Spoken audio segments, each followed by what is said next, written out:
My mouth is afflicted with spice. Yes, allow the spice to flow. It's good that it does. In copious amounts. The more the merrier. Give in to the chthonic energy of the spice. You know what you shouldn't give in to, though? No matter what, you should not give in to despair. Darkest Dungeon is about making the most of a bad situation. You are not expected to succeed on your first expedition or even your 10th. Heroes will die, failure will abound, and the world will seek to smother your flame. Take heart. Do not relent. Press forward through the encroaching gloom and face your fears. Redemption at last can be found deep within the icy depths of the darkest dungeon. 2. We gotta read it every time. We have to read it every time. And game got a big old patch, so it's probably reset my volume settings, don't worry. Can you hear me? You should be able to. It honestly probably hasn't reset anything, because the only things they have changed are the progression system, along with adding more sub-routes to the various game's biomes. Lots of different visual flair, a lot of new lines for the announcer, some changes to the relationship system to match the new things he can say. There are custom lines that make you really sad when all of your various heroes die now. What a dick move, but, you know, frequent occurrence. May as well give him unique things to say. Oh, they spiced this game up a hell of a lot. We are all afflicted with the spice today. The spice of excitement as we continue our journey toward the mountain. Let's do it, everybody. Let me know if the game is running like crap. It shouldn't. Once we get our stagecoach moving, let me know if let me know if the frame rate's all right. I haven't changed anything, but you never know what they changed behind the scenes. This game is still in active development. They added an entire new confession, so once we complete our contract of denial, there is now more for us to do. Oh.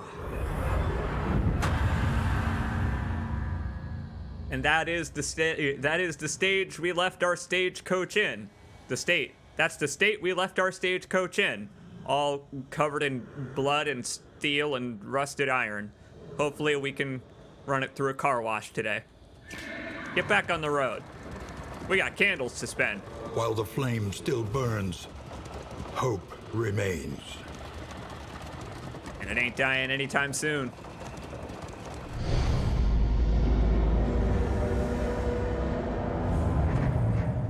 The house on the borderlands, half swallowed by the stain. I love the description of this inky blackness that is swallowing the world as ink, as a stain,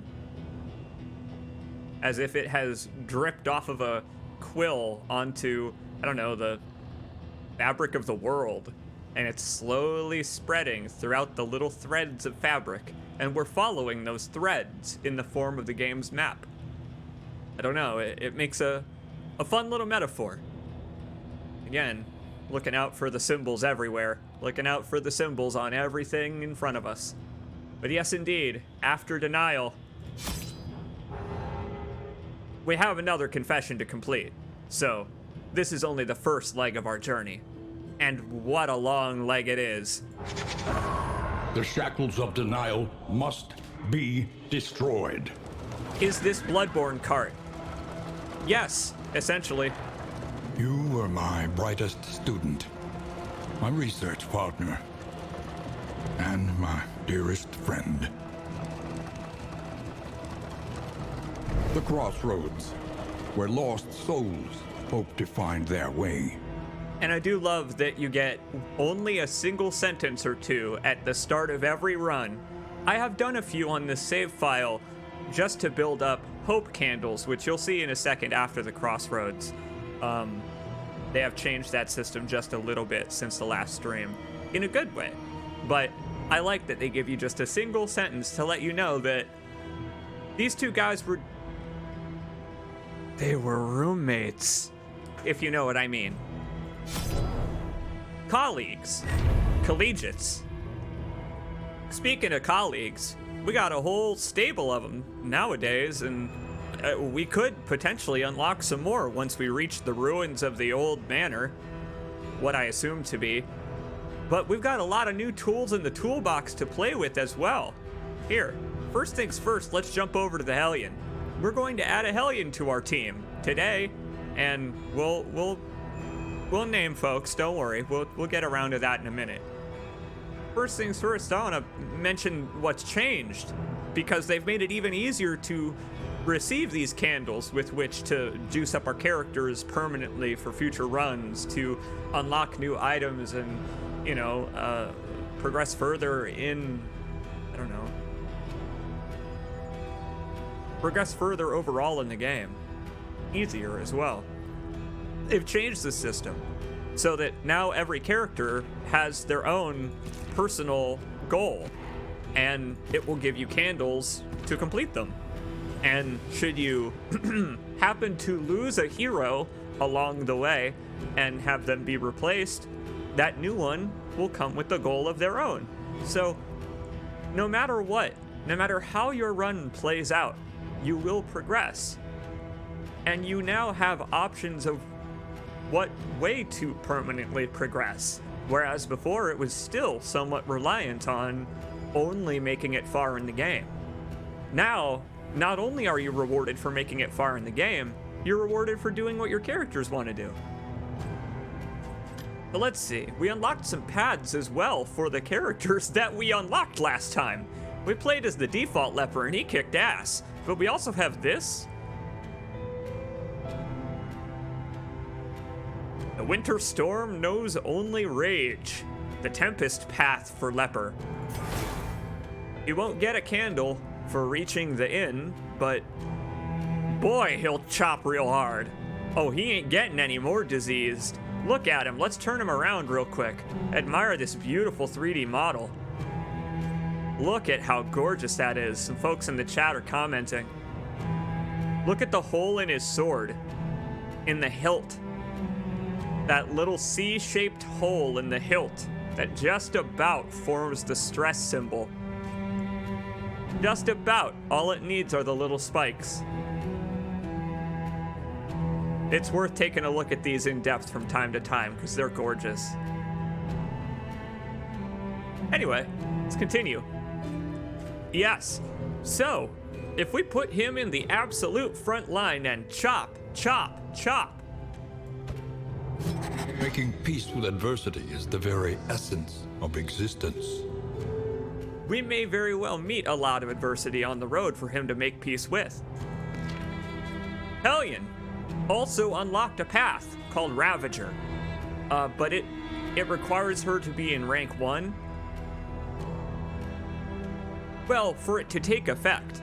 So we could start by giving her a speed boost and moving her to the front. And then it takes effect and she does more damage and does more bleed. But that thing there that says there's a 25% chance that she'll just randomly start bleeding, just a 25% chance that she'll run at the enemy so fast at the start of any turn that she'll just cut her own arteries. Be careful with that thing, it's sharp. Maybe next time. No, we're bringing a default one today. We'll check out their quirks in a minute. Bloodlust and fury, there is emptiness and shame. Let's see. What's nice is that the leper's basic moves can be used from first or second position. So our Hellion can still swap back and forth without really affecting anything. Only problem is if the leper is here and then some other fish-shaped dickhead, some other fish dick moves him over here to the back 2 positions. Then we're a little screwed, so we may not go to the Golden Coast today. Piss on him, I say. Not in the mood for sushi. Who else do we want to bring? Well, Dr. Beak is a given. Dr. Beak is a given. What Dr. Beak are we even on now? The third, right? Dr. Beak the third? Or the fourth? I can't recall even.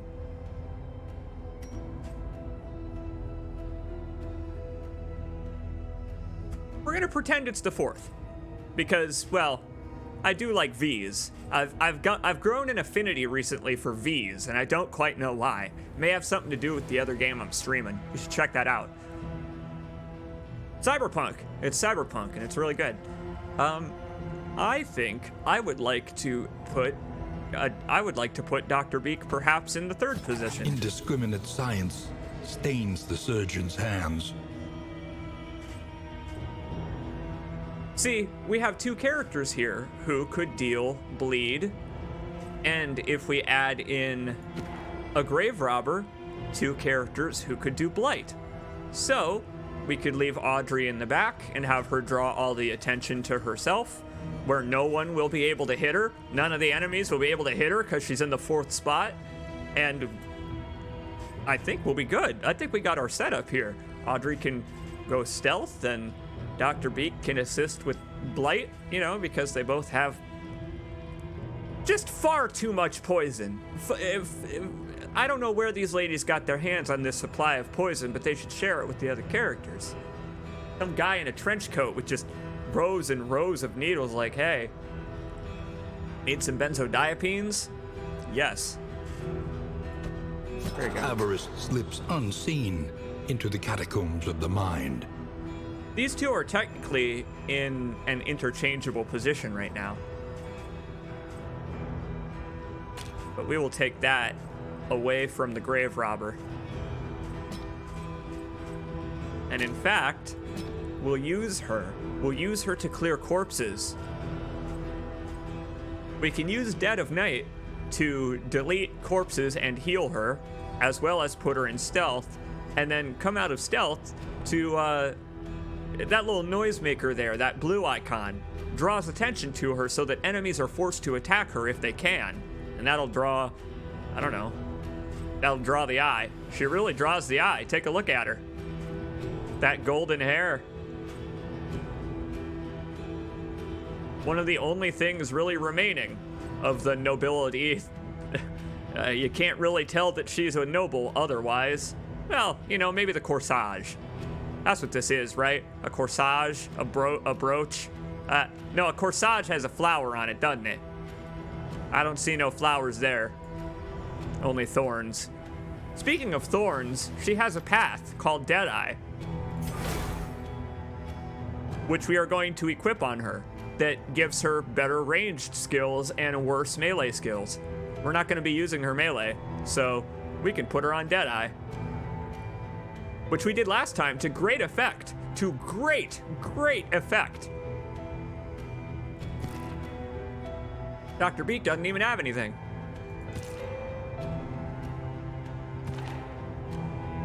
You know, the beauty mark. I agree. The you know what? She does have a certain air of regality to her, and it's funny. They really do reflect that in her characterization. I like that they took the single-page origin comics that the characters had and expanded them into their own unique personalities. The way she speaks is almost like a more refined accent than someone like, say, Dismas or Baristan, where she speaks negatively of the peasants in the assistance encounters. Even though, you know, she herself is a grave robber. It implies that she wasn't always a grave robber. That little stuff is why the writing in this game is so damn smart, and why you should stick around on my live streams and listen to me talk about it for 8 hours. Because I love this game. I truly love this game. Take a look at the skills we got for our leper here. A couple of them. Like I said, I have been playing a little bit of the game. Hellion, I have one skill unlocked, so we'll check out her story before we get going, but we could set up our leper to just soak damage and then really make the enemies regret attacking him. He's got a skill called Revenge. See, what it does is make him take a little bit more damage, but he does twice the damage.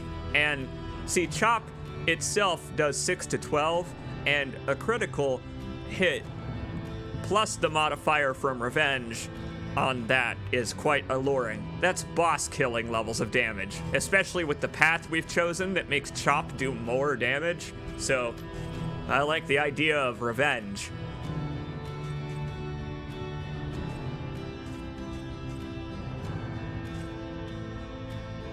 And we don't want to get rid of corpses because Audrey is going to eat them. Audrey is going to eat corpses. I don't know what this icon implies.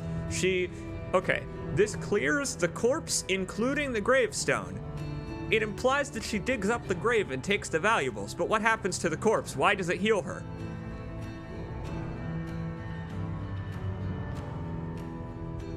I don't want to know. Anyway, got a couple of folks here. We got a couple of folks here what need names. First person to say Hellion gets to be the Hellion.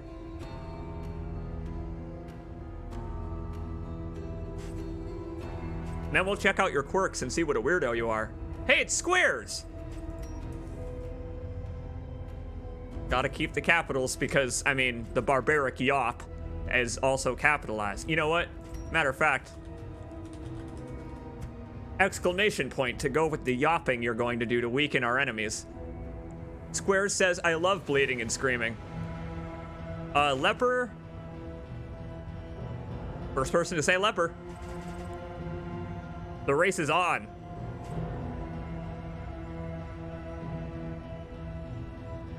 Collinsbro. Excellent. Wait, so we have a leper whose name we don't even know.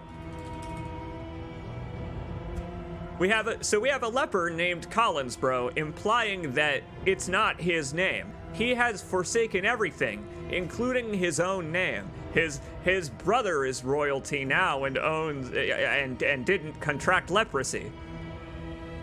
Very Cain and Abel. It's a very Cain and Abel situation.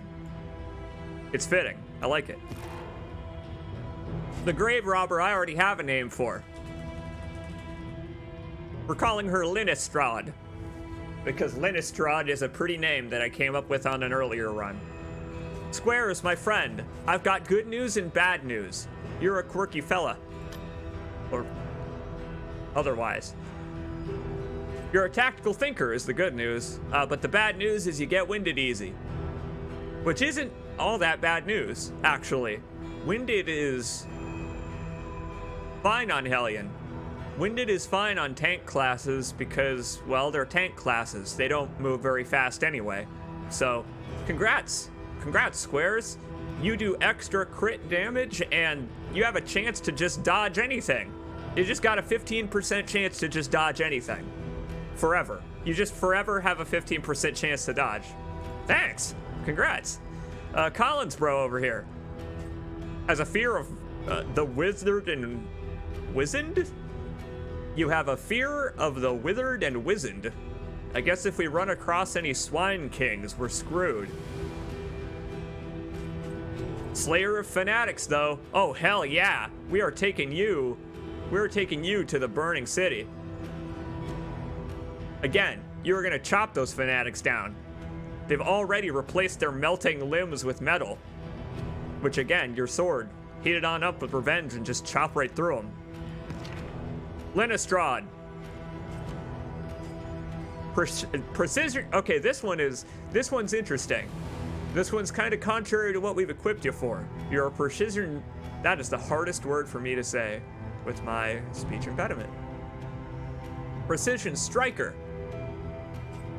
And a pacifist. These are pretty negative. We are going to want to go towards a hospital to get rid of these. Or a field hospital. They don't have... The only buildings remaining are inns and Oblivion's congresses leading to cultists. There are no more hospitals. Only field hospitals along the road. Dr. Beak, what are you doing? Yeah, that seems about right for Dr. Beak, that Dr. Beak is a Cthulhu killer. Slayer of Cosmic, good for you. and a blundering fool, once again about average. All right, that's our team. Let's do it.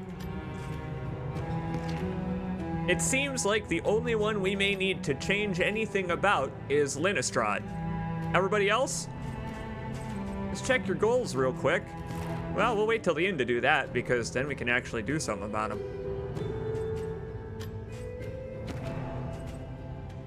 To unlock the first skill for Hellion, I visited a hero shrine. I'll play the story for you now, and maybe along the road, we'll encounter more to continue her story and unlock further skills. She was young to join the war band, but any who challenged her readiness were met with clenched fists and violent indignation. Having bloodied the last of her detractors, the matter was considered finally settled. On the eve of battle, she joined her clanmates in a raucous celebration, her stein and her spirits overflowing with abundance. What could possibly go wrong? Congrats, Squares. You beat your way to the top. You were essentially asked to beat your way to the top, and you did. I can kind of see why the Hellion got to be the way that she is already. I guess what happened to the Hellion after this doesn't really matter. We already know why the Hellion is the way she is. It's because of the culture that she was raised in. Unlike the Grave Robber, who forsook,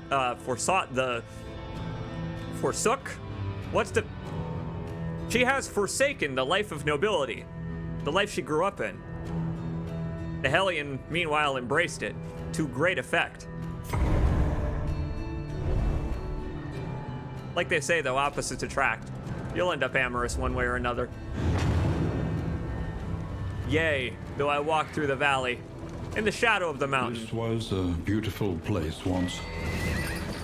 What a pity. Welcome, everybody, to the Altar of Hope. This place will one day be beautiful again. I have since put something together about where the Altar of Hope is, based on what he just said. It's at the foot of the ruins of the old manor.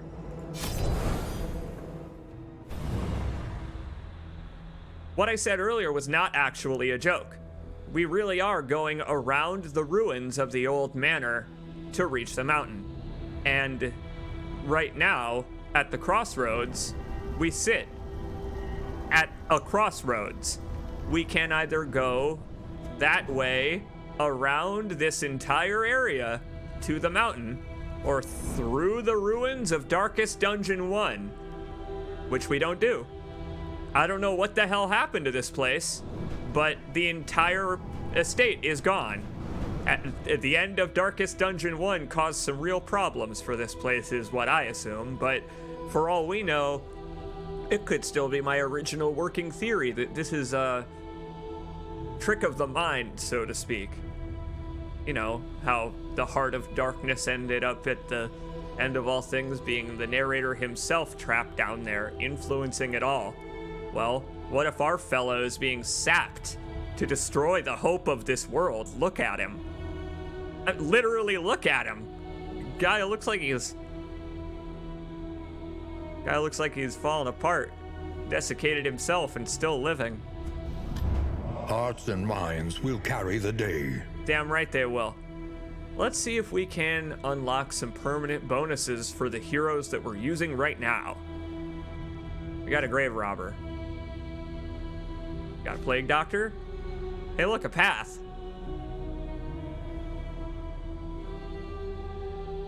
This is interesting. There's a split path available for the Plague Doctor called Surgeon, which makes her just a little bit better at everything. Gives just a little more healing, does just a little more melee damage. Perfect for the third row. The true splendor of a world. Those who live within it. Jesus. That's a really poignant statement. That's a really poignant statement. One I agree with. We can upgrade the base death blow resistance of some of our characters. Might be worth doing. Matter of fact, they all have that available right now. Let's take it for all of them. Why not? Invest in these characters a little bit. Grave Robbers I've already picked up. Excellent. Now, let's check out some of the other buildings. Study the winding roads and routes of our kingdom. Find any advantage. The stressed stagecoach skin. Yeah, I'm going to imagine that that's how our stagecoach is going to end up. Not only the characters themselves, but the raw material of the coach. I wish the horses had stress meters, because they'd constantly be at 9.99. They're horses. But no, these are more important. We can save prestige for later. General upgrades. I may save these for off-stream. Other than the skins, of course, which we do have to check out as we unlock them. Sure, I'll buy the stressed stagecoach skin. It's better than the rusty, bloody Silent Hill looking one we've been driving around. Thing already looks like a morgue. A full one. Memory is the hearth that warms the mind. And yet, I can't even recall what I had for breakfast. Such is the nature of treatment for anxiety, am I right, fella? I'm sure he knows a thing or two about anxiety. No, this is why we're here. We need to spend the rest of our candles on equipment. Give me something for the stagecoach, why not? New instruments will help us diagnose the world's affliction and overcome it. The world has been afflicted with depression. That's what I have imagined that this game is a metaphor for. Is quite literally that this world we inhabit, you and I watching this live stream, has been afflicted with pain and suffering, and the way to resolve it is hope and light, represented in this game in a literal sense. Okay. Stacking for food. It's nice to have a freezer.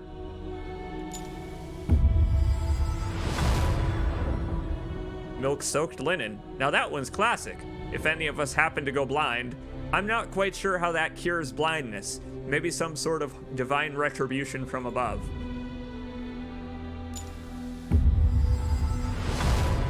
A welcome advancement in the science of survival. I disagree. I said we weren't going to go fishing today. I will not take anything that is offered by them. Nothing crafted by them. Although this is a fisherman's net, so it's meant to catch the fish. Hence it traps them. I guess if we end up on the Tangle, which I think the Shroud is the name of the coast, I think. If we end up there, they ain't going anywhere.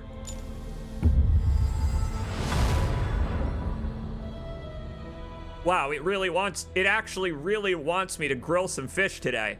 Oh man. Giving me bleed items and everything. It's not even my birthday. Okay. Well, I only got one candle left. Trinket time?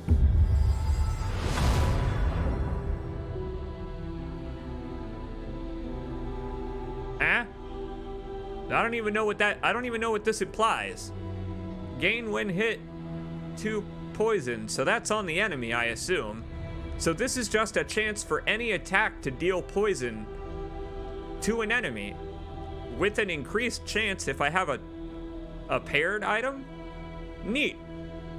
That's really neat. And it's just gonna give that to us for our fresh run because it's recently been added to our recollection. Again, a brilliant name, an utterly brilliant name. Check out that arachnid leg. Had to dive into a creature den and I found out that you can just take the legs off of one of the spiders as your reward. Great. Hope it doesn't force us to do that again anytime soon. Anyway, there we are. We've spent all our hope candles. They go fast, but the few items that we received, I think, will shape our journey in a very fun way. The road calls once more to its dark passenger. Plus, they stack well with our characters. We've got Squares as our Hellion, and Squares is the Bleed Master. So we'll stick that ball and chain on Squares. And then she can just, like, throw it at anybody. She can throw it at anybody, including her friends. Accidentally, if she hates them enough. But we'll try not to let that happen. We'll try really hard not to let that happen. Fumbles are real if your characters end up with negative status afflictions in this game, and oh boy, we don't want them to hate each other. Again, we're here to spread love to the world. What does hitting piles of stuff with the carriage do again? So, running over stuff with the carriage makes the ride a little bumpier for our heroes, and they have a higher chance to stress each other out in between combat. But the benefit is that sometimes there are items inside, consumables that heal you or money. So it's a situational thing. If your heroes are stressed out, you want to avoid the barrels on the road. But if your heroes aren't stressed out, treat it like it's Wind Waker. Your horses could just run on through them piles of leaves. Hey, Space Bear, welcome.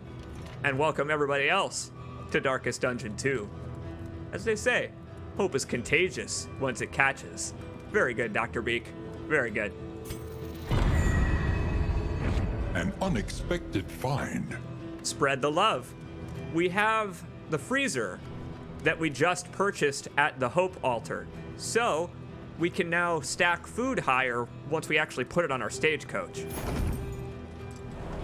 So from these encounters with the Desperate Few, it's better to take food, because then we can stack it for the next inn.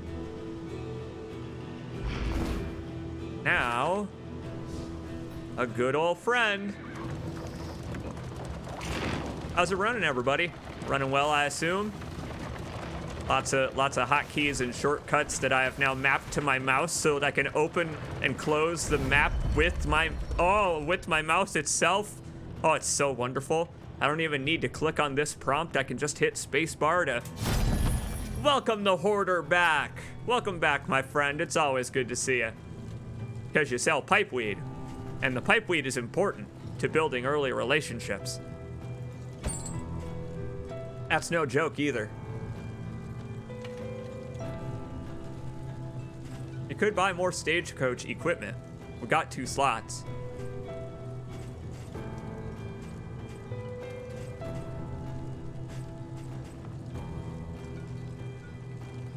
Ooh. I've actually just moused over the icebox and it doesn't do what I thought it did. It only increases the quantity of food we loot. So we loot double food. We can't carry double food. Okay. That's actually still good because it means we can get rid of our slime mold. Our team doesn't need to sup upon slime mold and get strange diseases. They can have stale bread instead. Much better for their stomachs. But anyway, that means actually that we do need more inventory slots. It may be worth spending some of this money.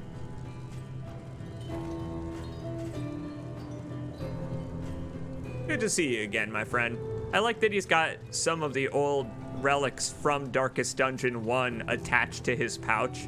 You know, see, in Darkest Dungeon 1, the currencies were portraits, medals, and busts, right? Portraits, medals, and busts. I like that he's still got all of the crap that we traded to him in Darkest Dungeon 1. He just put it all in a knapsack and he's, well, now he's selling it back to us. Congrats, Hoarder. The hoarding paid off. Deeds. Yeah. Oh, there they are, the deeds. The little scrolls are the deeds. Nice, good call.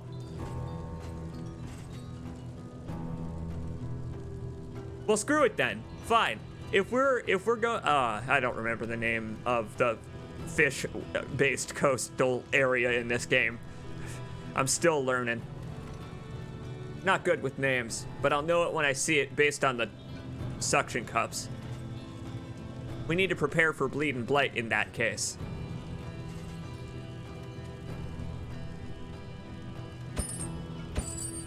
We can dish out the bleed, but we are also going to be taking a lot of bleed. And again, blight. But he ain't selling anything that blocks blight now, is he? That's okay, though.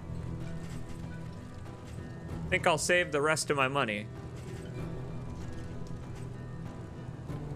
I'm tempted to buy some stagecoach equipment, but there may be some at the next inn. Or the first inn, rather, so. Instead, we'll save up. None of these early trinkets are too appealing to me, honestly. I don't think we need to make anybody any faster or any more resistant to anything. Nice to see you, my friend. Take care, I'll catch you on the next run. But first, actually... Well, I'd have to hold on to some of these until the entire... Yeah, I would have to hold on to some of these until the entire next inn if I bought them now, so... I'll perhaps see you further up the road, my friend.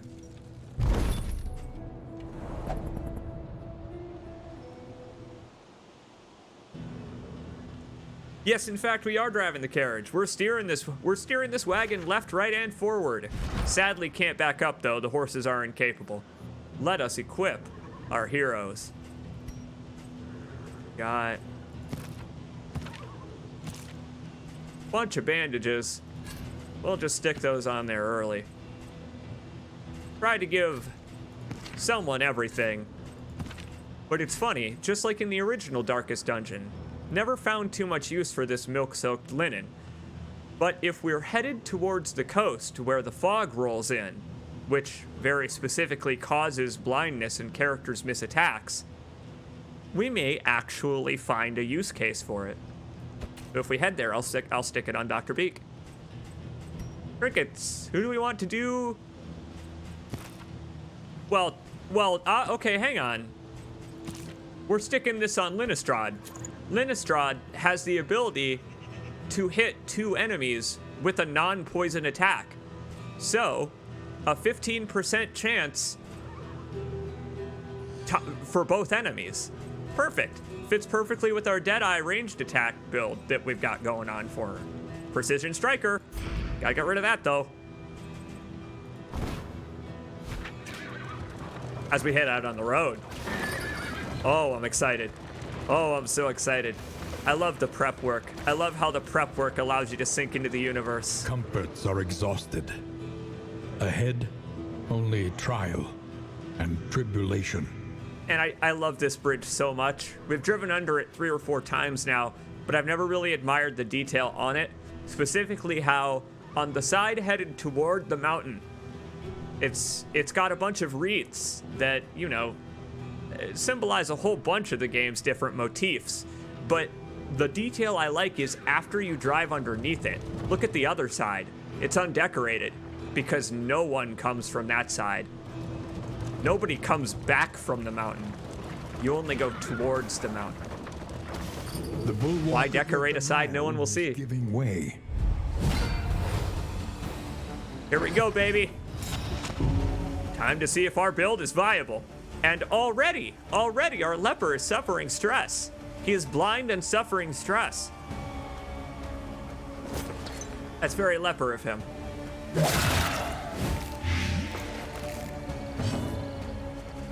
The good news is I think we can eliminate this widow on the first go.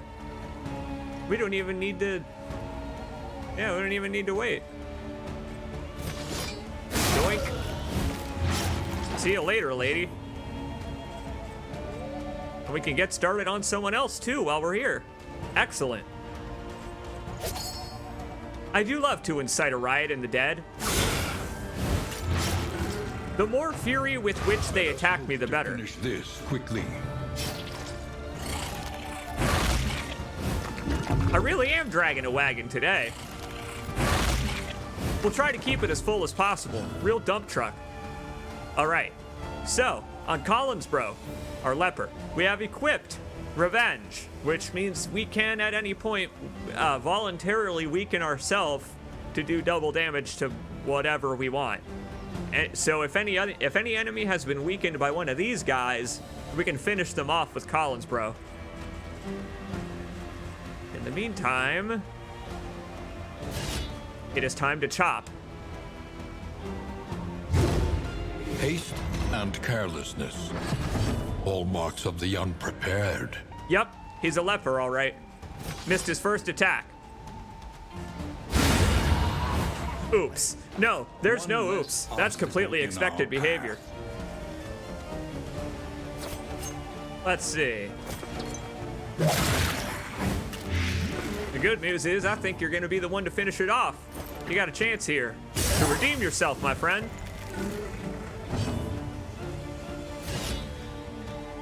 Second time's the charm. Not even blinded. Just had to rub the sleep out of his eyes. Cut down these nightmares and blaze the trail to your redemption. Too bad I don't have a milk-soaked rag or something, I know. Yeah, I was thinking about that as soon as it happened. I had almost forgotten that that is the specific status effect that they give to the leper when he goes blind. He has a 50% chance of that happening every time he attacks, so I guess with this specific build, those milk-soaked linens may be a little bit more useful than others. Whiskey flask also will be quite useful for our leper. He's gonna need it.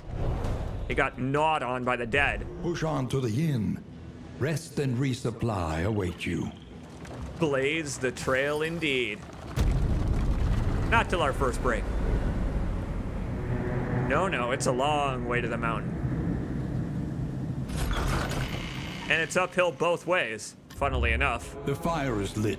The table is set. The inn awaits its favorite guests. Again, I do love to point out the Darkest Dungeon 1 characters where they pop up.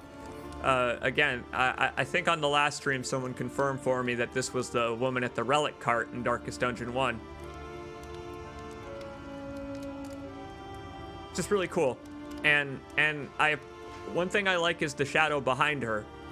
You can see our grave robber back there. This game's graphics are impeccable.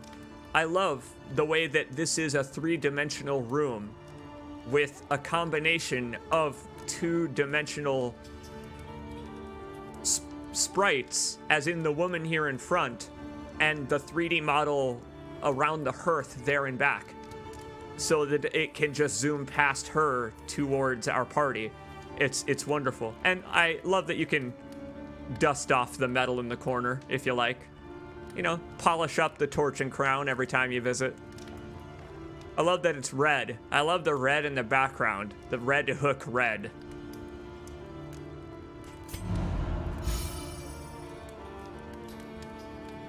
Even the portraits that are behind our characters that are just simple doodles and lines are of things that are from Darkest Dungeon.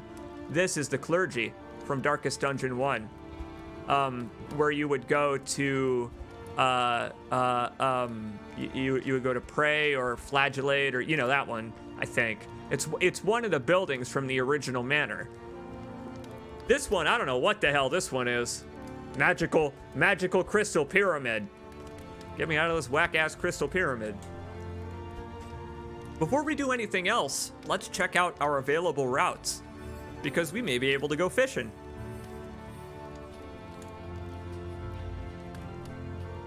And yes, they do. I like that they all get different chairs. I like that they all get different chairs that are either fitting or unfitting of their stature.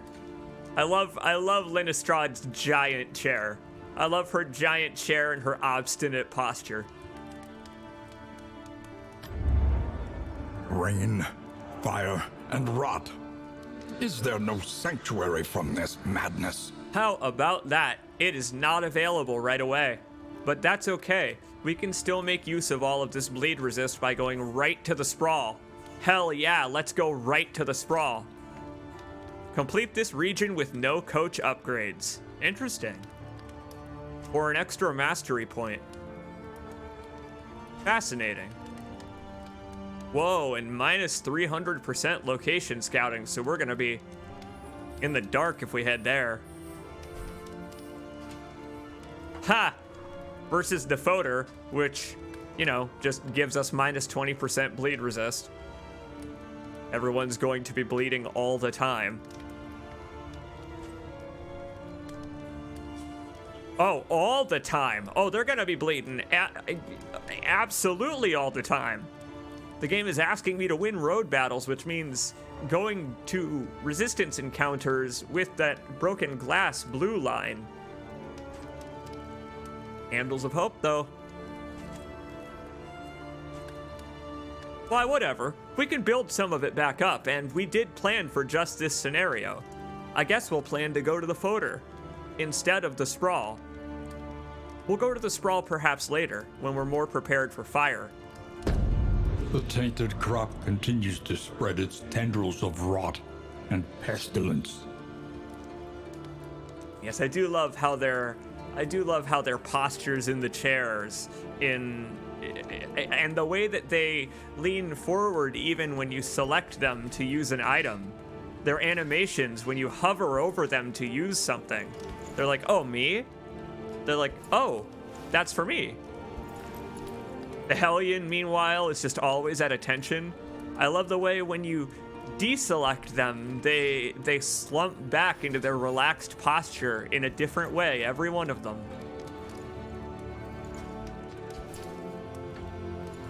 Again, there's just so utterly much love in the animations. Who are we giving the pipeweed to? Who should we make fast friends? Who should we make early and fast friends? This is important. The relationship system I mention every time. Pretty much everybody is neutral right now, although Squares and Dr. Beak are already starting to gel. You're starting to feel the vibe. It won't take any stress away from you, but it doesn't need to. That's why it's recreational. Oh, Dr. Beak, of course you can handle your flowers. Come on. You're a bud tender yourself. Well, we'll give that bleed resist to Collins, bro. I got a feeling he's gonna be bleeding a lot. He's gonna need it. Sadly, two of you got a sup on slime mold today. And I have a feeling that the folks in the back would probably be better. Sorry, Linnestrad. Sorry, Dr. Beak. How far I have fallen, says Linnestrad. This is perhaps one of the only times that she laments her nobility is when supping on slime mold from a dirty plate.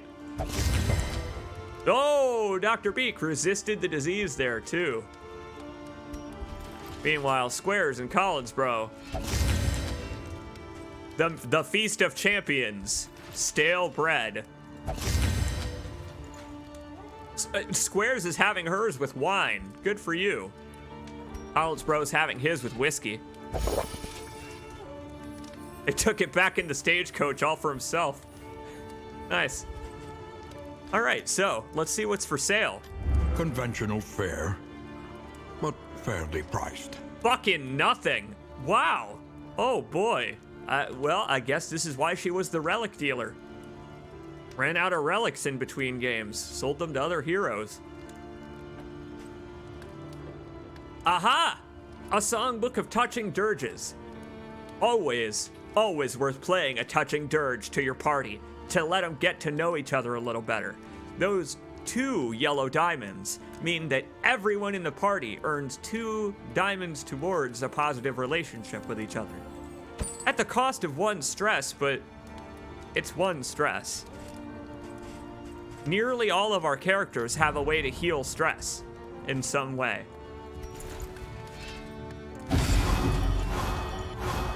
Sing for the kin we've laid to rest. A song for the years I'll never see. Wow, 2 of you got really into it. You 2 would make good friends. But here, check their relationships. And... oh my god, Squares and Dr. Beak are already only 1 away. Squares and Dr. Beak made fast friends.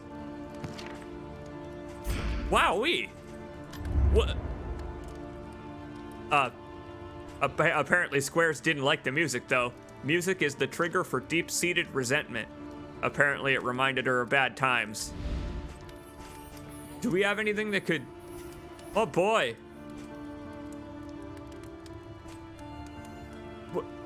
We could try for it. Whoa.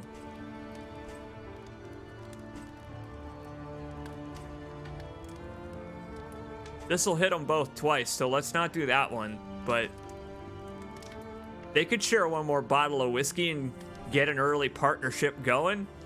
Let's try it. Why not? Like I said, we got 8 relics to spend. Oh, excuse me. So it's Squares and Dr. Beak. Let's see. Feel some of that stress I just put on you. Whoa! They did it! And they fell in love already! Still beats. Desire will never die. Jesus, Dr. Beak! Would you please stop sleeping with every member of my chat room? Insatiable, the woman. Completely insatiable. She just wants to experiment on everyone she meets. Dr. Beak! Dr. Beak is the glue that keeps this team together. Every run. Yeah, Dr. Beak is too hot. Nobody touch her. Well, damn, Dr. Beak. Matchmaker. Absolute matchmaker. Well, I don't think anything in the photo can even set us on fire. So we're good. This is a fairly nice start we've got here. Fairly nice. We'll try not to squander it. One learns quickly when survival demands it.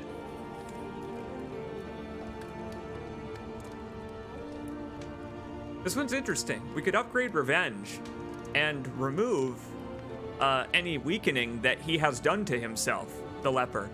So a lot of the leper's skills leave him weakened after he used them because he's a leper. You know, they leave him blinded, have a certain chance or whatever. Revenge, we could then use to remove any of that weakening. But it also would remove any that other enemies place on us. However, I'm interested in Bleed and Blight. I think I want to focus on raw damage. Cut apart all this meat. Hack a path through it. See, because we've got Chop. Collinsbro is equipped with a really cool path medal. Check out the path medal for Tempest. That's neat. That looks really cool. And I love, I love the way the banner is torn to represent his broken sword at exactly the places at which it is torn on the character's model. That's awesome. If the banner were complete, the sword would be complete, but the banner is torn so it resembles the sword he actually uses. That's really cool. That's awesome. That's good. That's great attention to detail visually. They do so much with so few lines.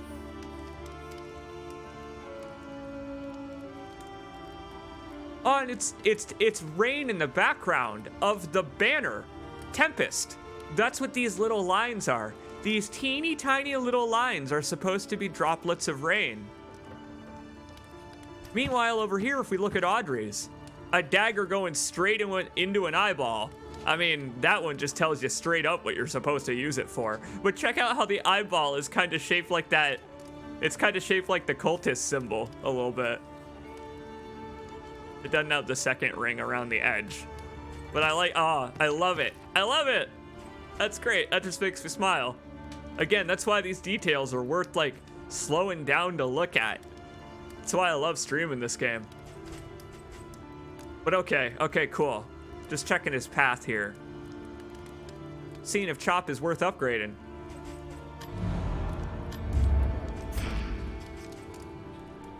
It might very well be. It could be our main damage dealer.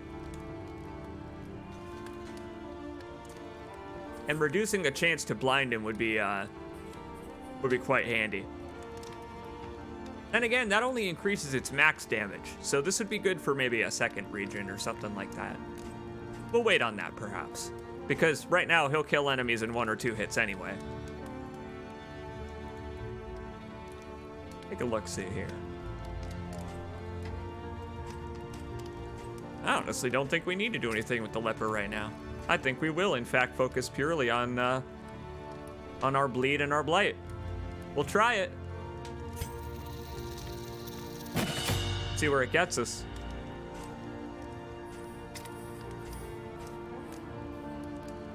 I'm gonna leave Blinding Gas on Dr. Beak. That way, Dr. Beak can apply early fear, the blue skull that indicates they're set up for a combo. Dr. Beak is gonna be our fear machine. But again, I'll upgrade that perhaps on the second leg of the journey. One thing at a time. One thing at a time. Like I said, making it so that we can bleed anybody. And blight anybody. And then finish them off with Collins, bro. Now let's see.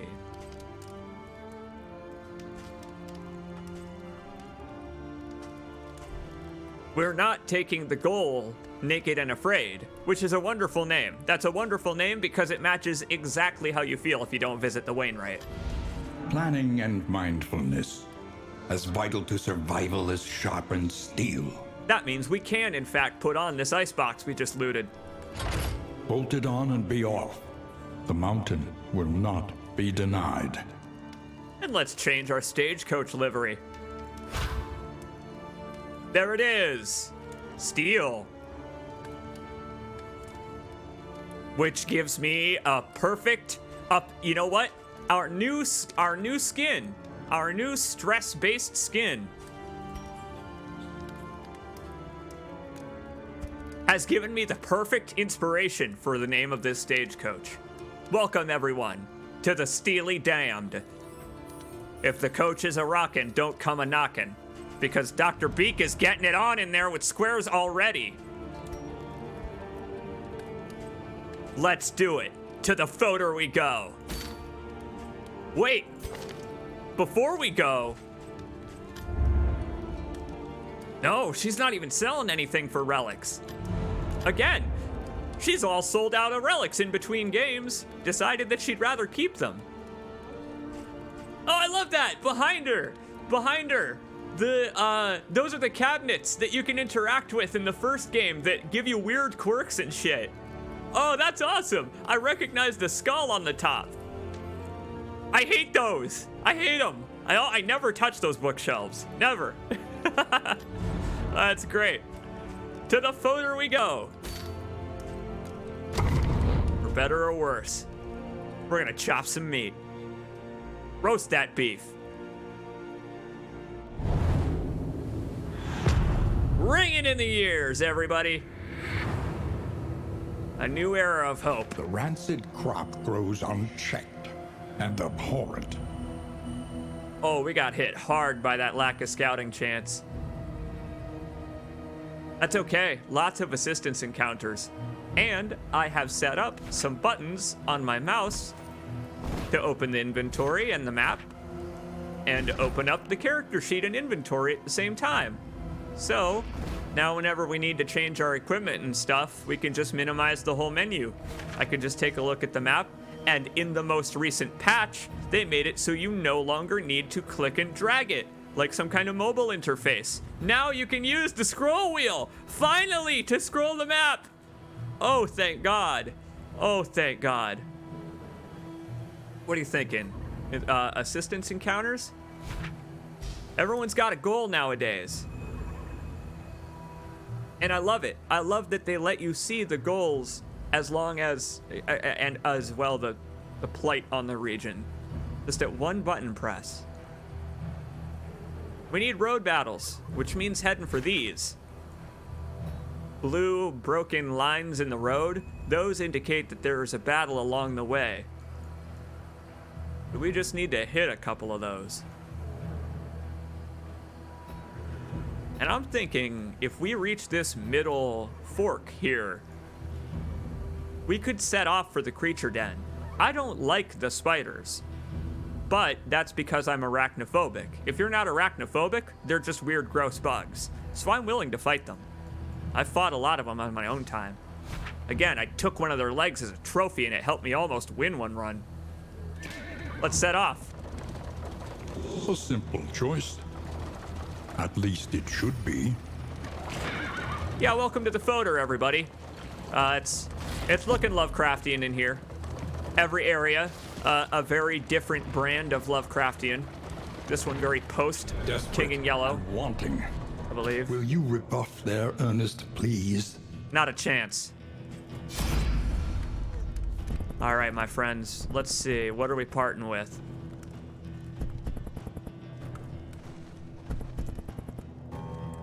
Why, we have a lot of great choices here, actually. Just base flame without giving up any relics, or we could sacrifice a couple for slightly better loot.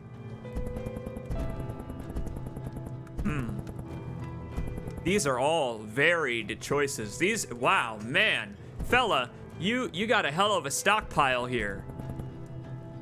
More stagecoach equipment would be nice, actually. Would keep us from having to buy some later. My friend, I think you have a deal.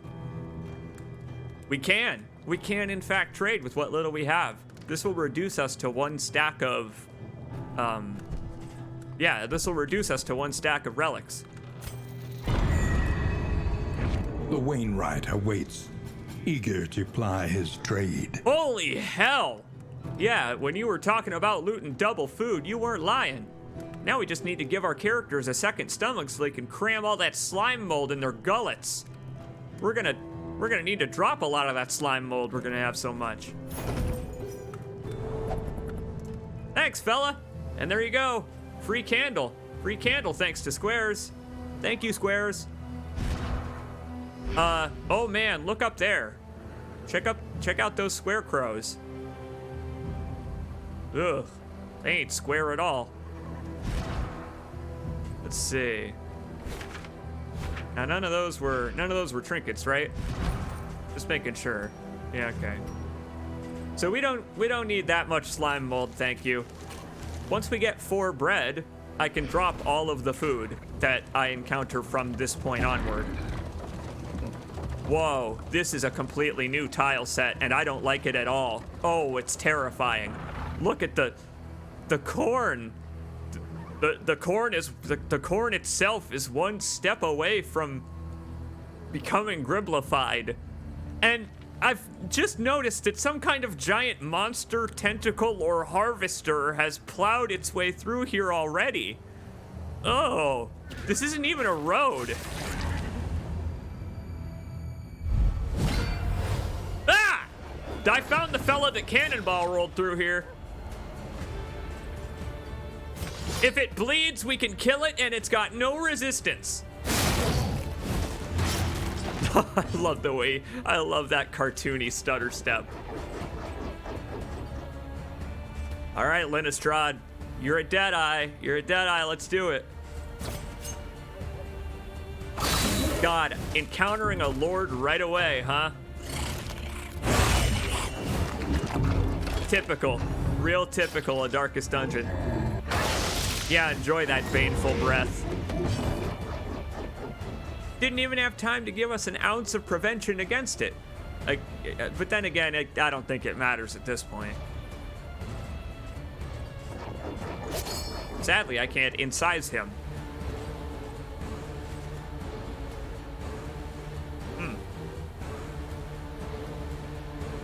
Yeah, all right. Ounce of prevention actually would help to keep that from happening again. You go, Doc. These things are gonna live till the next turn no matter what anyway. So live and let die, as they say to corpses like these. They're future corpses, they just don't know it yet. Here, we'll draw all the attention. We'll draw all the attention to Collinsbro here. Again, that baneful breath thing hits everybody. But in the meantime, Collinsbro can be our tank. With withstand! With withstand! With withstand! With withstand! Nice. The enemy weakens and wanes. I bet that was a fun line for the narrator to say, because his name is Wayne June. So I wonder if he drug out that wanes a little bit, because he was like, ah. He's really great, by the way, the narrator of the Ancestor. Again, he does audiobooks primarily of folks in the chat have mentioned Lovecraftian-based horror.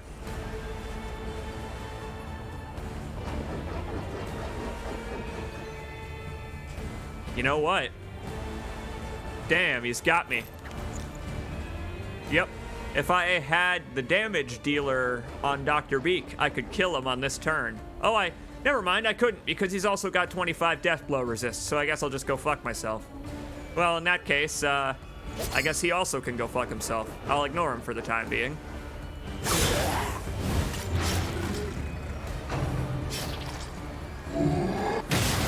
Withstand in the place where you live, that's what they say. Okay, so, revenge. We have the ability to weaken ourselves, but it doesn't matter because of what just happened. Because he took the attack that he had taunted with withstand. Okay, here comes a bunch of stupid jargon, all right? This is character build jargon. We used withstand, which gave him all the attention, spotlight on Collins, bro, and he took an attack, which gave him a block. Using revenge will weaken him, but it doesn't matter because he already has that block. So we can just use revenge essentially for free damage on the next turn. Hooray! So we're just gonna obliterate this fucker. This guy, this specific guy right here, he's screwed next time it's Collins Bro's turn.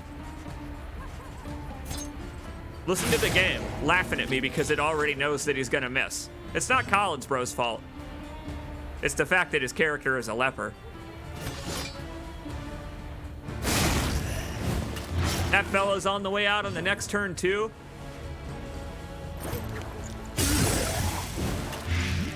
All right, Collins Bro, you're up. Swing, bada, swing! 24 death blow crit from Collins Bro. A deliberate and methodical appliance of harm. And there you are. The past is gone. Let it die. We'll fight until we fall, as the song goes. I love our horses back there really contributing. We really ought to be able to turn the horses on the enemy. The Houndmaster from Darkest Dungeon 1 should return in this game as a new class called the Horsemaster. And he just like has an army of 500 horses because like they suicide themselves at the enemy or whatever. That's what horses do. They kill themselves in the most fascinating and self-terminating ways. Everyone caught a disease from that baneful breath. Congrats. Dr. Beak has sepsis, so Collins Bro can probably sympathize. Squares has something called hemorrhagic fever. Even less bleed resist. You have literally none now. Congrats. You have reached 0% bleed resist. That's impressive. It's less than 0, actually. Yeah, it's actually less than 0. You have 35 and then minus 40. So Squares, you now have minus 5 bleed resist. You're just bleeding from your pores and orifices everywhere you go. Maybe that's why you're so fast, is you're slippery. You're just slick with blood.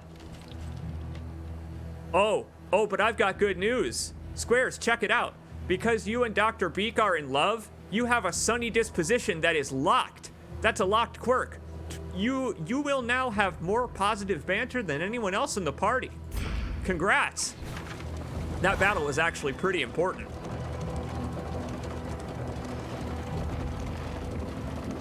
Hey!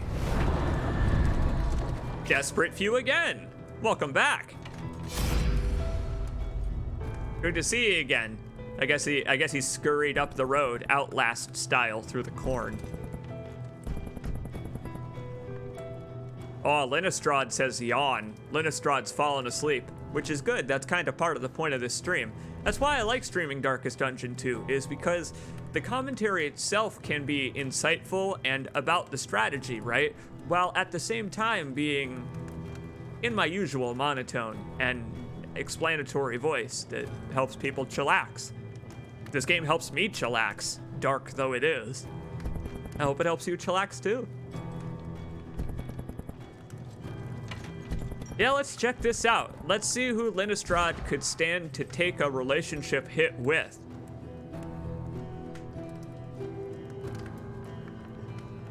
Well, if we pick her option, she'll take a hit with everybody. But if we take someone else's option, only they will take a hit with her. I love the relationship system so much. So let's find who has the best relationship with Linnestrad. Where is she? Get her back on screen. Squares or Dr. Beak?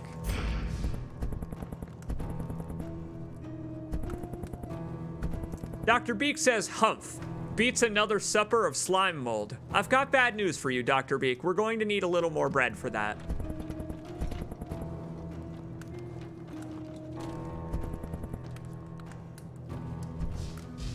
Our flame is nearly full, so we don't necessarily need to worry about it. So we don't need to worry about that plus 15 flame. We'll go, you know, it's the same. It'll get us to max no matter what.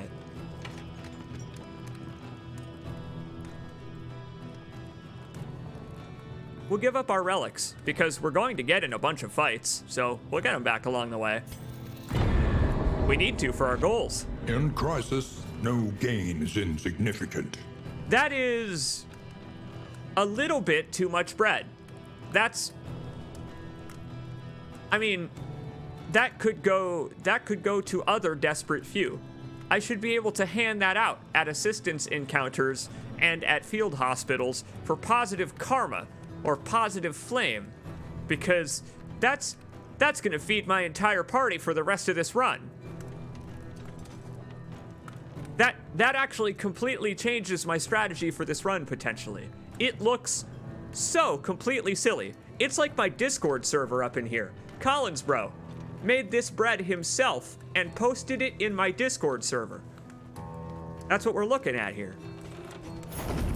But again, I could just hold on to this bread for the rest of the run, instead of dumping it because I have a lot of it. Why not? Hey, Square's cheering up the whole party with that positive banter. Linnestrad pushing it right back, though. Ugh. I don't like the way the trees look like weird chitinous limbs. Stress symbol up there. Stress symbol up there in the window. Hell, this busted side of the building is almost making another one. God, there's almost another one in the shadow there. That little buttress that's sticking out, you know, towards the camera. Excuse me. For real, Collins bro, all that bread you made is coming in handy. We ain't eating gluten-free today. Again, these are survival meals. We're gonna need some MREs. Oh God, look at this. Look at this thing. Even this thing has the Darkest Dungeon symbols on it. This weird turn of the screw clock thing. This is a great grandfather clock. This is, look, see, it's got the shape of the clock, and then the lines coming down the center of it are the stress symbol. It's so great how well they hide these. It's like the hidden Mickeys at Disneyland. Collins bro wants to get fat loot. Squares agrees. Linnestrad, everyone wants to touch the weird mossy gribbly clock. You want to touch the ancient forgotten relic. All right, who wants to touch it? Who wants to touch it? Lynn? Squares? Collins bro? Go for it. Decide amongst yourselves. Who wants to touch the weird thing?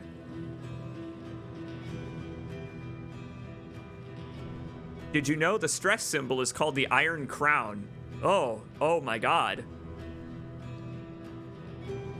That's a brutal name for it. I like it a lot. Everyone wants to touch the clock, says Squares. I know, that's the problem, is it's like Scooby-Doo. You're all gonna touch it, and then a ghost is gonna pop out, and everyone's gonna get scared at the same time. Collins bro called it. Let's do it. Amidst the spoils, an artifact of unparalleled power. He caught a case of the lazy bones. Oh man! And he got a perfect trinket for it too. A chance of an extra action, or to be completely stunned for the entire turn and not get to move at all. Holy shit. We'll give that to him.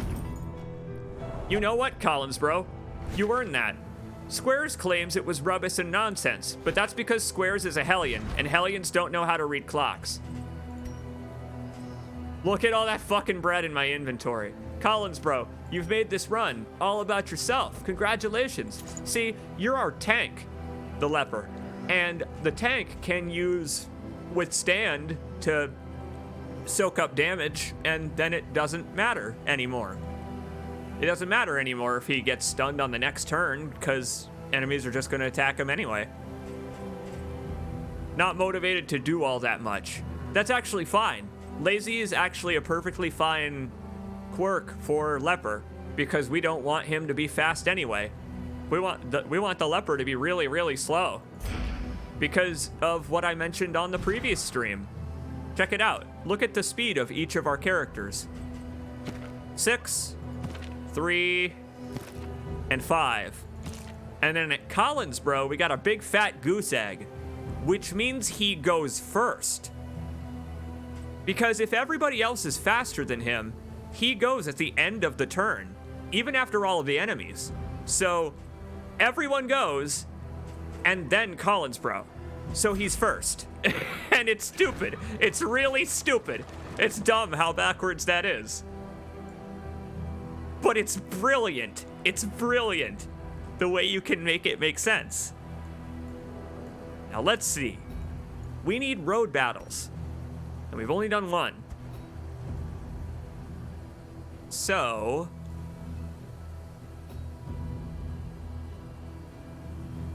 we go this way, we won't do enough. We need to head towards the middle or the left path if we want to do enough road battles to complete this objective. Matter of fact, I don't think we can anymore. Hang on. We need 3 more. 1, 2. Oh, we can't. Yeah, we missed our chance. You know what? We did. Because I took this path on the left instead of that path on the right. That would have given me 1, 2 to start off with. And then I could have taken any of these to get the other 2 I needed. But nope. I got exactly the wrong combination. So, alright. Screw what the characters want. I'm not letting them touch more weird Gribblies. We're headed towards the creature den. Because they're all in pretty good health. And there's a hero shrine on the way that just got scouted. Excellent. Underneath the Gribbly lava arch.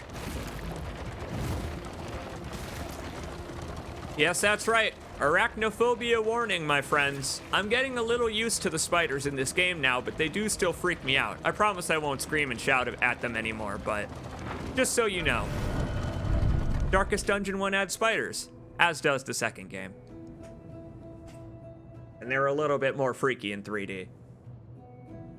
But first, we've got a Shrine of Reflection. Would you like to continue the Hellion story? We could pick up where anyone left off, but at the start of this run, we began the Hellion's long path to being covered in all those cuts. Let's find out what she did after becoming the head of her clan, why not?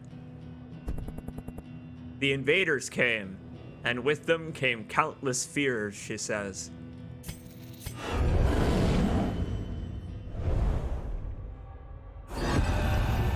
Chapter 2. The Brave. Oh, we might have a mini game to play this time. Exciting stuff.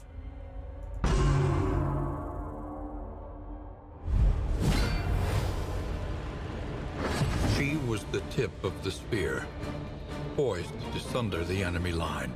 That's to live right. forever in the songs of her people. Yes, indeed. Speaking of songs, I got a war cry to yop. Although, there are a few things we have to consider here. Like this fella. Could I examine this fella? Not allowed to examine the model of that fella who's got that single exposed nipple that you and I love. You know how we love to free the nipple on these gods of war. Speaking of which, goddess of war right here. I feel like these imperialist bastards deserve what's coming to them. Do you not agree? I don't know what they do. Why don't we find out? Be gone from my land, sir.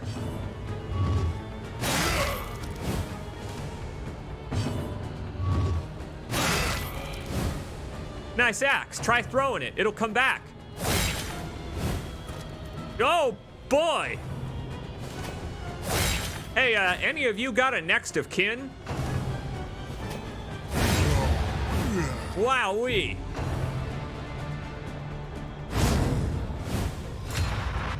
Goading sneer. Yeah, that's imperialist, all right.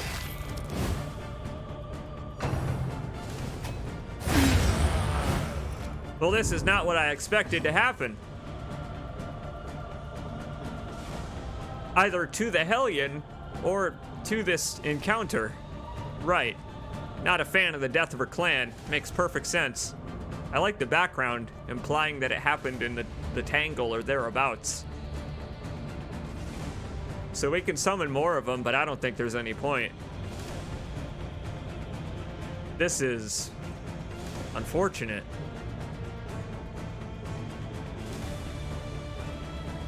They're all about to go at once. If I summon more clanmates, they're just gonna hit my clanmates.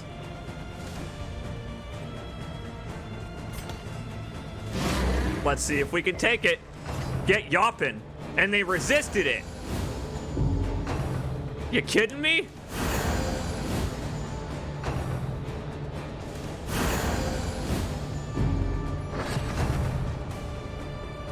My God, yeah, this is about what it feels like to be on the receiving end of a boss fight in this game. All right, screw that. We can't do this on we can't do this on our own. Right. This is a learning experience. I'm loving this one. These fellas are yacht-proof. They brought their earplugs.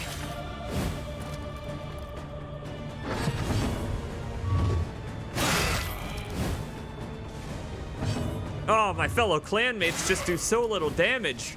And when they perish, I take stress.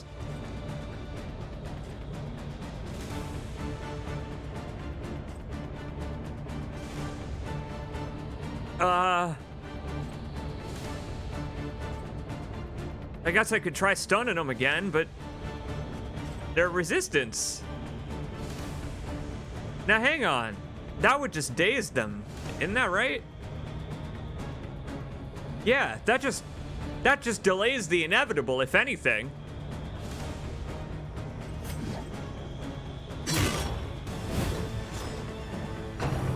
Oh boy. I may have screwed this one up. They are puzzles more than fights. And they fascinate me. They really fascinate me. Oh hell, they're taunting me now. I'm getting yopped right back. Look at this. I have no choice but to cower. There's nothing I can do. They're too strong.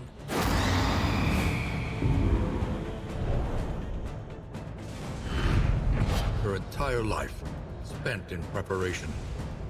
But when it mattered most, she had failed.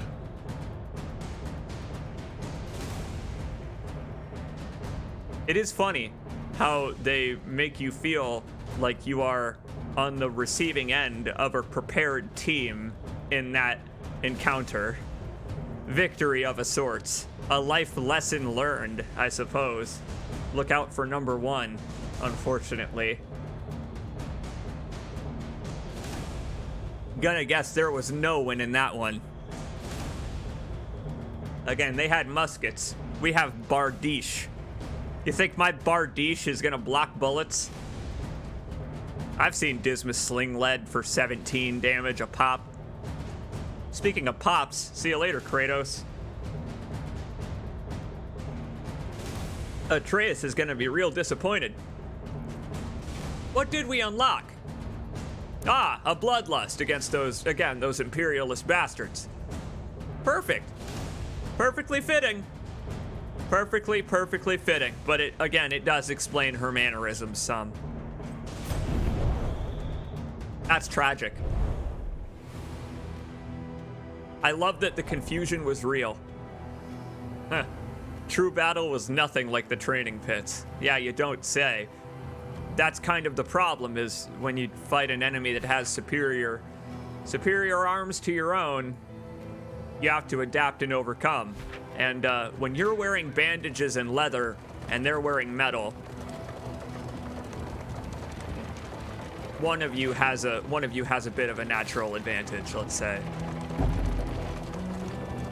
So we're headed for the creature den, and let's see if Bloodlust actually will help us there. Because we can now yop to win to squares, but also to de-stealth any spiders that happen to crawl up into the ceiling of the arena like a Diglett using fly or something and become untargetable. We can yop them down now, and then we can use Bloodlust to get our full strength back.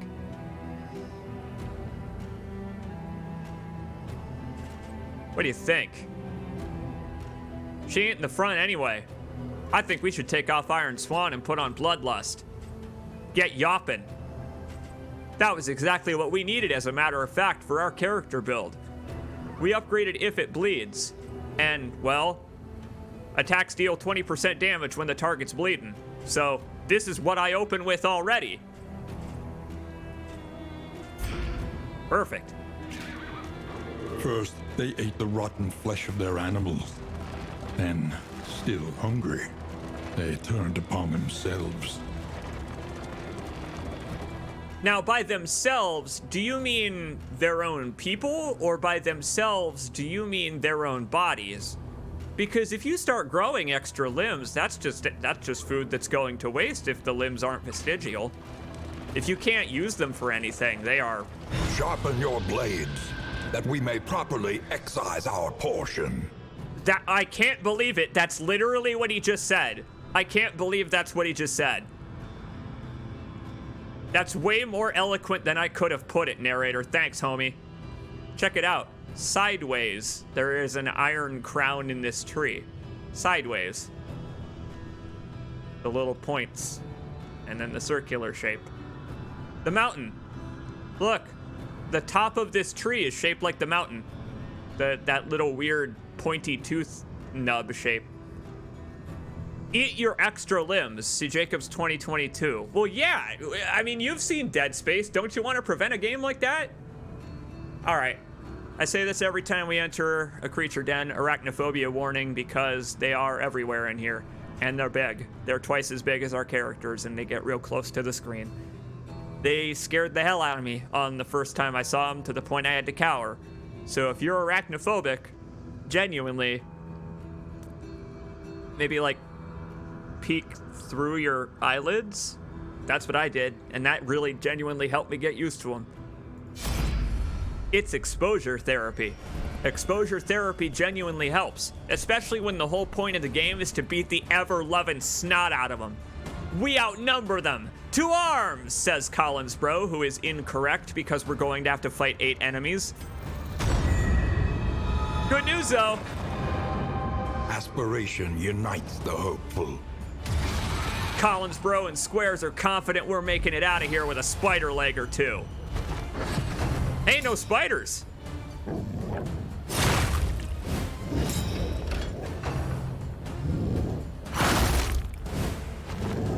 I don't know.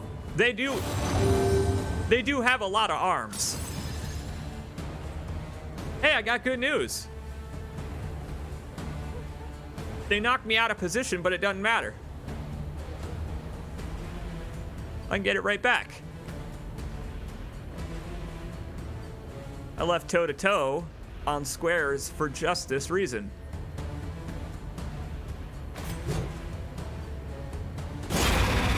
All eyes on her. Now we have 2 carrion eaters here, and this is frustrating. I can't take out either of the dogs. If I take out either of the dogs, the carrion eaters will eat them and get health back. But if I take out the carrion eaters, they'll eat each other and get health back. So I need to kill the carrion eaters at the same time. Oh, it's time for that bleed to come in handy, though. Here we go. Yeah, baby. If it bleeds, we can kill it.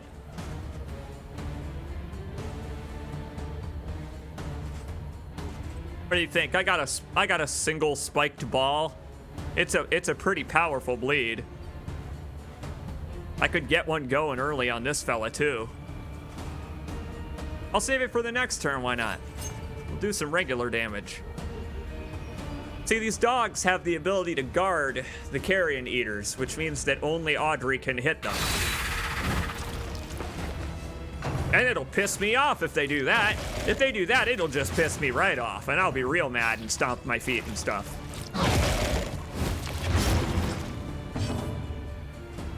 Okay, that wasn't so bad. We'll continue to ignore the dogs.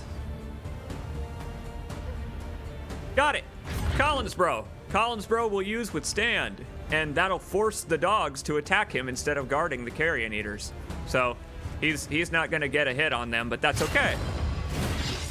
He is serving a greater purpose for this turn. Whoa! His trinket activated! He gets to take a swing anyway!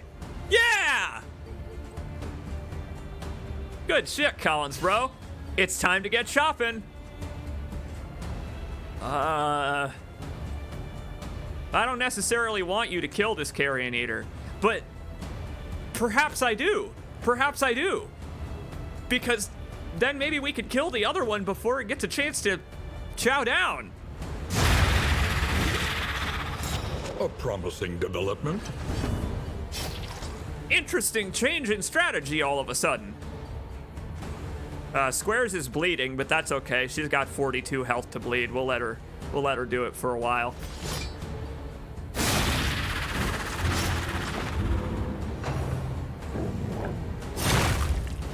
Oh yeah! Because that dog was forced to attack Collinsbro, it couldn't protect the carrion eater, although... Let us take a closer look at the thing, as repulsive as it is. I don't know if... Oh, it doesn't seem like these are the dogs that do that. That's the other type that can protect. These ones, they don't look like they have very much left of them with which to protect anything else. They kind of have to focus on their own lives for once. You know how they say, like, focus on yourself and all that? This is what they always meant. Well, I could just throw a dagger at the motherfucker. That is one of my favorite strategies, is to just hit the motherfucker.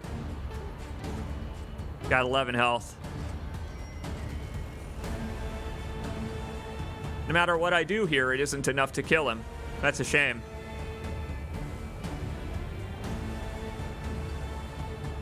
Ooh, got an idea. What a stupid idea, but I got an idea. Take a bite out of this. Take a bite out of this tombstone, Linnestrad. Pull him closer so that Collinsbro can hit him. Ah, crap. That dog jumped in front of Mr. President over there. But it's okay. I got rid of the corpse so that the carrion eater couldn't eat it. Get down, Mr. President. Okay, well. There you go, Collinsbro. Take a load off, my friend.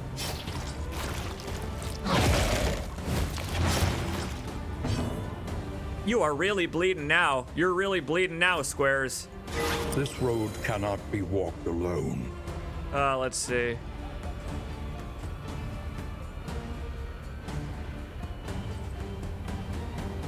Yeah, this all kind of stinks. I think I'm gonna take blinding gas off of Dr. Beak. Oh, but I kept it for the fear, didn't I? Darn.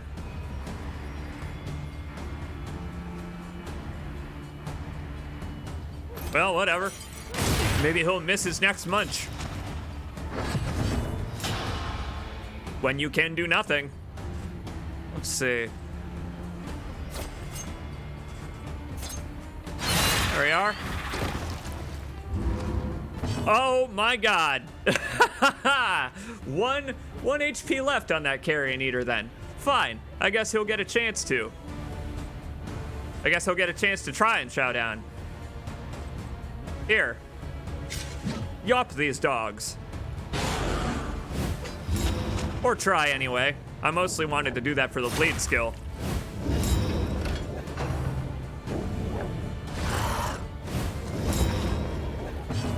The fact that they apply a dodge token every single time they move is making it so very difficult to kill them, I gotta say. Just get rid of it. Collins, bro. Knock this goddamn dog out of the park. Knock it out of the park. Swing for the damn fences. You hit him so hard he went 6 feet underground. Dug him a grave with one swing. All right, so that Carrion Eater is done like dinner. Speaking of done like dinner.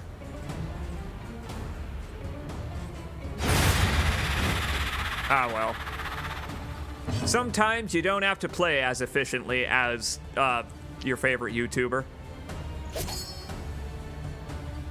And this dog's gonna get another move to finish us all off, too. We're not even to the spiders yet. All of this nonsense was just the preamble to the arachnids. Oh, that pocket watch. Oh, that relationship. Okay, Bloodlust is a little scary. Bloodlust is kind of terrifying. Right, and of course I can't use it. Still learning. But I think it'll apply to the next round still, so the buff will still be active. Do me a favor, everybody. Murder this rabid dog. Please, please put down this rabid dog that has been giving me nothing but trouble. This one specifically has been more annoying than the other one. And I can't believe it lasted all of our turns.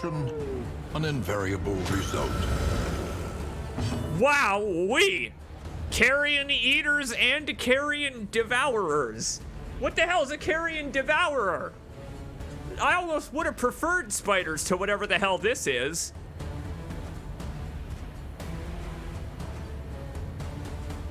Okay. Right. What can we learn upon closer inspection? Same thing, pretty much. They're pretty much the same thing. Yeah, the Carrion Eaters and Carrion Devourers are two sides of the same carrion. As in, they munch it together. One starts at the ass and one starts at the head, and they meet in the middle. Okay. Well, I just hit the motherfucker then. Let's just hit the motherfucker. No, hang on. You're slowest, Collins, bro, so you go first. Buff yourself, my friend.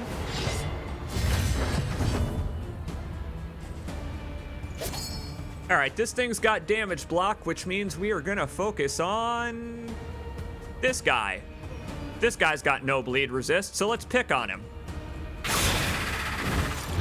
Because, see, Squares does more damage to stuff that's bleeding.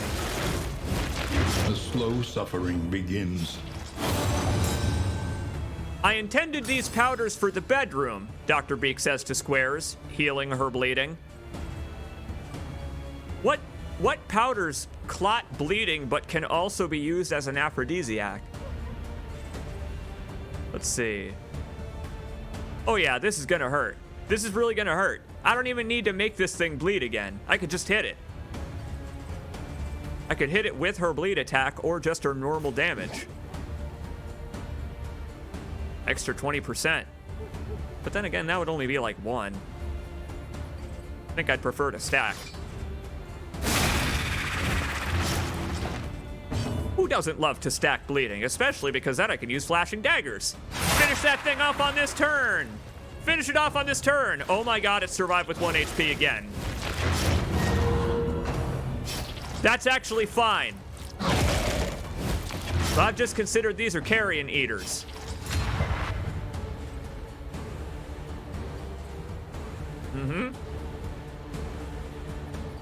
It's okay. I think we will draw all the attention to Collins, bro. And then heal him. Heal him with Dr. Beak when he needs it. See, we got other characters that have bandages which can heal Dr. Beak herself. Because Dr. Beak has a gigantic bleed on her right now. Interminable conflict. Dr. Bleed is a better name for her right now than Dr. Beak. Right, so we don't want to turn that thing into a corpse just yet. I think it's time to bust out this random ass spiked ball I have. There you go. Have a spiked ball and some bleed. You seem like you could use it.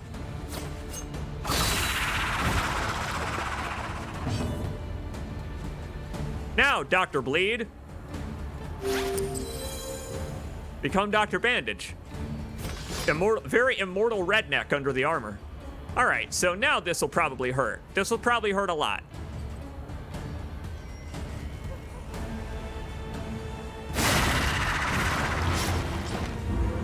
An arguable amount of pain, but that's okay. It wasn't the max, but doesn't have to be.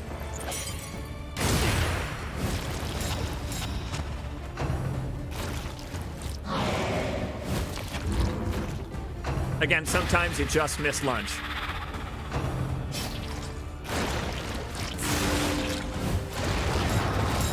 Yeah, again, that's okay. We put a big old bleed on him.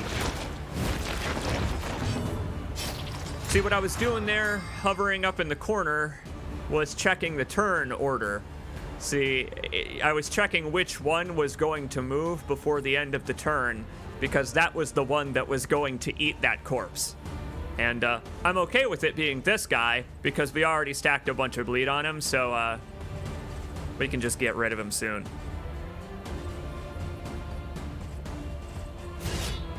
Soon! Oh, still did 7 damage, even though it had that block. Good thing we buffed it, Collins, bro.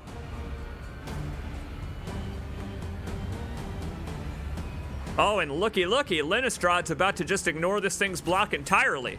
A breakthrough. Screw you, buddy. He's gonna go anyway. That's okay, though. He's dead on the next turn. This is a strange encounter. So many different carrion eaters to manage. Next turn, we're healing Collins, bro, because 7 bleed per turn is quite a lot. He's gonna go to death's door. Matter of fact, then this carrion eater is gonna take a swing at him, which I don't like. Can it even? Yeah, it can. And it probably will. It's hungry, I bet. Huh. Oh, that's bad.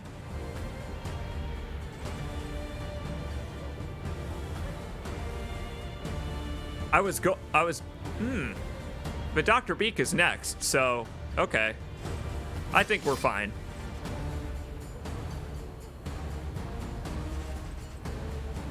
Yeah, I think we're fine to keep doing what we were doing.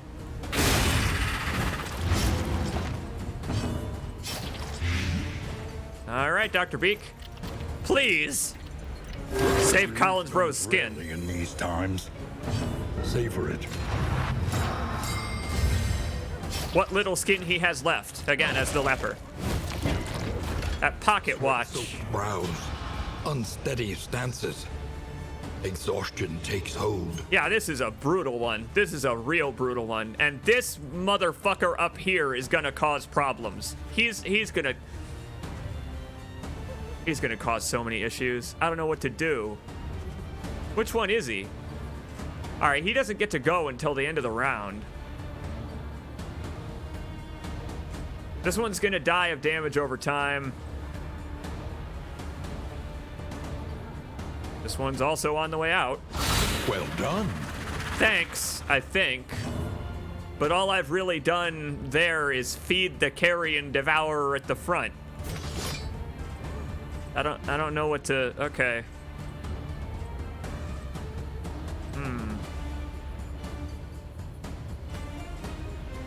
Think I'll just hit him. Because he's gonna heal this anyway.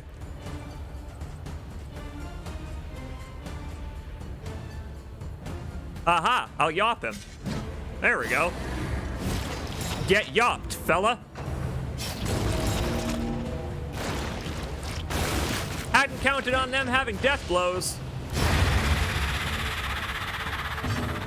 Actually may have saved me just now. That guy doesn't get to go again. So I could just finish him off on the next turn.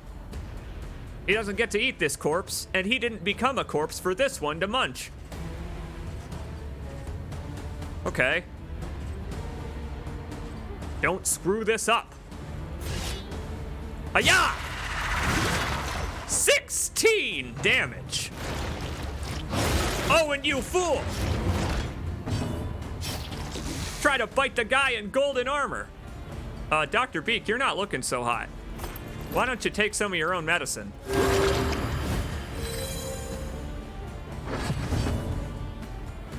This is ridiculous. This is all completely ridiculous what has happened here. All right, this thing needs to go. It's gonna get to move again. It's garbage. I don't have time to remove the winded, but then again, that's only minus 33%, so. Well, screw it then. Execute plan just hit the motherfucker, as they say. We'll give him a dagger. We'll give him a dagger for Audrey. Linistrad, excuse me.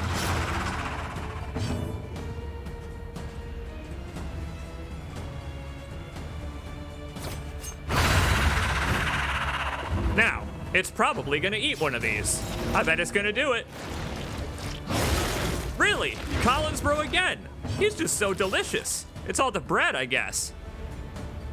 I wish he would get a chance to heal again, but I guess he'll do it on the road. Oh boy! Be careful what you wish for. Hit him again! First one didn't take.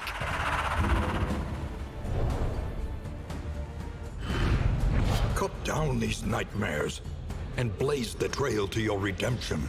Blaze the trail to your redemption indeed. I'm gonna need one after that. My God. Whew, what a nightmare. That could have gone so catastrophically wrong, and it almost did.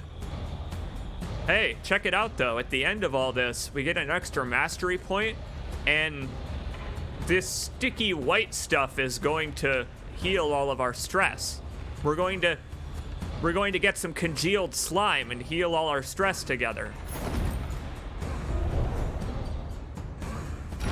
The loathing festers. As it should. Open up that character menu because my inventory is indeed full of bread, but that's okay. I used a lot of my items. I got another spiked ball. You know what? We'll put that milk-soaked linen on because I now regret what I said earlier about it being semi-useless. It was because I didn't bring out enough lepers in Darkest Dungeon 1 that I thought that like a fool. Turns out, nah, they're quite critical for keeping the leper himself able to act. Matter of fact, I'm going to give them... Oh, how in the hell do I do that? That's gonna be a weird do-si-do with a full inventory. I'm going to give them directly to Collinsbro so that on his turn, if he's afflicted by blindness, he can use it on himself. We've found the use case. We found the use case for it. I don't think I need this fisherman's net. I like the speeds that everyone moves right now already. Slime mold. See you later. And I've got good news, I guess. Pretty much everyone in the carriage already has a disease or two, so we don't need these inoculants. We'll just carry 2, 4, 6, 8, 10, 12 bread. That's enough for the... That's actually for real enough for the rest of the run, even if we go to the sluice. We're completely full on bread. Oh, these idiots. Oh, these idiots. Our pack is laden with loot and supplies. We need to spend some of them. Some of them want to go for the assistance encounter. Some of them want to go for the unknown. None of them want to go for the lair, and I don't blame them. Here, let's open the inventory.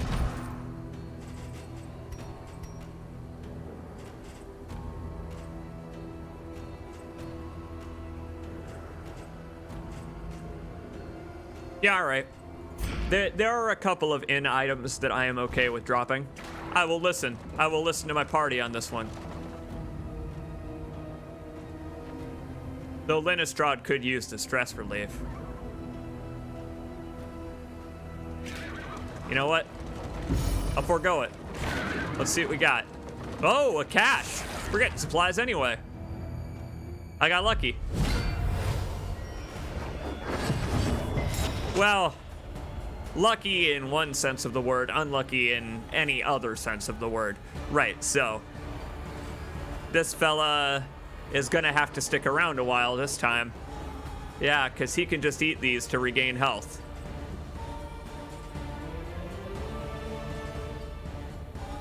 All right, well, like I said, we again, the dinner servings are here. Oh, the kicky goat legs. The kicky goat legs are very bloodborne. I guess we'll start with, we'll just get them one at a time. Oh, ye old school. They're nasty. Anything here do bleed damage? What can we learn upon closer inspection? Nah, nothing. Nah, nothing. We're good. I guess we'll deprive him of his meal first then. But he himself does do that belch thing. Analysis is the natural prelude to action. That belch thing he does is pretty messed up. That baneful breath. It weakens everybody and it doesn't blight them, it just does disease. So, all right, I guess we'll skip ounce of prevention too. Sure, all right, fine. I've come for your livestock. Not to eat them, to cull the herd. And now, the greatest test of all. Yeah, he can heal himself, it's okay. Can't he? I actually don't think he can. Oh boy. That may have been a bad decision on my part. Yes, this is a heal. Okay, good. So Solemnity there is the reason why I did not just heal him with Dr. Beak. That was a real bad risk on my part. I shouldn't have done that. But, yeah, now he can heal himself for more than Dr. Beak would have healed him. Self-reliance is a rare and wonderful thing. Very rare. Rare and risky.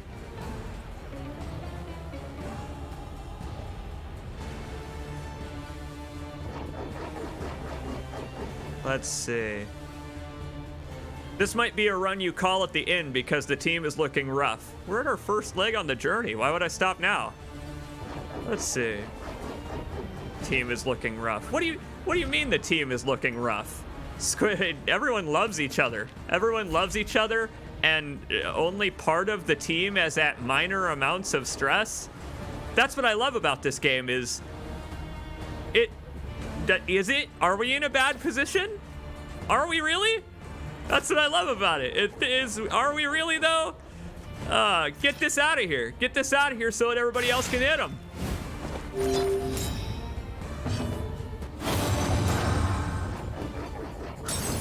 There is a place for us in Summer Country. Again, I guess as former nobility, the leper would know.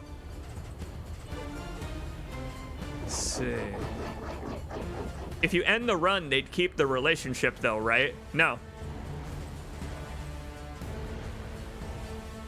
At least it doesn't tell me that anywhere. Let's see.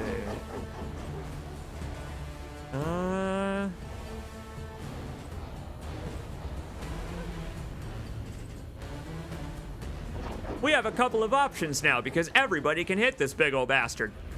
Everybody can hit him. Everyone can hit everybody have fun tonight. Everybody Wang Chung tonight. I assume this is the Wang Chung.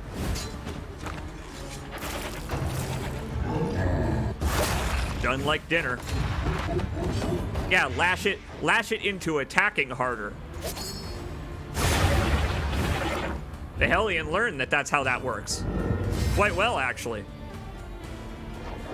All right, so 50% chance to miss. Am I gonna use his attack? No, I'll do it on the next one.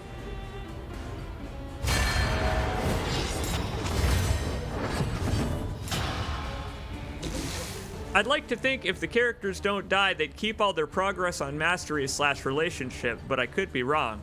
Well, if we ever end a run in the middle, I guess we'll find out. But runs themselves seem to be hard resets, so that doesn't seem to be the case. Like I said, we'll find out if I ever do it. For now, let's beat the hell out of this guy.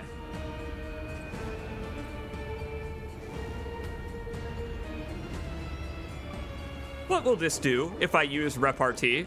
Because he can attack Linnestrad from any position, and only her, but it could just cause him to use Baneful Breath over and over again.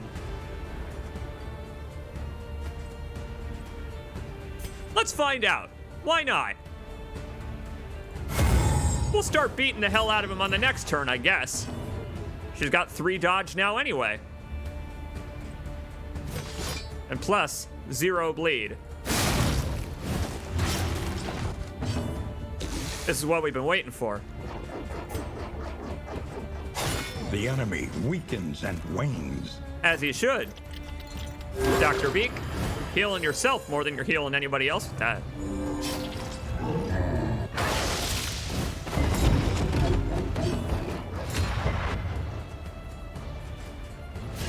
Let's see.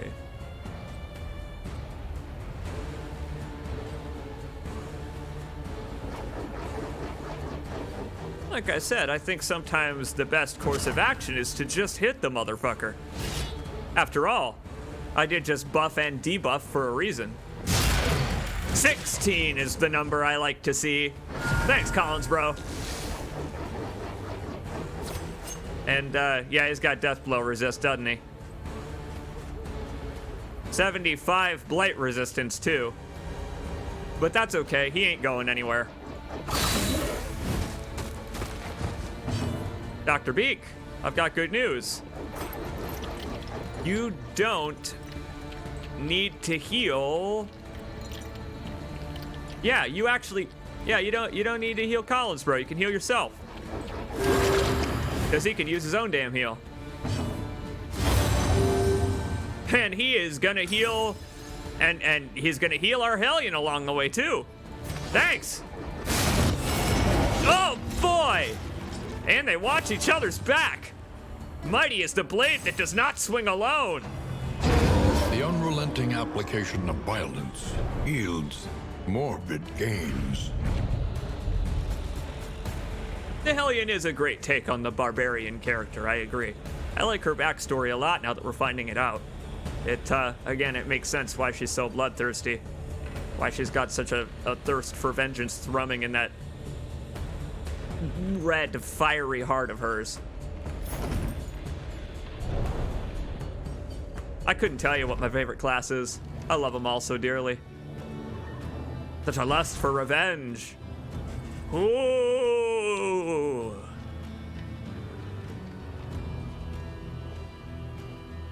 You know, I think this one will go all right on Dr. Beak.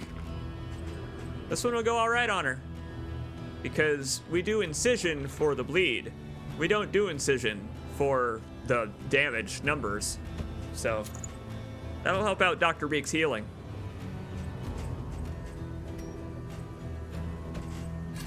Bandages, and again our pack is laden with gluten. But we're about to come into more supplies, and then we should be ready.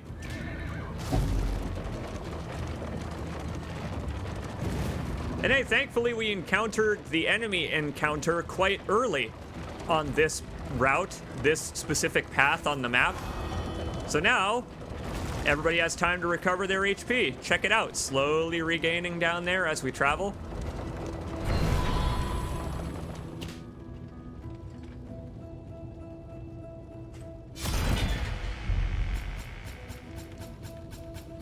More slime mold, more bread, and hey, additional scouting chance. Very good.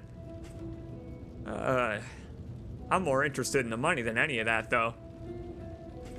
Here's the thing is, these stress relief items we can get rid of because everybody is going to get -3 stress automatically from our, let's see, what is it? Our sticky white stuff from the creature den. Yeah, our sticky white stuff there. Our coach is up to 27. Oh my god, it's so packed. Quite laden. Well, here, we can give one of these to somebody. Light resist would be nice to have. We also should start preparing for our next leg of the journey now.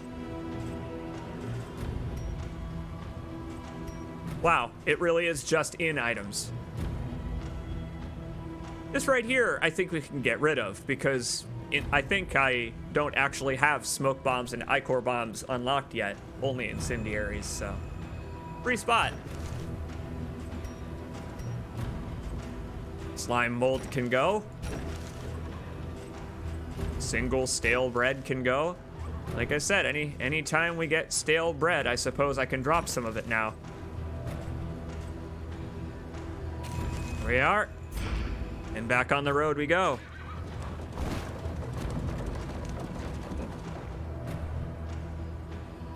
Now, do we want to fight a battle and then get a candle at wherever the hell we end up? We're not going to reach that goal either way.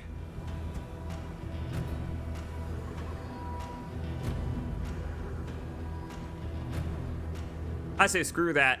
I say give our team some time to heal for the cultists. Let's go this way.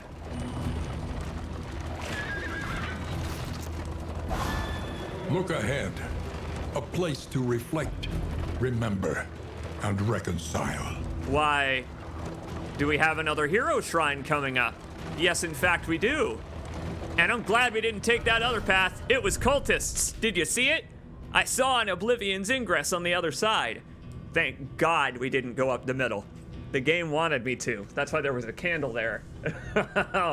Not on the first leg of the journey. Maybe the next one. Okay. Well, we have been continuing with the Hellions story thus far.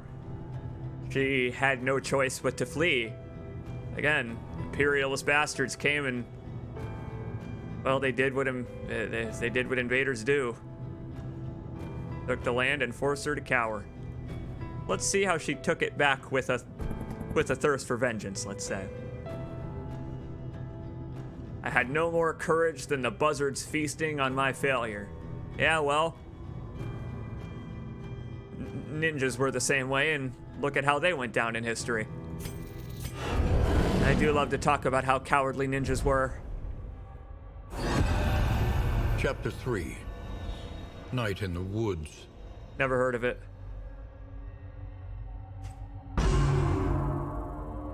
As the advancing army moved on, she huddled tightly in the tree's clammy roots, hoping to be somehow swallowed up into the earth. At dawn, she woke tormented by the exuberant cries of carrion crows, come to feast upon the corpses of her kin. When at last she stirred, the scavengers took flight, repulsed by the sight of this undeserving revenant. Jesus. Well, I guess you end up being the lone survivor. You end up with the same amount of trauma as anyone else in our party. Sorry to hear that. The what is it that we usually say around here? The horrors of war. But like The man-at-arms is the war guy. That's not war. That's just slaughter. Especially after you spend your whole life training to be a war hero like the man-at-arms. Again, she fought her way to the top of her clan, and it's funny how that worked out for her. All that really seems to have done was provide them with less of the clan to defend from invaders. Whoops. Very Genghis Khan. Raucous revelry. Yeah, that's probably what they were doing, I'm going to assume.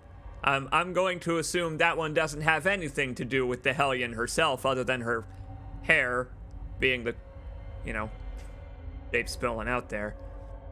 I'm gonna guess this is more what those fellas were doing after they captured all that territory from those nasty barbarians and their bardishas, am I right? Thank God our metal helmets protected us from their blunt weapons. Thank goodness our smoke and gunpowder pierced right through their simple leather armor.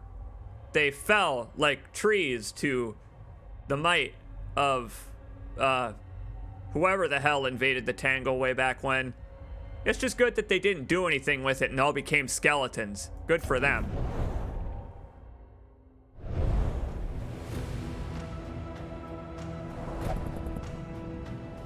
My brothers, my sisters calling for me as they all died. Oh. Sorry to hear that, Squares.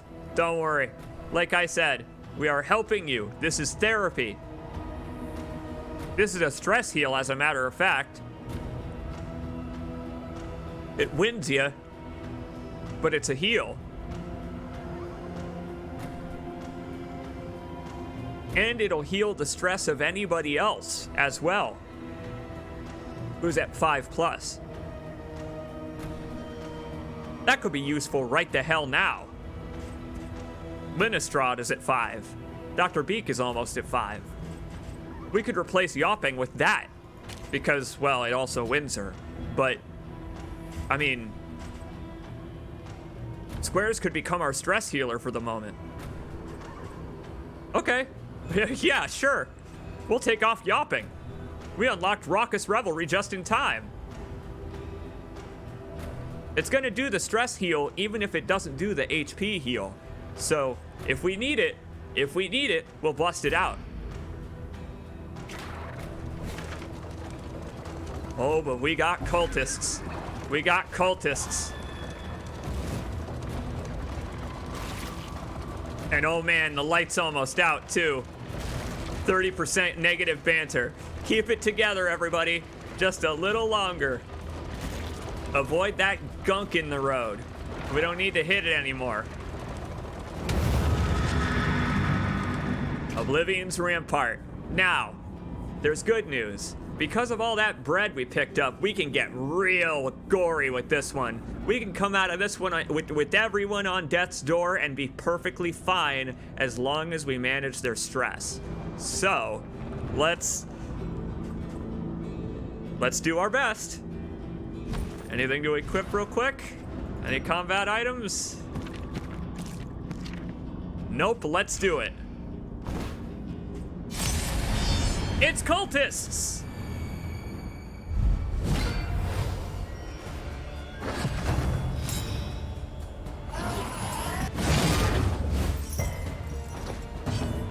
Resisting the blindness right away, perfect. So, right away we need to do some damage control, right away. So this'll just affect everybody then. Get Grogan. Very good. Now on the next turn we can use Bloodthirsty. And then on the third turn we can use Wicked Hack and onward. In the meantime, let's fuck up this baby by throwing daggers in its eyes. Completely normal to do in a video game. These two in the back here are going first, I think. I'll try. Like I said, I'll try. The slow suffering begins. The stressfulness.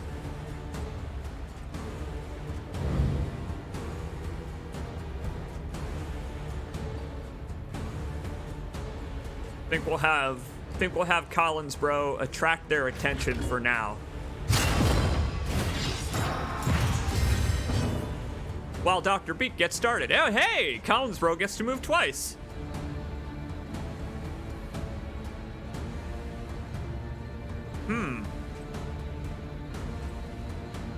And he doesn't need to use reflection to remove blindness, so I can just give him a free revenge. Or smack someone, but that doesn't really matter. The altar's just gonna heal them, so we'll do that later. Maybe on the next turn. God damn, look at him. He's got three entire turns worth of double damage. So we need to set something up. We need to set something up to get hit. There. These things do blight, right? Analysis is the natural prelude to action. Do any of them do blight? Nah, they're all bleed. All right. Fair enough. It was the only combat item I had anyway.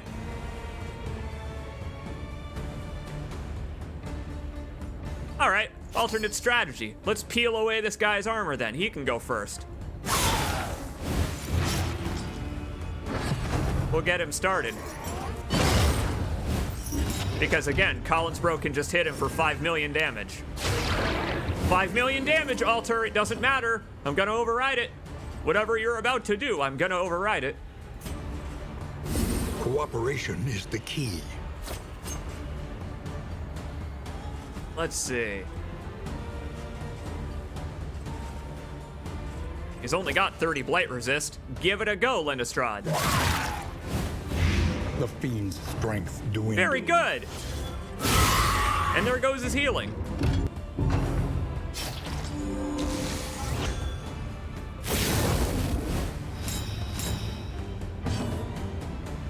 Uh-oh. That was the wrong time for him to apply a dodge. I was about to hit the bastard.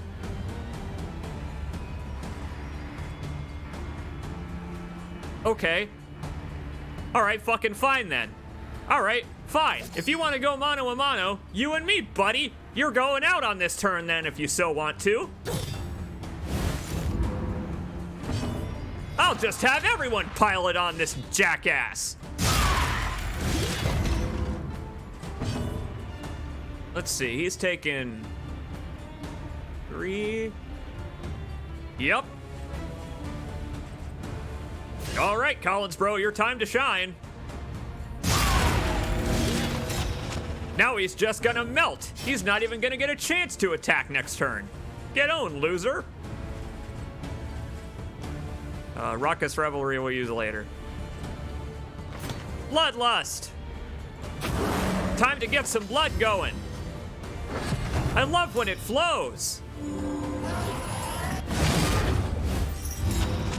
The altars are such goddamn bastards. Yeah, they sure are. Especially when they're in the back, where they're the hardest to target.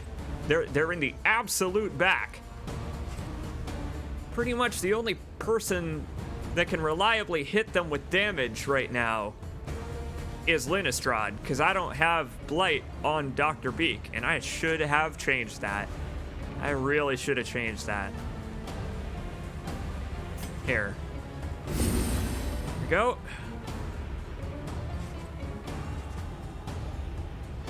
Think about the next turn. I'm gonna start trying to kill that stupid thing now. I'm gonna start trying to kill it now.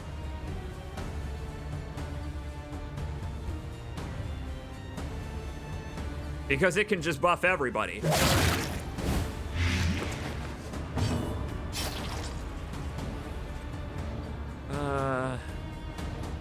I think I'll try and count on the damage over time kill on this fella. I'll try. This is a tough one. This is a real tough one for strategy. Because I could draw all the attention to Squares, but Squares is really high on stress right now, so I kind of want to just use Raucous Revelry again. We could let this battle take a little while. It's got no turn limit. Let's keep our fellas from going insane, why don't we? That seems like a better idea. Yikes! They'll hit us right back, but again, sometimes slow and steady wins the race. Good news, he's blinded, but we brought the linen for just this reason.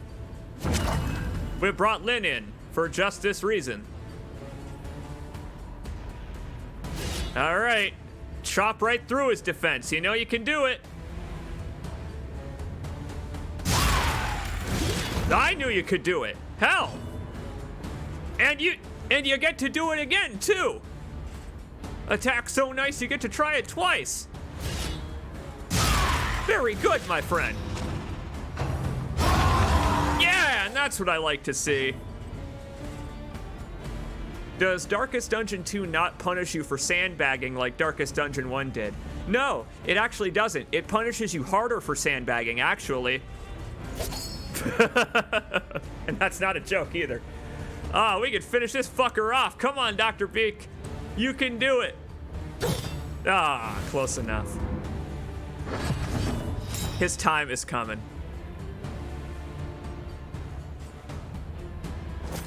Yeah, no, so the stalling mechanics from the original game are still in this game, yes. And they apply the same way. But I'm sure there are different, I don't know, new things enemies can do as well.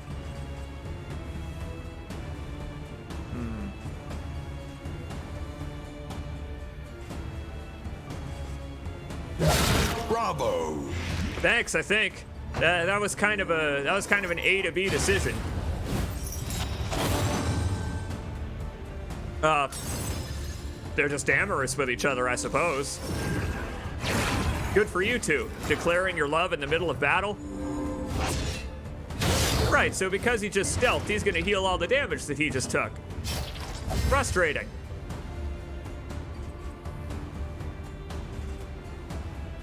That is a hefty bleed. That's a hefty bleed that you're bleeding there, Squares. Let's see. I'm wondering if I should use Dr. Beak's turn to heal Squares. Nah, I don't think so. Not at this point. Squares is winded, which is a problem, but it's only minus 33% damage, so if we're doing it for the bleed, not that big a deal. It was only 1. 6 to 5, not that bad. Now this here is difficult. Dr. Beak, I don't know what to have her do. I guess just get rid of this guy's shields then. Yeah, sure. Why not? Make him hurt worse. Even if the damage gets healed afterwards, Collins bro is our chopper, and he's cutting him down to size. Oh my god, he did it! He got the second move again, and the thing is gonna be on death's door. Collins bro may have just saved the day. He did exactly enough damage, in addition to the blight, to put it on death's door. I would love for this damn thing to go on death's door too. Any time now would be great. Or it could just pass away. A deliberate and methodical appliance of harm. Now this kid is causing me trouble. This kid is causing me some real problems, and I don't have a way to hit him with Dr. Beak. Once again, I could just try to, I guess, strip away his defense for later. Huh. That won't do anything. Not a whole lot that can be done here.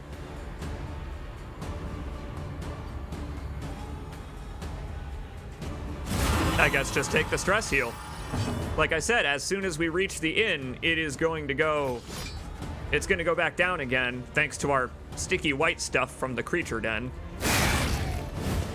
So I think this is almost over. Oh, it is. Attraction, an invariable result. Say goodnight, kid. And say goodbye, cultists. The past is gone. Let it die.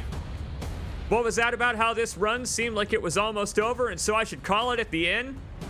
Nobody even went on death's door on that one. Ah, go team. Well done, everyone. Are there any over-leveling mechanics you found, like how in Darkest Dungeon 1 your people refuse to go on easier expeditions? This game doesn't really work like that, no. Again, this game begins and ends with one run from the start to the mountain. And there's a very minor mechanic called memories for characters who make a successful run all the way through and survive it. Those are the only carryover mechanics between runs. I don't think over leveling or leveling at all is a thing anymore. It's been replaced by mastery.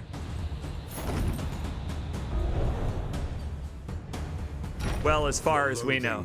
Abates. Well, if you're gonna keep doing the as far as we know thing, then you may as well not ask me those questions. Am I right? Because I don't know the answer to them either. You can't ask me the question and then say as far as we know, because that's why you asked me the question, is because you don't know.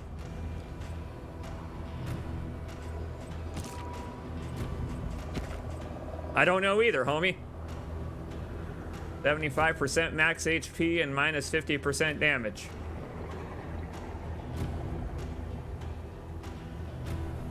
Well, we do leave the... We could swap Dr. Beak mostly to Blight. We could do that. We could get rid of Dr. Beak's blinding gas and swap modes here. Because I was thinking of the fear mechanic, but... Well, we don't necessarily need to combo if we don't have anybody who can combo. See, we can set Collinsbro up here to ignore his own blindness. If the enemy is set up for a combo that he's going to attack, it'll ignore his blindness. But I don't need to upgrade it to make it do that. I only need to do that for break.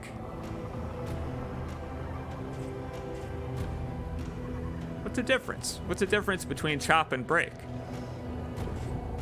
Ah, break ignores armor. Break removes armor. I think I might swap chop to break. I might swap chop to break and then upgrade break. That's worth a mastery point to me, because enemies having so much damn armor is starting to bother me. He got his own trinket here as well.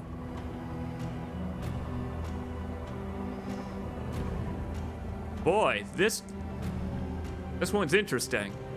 He sometimes gains stress on a successful crit, but otherwise he gains defense on defending. Interesting. We'll put that on him. Why not? I mean, it's only one stress, 33% chance. I'm thinking more of this trinket here. I have so much bread. I have so utterly much bread, and it's not going to be a problem for much longer either. Wind chime.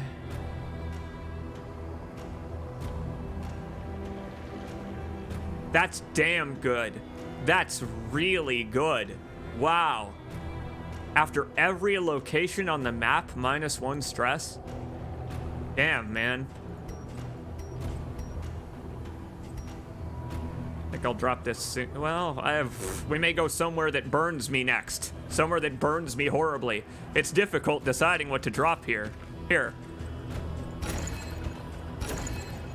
We can delay the inevitable here by just giving that to someone for now. We don't have to worry about it. I was going to stick the telescope on, but No, I will. I'll keep it. Ah, screw this burn salve. Even if the sprawl is next, who needs it? We'll find more burn salves along the way. This game teaches you really well to not worry about indecision like that. Respite within reach. Because again, the game moves on quite fast. But it allows you to slow down and take your time in between fights. Pace yourself as you will. It's wonderful.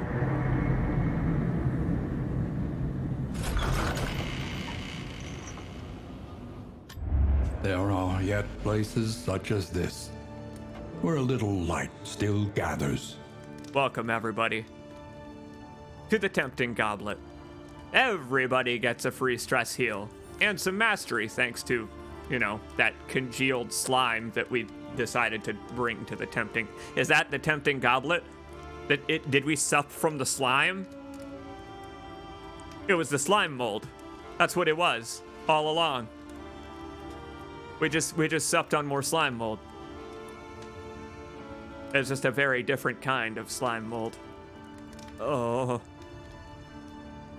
Yes, so that's him. That's been my Steam avatar, that little guy, for a little while. I love him. The Tempting Goblet. It's the Bone Courtier from the original game. He's here. There he is. Try the wine is the description of this one. I love it. On entering region, everyone gains 2 stress. Thanks to this specific inn. What a dick move.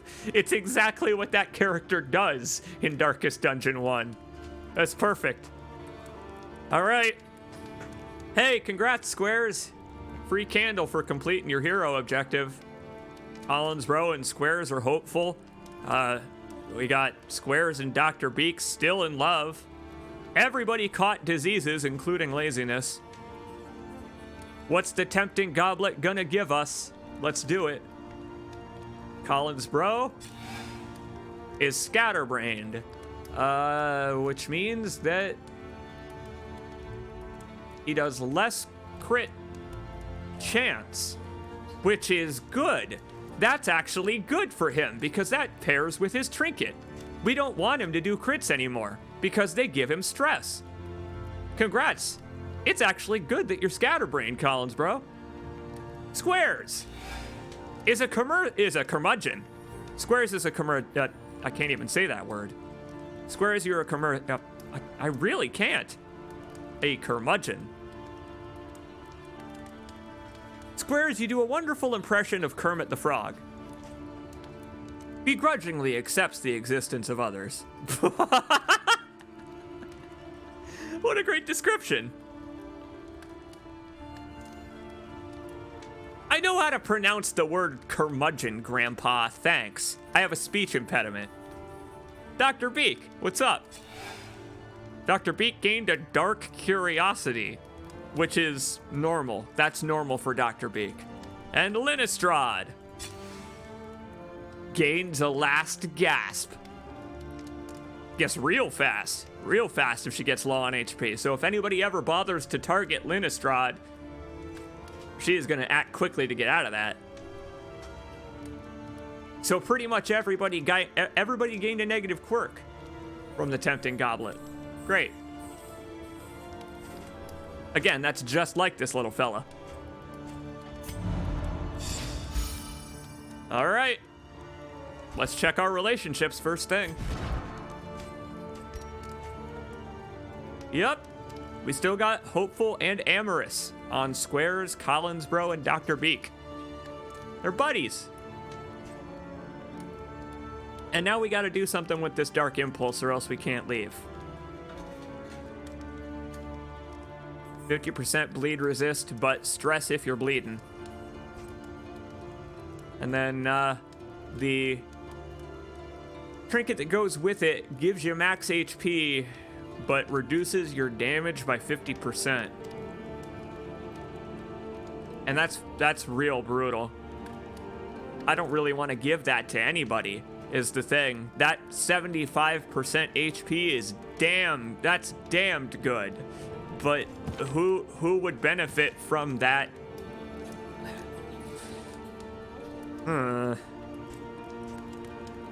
Maybe Linnestrad. Maybe Linnestrad because she doesn't do much damage anyway. Linnestrad doesn't do very much damage.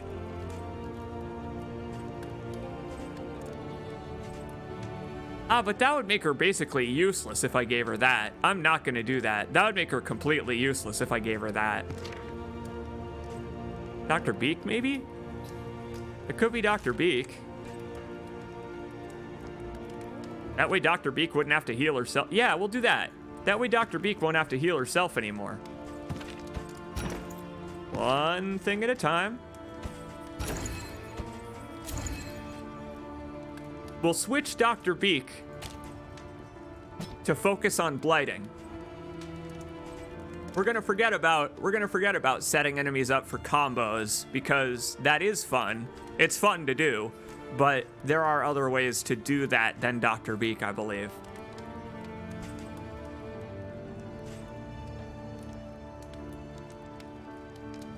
Meanwhile, we got a minus 15% damage in general.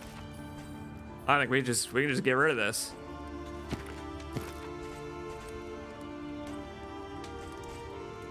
Yeah, I think I'm good to just get rid of that. Because Dr. Beak's the only one that gives healing to others. Others, it would only affect themselves, and again, not worth the damage trade-off. Let's see.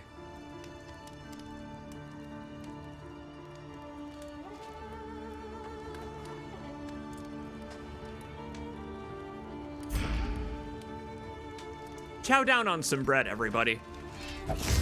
Free up our inventory so that we can go shopping.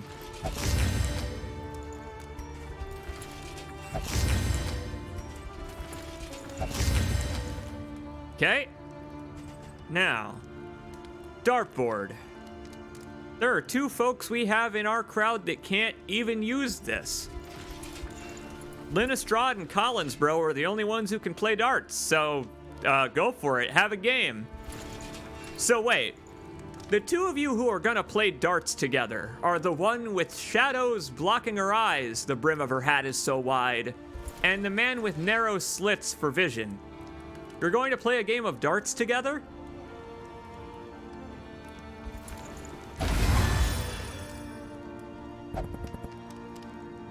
I'm not surprised it didn't turn out so well. That's okay. They're only neutral.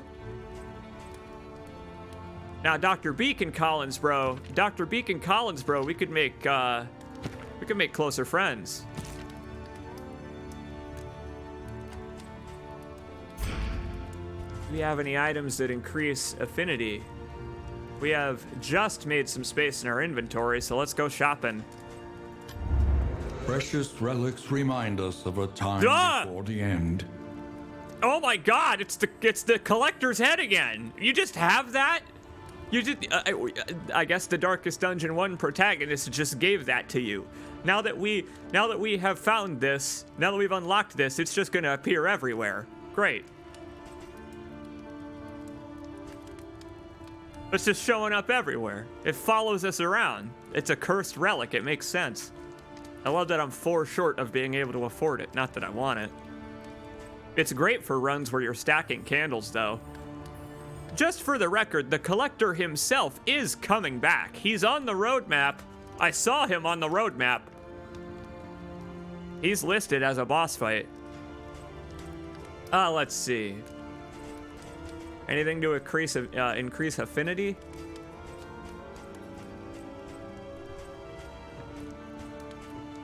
No, nothing. Nothing to increase affinity. Fucking cool. Thanks. Guess I'll just go eat dirt, game. I'll save some bread for the next inn. Let's see what everybody's equipped with then.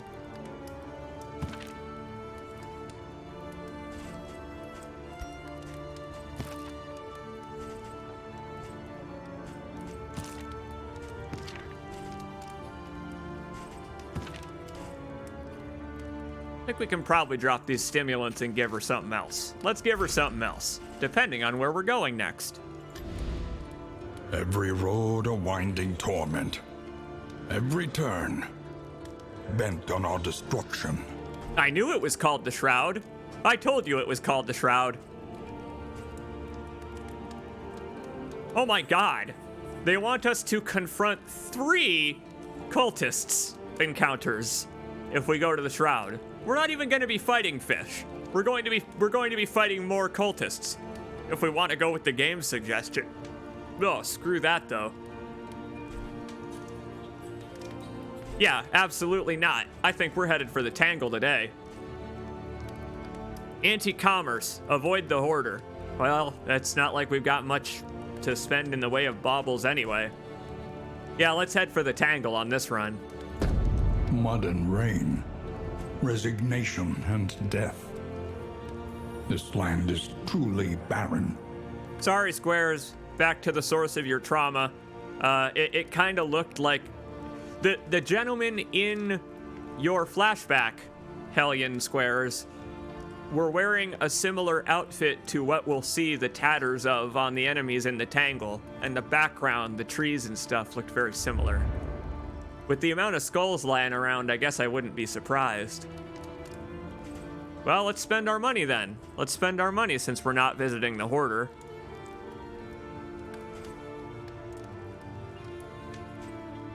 Anyone need a trinket? Squares. Squares doesn't have any trinkets.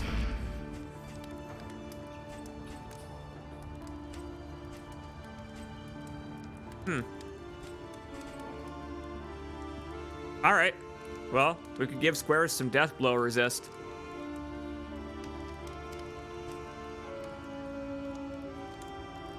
Or max health. What's your max health at? Would you benefit from it? Yeah, you kind of would. Yeah, that'd bring you up to nearly 50. That's not bad.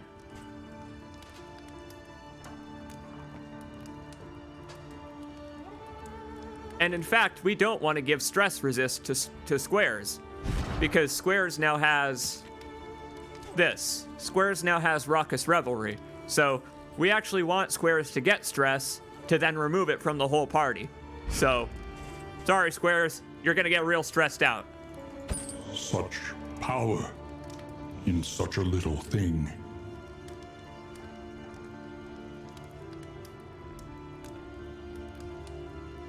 There's a line you can take 10 different ways out of context. So we're headed next to the Tangle, which means Blight? I don't remember. I don't remember if it's Blight or Bleed. I guess it doesn't matter. We'll try... Maybe we'll spend on some inn items.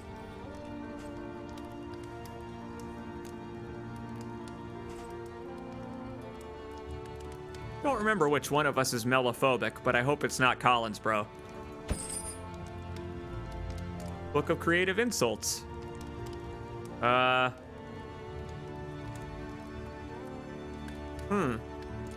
This one could be interesting to give to Collins, bro. He seems like a learned fellow. The leper himself, but also Collins, bro. Just, it seems like he would know a lot of creative insults already. Maybe give him the chance to use them.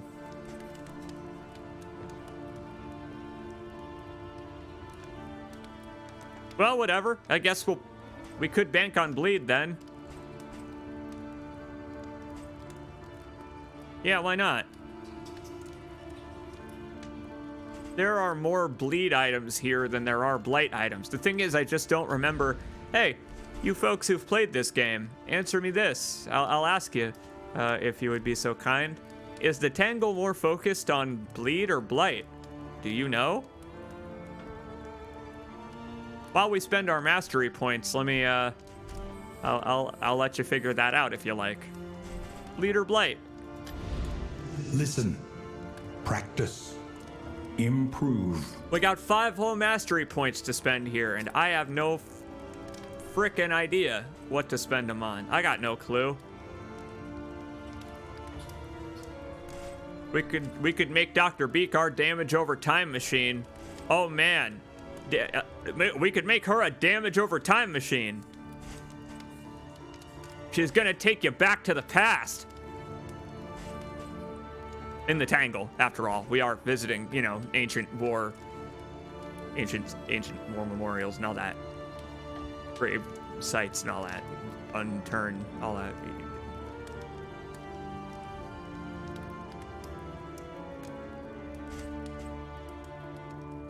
I could just make her hurt worse, is the thing. I could just make her hurt worse. I think I might do that.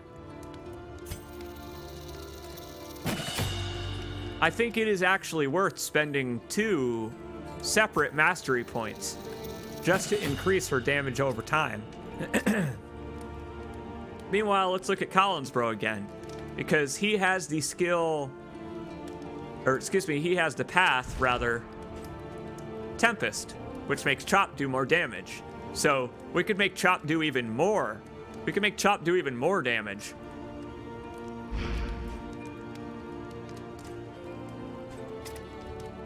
But I think we'll look at utility while we're here too. Let's not forget about utility. Because these folks need to be able to support each other against enemies that aren't purely weak to bleed and blight, you see. Flashing Daggers is a great one to upgrade. That's just straight up a fantastic damage increase. 2 enemies hit at once, now for what was previously the maximum damage it could deal, is now the baseline. That's a damn good upgrade.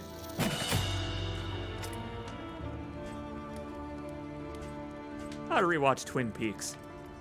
I'm calling things damn good and damn fine a lot on this stream. I bet Twin Peaks still holds up. I bet it'll hold up forever. Okay. How about Raucous Revelry? Oh, interesting. Upgraded Raucous Revelry gives Death Blow resist. Whoa. Interesting one. That's a really interesting one. Is that just, that's just to her. That's not to the allies. That makes it less worth it then. Yeah, that makes it a little less worth it if it only adds Death Blow resist to her.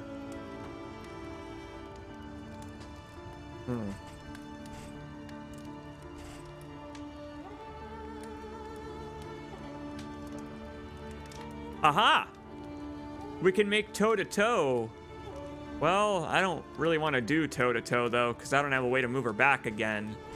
I don't have anything that moves the leper forward, so I think I might unequip toe-to-toe, because I don't think I've used it a single time. I haven't needed, well...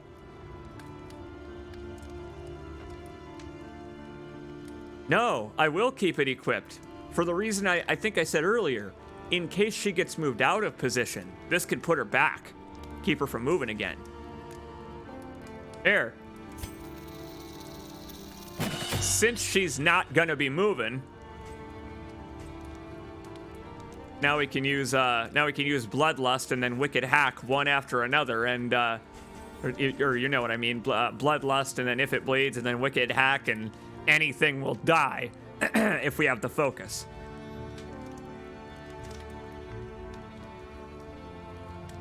How about Ounce of Prevention?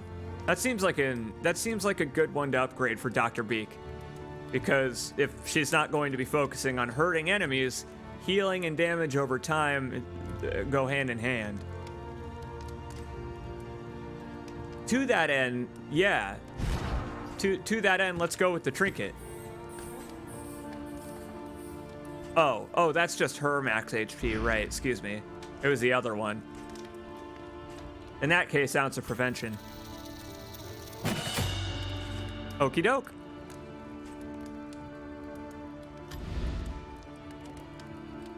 And yeah, it seems the game is recent enough and quiet enough that folks don't really have knowledge yet on what general resistances enemies carry in each region. And I actually like that. That was something that was figured out really early on in Darkest Dungeon 1, and they never really changed it.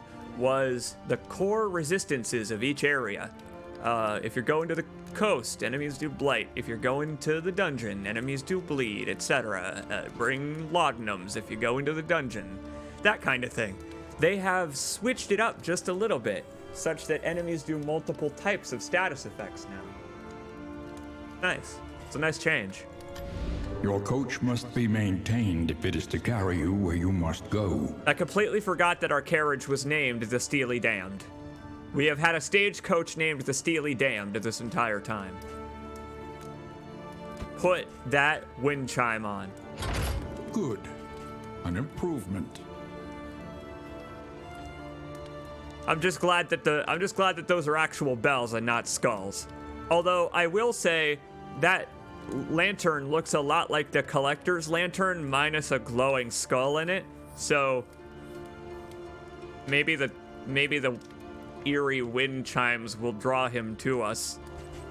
Either way, we got food, so I guess we don't need this icebox anymore. I'd rather take the scouting chance. Reconfigure. Meet each challenge on its own terms.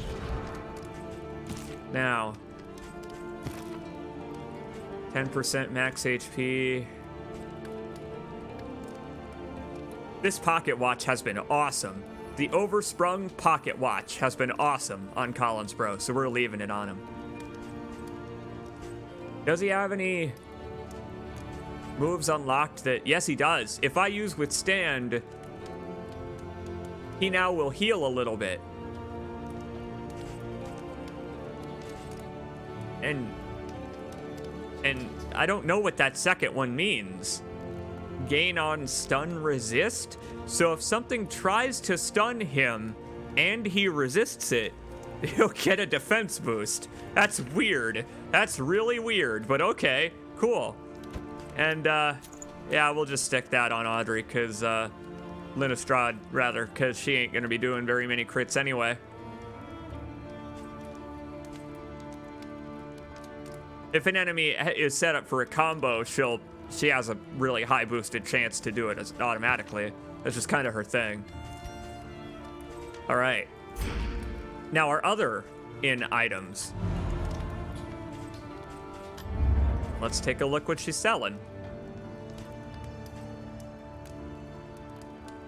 I guess we'll spec out then. For bleed. Just in case. Or maybe a little bit of both. Why not? We have the money. There. And I think that'll do us. Let's see. Give those to her. And back to the in items.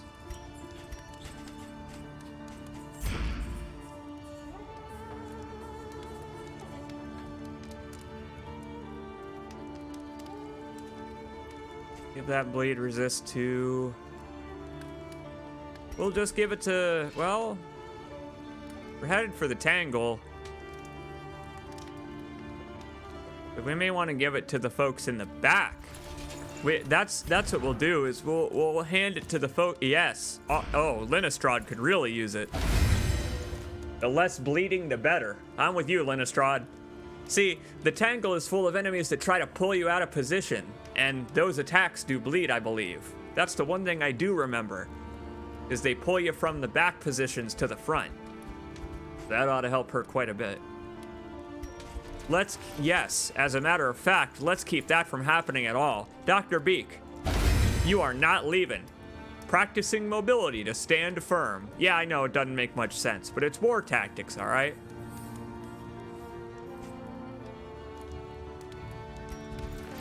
Calming incense for the two of you weirdo lovers. And some whiskey for squares for the road. Okay. Now these armor kits.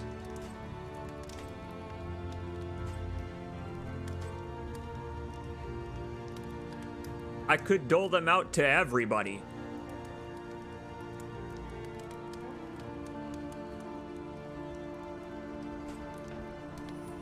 Matter of fact, I will. Think about where we are. The Tempting Goblet. We're going to get 2 stress upon entering the region, so I'm going to use this calming incense, even though someone isn't going to benefit from it, just to get rid of this 2 from squares, because it'll become 4 as soon as we enter the tangle. Here you go. Have some more. Take a nice power nap. A powerful power nap. You're gonna need it. Let's see.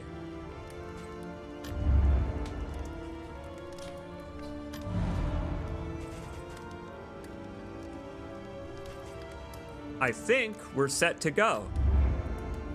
The next region's goal is anti-commerce, avoid the hoarder, and we're going to get a candle for doing it. I don't have any baubles to give him anyway. We're going to encounter more oases as well, which will do good to get rid of the stress that the Tempting Goblet is about to inflict upon us. If you folks don't mind, I think we're going to take our first break, because it's been about 3 hours. Man, we got into a lot of scraps on that first leg of the journey, didn't we? Don't worry. Now that we have earned a whole bunch of mastery points and upgraded our cast of characters just a little bit, it'll get easier from here. Now is a good time for you folks to stand up and hydrate before we embark on our journey to the Tangle. Again, it's going to involve a lot of crawling on our hands and knees through brambles and underbrush, so make sure to practice your contortionism, standing backflips. Hydration more important, though. I'll be joining you, and I will see you all in just a moment for more of Darkest Dungeon 2. Thanks for sticking around, everybody. It's been lovely having you here. It really has been. Just seeing how many folks are watching and enjoying the running commentary is what I've learned to appreciate about streaming this game. It's just for us. So I don't mind a quieter chat. Anytime we need to pause and ask for strategy, we have room to. It's a great game for dipping in and out of that interaction. I'll be right back, and so will you, hopefully, for more of Darkest Dungeon.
Greetings! I return.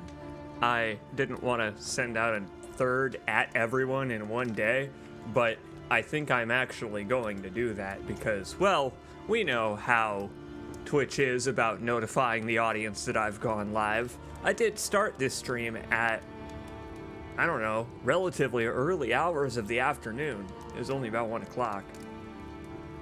Don't forget it! I'll send out another at everyone. Ping the whole world. Why not? That's what we were talking about when we were streaming Cyberpunk the other day. On the blurb itself, I said, we are still live with Darkest Dungeon 2. The Steely Damned. Our carriage is halfway through its intrepid journey, and on to Tentacle Town we go. Come right along. Yes, indeed. The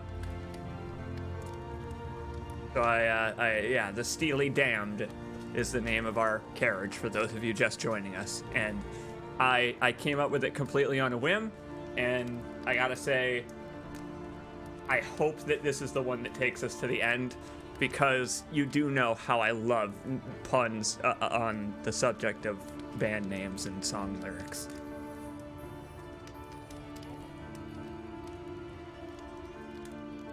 At you fuckers. I'm not gonna rename at everyone to at you fuckers, but I bet there are some servers which have done that, and on Discord, etc. And I don't blame them. Yes, indeed. For those of you just joining us, we currently sit halfway through our journey towards the mountain today. We rest at the Tempting Goblet, which is a blessing and a curse. It's a blessing because it's a truly adorable reference to Darkest Dungeon 1. It's a really adorable reference to the first game, and we could polish the little statue of the little guy. He also showed up on a previous stream, the Courtier, as the husband of Linistrad there, our grave robber. Had to remember the class name because it's replaced in this game with their actual name. It doesn't say like Linistrad grave robber anymore. It just says Linistrad. I like that a lot. The personalization of your heroes. Taking them from their job to integrate their origin into the character. We talked a little bit about that earlier in the previous streams. We've gone on about that. It's been wonderful to talk about that from time to time, especially when visiting the hero shrines. I didn't even know I was intended to lose that last one with the Hellion. It was terrifying because I thought I was about to miss out on a chance for a skill, and it was a brilliant subversion of gameplay expectations. It was great. Man, those chairs look comfy. They do, and I love that everyone gets a different chair, and everyone has a different posture. Some of them are at the ready. Some of them are waiting their turn with anticipation. Some of them are forlornly reflecting on their past. That's my favorite thing about the leper. Look at the way he's sitting. To me, that says that he's not really here at all. He's somewhere far, far away, the leper. Thinking about, you know, the kingdom that he used to have and all of that stuff that is now gone. Not in a way that he misses it necessarily, but in a way where it causes him to reflect on how it is different from now. Stoicism, pragmatism is what the leper is about, and they didn't forget that in this game. I like that a lot. Also, I like that this specific bandage wraps around to form a tiny version of his sword. In case all of that stuff I just said was way too high concept, there's another little thing. I like that the way that his shawl is ripped also matches the tears on the end of his sword. The way his sword is shattered. I like that when you give him an item, he comes to attention, almost like he was, you know, reminiscing.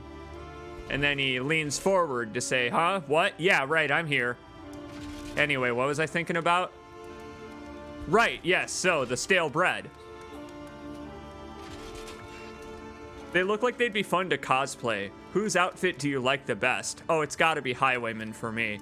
Highwayman is great, but you have not yet seen Jester, Space Bear. Oh, you have not yet seen Jester. And, yeah, Gootloblin has a Goot point. He could just be napping. He could just be taking a nap. He's got leprosy. He's very tired. We're ready. Let's set out for the Tangle, my friends. We are in pretty good condition to take on the lair of the Tangle. A pretty good setup for a party. Pretty good setup on health, stress, and damage mastery skills. So, if we get the chance, maybe we'll try for the lair on this one instead of the next leg of the mountain. We'll see. We'll see. But there are going to be more oases than usual. More of an oasis type of Tangle. And hey, look. That was Collins Bro's hero goal. War. Rewards only resignation. Whoa, this one's huge. Oh my, this one gets large. Wowee. Dodecahedron. It's tangled, all right. My God. Matches Lennistrod's golden hair with that tangled. All right, okay, look at all this nonsense. Thank goodness we did all that scouting. Wow. There's the lair. And it's pretty early on. And we don't have to, we don't have to hardly fight a damn thing to get there. Well now. That's interesting. See, I don't know much about the boss of the Tangle. Not a lot. I don't know a lot about the boss of the Tangle, but we might be prepared for it. We have time to change our path. We have time to change our path, so while we're on our way there, tell me about the Tangle. Tell me about the boss of the Tangle. Blight, Bleed, what's gonna help me? I'll take your advice, because this run is going quite well, and I'd like it to continue. So, these green paths are, as far as I'm aware, guaranteed not to have an enemy encounter on the way. These blue ones are very likely to. I've only had a few that haven't. And I think it may have been a bug. But the green ones are generally safe. So, yes, the lair for the Tangle. Let's see. We got folks wanting to go for this oasis right away, but it's gonna drive us towards Oblivion's ingress, which is cultists, and we don't want to fight cultists before going towards the lair. Yeah, sorry folks, we're headed towards the unknown today. We're going scouting. And it's an assistance encounter. Good. Good news. Oh, drive that chariot. Try not to hit anything. We're gonna try not to stress anyone out too bad. Facing Oblivion, these folk have kept their honor. Have you? I've done my best. I mean, after all, most of the party likes each other. This fella right here is like a minor man-at-arms. He's like a gentleman-at-arms. I like his mustache. Matches the goatee on this baby. I just can't unsee the goatee. I can't see it as a hand. Greetings, desperate few. Interesting. Collins Bro's laziness quirk is affecting him here. He's gonna lose points with somebody. He's gonna lose points with either Dr. Beak or with Linnistrad. They've struck a chord in my cold black heart, says Linnistrad. Let's see. Food and treasure, I don't know, not necessarily worth it. And our flame could use the boost. Let's check the relationships, because those are more important.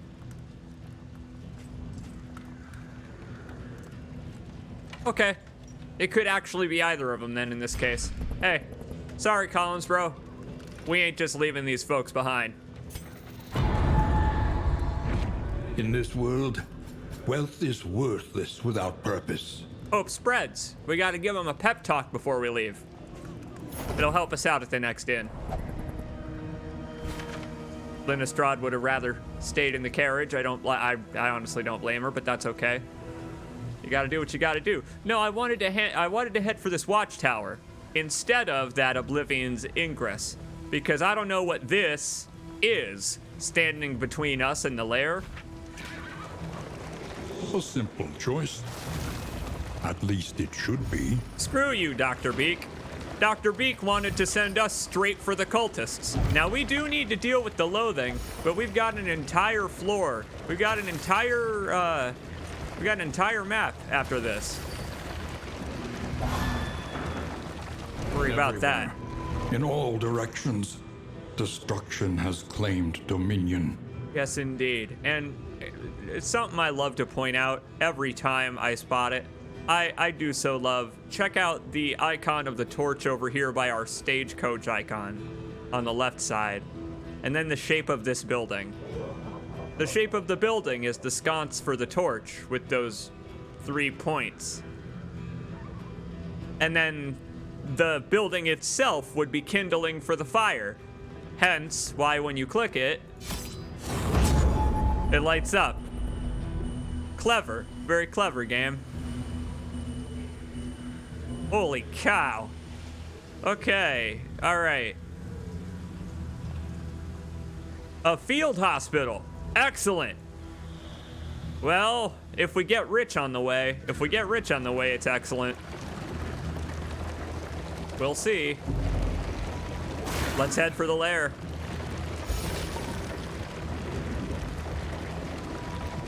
So again, we're trying not to stress out our party, but the field hospital will help with that.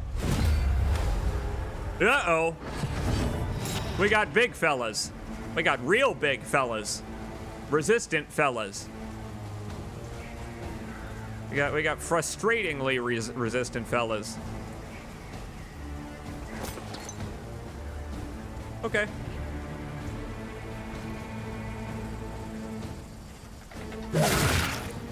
We have Spec Dr. Beak out. For love. We've spec'd Dr. Beak out for undying love for essentially everyone in the party, but also to blight all of the enemies. So anything in the back row, she'll take care of. Don't need to worry about.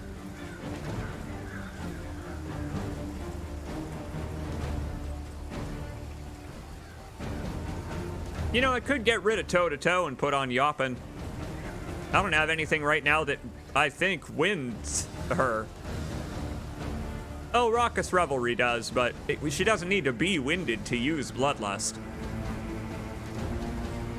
So, we'll just get that started. Okay, or he'll resist it. Okay, this hail enemies thing is starting to bother me already. That's just gonna be bugging us for the rest of the run now, isn't it? Okay,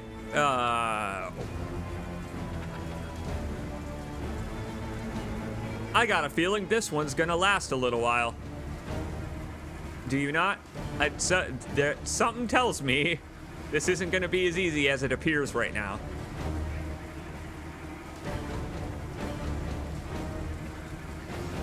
Here we go. Test out your trinket. Oh my god, he just got so buff.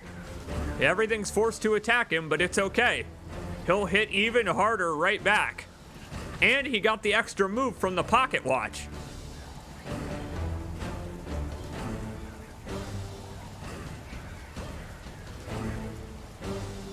I could set him up for revenge. No, I'll do that on the next turn. On this turn, I'll just hit the bastard. My favorite strategy. I've employed it so much so far. 16! I mean, anytime you can visibly see the difference between the orange and the red on the enemy's health bar, you know you did well. See, here's the thing, he can't protect anyone if he's busy shambling on the floor as a pile of meat. Dribbling, positively dribbling. Oozing, some might say. He's not trying, though, is the thing. This guy is going to unleash, he's going to unleash the worst thing I've ever heard, a music box. The true horror.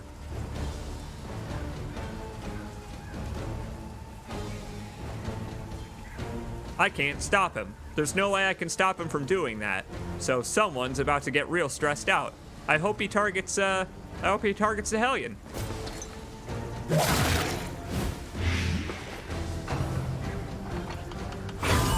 Crap. That is okay, because I think... There is beauty in our imperfections. Have I upgraded Dead of Night?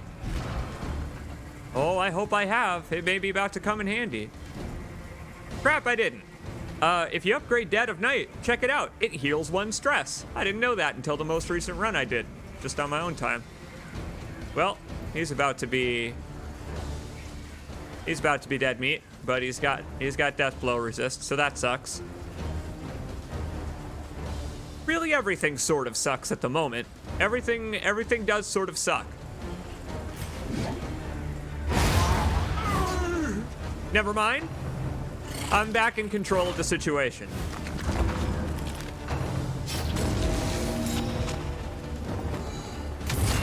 Best of luck to you, my good man. Okay, now it's time for some revenge. He got the pocket watch. I can't, but if I hit, but he's on, but he's protected. All right, well, I guess say goodbye to some of your stress. Again, too blessed to be stressed, that leper. Congrats, Collins, bro. Maybe Dr. Beak can finish him off? No, but she made it hurt more. She made it so that it will hurt more. Linnestrad, go for it. This is the power of hail enemies. Another try, Dr. Beak. Do your best. Oh. Oh, the protection actually ran out. He survived that many death doors. What is he? What is he, a protagonist? Crap. That's actually a bad thing, because now this lost soul can move again. Put him back in the ground. 6 feet or more under. And of course, after stacking all that damage, I had to kill the zombie, so I can't even execute the plan that I was. Oh, that's frustrating. Take it out on this grave. After all those damage ups, and he gets the pocket watch again. There, now we can use it.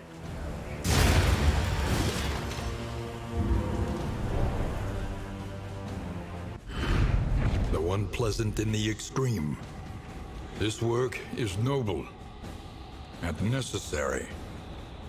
And optimized. At this point, the Chopmaster 5000 in there in the front. My God, I bought the new model, 2022 electric motor. Thing runs for hours non-stop. And away we go. Linnestrad, pretty Lynn stressed out, but that's okay. After this, we may be able to do something about that if she's selling some laudanum. Big ass grave here. This is all kinds of symbols. This is the symbol for hail enemies, elite enemies. This one here, where it's half circle and then a bunch of spikes on the outside coming out of it. Yeah, what other symbols can we find on this one? The Tangle version of this one. There's a different version of each of these with a slightly different backdrop for each area, obviously. These various assistance buildings. I like these a lot.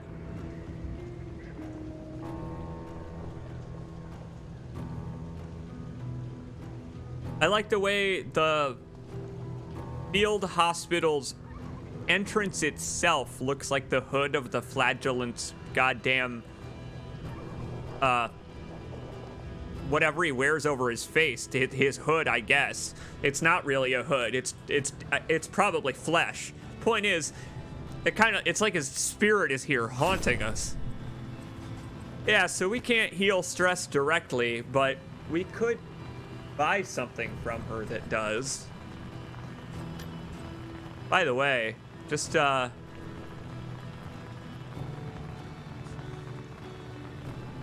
enjoy the nice atmospheric sound of the rain when you enter a field hospital in the Tangle.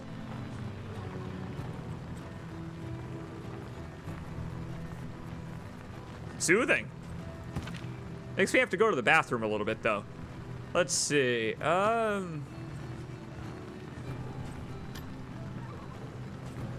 any laudanum on you? Played Amnesia: The Dark Descent recently? I could stand to feel slightly less insane right about now. Not a whole lot. Though we could restore our linens. For Collins, bro. I now regret talking trash about the milk-soaked linen, because over and over again they have saved our bacon on this run, especially now that the man can occasionally move twice. I may buy one or two more of those for him. He's been an all-star player when he actually gets to hit things with his weapon, which is kind of the name of the game with the leper, isn't it? The odds of illness are high. Best to be prepared. Thanks, Tips.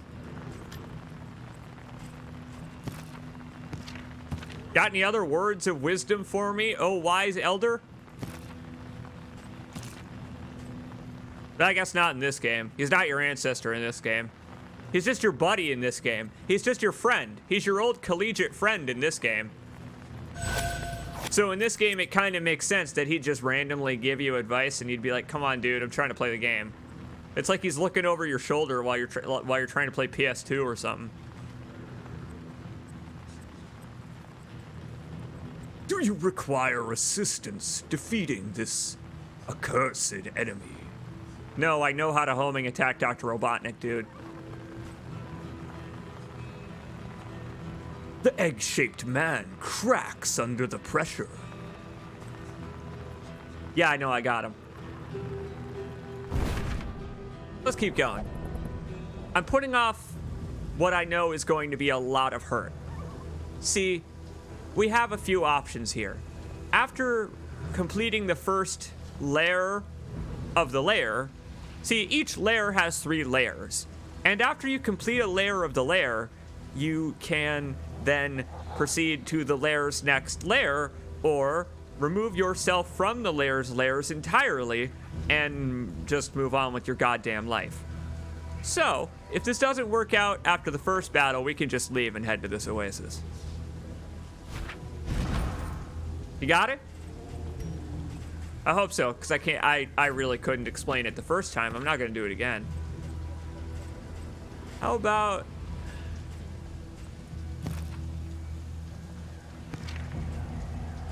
we give someone a damaging item? That would be probably good.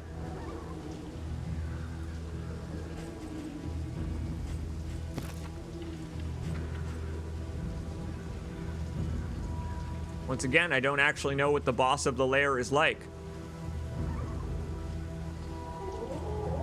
But having someone that can just lay down a trap on the entire enemy team seems pretty handy.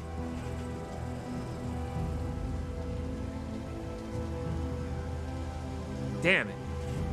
This is a surprisingly tough choice.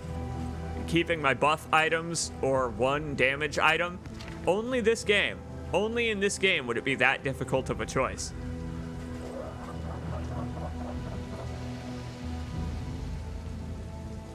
At least with this trinket, Dr. Beak could survive an attack of apocalyptic goddamn proportions. You know what? I'll gamble with the blight resist. You know, I actually won't. Hold that thought. I actually won't.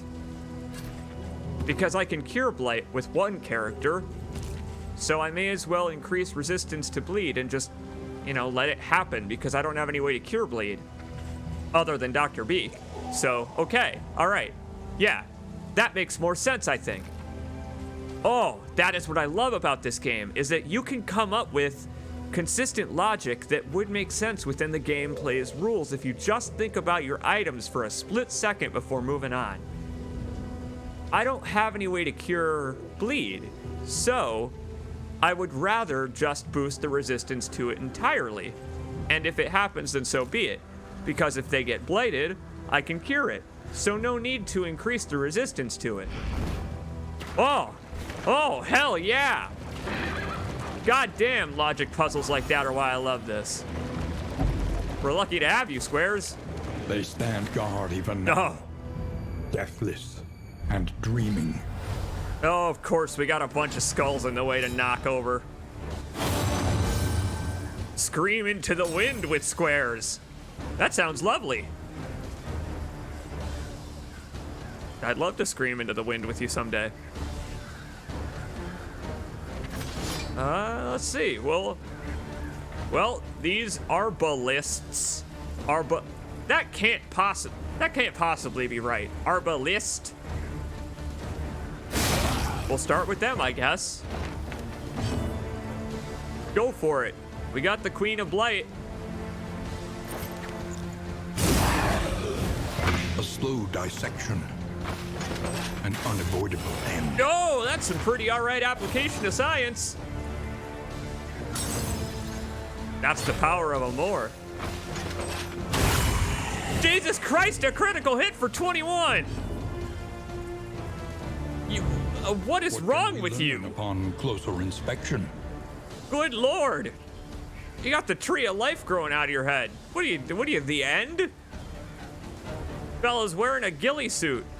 Gives him the ultimate sniping powers. I ought to find his parrot and chow down to gain my health back. Holy shit! That was pretty brutal. I might need to use this crow's feet right now. I'm gonna use this right now. That another may finish the work. And it didn't even work! It caused her stress because it missed! Holy hell! And it's still her turn! Well, Linastraud's relationships went fast, but, at least she didn't have, amorous or respectful or anything with anyone. Good Lord!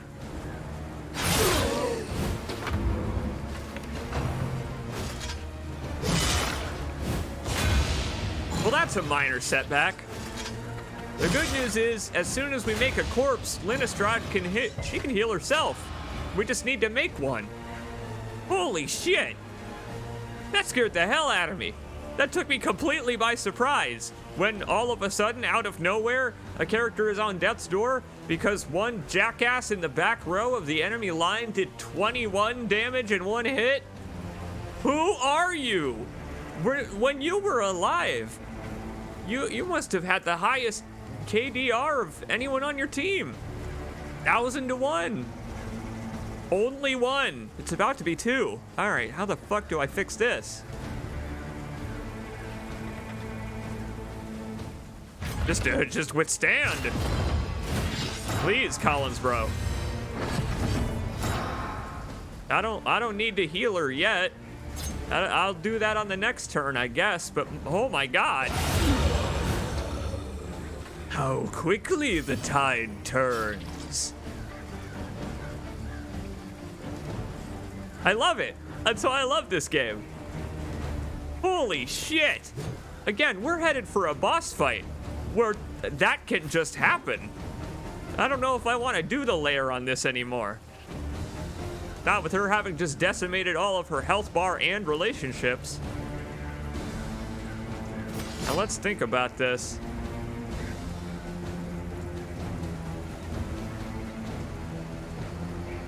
We don't have anyone else who's bleeding. Or who will be bleeding. Yeah, I think I'm just gonna slap chop this guy. No need to yop him. And much as I dislike, oh, I should though. Oh boy, I was gonna skip healing. Oh, this is tough. This might affect their relationships if I skip healing her here. Because she obviously needs a heal, and delivering it would improve relationship points between her and Dr. Beak. But I'd rather tell this guy to fuck off for what he did to her. Here, have some revenge for what you did earlier, dick. Oh my god. All right.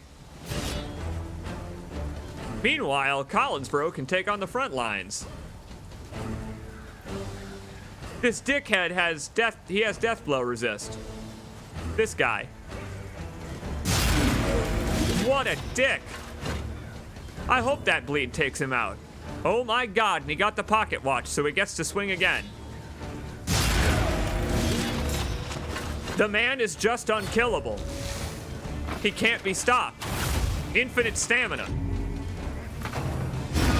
He's at literally full health while half of the team is dead right now. Took 1 damage from that swing. Yeah, here you go. Here you go, Linnestrad. Chow down on a corpse or two. Again, that's the only thing I can imagine she does. Where does the corpse go once she takes the valuables? She leaves no evidence behind. You there are on your way to a slow death. Unforeseen. Unforgiving. Which means I can waste time a little bit. Just a little bit. Before the game catches me out doing it. Can I do anything that benefits me by doing that? Probably not.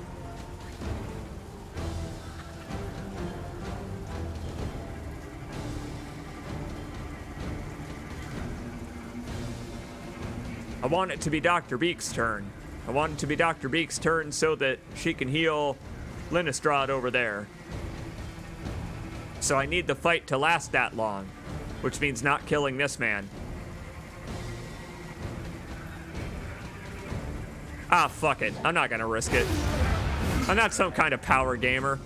I don't have a YouTube channel dedicated to Darkest Dungeon 2 strategy or something like that. Harm. That's the thing. Sometimes you need to take the easy out. That's what's wonderful about this new map layout method versus the dungeon exploration is we do have just a little bit of time here because of where we found that enemy encounter. Just a little bit of time for our characters to relax and recoup. Gain a little bit of HP back. Now, see if there are any items I can give them. Like hell if I know. I don't know. Have those anti-venoms, just in case whatever is hiding behind this lair gives us blight.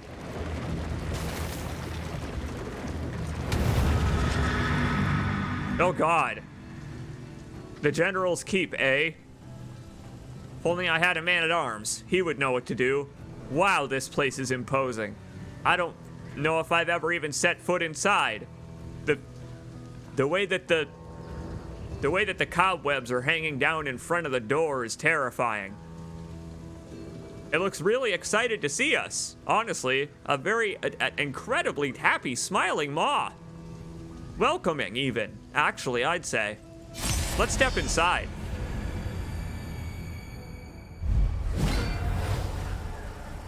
Within every keep, a general and his loyal lumbering guard. Yeah, and we got like 10 floors to go before we reach any of that nonsense. Oh boy. All right. Start by peeling away their block, I guess. Why not? Flashing daggers. He probably can't add this block back, so let's get used to it. That's fine. That's the man to swing at, if any of them. Okay, better idea. We could use damage over times to get rid of these guys. Get rid of these guys' shields. You know, attacks that wouldn't deal very much damage anyway. And then once their shields are gone, hit them with Bloodlust or something. Matter of fact, I think I'll make that be your role, Squares. There you go, Squares. Next move, you're gonna use Bloodlust. Oh crap, he didn't start bleeding. All right, well, I'll wait till he starts bleeding and then use Bloodlust then. Oh, if these chuckleheads in the back ever sit still. Tweedledee and Tweedledum over there. Do you do any bleed or anything? There Oops, is excuse me, beauty Doc. in our imperfections. That's kind of rude. You can't even see her face. Let us take a closer look at the thing, as repulsive as it is. Oh yeah, this fella. Oh yeah, big green knight, John Dark Souls over here. He can bleed me. He can bleed me real bad. There you go, Collins, bro. That's okay, I'll bleed him right back. Check this out. Spring snows must... Spring snows must thaw is right. God, you're a couple months too early for that though, fella. Come back around February, it's November. It took me a second to realize what he was talking about because it's currently a blizzard outside my house. I'm looking out my window right now and my God, the snow. Thank God it's still a little too warm to stick. Anyway, linen. Linen for you, my friend. What shall I have you do? Oh, I know. How about execute plan beat the motherfucker? Oh, I know. We'll wait till the next turn to do that. or the same turn.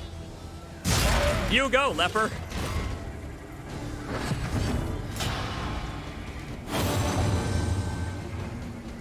Once again, spring snows must thaw. Bloodlust. My God, she looks downright evil. She looks so utterly enraged. It's perfect. Peel away those shields, one by one.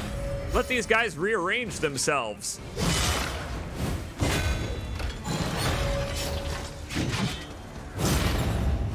Perfect. Now I can have Dr. Beak heal him. Hey, thanks, Squares. Saving me a move. Okay, that doesn't heal him very much, actually.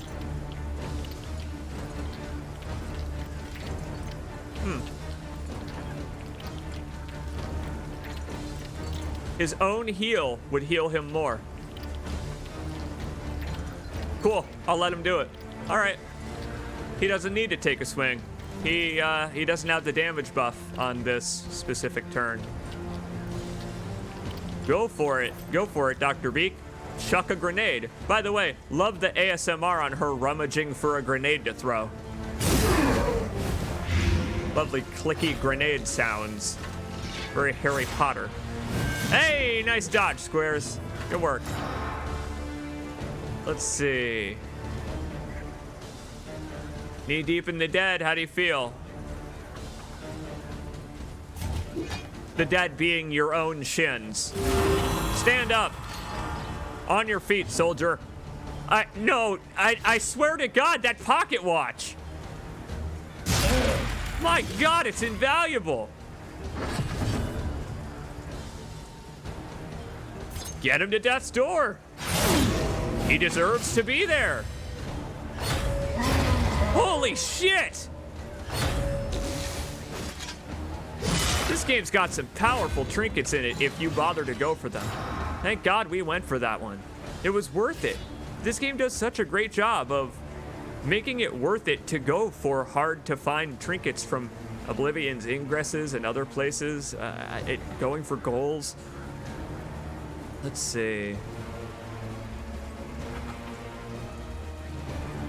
I'm very happy to have volunteered for that watch. I know, touching a single weird clock can affect the whole rest of the run in such a positive way. Congrats. Now let's see.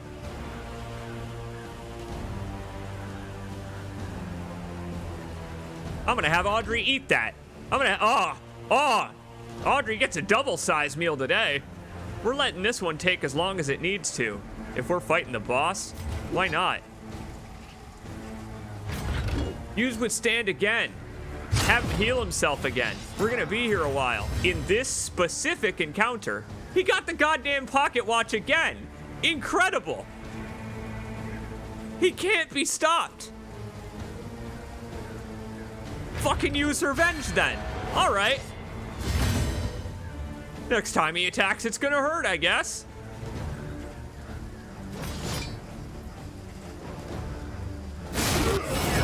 Oh my God, and he just did a 12 damage additional hit thanks to hopefulness. They're the best of friends. How quickly the tide turns.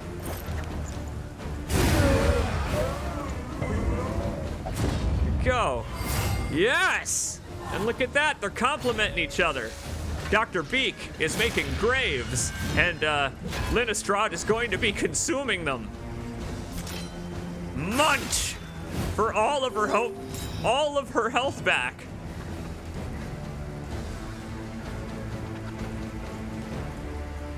Okay. Now there's no point in using Bloodlust. Everyone's under 5 stress. And I think a new encounter in a lair resets your buffs, unlike a creature den. So there's no point in using Bloodlust because she won't have it at the start of the next one. So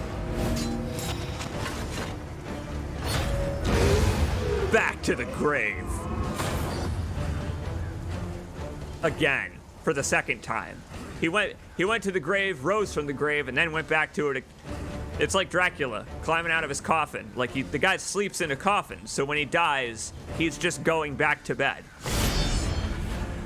But for the last time, the long sleep. What the fuck is that little drummer boy wearing Isaac Clarke's mask back there? Yeah, what the hell's that?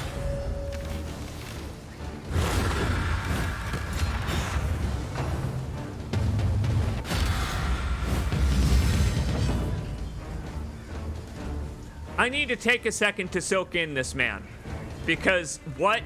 What can we learn upon closer inspection? Oh my God! The animation when you inspect him is incredible. This dude rules. I don't care if this guy screws up the entire run by buffing the enemies. This guy is awesome. He's like the anti-Dr. Beak. Look at him. He's so cool. Okay. He can stay. Yeah, all he did was give them movement resistance. And this guy is preparing to use a powerful skill? Well, fuck him. Fuck him. I can kill him before he does that. I want him to be dead. Fuck him.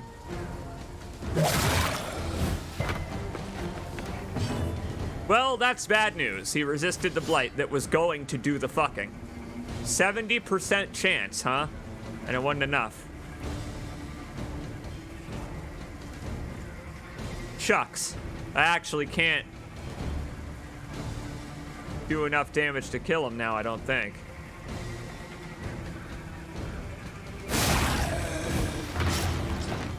I don't know, maybe. Let's see if the good doctor is in. Come on, Dr. Beak, you can do it. Hang on, maybe your bleed is better. Nope, it ain't. All right. What was that about preparing to use a powerful skill? Oh, I guess that guy used it instead.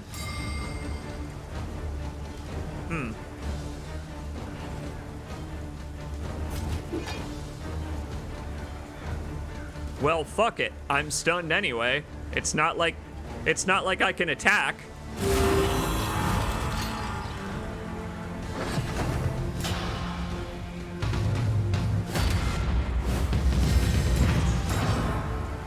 Huh.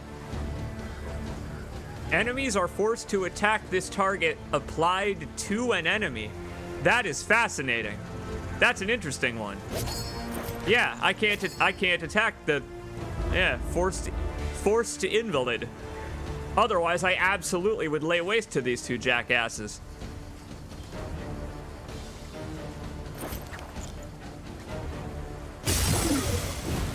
Wow, The fiend's that's strength dwindles. That's how you know that my partner is from the UK, is that I said invalid. I didn't even do... Believe it or not, I didn't do that on purpose. Alright, we'll leave that corpse there. No, we will not. No, we will not. Not with that motherfucker around.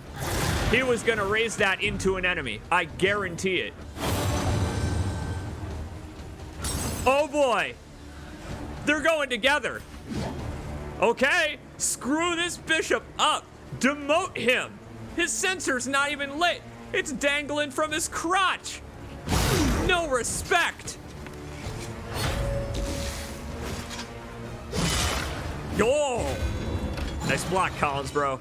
Oh, he was stunned. He was stunned, so he didn't follow up. Bummer.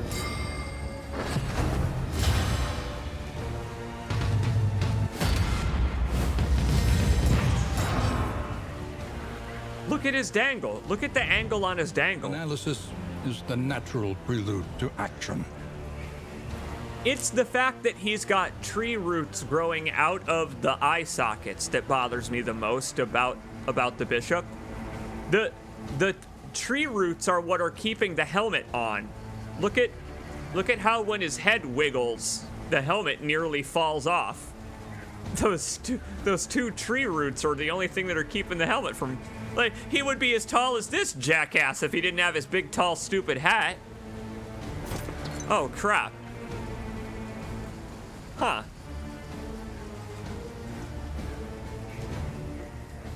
Oh, this stinks. Well, no, it doesn't. Yeah, he's not going to enjoy what I was just forced to do to him.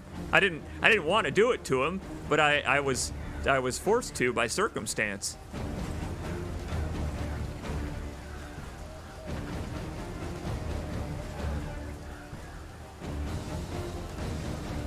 Man, I wish I had more of a chance to use Bloodlust. I really do. It's just that I so hardly... Got it, I'll use it now. And then Dr. Beak will slice this stupid bishop open. Yeah, whatever, he can live for one more turn. Come here, you son of a bitch. Son of a bishop, excuse me. Presumably his father, same line of work. All right, because he's already bleeding, now the Hellion can hit him. And make him really regret his life choices. This fella going nuts with the drum reminds me a lot of the War Boys, the fellas from the Mad Max video game. Oh, I gotta stream that someday. Oh, I gotta stream that game someday. I love their drumming. They're having the time of their lives. All right, so she's got the bloodlust now, and this ought to really ruin this bishop's day. Again, sit down.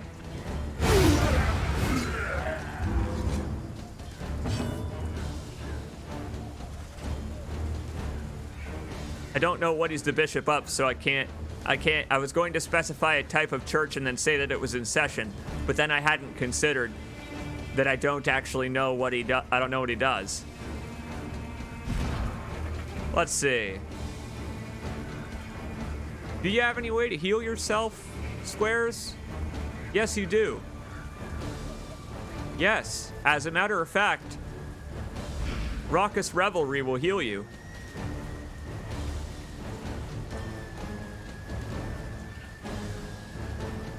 What does this guy do when he's the only one left?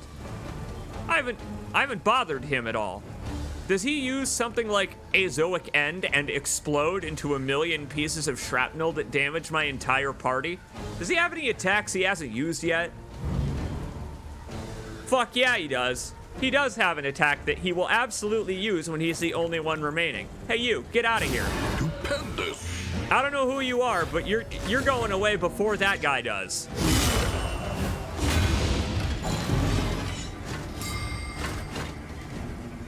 Ah, great. Well, can't heal yourself. I guess it's time to sponge it up then.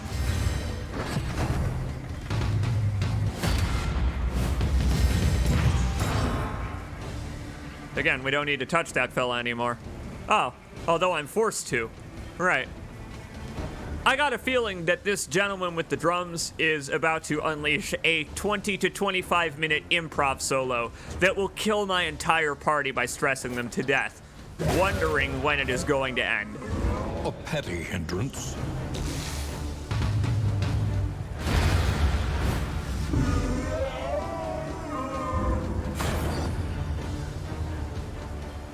Holy shit. That's really sobering. That's pretty sobering that stressed out the entire party to witness him doing that. He actually really didn't attack me a single time that entire round of combat. Wow. Now I'm kind of glad that I left him alone the entire time, because it would have been a waste of a move knowing that it was going to take the coward's way out like a fucking loser. Ha ha! Onwards! Onwards to glory. Am I right? Oh, God.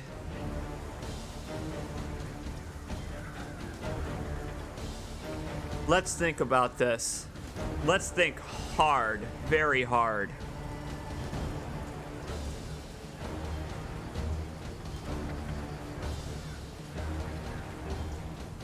Our team is hurt. Our team is very hurt.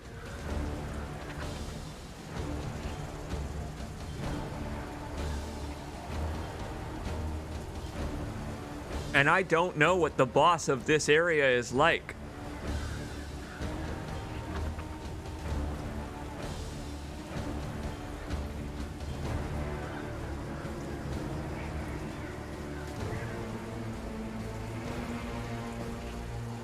There is only one way to find out.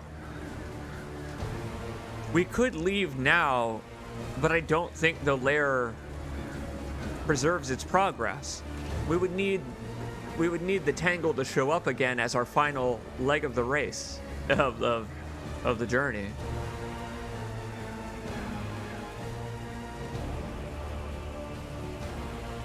Let's see. Why not?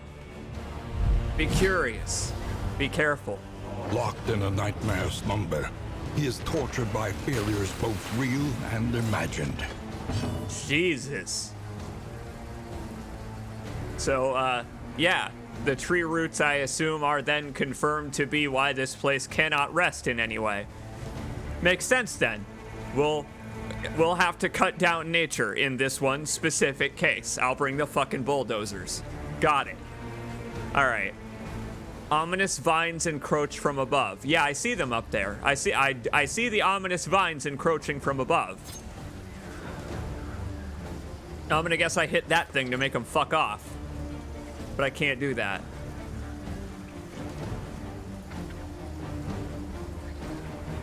I can, actually. What happens if I hit it instead? With Lannistrad here, we have some room to, I don't know, try and figure out what stuff does in this fight. What is that thing?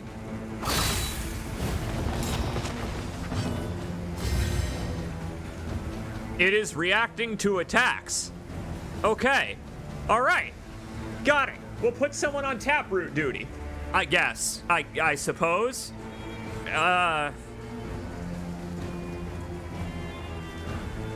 He's about to go, which is bad news for the rest of us. Oh my god, Dr. Beak is about to go completely insane. We just need Squares to get hurt a little bit more. Yeesh. Well, if Dr. Beak loses her mind, then that is okay. If Dr. Beak loses her mind, then that's all right. She has time to gain it back before this is over. Here, just in case. Empowered, emboldened. Like hell do I know what we're walking into. Plague Grenade can hit both of these losers, so let's try it. It's not going to damage whatever this is, but I don't think I can do that anyway. This is some kind of gimmick fight. But I don't know what the gimmick is.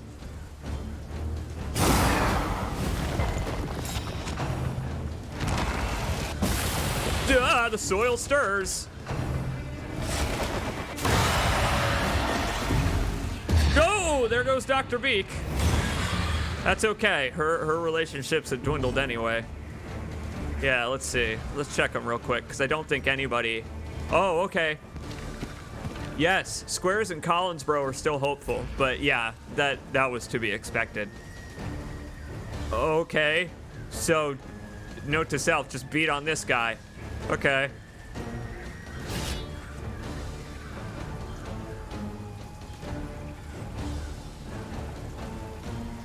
I'm gonna guess Withstand isn't gonna do a goddamn thing in this fight.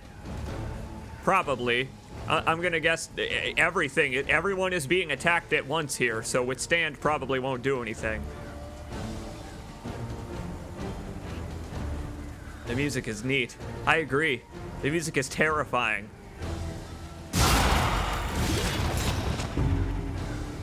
Suffering strengthens the bond. Yes, indeed.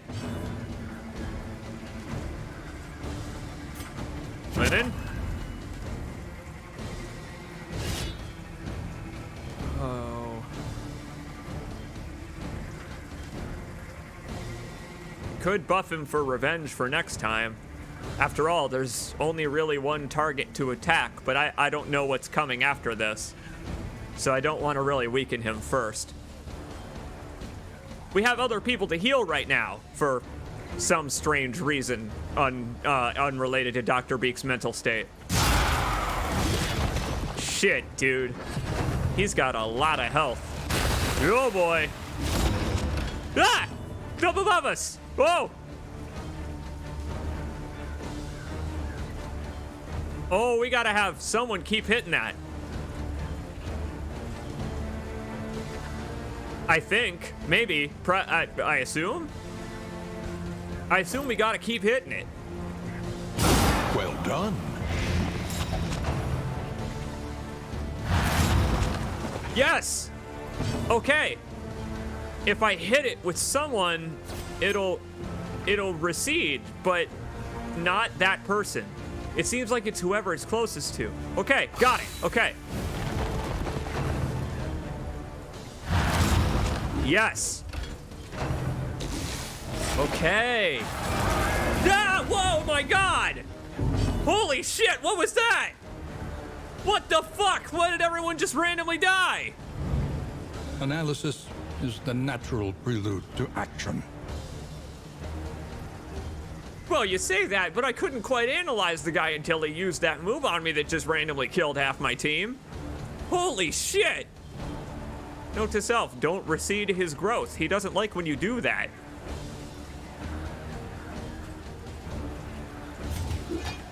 Well, let's just fucking spend a turn or 6 healing that. What a nightmare. Oh, thank goodness you got the double move there. Why?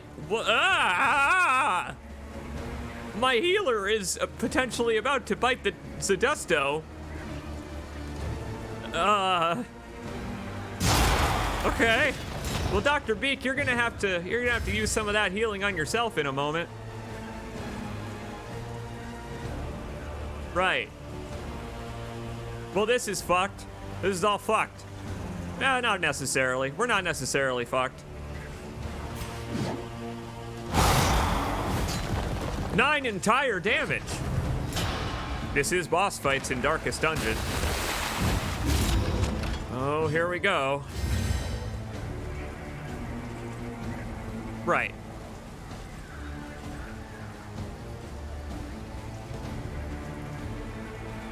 I don't think it's worth trying to stack damage over time bleed on this fella. His bleed is just a little too high. I'll forego Squares' gimmick on this one and just beat on the guy.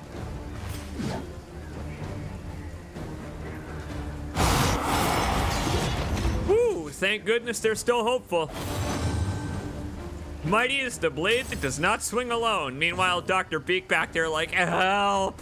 Someone, please! Anyone!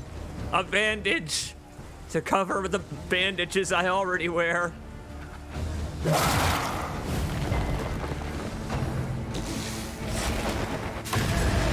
Yeah, oh boy. Yeah, thanks for surviving that one, Doc. Oh boy. Okay.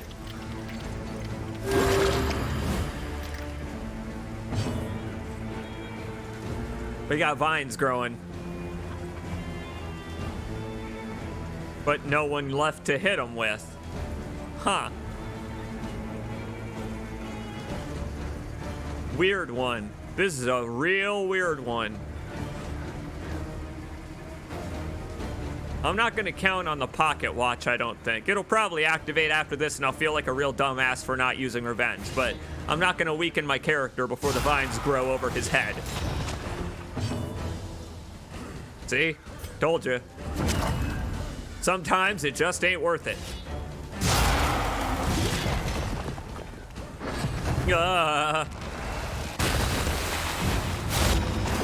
Whoa! Dr. Beak's getting strangled for 99 entire turns in a row. So, Dr. Beak is going to be here in this fight for a while. Well, untangle Dr. Beak, and then she can untangle the rest while also hurting the general. Process of elimination. Wrong fucking person. Uh-oh. It's not actually the person that is closest to. It's just some random jackass on your team. That's bad. I guess we'll see what happens to Dr. Beak in the next turn. Dr. Beak might experience some asphyxiation of the non-autoerotic kind. Sorry, Squares.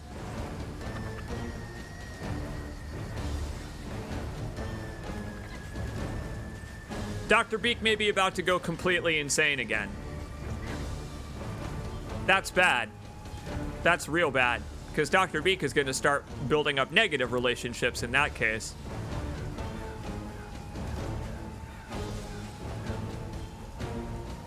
Not worth it. It's not worth wasting a turn just for one stress.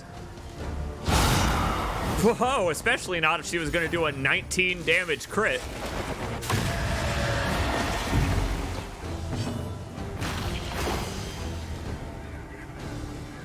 Whispering darkness. No! No, don't whisper darkness to everybody else on the team. Quit it! To sleep peacefully on pillows of moss and bone.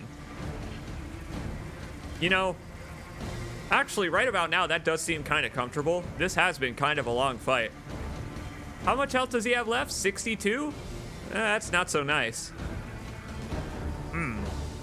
You know, I have always wondered what it is like to lay my head down upon a bed of leaves and just take a nice nap among nature. That's, I assume, what's going on here. That's, I assume, what this is all referring to. Fuck it, just hit the guy then. Yeah, whatever. Do it again. I'm out of linens. We're back to being the leper we know and love. Everyone's getting strangulated today.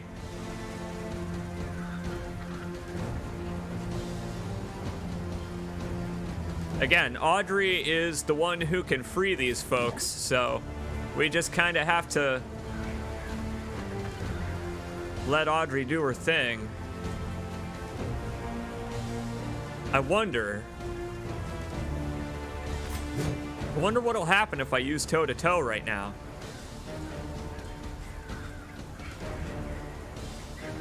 It ain't a good time to try it, but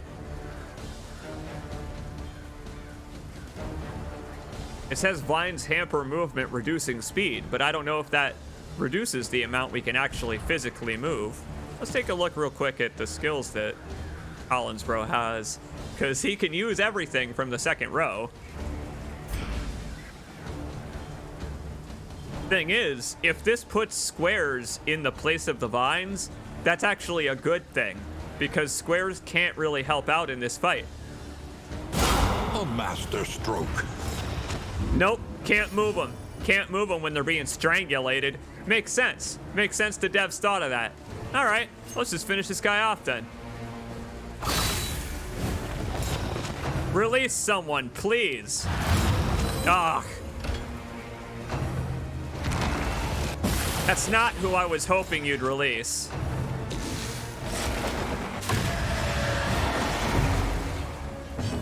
Boy, and we still got most of the map to go after this as well. Wonderful. All right. Well, Dr. Beak is going to stress the rest of the team out again.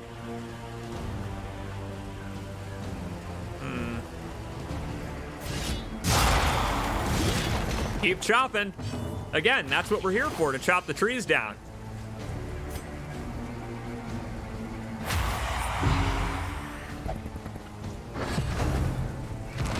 We just gotta wait for Audrey's turn. Okay, Audrey, it is critically important you release the right person here. You can do it! That's fine. That's okay. Yeah, that's perfectly okay. Like I said, they still got that hopeful going. And Dr. Beak is once again on death's door. Oh boy. Yeah, here starts the unfortunate snowball. Each covets what the other has and plots to take it. The snowball that's full of ice. The one that rolls downhill, bumping off of rocks along the way. Yeah, not the pleasant snowball that we were on before. All right, Dr. Beak, who you sending insane this time? Crap.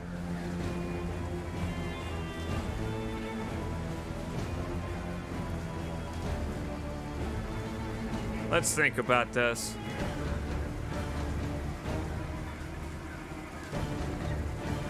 The spiral is real. So you people keep saying, and yet this run is not yet over after 4.5 hours. Funny how that works. If you want to take the mouse from me, feel free. You can be culpable for my loss. Excellent work. But I can keep playing if you'd rather I do that.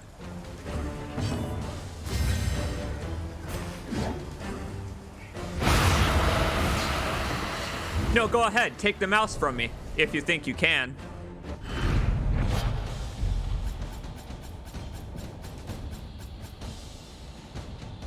Now, before anyone else ever gives me advice on how to play this game again, just know, this game's fucking awesome, and I love every minute of it.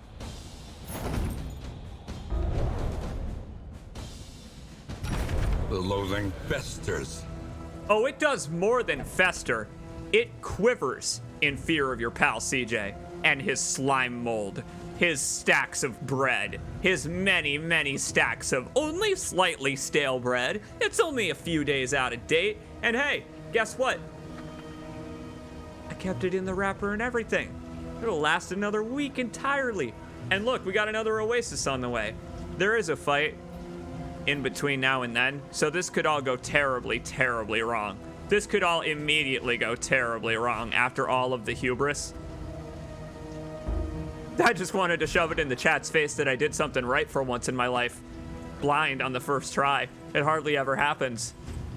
I feel I've earned that right. Did you see how fucking tough that was? Everyone hates each other now. At the next inn, we're gonna have to focus on repairing their relationships, for sure. That was fun, though. That was a fun boss fight with a fun gimmick, as opposed to, say, I don't know, the fish food boss fight, as I have come to call him. That one is not fun. That's not a very fun boss.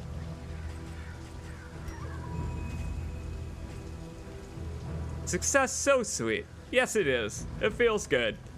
Get this slime mold out of here. We don't need it. Trinkets. What'd we get for even doing all that nonsense? 66% fire resist. We'll hold on to that in case the sprawl shows up. Apply to attacker when hit. 2 damage. Whoa. You just get a reflective shield? Neat.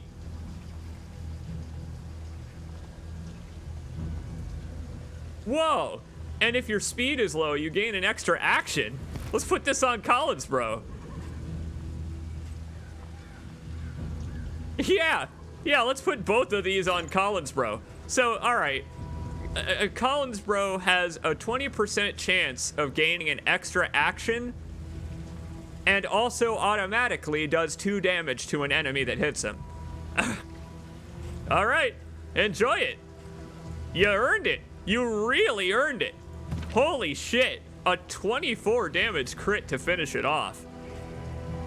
Which I guess means we'll keep this for now, but what's this? Each ally on combat start.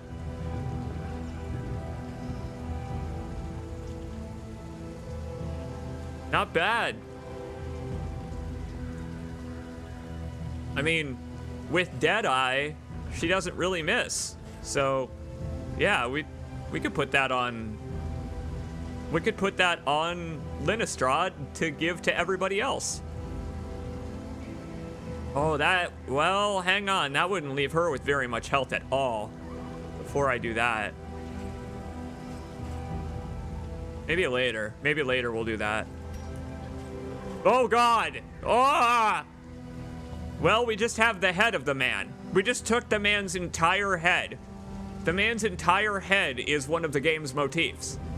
So, unfortunately, I just kind of had to stuff it in my pocket.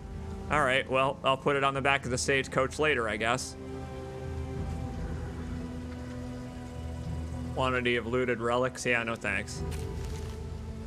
We don't need to get rich quick on this one. The game is almost over.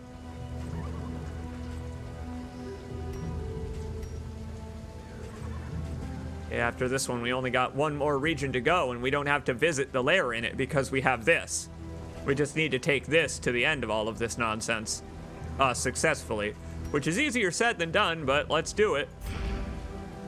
Like I said, we could manage to fudge it on the next combat encounter. Who knows? There's one between us and the Oasis.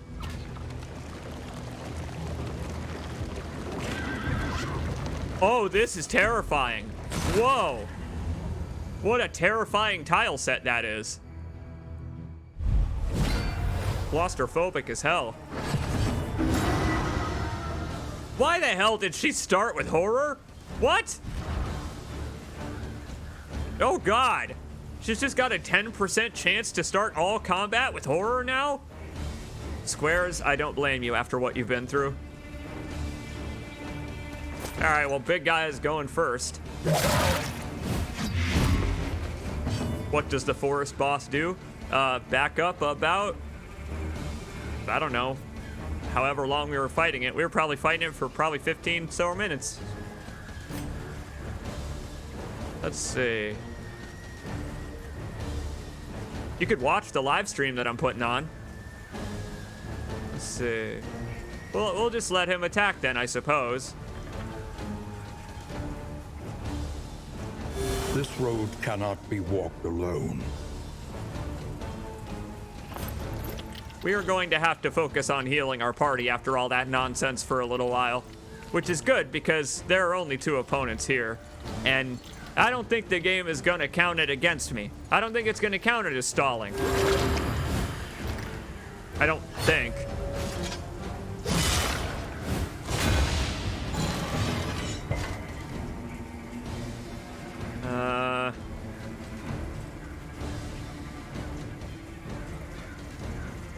Yeah, right. These are only self-heals. These don't heal the whole team, do they? Okay.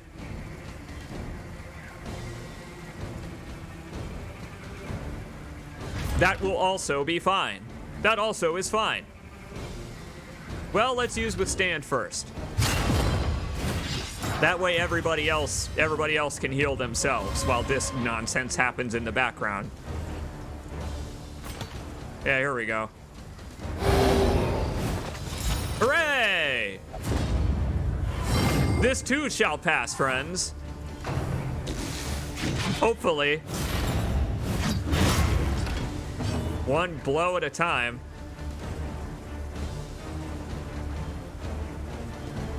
Let's see. Well, now that we've used Withstand, there we go. Again, stress management. We need to regain their relationships now. They had multiple meltdowns thanks to Dr. Beak in that last encounter, so now we need to work on improving them all. Dr. Beak is currently boiling alive, so again, we need to spend some time healing ourselves first.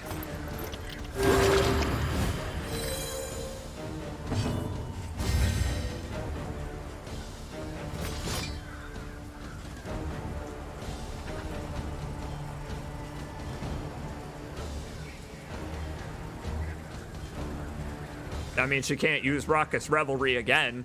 Gotta sober up first.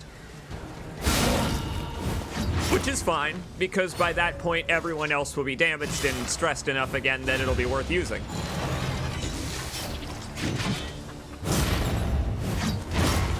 Oh, it's perfect. Take more chunks out of my body. It's not like I need them. Right, so it turns out that the Tangle is more focused around Bleed than Blight. I'll keep that in mind for future runs. Once there is a gravestone here, Audrey is gonna have a mid-afternoon snack. Oh, it'll be delicious. Maybe we will even have a chance to heal Collinsbro himself, who continues to kick absolute ass with the trinkets we've given him. That pocket watch is perfect for Leper. It would be great on a lot of different characters, but the setup we have specifically for Leper among this party, it is working out perfect for giving him just 2 opportunities to do raw damage. Remember, these 3 are for Blight and Bleed. This guy is for raw damage numbers, and it's working out that way. All right, so there's not a gravestone here to eat, which is annoying. Well, pretty girls make graves, so get with the grave making. Oh, are you kidding me? Oh, sure. He got to go twice, and on the second go, he died to the Blight. Of course. Now it's my turn to die of Blight. I've always wanted to. I've always wanted to die of Blight. Well, I don't want to do a bunch of damage this time.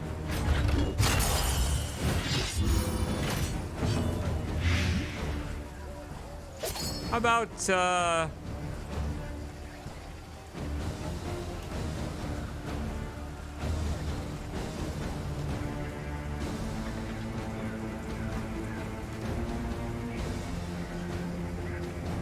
about I just finish him off? Breakthrough. On the next, oh God. Yeah. Because they hate each other now, that's going to occasionally happen. Welcome relief from caustic agony. On the next combat, I think I'll focus on healing then, because unlike the other Darkest Dungeon, we don't need to worry about this And now, the greatest test of all. ongoing series of bleeds. We don't need to worry about this ongoing series of bleeds once the combat is actually over. Game will automatically heal them and start the automatic healing process. There we go. All better, right, everybody? Sheesh.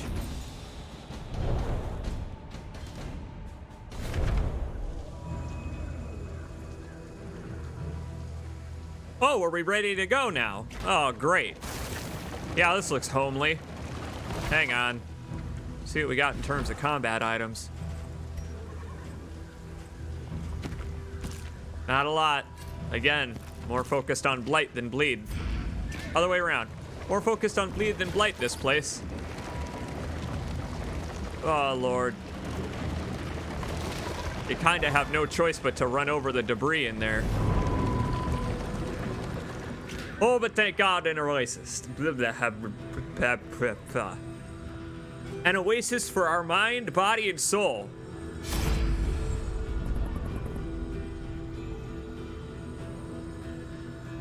Collinsbro doesn't want to leave his cozy berth on the coach.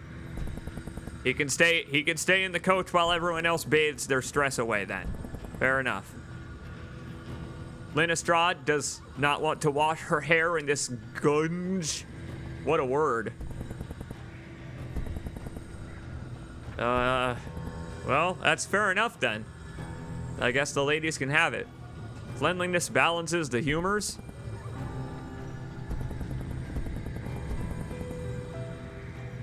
Well, who can Dr. Beak afford to lose relationship points with? Goddamn nobody. Nobody. Everybody hates everybody now. It's awesome. Lynn Estrade is having some real problems with pretty much everybody in the party. Aha! But she's currently full envious with squares, so we can just take this. We should be able to. Crap, if we do, she won't be hopeful with Collinsbro anymore. Ah! We gotta take it with Dr. Beak then. All right, enjoy that stress. Enjoy the stress, squares. Dr. Beak, it's all up to you.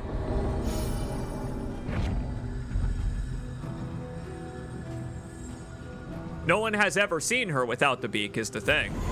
No one knows what she looks like under there.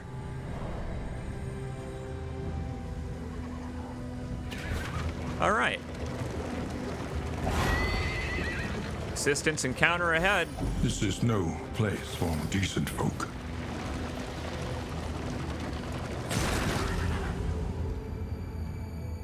How we doing, everybody? And I don't mean the party. I mean you folks. Chillaxing this evening with your pal C. Jacobs. We've been going for about 5 entire hours of Darkest Dungeon 2. What are you sipping on? What are you supping on? If you've been here for the entire time, hey, thanks and congratulations. I appreciate your dedication. I hope you got up to stay hydrated when I did too, because it was the only time we were gonna do that.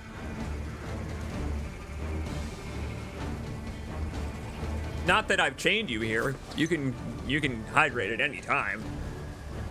Let's see.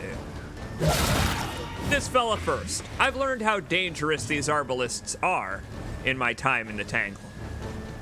Utterly abhorrent, these arbalists. The first enemies we ran into, and the last ones I ever want to see again. I'd rather fight cultists. Take his turn away and don't give it back. Hey, look at that. Everyone's pretty much all right on health. Let's see.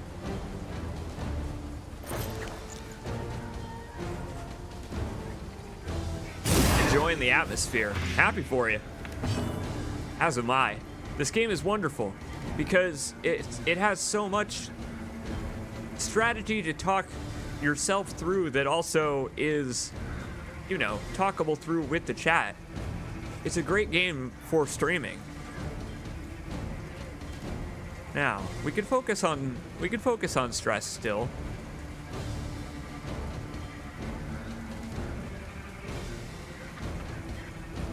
Matter of fact, we probably should. Remove that blindness now that we're out of linens. Those linens actually turned out to be quite useful.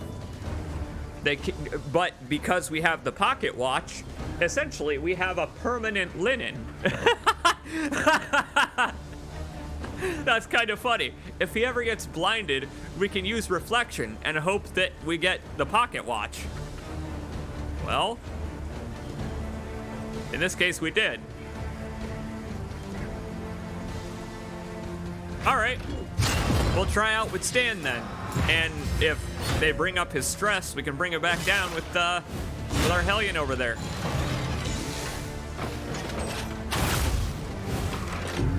Wrong person, which I suppose means that the Arbalest can't target the front. Which is odd. You're not a very good Arbalest.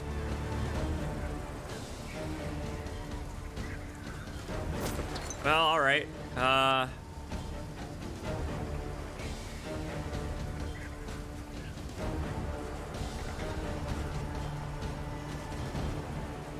Doing some math.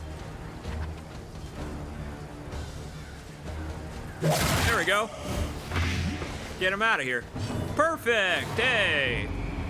No, it was perfect. Come on now. Ah. There they go, stressing each other out again. You used that raucous revelry to make up for the emotional damage you just did. If I must. Ah, hell, he stunned himself. Like I said, once we get to the next inn, we'll do something about this if we can.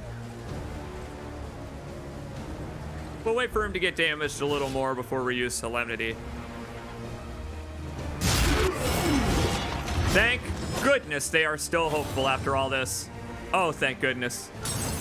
Again, because they love sharing in the slaughter so much, which is not entirely healthy for them, but totally fine on the fields of battle themselves. Now, so he's going on that turn. He's going on the next turn. I think we're good. Just need to make sure. Oh, these big guys have death blow resist, don't they? Oh, they do.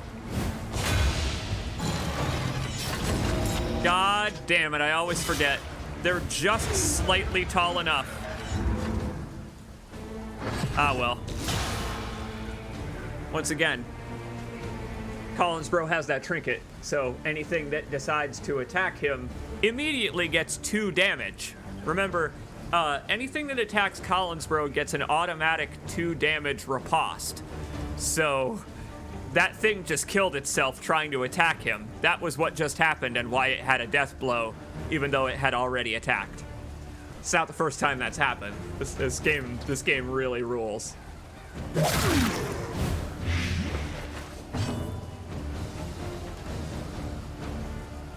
Execute Plan A.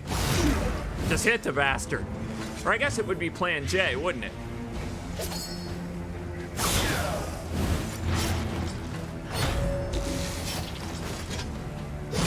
I say again, sir, wrong target.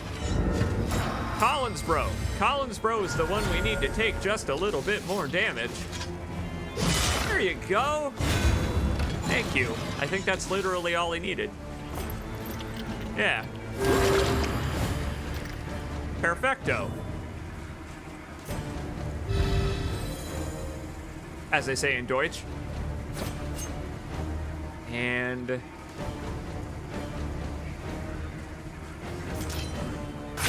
just have Midnight Snack over there. Again, Midnight.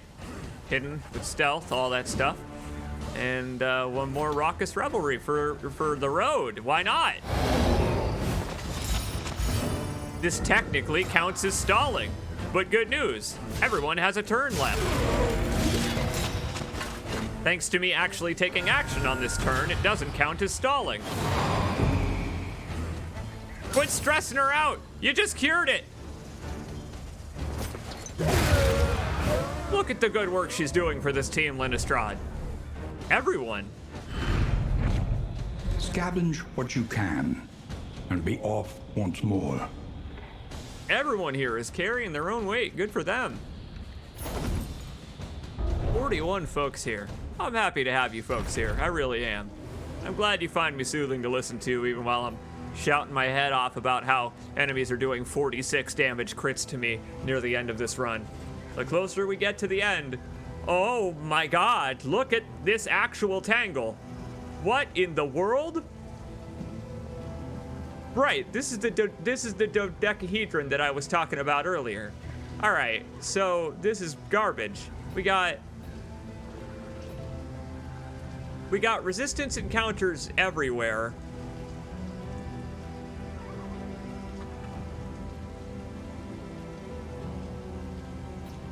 There's a cache over there, but I mean, my wagon's full anyway. Holy hell. They just added this level of complexity in the most recent patch. Sub-biomes in the middle of maps, and they're awesome. They add such complexity. Okay, let's take a look here. Anybody got a free space? Anybody? Yes. You can take that from Squares and give it to Lynn. Trinkets. Squares has empty trinket slots. Better healing would be good on her, since she doesn't have anything to heal herself. That'd be handy. Shitty movement resist. Shitty movement resist, but that's okay. Because, again, we've got toe-to-toe.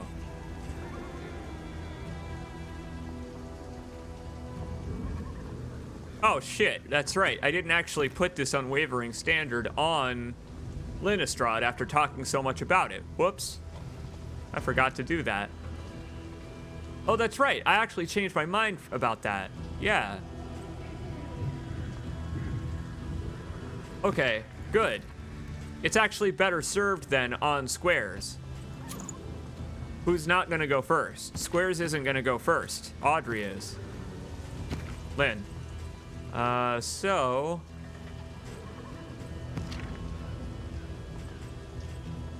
we're good. We can keep heading, we can keep moving. A lot of my inventory spaces are currently taken up by money and candles, which is excellent for it's excellent for progression. Not great for continuing this run. This thing we need to keep. We need to keep this because we have to have it on our stagecoach in order to approach the mountain. The reason I mention all this is because there's an assistance encounter coming up. I saw some bandages. Giving in to madness is easier than holding out against it. They are heroes. Indeed they are. I agree with that assessment, actually. Like, of all the heroes here, these folks who provide us with the supplies that we can continue with on our journey. Everyone wants to help out here. Everyone wants to help out for the same amount of stuff. Okay. Well, relationship time then. Who's gonna make best friends?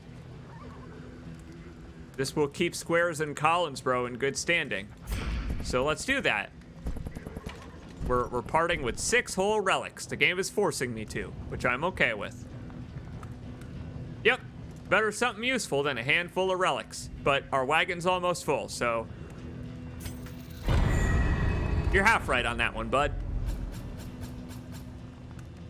The hell is that? 100% Hero Shrines location scouting. Nice. Your coach is laden. You can carry no more. You don't say. What do we actually have on our coach right now? Yes, so... the wind chime and the telescope. Well, I'd rather take the general scouting chance, so we'll get rid of that then. Even more bread. Even more bread and slime mold.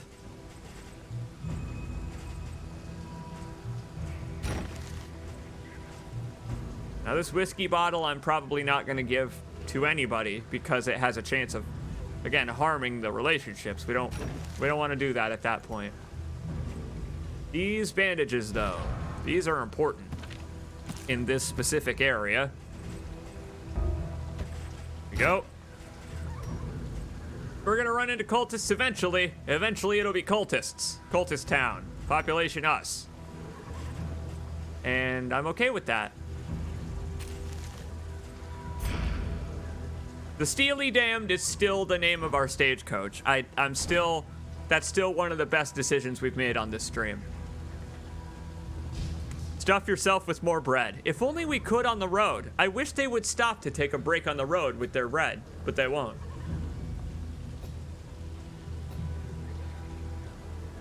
Now we got 2 fights coming up no matter what. Let's see where these folks want to go. When the cult came, no orders were shouted. No swords were drawn. There was only stupefying horror and the catatonic lethargy that follows it. Yeah, see, that's kind of the problem with witnessing a catonic entity, is if you oh no, other way, horses. Oh, what the hell did the horses just do? Fight so that others may flee. You see that? I was holding down the A key, but the horses there just decided to take the left path. That was a strange acceleration thing. Well, let's see if they want to fight at the Forgotten Outpost then. This isn't where they wanted to go, so they all just took a stress damage, which is annoying, but not that big a deal. Again, I wish they would stop on the road for some bread. Huh. None of them do. None of them want to fight. They actually all know that they just made a big mistake. But again, they're driving horses. This is not like a motor carriage. So it's to be expected that a horse wouldn't listen.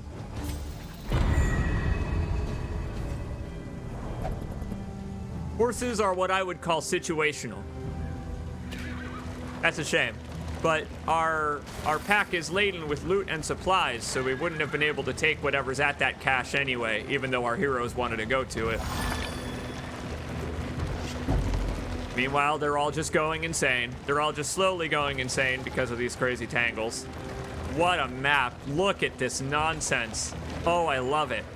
Oh, it's awesome. Your path lies through them, and so they must fall. So you say, but the heroes may disagree. They are all about teetering on the brink of sanity. So they may need to check into a psychiatric ward for a while instead.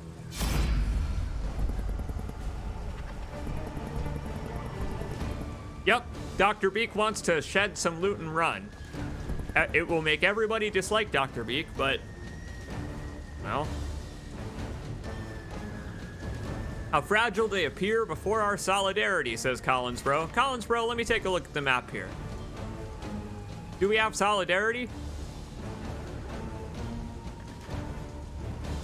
Yeah, we got solidarity. In fact, there's a weird Gribbly up ahead that we can touch. We do have to fight cultists after this, but that's actually the last combat we have to do. Okay. Well, let's give it a try. How fragile they appear, indeed. Let's abate that loathing.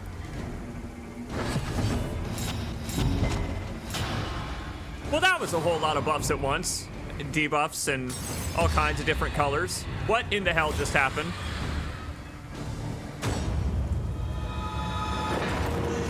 Right. Restless souls thrive in chaos they create. The mere sight of the dead has driven Lynestrad completely insane to the point she hates everyone on the team now. Lynestrad is awesome. Lynestrad is the best. Lynestrad is somehow secretly one of the most effective parts of our team, while also completely despising everyone on it. She just will not give up, having meltdown after meltdown. I am really impressed. But, like, actually impressed. Okay, well, it's her turn. It's your turn, Lynestrad. What do you feel like doing?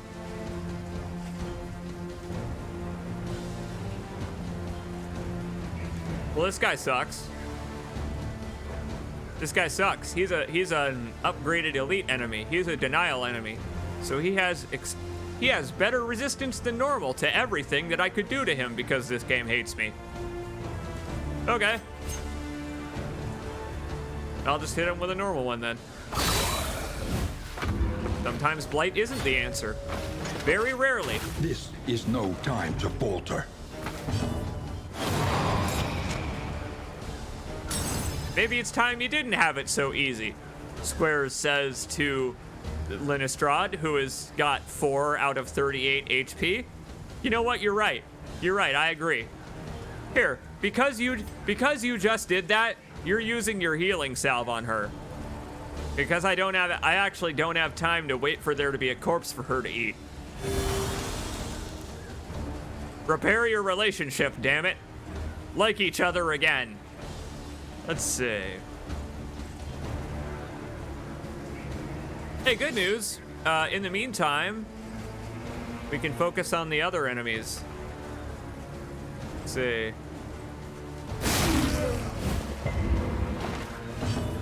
Unless they resist the bleed. If they resist the bleed, then I guess I'll just go fuck myself. But, you know. The Queen of Blight, on the other hand.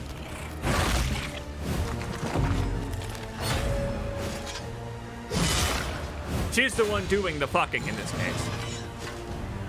But then again, upon the undead, a little too far, Dr. Beak. That's too indiscriminate science.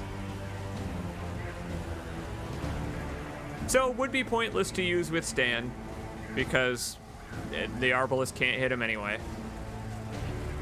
His foot soldier can, but whatever.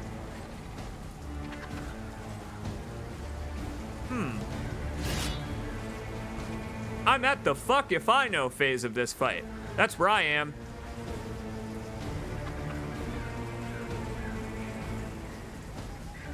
I don't know. An opportunity squandered. I've got good news. Life's all about second chances. On to the next. I like that change in tune from the narrator there. One moment, it really is like how quickly the tide turns. Ha-ha, idiot! You're completely screwed now. Ah! Oh, they did it! Oh, hell yeah! Gotta start sounding like J. Jonah Jameson, taking photos of Spider-Man as he saves the city.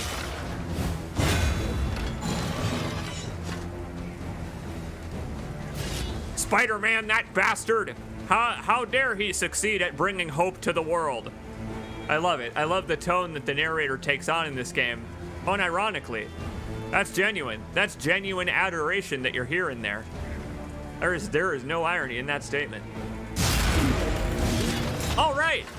Done like dinner, hopefully. And twice as delicious. We're gonna wait for everybody else on the team to go a little bit more insane before we make them friends again. Whatever blood you have left is coming out. All of it. Bit by bit. Drop by drop. Right. Okay. So, this is unfortunate.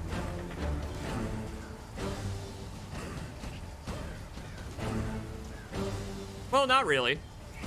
No, that's actually the perfect character for random jealousy on the part of another human being to happen to. Sorry, Dr. Beak. This is why you are eternal, actually. That's the thing. We have a Dr. Beak in every run, so that Dr. Beak can be both the triumph and the punching bag. Whichever role is necessary. Just making sure they're going away.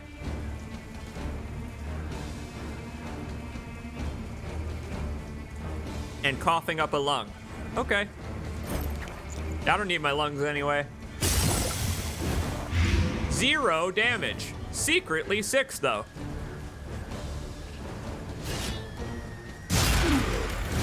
Counting on that blight to take care of that guy. Oh boy! And here comes Collins Bro with another double attack. Another one! This is the second time, actually, that he has concluded an encounter with these specific enemies by bringing them both to death's door. And look at this. I can even eat that corpse and get Audrey's health back. Hooray! Innistrād's back to full. Like they say, easy come, easy go. Easy go, easy come in this case, I guess. There we are. And now we just kind of wait for the inevitable. We wait for the pain. Like on their part, not our part. Kinda, it's not like Dr. Beat can heal herself.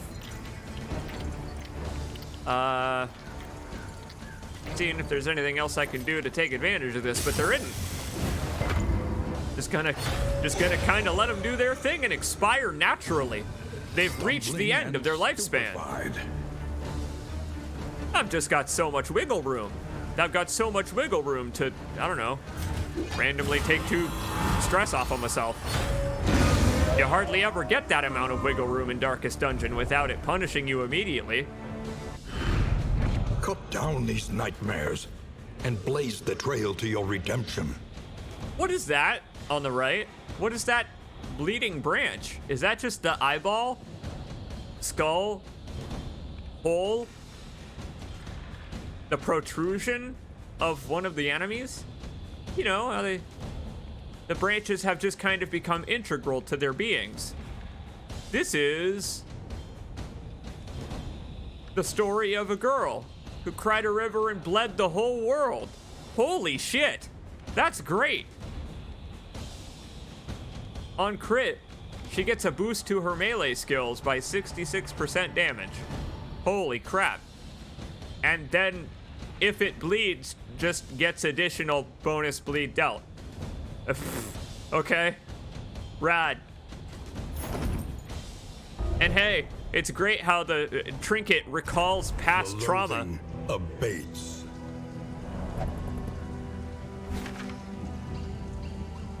Hey, Squares. Squares says, am I back from... Excuse me. Squares says, I'm back from job. Did I die yet? The exact opposite, my friend. Check this out.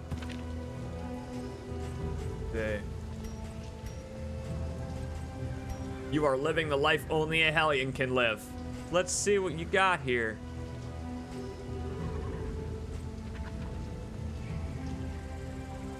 Maximum bleed all the time.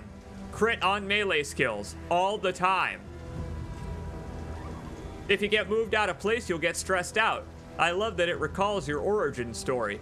If rank 4, you get 2 stress. It's almost like it's referencing the minigame that we played earlier on this very stream. Wonderful. And unfortunate. I'm sorry you have to relive that to equip the bloodied branch.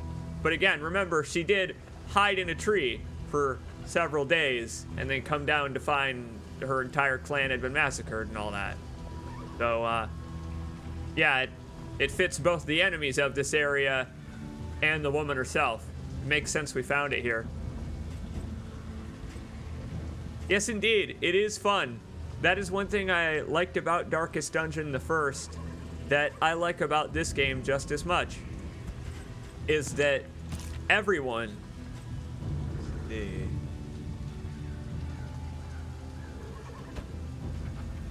we need it. Hold on. Finish that sentence in a second. No, I'm gonna forget it if I don't. I appreciate that. I appreciate that everyone's character arc and story is tied into both the background world, you know, this stuff over here, and also what you actually equip on them, the JPEGs in the menu that don't appear in the gameplay at all. You don't hit people with the branch like it's fucking Final Fantasy or something. Alright, well, we need to give that to the Hellion, but I want to swap something to... I want to swap something to our Grave Robber. I don't know how to do that.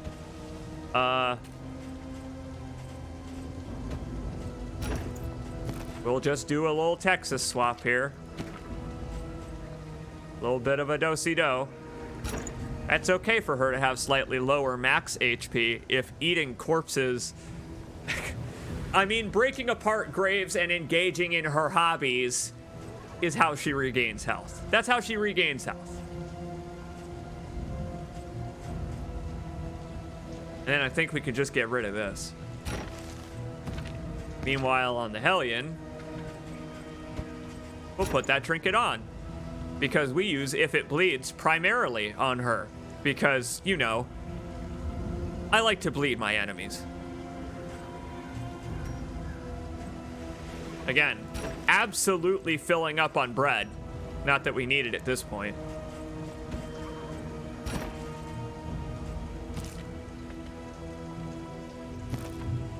Yo, I love having a stick covered in blood. Exactly. The stick covered in blood reminds you... that's the thing about holding on to traumatic memories of the past, is that they can either weaken or strengthen you. And that's something I like a lot about this game, is that it plays with both aspects of that, where it can be an upside and a downside to hold on to your past. Literally. It's awesome. It's awesome how it makes all of these very human concepts, like, very easily understandable. They translate to video game mechanics so very well. Well, crap. I have so many baubles. I'm so rich on baubles. Ah, we don't need that book of creative insults. It's just gonna get me killed.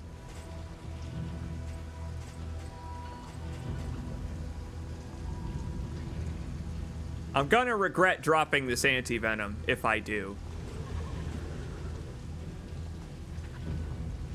And we didn't end up making too much use out of this leper trinket, but I want to keep it because, well, it heals him. But it wouldn't help us anymore. I've got the 2 trinkets I want to keep on him. All right, see you later. I will leave a simple flower by the side of the road. Maybe it'll sprout something that's non-sentient around here.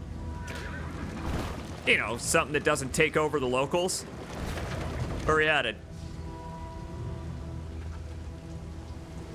Fuck. Oh, fuck. Procrastination of the inevitable is futility itself. Shut up, Uncle Ancestor. Oh, man. The only reason I'm indecisive is because over there is an oasis, and we've got squares whose mind we really should calm. Alright. We'll go touch weird, gribbly, chthonic. We'll go touch weird, gribbly, chthonic artifacts like he wants us to. I love it. I love how if you hold still at a crossroads, Uncle Ancestor back there, rich Uncle Pennybags from Monopoly, he'll just chime in and let you know that you should hurry up. I love the narrator. I love it. The lines that they gave him in the most recent patch for when a hero does eventually bite the dust are brutal. They're so brutally ironic. Maybe we'll hear them. And maybe we won't. Ah! The unknown. What cruel mind could conceive this procedure? Again, I played The Evil Within. I think I said that last time because it reminded me of that puzzle. Squares wants to touch it? An ex vivo procedure. Dr. Beak, of course. Complete weirdo. No. No. This is the type of Gribbly we don't want to touch. Absolutely not. I may take the relationship hit on that one. Oh. That'll knock Squares and Collinsbro down to... Oh. Oh, that's rough. If I take either of these two, it'll knock them down to 1 golden relationship pip. Shit. Wow. Oh, wow. Wow. I kinda have to send Dr. Beak insane here. Hey, all right, Dr. Beak. You're gonna get what you want. Enjoy it. Fill up my inventory with weird, stupid trinkets, I guess. No, I can't. No, I can't. I'll take the relationship hit on it. Well, that was frightfully boring, says Lenestrad. Yeah, but sometimes frightfully boring is better than frightfully frightening.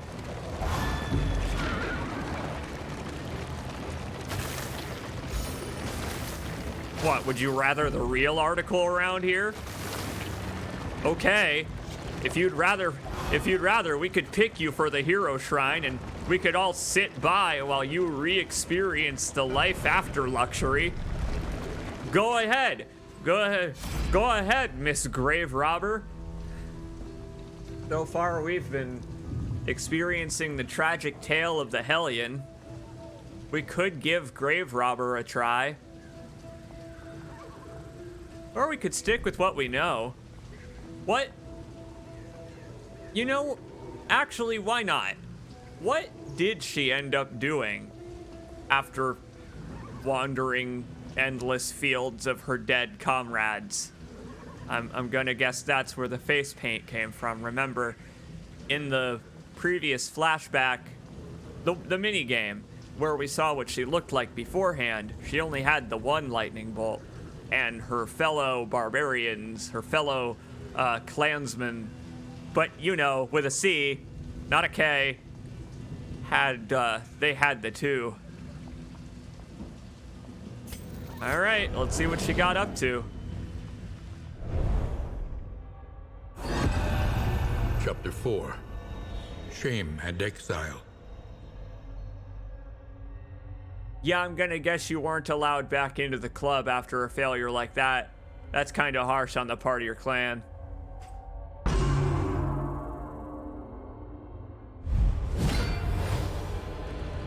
She had shunned a warrior's death, What?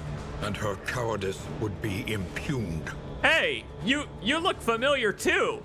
You also look real familiar. Grieving widows? What? What do you mean, grieving widows? That was a really hard fight.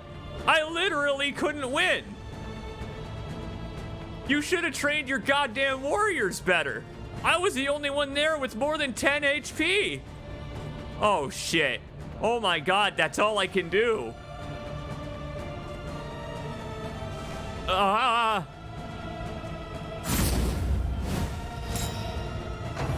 Okay, so I may have hidden a tree.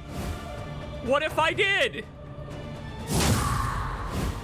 Holy shit! Vindictive Accusation is literally the same move that the Imperialists were doing to her in the previous flashback. Oh, that's really mean. Oh, that's so mean. Their symbol. Their symbol is halfway to the... It's halfway to the cultist symbol.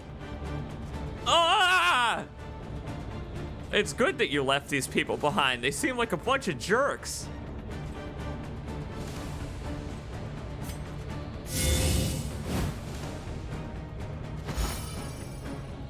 Nope. Literally begging forgiveness. Getting tomatoes thrown at her like she's putting on some kind of comedy act. I mean, it's like she's some kind of combination of Hellion and Runaway. Oh.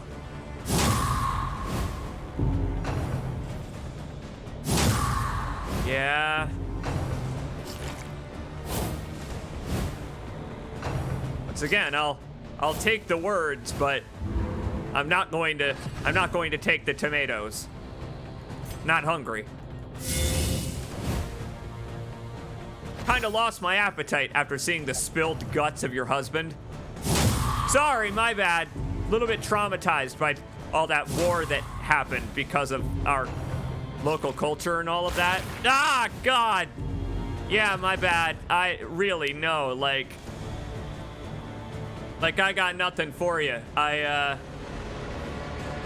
When it comes to cowardice, it's kind of subjective.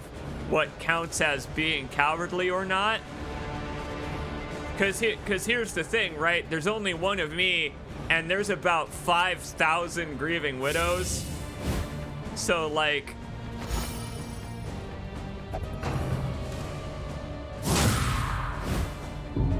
That's 4,999 left, right? Ah, shit. Yep. They cast her out. An exile. Unwelcome. And unsung. Holy crap. It is awesome that you can't win the Hellions minigames. That's brutal. To win them, you must try and fail. It matches her own story so well. It matches the game's themes so well. You must try and you will fail, but in trying, those who you inspire hope in, they will find peace. You saw how those grieving widows disappeared after we gave them pleading apologies. Like, sure, there were thousands and thousands of warriors cut down on the battlefield because they were not as strong as the Hellion, the super badass Hellion. Whatever. We were able to atone for some of them, even if it wasn't our fucking job. I'm glad she took it upon herself.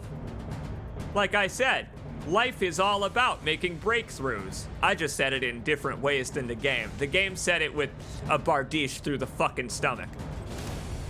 I said it through words. Apology. Apologia, as they say. A coward's death was too good for me. That's what she says. She still blames herself, huh? That's a shame. That's a shame. Of all of the things she could have said there. So that wears her out. That hits everyone.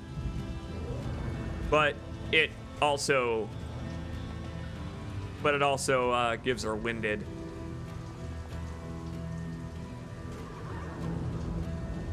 I think we'll ignore it for now. I don't think we need to change our strategy for now.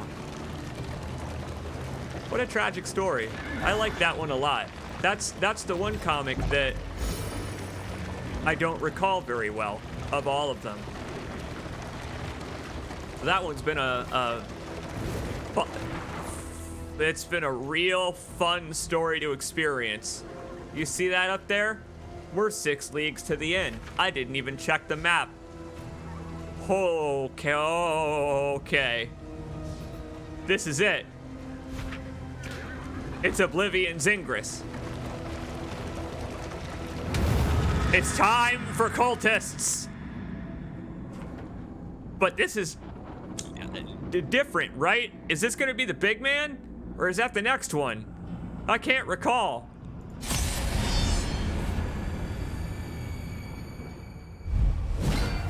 Yup, we got a big man on campus. Oh boy. The flesh warps. Stupid little starfish. Would you get out of here? Of course you're a starfish. Weird little octopus thing. Slow suffering begins. Oh, yes it does. Oh, yes it does. Fuck that. Weaken them, that another may finish the work. All right. Keep calm and carry on. Big guy goes first. Deacon? You've served me well in the past, but it's time to say goodbye. Let's see. What can he do? Beat the fuck out of everyone. That's what he can do. Is he can just beat the ever-loving snot out of everyone on my team. Okay, so let's try withstanding that then. Man, he doesn't even have footprints. I can't even do the big boy footprint joke because he doesn't even have feet. Big boy suction cups.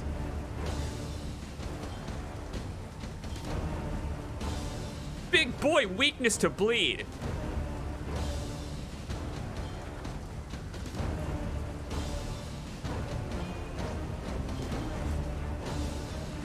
Yeah, fuck it. He's still gonna be bleeding next turn. Get that bloodlust going, Squares.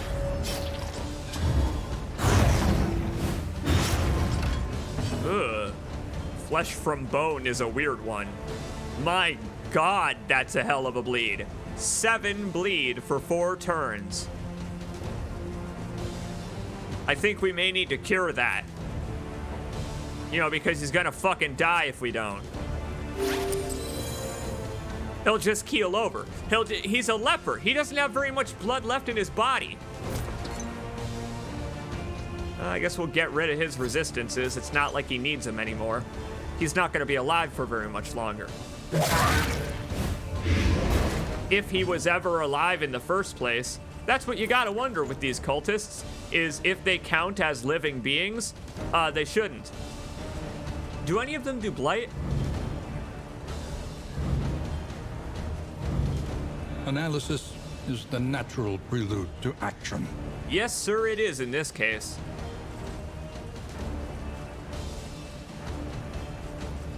We'll hit them both. Hit that stupid squid back there. It's got way too many eyeballs. Like, squid already have 2 eyeballs, and that's probably too many for some people. I think squid are okay to have 2, but if they had more than 2, just imagine.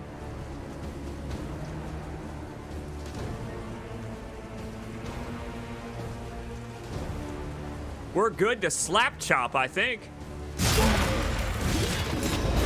Oh yeah. And hey, look. He got the pocket watch going, so he can remove his own blindness too. Not like he's stressed out or anything like that.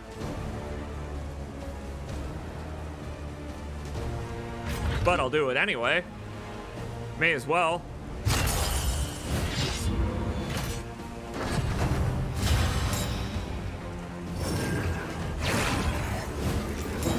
You know, that's actually fair. I can't really judge them as if they are creatures from this reality, because even the human-shaped ones are listed as cosmic. See, here's what I assumed of the cultists so far, is that they were human that have been transformed into whatever they are, based on the fact that they wear human vestments, human clothing. They use human weapons. What if you actually look at the guy? He doesn't really have hands, does he? They're kind of like tentacles that just look like hands. He's got that Manus thing going on, where his hands are just kind of like tentacle fingers. I'm glad he doesn't have teeth on his palm.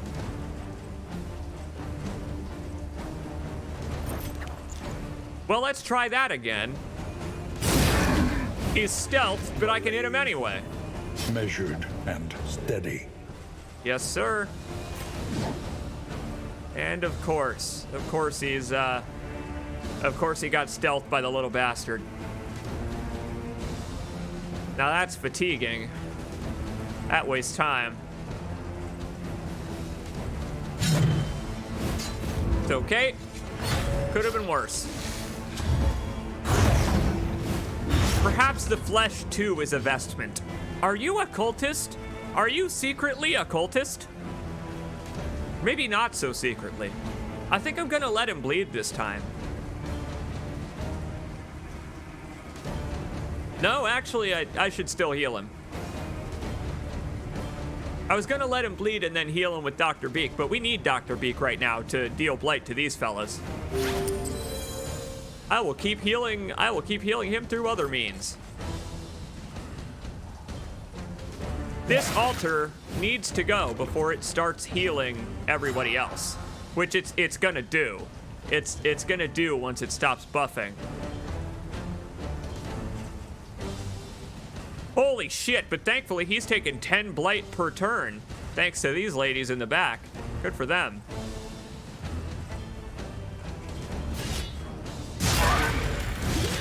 Chop and chop away. Oh my god, a chop so nice I did it twice.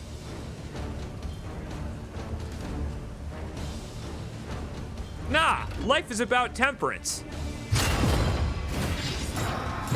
I say all eyes on us.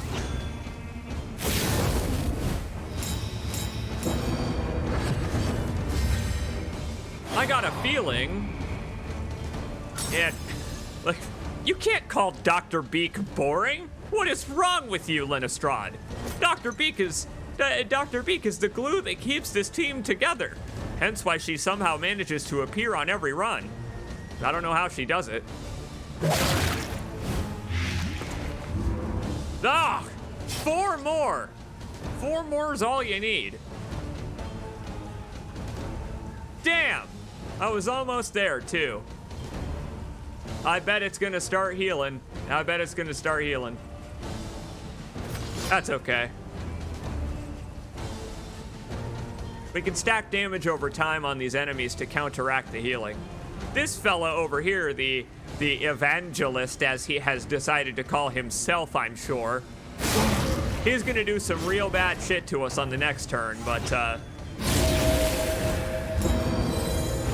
really now. I had no idea they could even do that. I told you he was gonna do some real bad shit to us. Wow, so they both have that warship skill.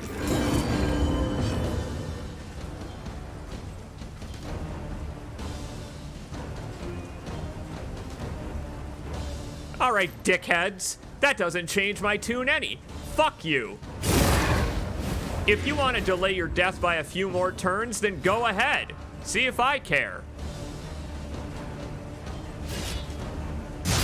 Chop, chop, chop!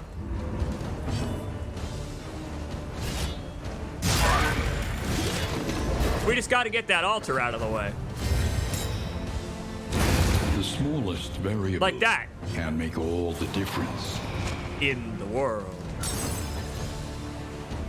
Okay, so Dr. Beak is about to go insane again, so we need to use, we need to go for a raucous celebration, you know, to celebrate the death of that stupid little creature.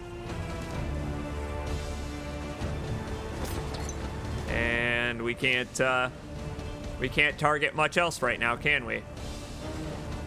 Okay. Nice! Well done, Linistrad. Like I said, Linistrad hates everyone on the team and is somehow an incredibly valuable member of it still.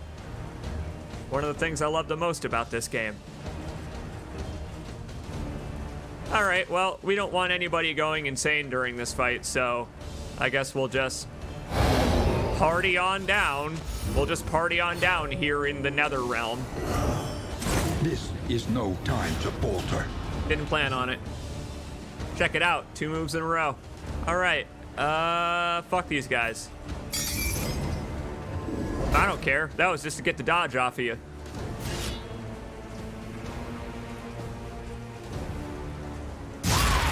Joke's on you, asshole. I can swing twice. Second one might miss.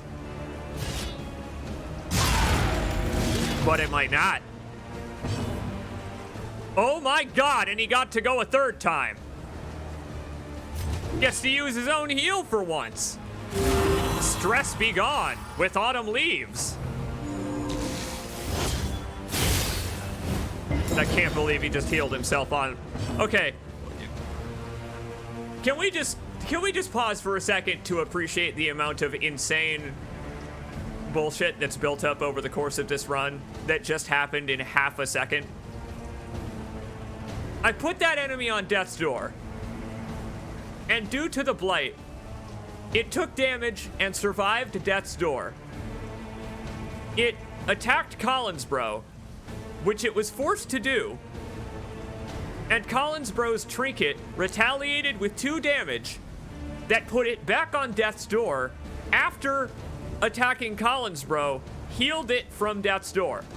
So now it's back on death's door, and I'm going to hit it in the fucking face. This game rules. I love this game. I love this game, you guys. I really do. Just the idea that that ridiculous domino chain can end up with essentially the same situation as we started in, with it on death's door and me just kind of with a crazy, insane bleed. Okay. That's okay. He can heal himself again. What a bunch of nonsense. Okay. Yeah, I think I can just, Oh, okay. Well, I guess I'll just eat this corpse. I'll take the medals. I'll take the medals and they'll invigorate my spirit.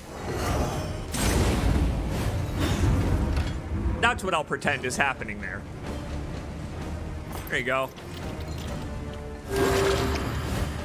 Bleed be gone. Meanwhile, this one can stay. You get bonuses while you're bleeding, so it's good that you are. I prefer when you bleed.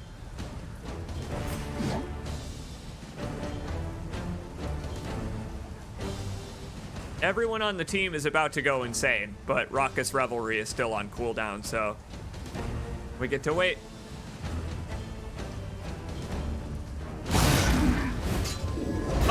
Oh, that's right, his buff. Right, minus 50% damage taken from melee. I should have stacked bleed on him. Damn. Always next time. You know, because we've got that pocket watch that's just allowing Collins Bro to go on every single... I can't believe that it is activating on nearly every turn. I would call it overpowered, I really would. Like, it hasn't been carrying us through this run, I will say. It hasn't been. You know, because the bosses can just do stuff like that whenever the fuck they want. It hasn't... We've still had to employ our own strategies, so it's not necessarily carrying us, but as a distinct item, my god, it's so powerful on him. All right, time to come out of the shadows. Everyone is going completely insane. Let's see if we can keep that from happening. What I've just done there on Linnestrad for probably the first time is come out of stealth to draw attention to her. So now this guy will only do attacks that can hit her, and that may be a bad thing. He may only do Weight of Worlds and try to kill us all now. I have no idea.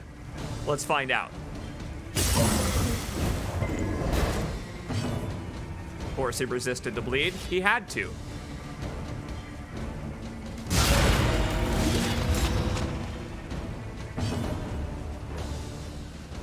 Would you like to try again? It's like a carnival game. If you just barely bounce off the rim the first time, they give you another chance. Ah, come on, champ. Conflict. An interminable conflict with this basketball hoop. Would you like to win the stuffed bear? It is yours, my friend. Amidst the spoils, an artifact of unparalleled power. Yeah, you don't say. Look at that damn thing. That looks, I mean, invaluable, I would say. It looks like possibly the most important thing I've picked up in this entire run. This ice box will keep all my food cold. This is actually the same ice box from the beginning of the run. It somehow found its way here. It grew legs. It grew a personality, Beauty and the Beast style, and followed me all the way down the road that our wagon took to reach us. Impressive. Impressive it managed to come full circle. Well, precision, poise, a successful operation, says Dr. Sepsis Beak IV.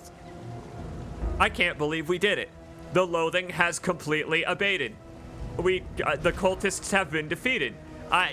Man. I'm not gonna jinx us. I'll let you do it. Go ahead. Jinx me if you want. You can say this run's going too well if you want to. I'm not gonna do it. Over here, we got the foreclosure notice for the grave robber, which is the ultimate trinket for her. Oh my god, this trinket is great.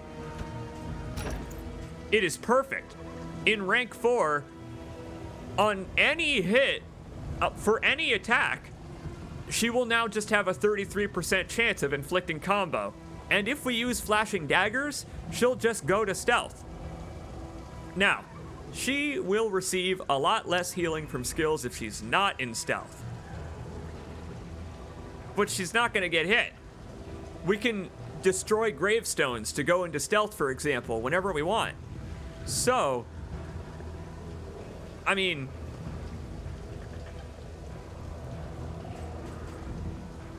with this plus 15% healing from skills, it's only, 60% deficit, which sucks, but that's not that bad at all.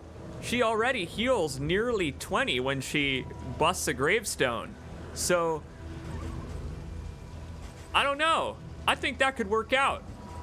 After all, we didn't end up using this poison ring. I don't have any noxious items. I didn't end up having any. And also, this Dark Impulse can get out of my inventory and stay gone. I am followed only by the principles of light, hence the titles of the stream.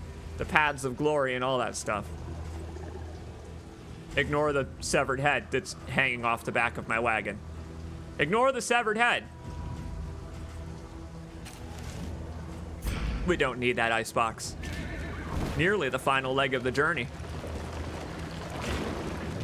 I will cry and laugh my ass off at the same Rest time. within reach. Never mind. I was gonna say I would laugh and cry simultaneously. The perfect combination of comedy and tragedy. If just before the inn, our characters melted down and went insane. But oh no, my friends. There we are.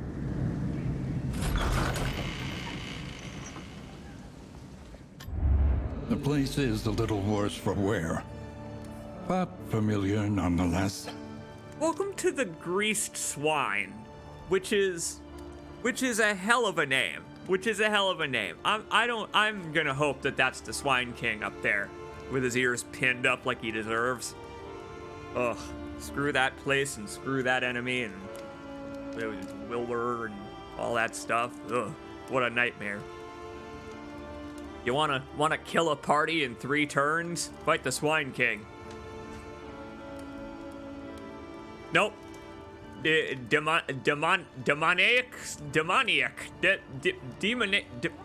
Demonic squeals echo in troubling unison from the nearby caves. I don't like that they're troubling unison. Maybe that means the sluice will be available. We could go there. We have time. Are you doing anything with your evening? I'm not, other than playing this game. Chilling out with you folks. First things first. Check our quirks. Squares gained Terrified from Meltdown. Linistrad gained Terrified from Meltdown. And the inscrutable Dreaming General stood no chance against Squares. There you go. If you are a boss slayer, the game recognizes you as one. Congratulations, Squares. You got the final hit on the Dreaming General. Linistrad, Dr. Beak, and Squares were burdened repeatedly by meltdowns. Yeah, no shit. We got a lot of work to do here. Collinsbro is ascetic. Denial of pleasure in order to refine the spirit. I still don't quite know where that applies in the game. Squares is austere. Prefers the simple life.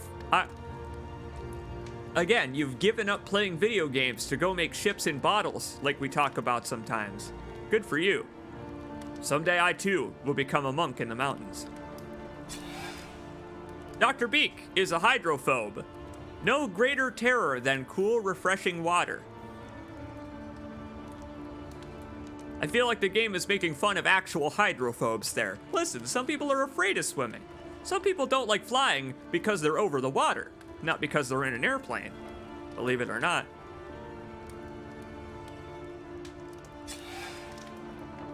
Linistrad gained Slow Hand. So that's okay. That's okay for her to have just a permanent -2 speed. I'm alright with that.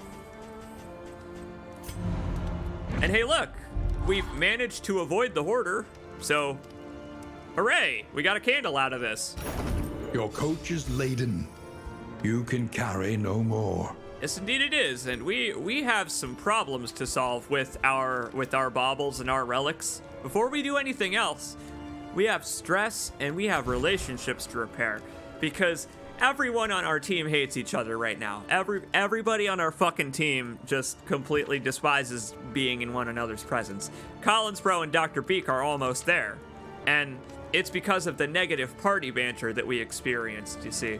A lot of the meltdowns that happened on the last leg of the journey happened during transit. And that was because our flame was going out.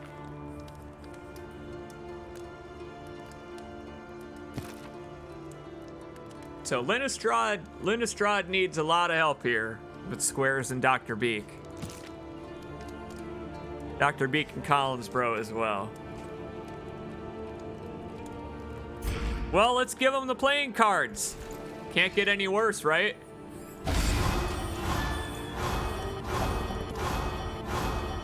I can't believe it. I think that actually improved the relationships of every single person in the entire party. Did that really? No, we lost one with Dr. Beak, but you know what? Wow, that's impressive. Nearly everybody. I had to step away for supper. How are we still alive, says Collins Bro. His Squares replies, you keep getting extra turns, which is true. That's true. He's holding his own out there, and he's being a real backbone of our team. But I do have a mouse and keyboard in front of me. I am the one that is making him chop down every tree in the forest and then some. Who do we want to make go Sanic fast? Squares? Squares, you want to get bloodthirsty?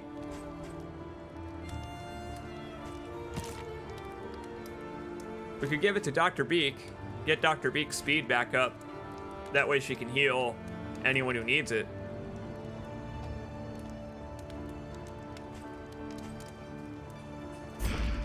Yeah, I think I'll do that. I think it'll behoove me. There we go. This accelerates the blood. Sorry, Squares. Then she looks over. She's like, this accelerates the blood. Oh, sorry, Hellion, my bad. Speaking of accelerating the blood, here you go, everybody. Get some gluten in you.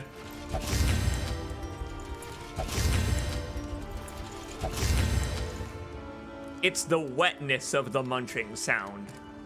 For stale bread, it's awful wet. You gotta dip it in something. Speed bag. Speed bag just gives you a 5% chance to dodge anything. I would have given it to Linistrad.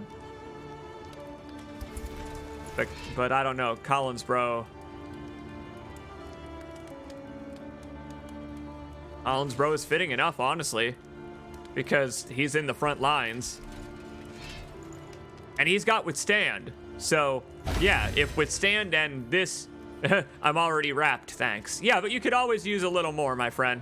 Believe me, you're gonna be taking some dense knocks to the noggin. Who's got the worst bleed resist? Everyone does. They're all shit. They're all bad. They're all bad because everyone hates each other and they've all got negative quirks, and this has just been such a lovely ride. This has been a lovely ride because they've been holding it together so well for a team that cannot stand each other. It's been really awesome.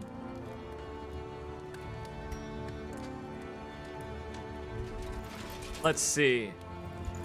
It will give this to Squares because Squares takes more damage. Collins Bro can add those to himself at any time, so we want to give them to someone who can't. Everyone's got shit bleed resist, so let's see where we're going next. Everywhere in ruin. Everywhere in need. Yeah, this is bad. All this is bad. So we can't head to the sluice.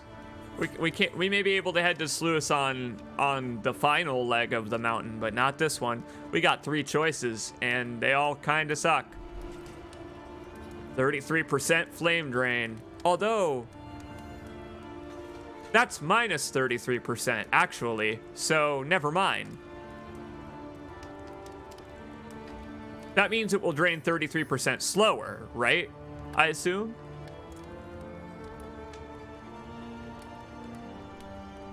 Ah, good call, JT Jag. Let's look at our character's quirks.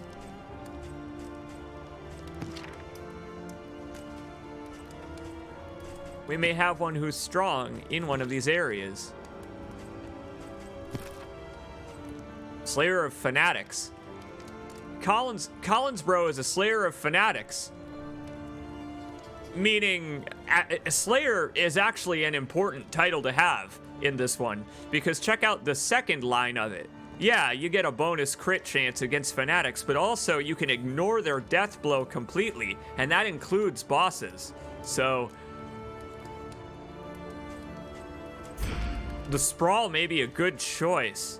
Oh, but that is plus 33%. So we could go minus 33% or plus. Well, we also could go the Shroud if we finally want to take on the fish people.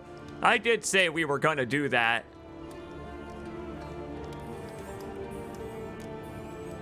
But I don't want to, is the thing. I don't want to.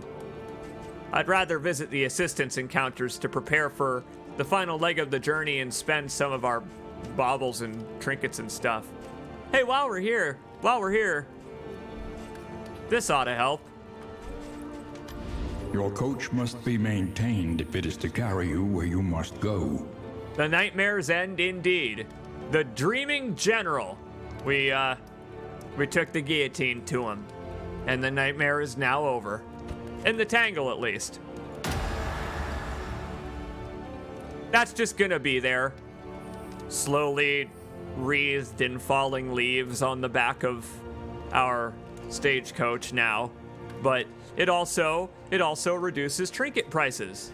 So if we encounter the Hoarder again, now we'll be able to buy whatever the goddamn hell we want. I don't think it takes Spend effect what on you the can. same one. For wealth no longer has meaning. It does. Indeed, it ever did. How about that? It does, actually. It takes effect on the same inn on which you put it on the stagecoach. Cool.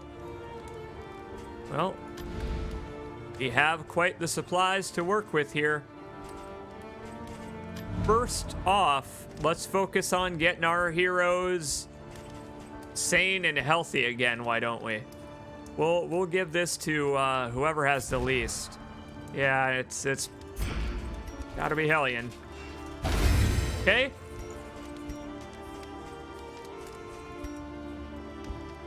And that's about all we can do there. So, let's go shopping. I have quite a shopping list. Again, packs laden with loot, low on supplies, yada yada. We gotta spend some of that loot. By making everybody like each other again.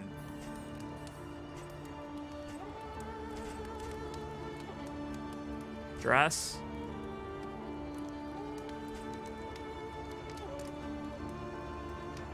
Aha! Right here. Book, My Time in the Desert. This has a chance to give someone stealth automatically. So if we hand this to our grave robber, she could just go into stealth whenever the hell. And then we could just get free healing on her opportunistically. Very opportunistic character like that, so it fits well with her. Whiskey bottle's not really worth it.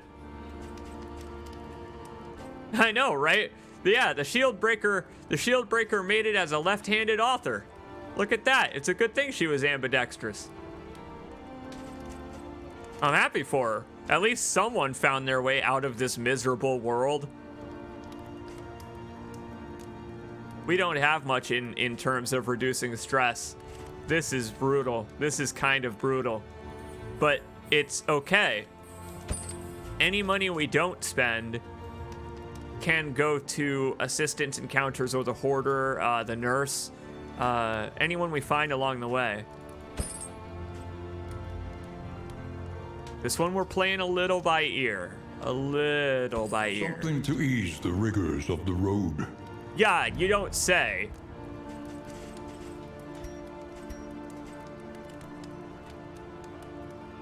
All right.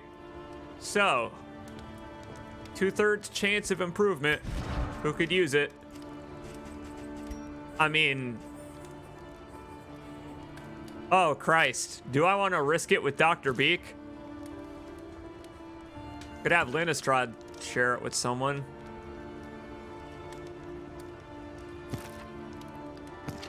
I want to get rid of the blue pips.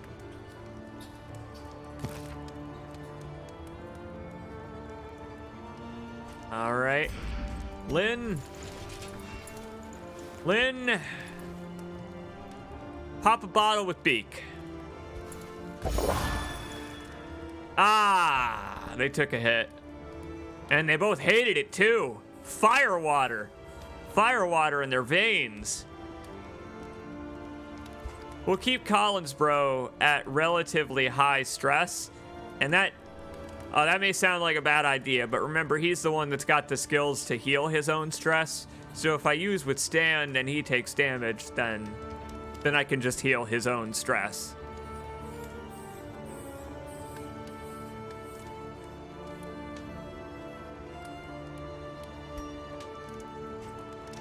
So we'll give that to Linnestrad.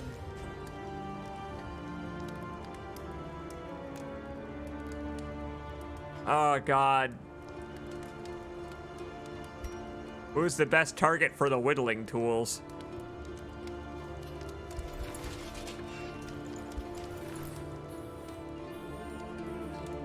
You know what? I'd say Lynn.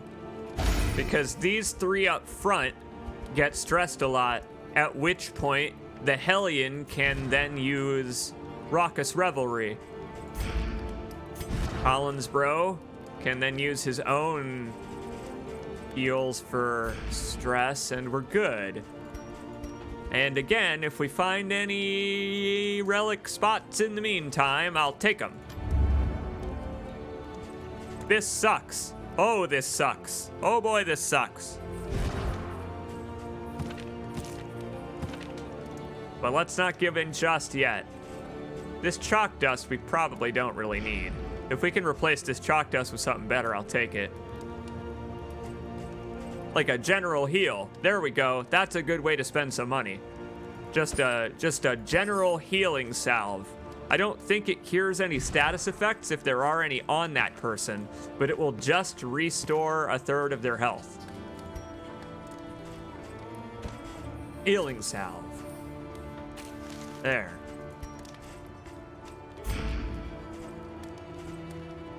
See, we have flashing daggers on our grave robber, so we can just reveal anyone. We can still hit anyone who's stealthed with our attacks that hit multiple parties. So we got a lot of baubles. Fuck if I know what to do with them, though.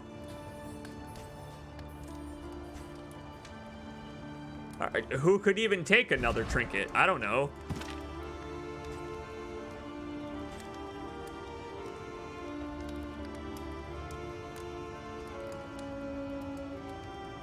I agree with the message from the chat earlier that I shouldn't bother with the foreclosure notice. Being unable to reliably heal the grave robber and having to focus specifically on babysitting the grave robber's healing so she can heal. That got me killed one time. I was facing a boss when it happened, but I agree with that. So we'll get another trinket to replace the foreclosure notice. I like it because it sets enemies up for a fear combo, a combo attack with anyone else. But it won't help us here, not with this character build.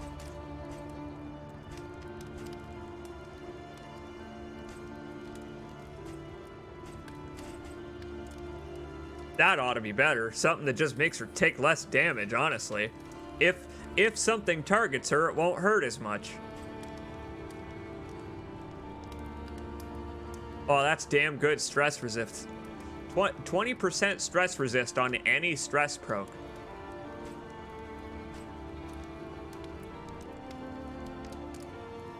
Okay. Sure.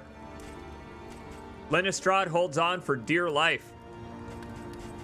I mean, she has this whole time. She really has. Once again, she's the one who's had the worst relationships with the rest of the party, caused the most negative dialogue barks with others, and yet still manages to contribute so much to the team. Okay. We're doing this slow here, because I want to make sure I do this right. You hardly end up with enough baubles to spend on something.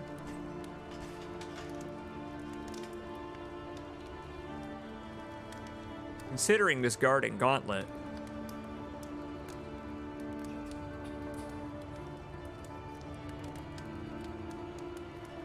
But I don't like the chance to reduce the overall damage.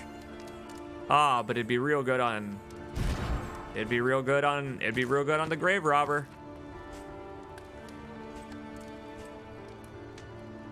Screw it. If I spot the Hoarder, we'll go and, If I spot the Hoarder, we'll go and say hello. How about that? In the meantime, how about I buy some bleed resist with the rest of my money? Free up some inventory space.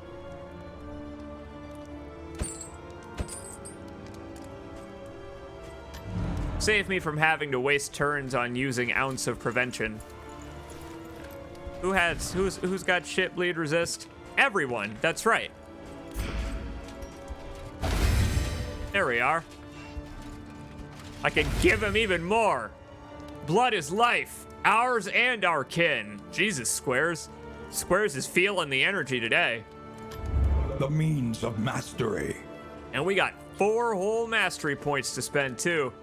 Let's do it. On what? On what even? I don't know. It'd make Chop hurt more. I did want to do that. I think it's finally time. He's following the path of the choppage.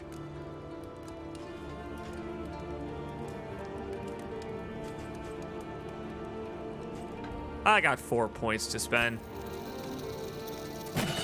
That's an easy pick.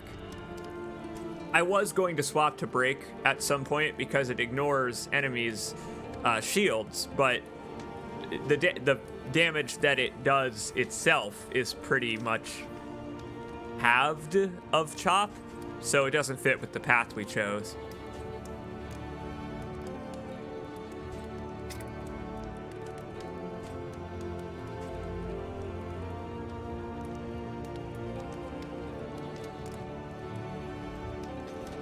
Upgrading Raucous Revelry as a stress heal would probably be a good idea. If only for Squares herself. Excuse me. Yeah.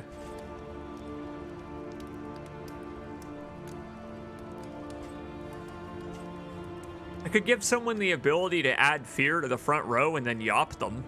Because I don't use Bloodlust that much. I haven't had many opportunities to use Bloodlust because I could just, again, employ strategy HTMFer. Hit the motherfucker. I could just employ strategy hit the motherfucker.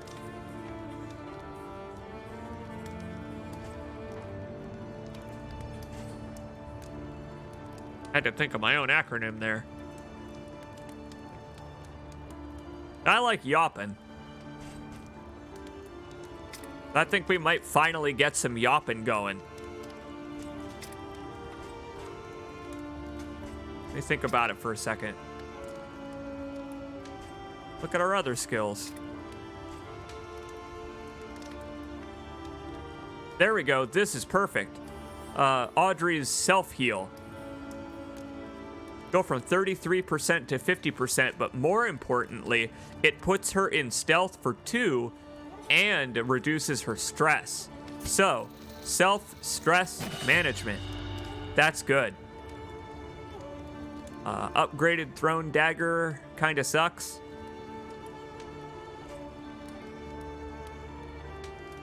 Upgraded Poison Dagger kind of sucks, but a little less suckage.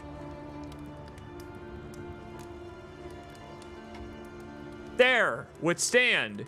Upgrading Withstand gives him better resistances, but more importantly, turns that shield icon into the double shield, so he'll take 75% less damage instead of 50%. That's actually a big-ass boon against enemies like that, well, Dreaming General guy that just randomly did like 30 damage to me for no reason with one attack and then strangulated me with vines. I liked the strangulation part. I didn't like the part where he did 30 damage. Maybe Collins Bro didn't like the strangulation. Maybe Collins Bro wasn't a fan of the strangulation. Anyway, the reason that I was going to pick Yup here is because it can stun enemies, as in make it so that they can't move at all. They can't move at all. But I don't think I have anything that inflicts combo. At all. I don't think I focused. I said that we were going to if we got a chance, and we didn't. So, yeah, I just got to go for basic utility at this point, actually. Okay. That's actually good. That's a good position to be in, then. Yeah. Raucous Revelry it is, then. Let's keep everybody's stress down. See if we can prevent any more negative banter effects proking. Negative affinity, negative relationships. I don't know what to call it. Everyone hates each other. Look at it.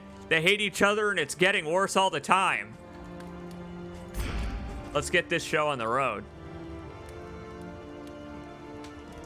So foreclosure notice, we don't need anymore.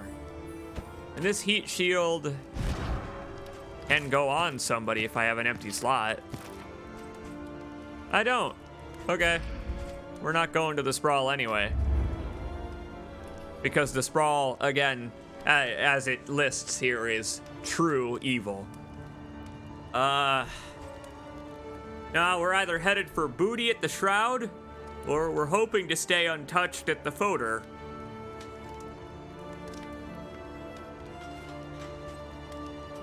I'll take the assistance encounters. Why not? The farms and fields of our kingdom, overrun with putrescence and rot. Yes, indeed. And finally, all of those blight items I have equipped may come in handy. We're all about to get diseased again, but no time like the present, am I right?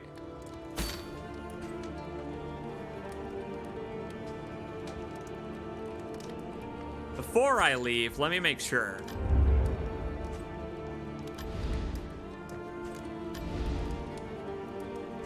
Just checking. If we were to end our expedition, by the Learn a way, little, and begin again. if we were to end our expedition right now, we'd collect 27 candles. Just as a marker of how many we would have received before we depart for the Fodor, which could be the end of us. It's the final leg of the journey before the mountain, but we don't need to stop at the lair. All we need to do is fight off the cultists and abate the loathing. Let's see if we can handle it.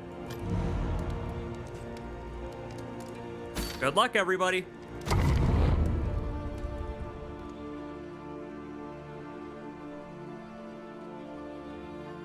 It is great when Amorous spreads to your entire stagecoach, isn't it? If the wagon's rockin', don't come a knockin'. The rancid crop grows unchecked and abhorrent. Make sure to close the windows when you've got everyone amorous. You don't want to smell the Fodor creeping in. Holy crap, that's a long Fodor. Wow.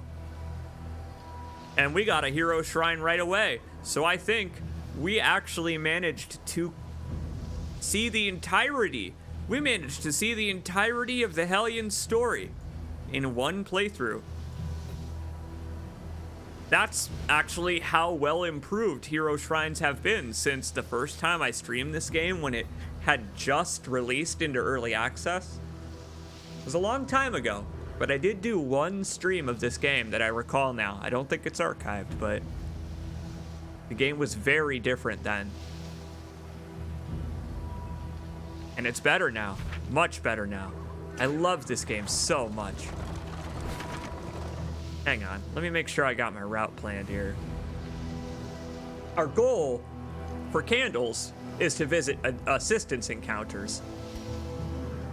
With our new, goals tab that they introduced in the most recent patch, we can just see those. The sleuths never popped up, so Dr. Beak sadly didn't get hers, but that's all right. Gaunt enemies dwell here, so who knows? Lynastrad may accomplish her goal yet. Let's do it.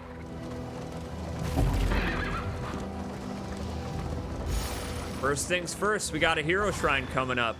Uh-oh. Oh, no. Restless souls thrive in chaos they create.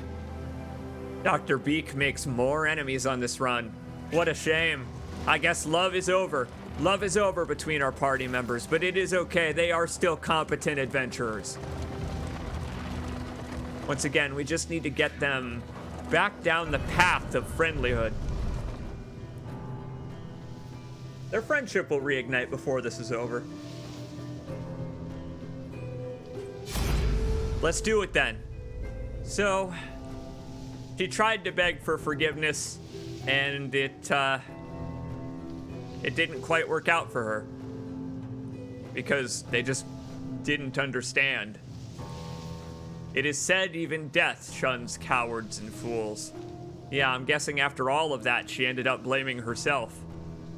Wanting to become the strongest such that something like that would never happen again to any party she ran with. Which, gives her some kind of inbuilt hero complex in a way to protect the rest of these assholes.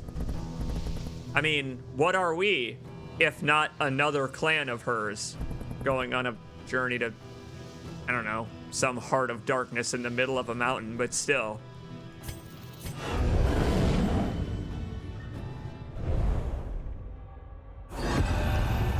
Chapter 5. The Great Emptiness.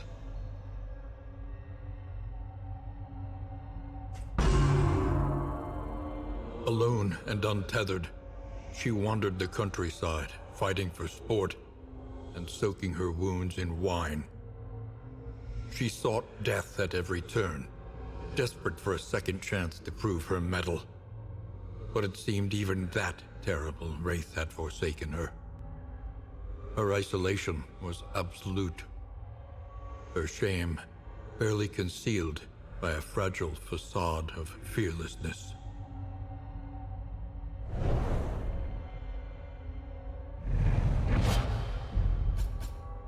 What? You thought that every time she yops in combat and goes ki ya ya ya ya ya and you get a stress heal, what? You thought she was being serious? No. It's masking a veneer of vulnerability. Guess what, asshole? Her character has depth to it and has the whole time. Don't you feel like a rube? Oh, I like that at the end of her hero shrine story, she kind of evolved into she evolved from the comic Huntress into the Huntress we're playing as now. Poor Hellion. Poor Hellion. She never, she got a chance to prove herself, but against such annoyingly impossible odds. What a perfect fit for a game like Darkest Dungeon she is, unfortunately. What did we get? An adrenaline rush? Oh. What? Really? I guess she found new life, the life of a Ronin. Good for her, I guess. Yep, there's Howling End. We were able to use it right at the very beginning. Oh, I like that. I like that a lot. Howling End was a move we could use during the ill-fated fight against those Imperialists. We could use this move, but it didn't help us any then. What does it do? Oh, it just ignores their defense. And again, howling. Kia-ya-ya-ya-ya, as she says. Oh, adrenaline rush requires you to have really low HP. Huh.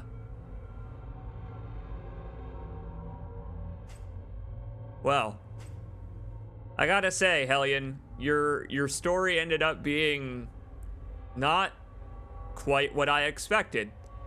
I expected the trauma of many battles to have taken its toll on you. But the funny thing is, the trauma of one battle took its toll on you. And that's actually more human.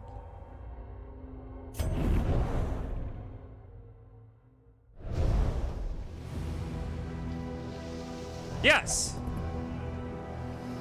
Let my coward's blood soak the dirt. Those are her final words. Let my coward's blood soak the dirt. I don't think you're a coward. Look at what you've been through today.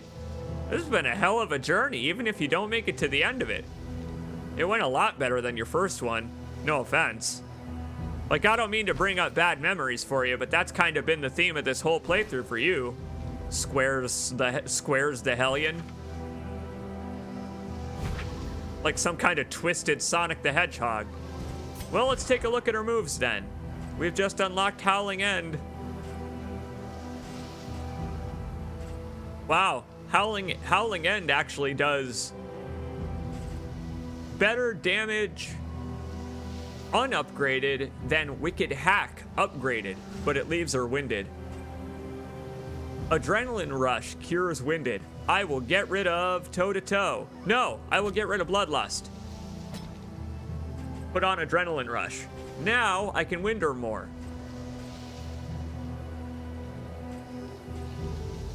That was a great time to unlock that, because now I can put Howling End and Adrenaline Rush together.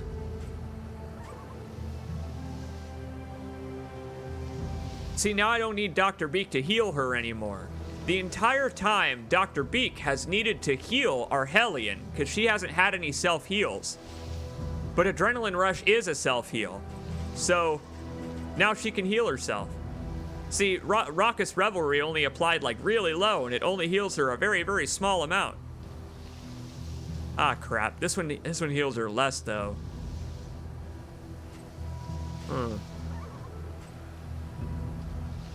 I don't need both of these then, do I? In that case, never mind. We'll keep one of the forward movements. Oh, the way this expands is interesting. Now that I have all of her skills, the entire page unlocked, it only took one playthrough of the game for one character, so that's what? 6 or 7 playthroughs for every character in the game? And that's not bad. 6 or 7 playthroughs to unlock every skill. That's much better than it used to be. Much, much better. But now if she gets knocked out of position, I can get her back in position. Okay. And we can pick up where we left off. Our goal here is to visit assistance encounters, but if I see the Hoarder, I'll stop at him. There he is. I see him. Oh god, there's a bunch of adversity in the way. Oh my god, screw all that. What? Are you serious? Alright, fuck that. We're going for assistance encounters first thing. We are not lost, we're just steering around the dripping meat. I played Dead Space. I've done 2, 3, 4 Let's Plays of Dead Space games. I know my way around dripping meat. Giving in to madness is easier than holding out against it.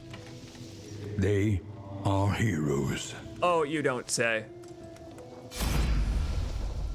Like I said, the further we get, the more heroic they get compared to us. Oh man. We got no choice but to break bonds here. Wow. Oh. Our Hellion Squares was rendered cold by the traumatic memories we put her through. No blood, no thunder. She wants these people to suffer for their glory. You know, like she did. Nah, I gotta go with Dr. Beak on that one, sorry.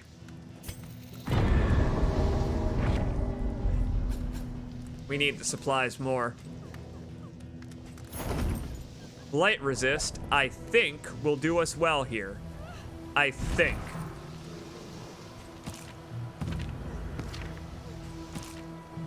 Oh boy. Oh, the healing salve's only stacked to 2. Hey, here's something maybe you haven't noticed if I have been flipping through the tabs a little too fast. The icon doesn't change, but, excuse me. The icon doesn't change, but the number next to the icon turns gold when it's at its maximum stack. For example, over here, I only have 1 healing salve, and the number is white because it's not at its max stack yet. I don't know when they changed that, but that is a great change. That's a really great change. Because, for example, I can tell at a glance that these neutralizing powders Dr. Beak has are not full. I could just tell because the number's not yellow. I don't need to look at what the number is. I could just tell, okay, it's not full, and move on.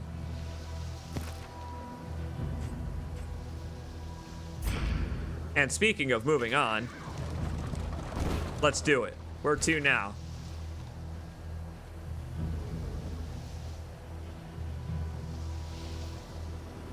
I'm avoiding the road encounters on this one. We need to build our stock back up and get our stress down during forced encounters. Whoa, these cornfields. What a wonderful addition. Oh, it actually does feel like we're driving in circles with the map closed. Oh, it's awesome. Oh, I can't stand You it. must be strong enough to shoulder more than your share of the burden. It reminds me of an old indie film I saw on YouTube called No Through Road. It's scary as fuck. It's awesome.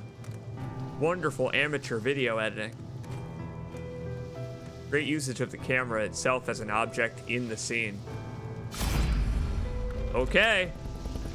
What do we want to do this time with the desperate few? Their fate is in our hands.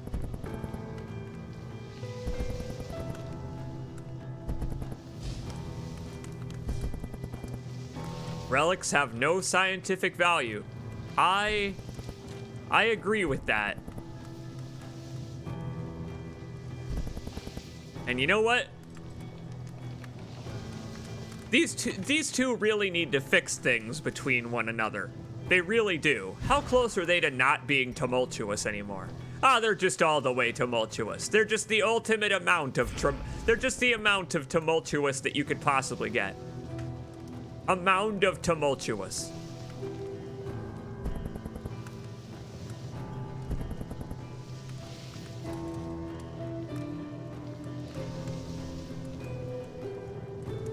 I'd like to save my relics, I think. I'd like to save the relics, so I'll take the food. Who knows? Maybe it'll give us delicious bread again. Why, in fact, it shall. We got rid of the icebox, so we only got 1 instead of 30, but that's fine. We've still got a couple to go around. Now, we don't want to be too much of a coward here, excuse me, because we do have to finish off the loathing before we go. There is still time. But I got a plan. We'll fight some cultists.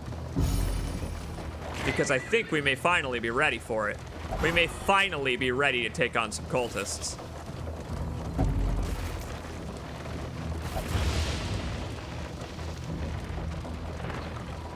Someone just got a debuff. No idea why. But welcome to the Watchtower. Oh my god, the size of the flesh trees in the background. Have you looked at the parallax in the background?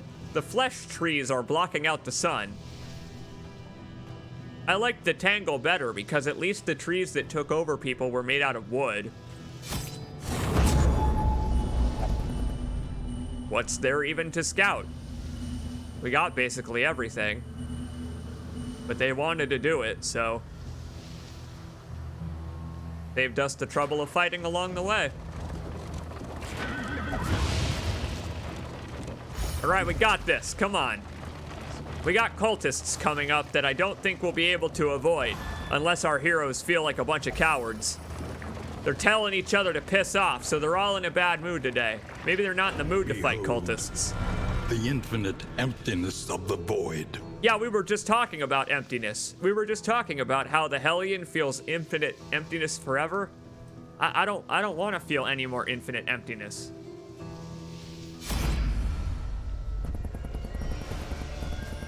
They all want to fight, and they all love it.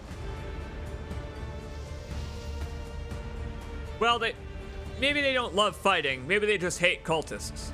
The glare of our torch reveals their weaknesses, says Collins, bro.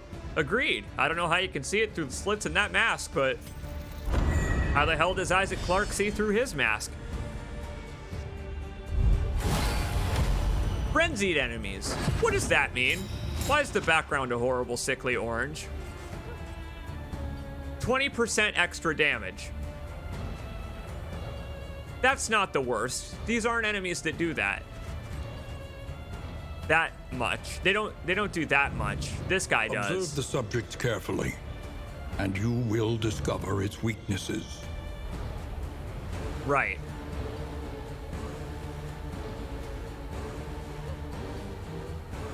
Well, the altar's gonna go first, and there's nothing I can do about it, so I guess I'll just start getting rid of it then.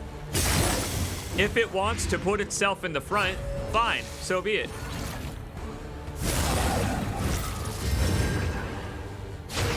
Oh, it's so shiny. The glare, man, the glare of our torch really is giving away their weaknesses. Look at how well lit they are compared to usual. Look at those candles. Those candles are practically glowing. All right, so we've got Howling End for when we need to finish something off real good.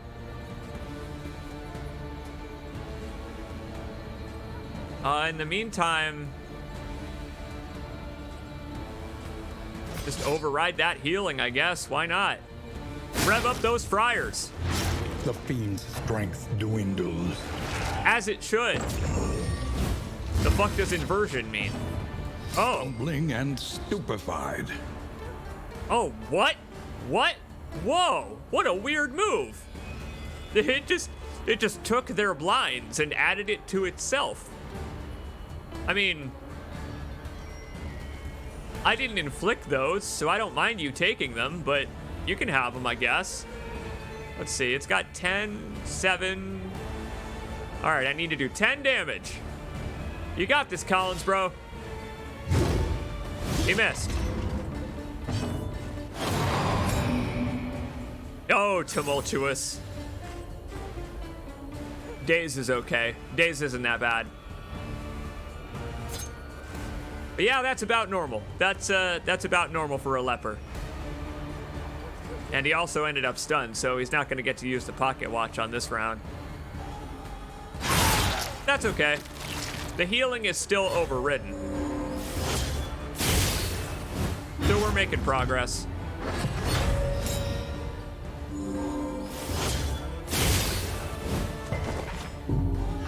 I gotta use Withstand. That's the next thing I gotta do. Make it so that Collins Bro attracts all of the attention. Because they just continue to make it so that neither of my back characters can move. I really wish they'd stop it.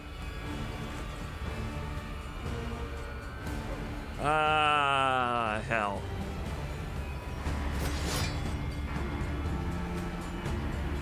Okay, this is not my plan, but it works too. Don't know who the hell that guy is, but I'll hit him. I don't know who you are, but my Bardiche is coming your way. Take that. Halberd to the goddamn face. Right, so now that I know they can do this, I'll just neutralize that. I'm already blighted, so it doesn't matter for me.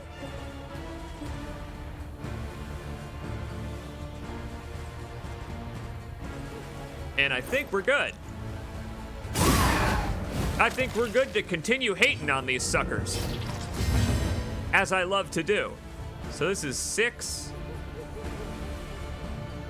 And it is gone. It is gone on the next turn, whether it likes it or not. Take that, you little stupid Gribbly.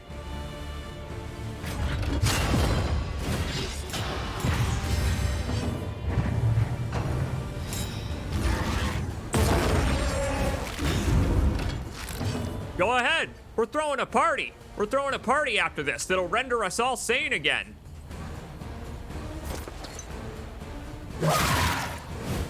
I don't know how it does that, but it's a raucous joint. Stop it! Quit hating on each other. Now is not the time. Oh man, she ruined her own damage on that one.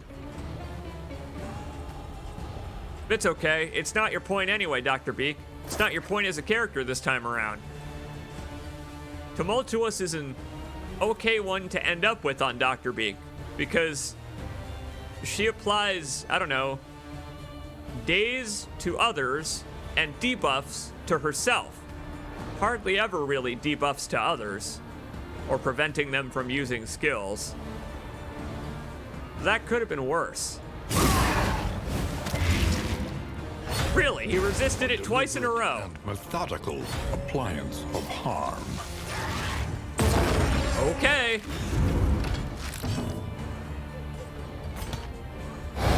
Calm down, everybody, please.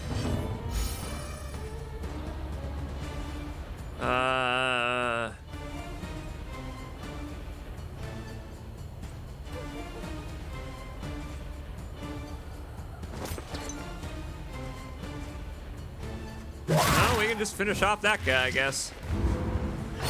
Since he is not going to go on this turn anyway. He'll die at the start of the next one.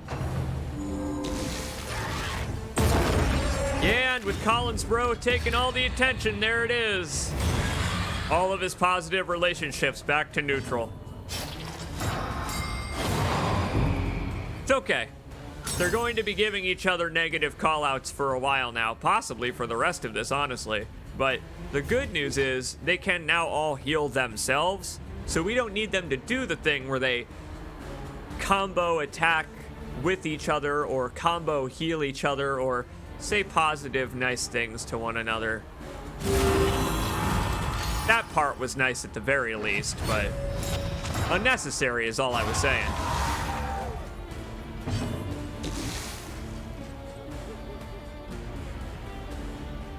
Still getting along as a team. Sadly, no way to get rid of this dodge other than actually attacking the thing. Bummer. Yeah, this is a real bummer. This specific fight with the cultists didn't go too well. Specifically, it's making all my party go insane. No, maybe not all my party. Only most of my party. And I don't think we're going to be able to end this on the next turn, so there you go. Like I said, we build back up.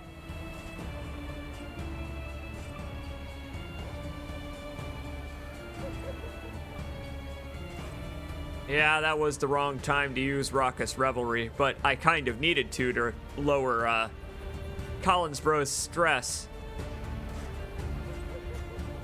This fella's gone on the next turn, so I guess I'll just Howling End.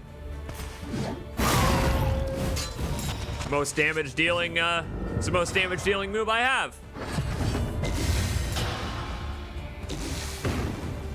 I mean, we are all howling. Our limbs, our veins, our very blood inflamed. As in on fire. I'm just sort of letting it happen here in this specific case. Because we've got a little while left to travel the road before we hit our next combat encounter, so we have a while to heal from this. Thankfully. Thankfully. We're gonna need it. So we can just take this one a little easy. A little easy. I hope he dies. It sure would be nice if he did. A 32 damage critical hit, and all it did was bring it to death's door. Screw this. Dr. Beak, you're our Slayer of Cosmic. Get rid of this guy. There.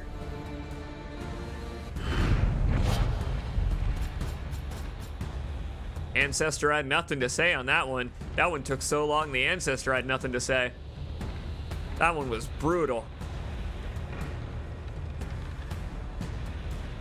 50% damage, but less max HP on this trinket we just picked up.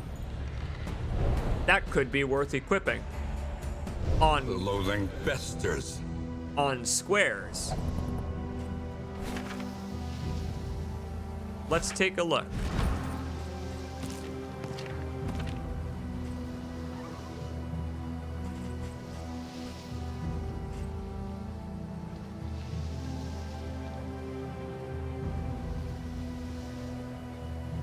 Cause see, this trinket only applies on crit, so it's quite specialized, and if it bleeds, only does one more bleed, right? Yeah, it only does one more bleed, so we could replace that.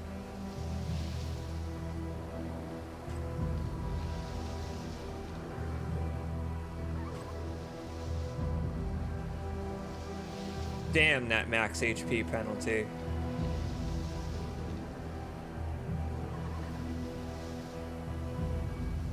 I don't want to heal her all the time is the thing. I don't want to take away a third of her HP. These cultist trinkets are really rough. They're really rough.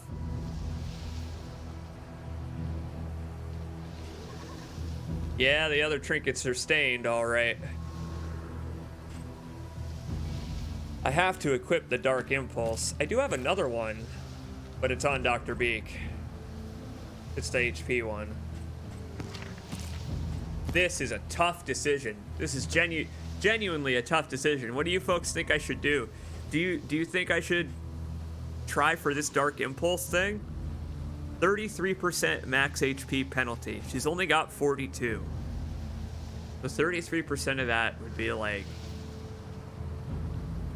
15.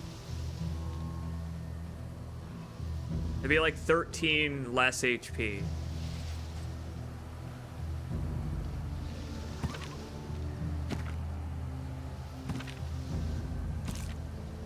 That would bring her down to the least in the party by far, lower than even Linnestrad. And she takes a lot of hits. That's not worth it. That isn't worth it to put on her specifically, because then she'd be healing a lot. That would reintroduce the problem where I have to heal her all the goddamn time. So okay, let me not do that. I thought about it, let me not do it. I'll just drop it. It's tempting, but such as, I guess, cultist trinkets, am I right? Such as the temptation of the cultists themselves. Damn, don't you want to try it? Isn't it so alluring to just try it? It is, it really is, but it requires you to equip both of them, and so it's got its downside. The downside being you have to give up any build that you currently have to become a cultist, to become stained.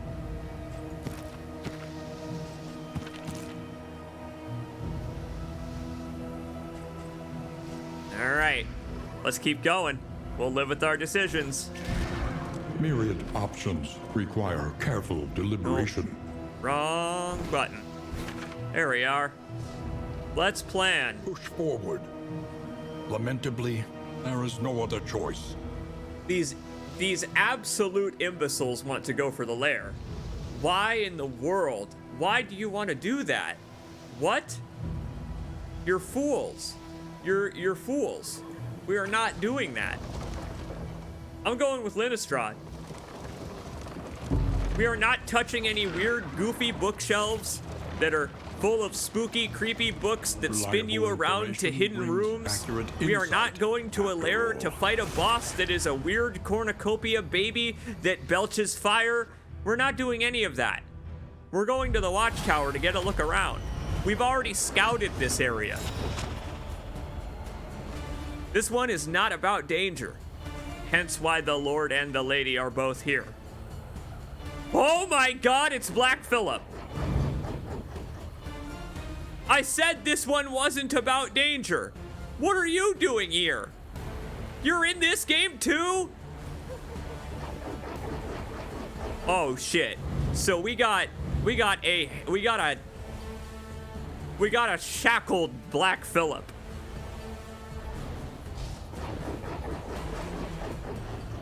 All right, well, Black Phillip is really weak to bleed, so we got to get rid of it first. I don't know.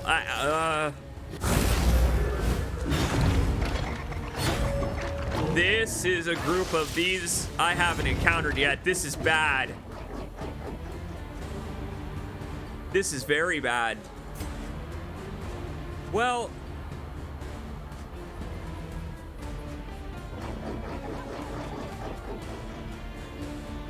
holy hell. It's gonna be enough. Black Phillip gets to go twice before Collinsboro even gets to go once.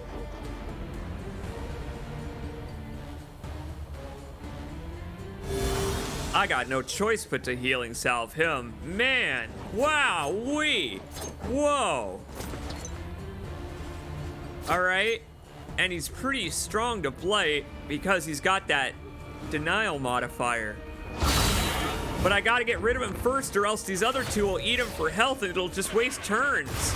Yeah, so he can headbutt us out of place is the problem. No, stop that. I ain't going anywhere. I've come too far to die to some movie reference. It wasn't even a good movie. Black Phillip is the only thing people remember from that movie because it was the only good part of the movie. Oh.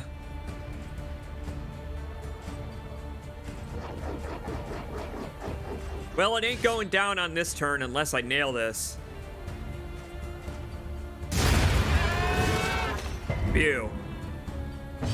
Yeah, the way that thing had the ability to knock you out of place was nonsense. And hey, broken pocket watch strikes twice a day. There. Now when the attention is no longer on our Hellion, it'll be back on myself. Or I usually name the leper after myself. I guess it's not me, is it today?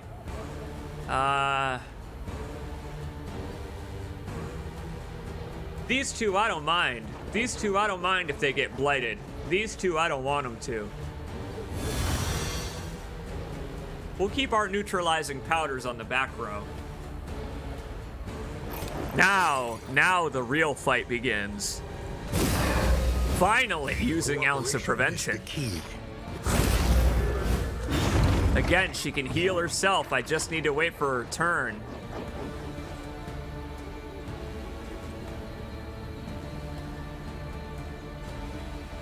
That's right, we're still going.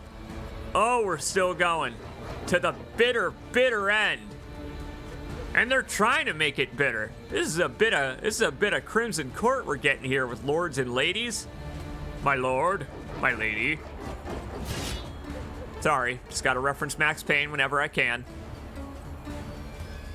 We're at the point where we gotta think through pretty much every move.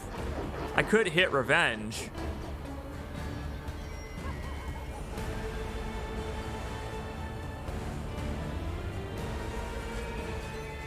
Matter of fact, All heroes are human.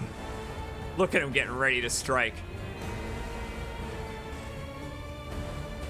He's not blinded. He's not blinded right now.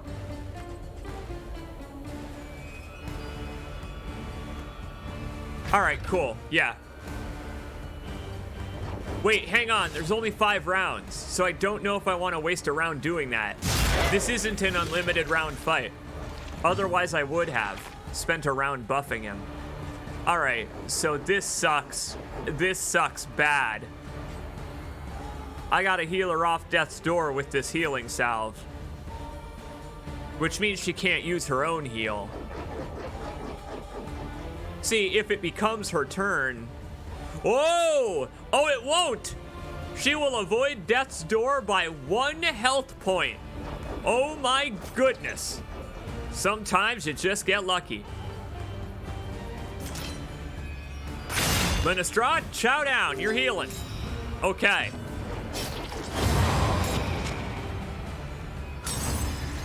It ain't over yet.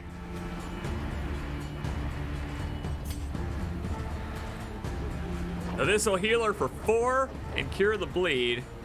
And then I think I can also use... Ah, no. It needs to be under 33%, so... That'll still work. Nice! Very good. Okay, a little less stress now. What? Ew! Wait, the Lord just gave the lady a tongue lashing? And it was like of the literal variety? Hang on. Ew. Sorry, my lady. It's gotta be you first.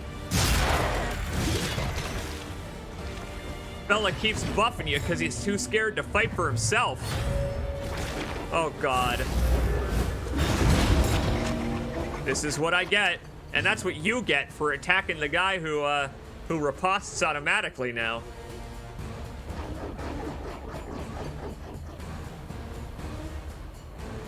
Right. Huh. I gotta finish her off. There's no Plague Slayer, right? Nope. Okay. Yeah, she's got 25% resistance, so that's gonna take a few.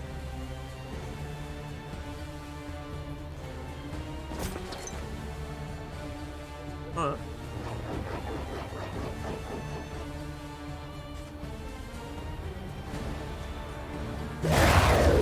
Nice. Okay. I figured he's got high resistances. Oh, envious. You'll get your time in the sun, don't you worry. You just need to rest for a moment.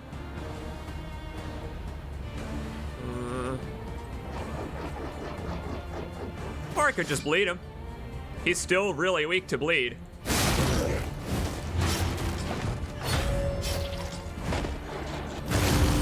Ah. Okay. Okay, so Audrey, take note. I'll just, grave robber. Oh, that enabled him to do something. Oh boy.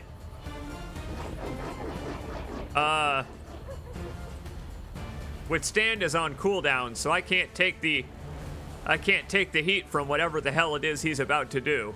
Uh-oh.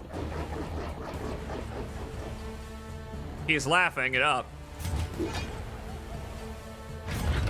Right. Okay. I guess I'll just prepare then. I guess I'll just prepare for the worst. Again, she can use her own heal on her next turn. Right? Yeah, it was on cooldown, so it'll be off cooldown on the next turn. Please don't barf. Please don't super barf. I used Ounce of Prevention for a reason. The slow suffering begins. Oh, great. His tummy hurts. His tummy hurts from eating the grave of his wife.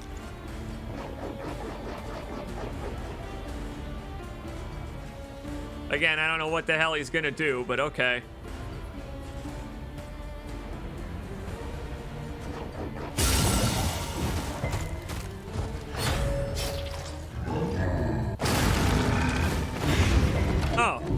Oh, he just vomited his wife up back on top of me. That's fine. I have ways to deal with that. It's just I'm covered in her now, and Collins Bro is quite slippery. Right, well, I could withstand again, but I think at this point the time has probably passed. HTMFer, as they say. Man, the stress that she's applying. The stress that she's applying here. That is one relationship we need to fix.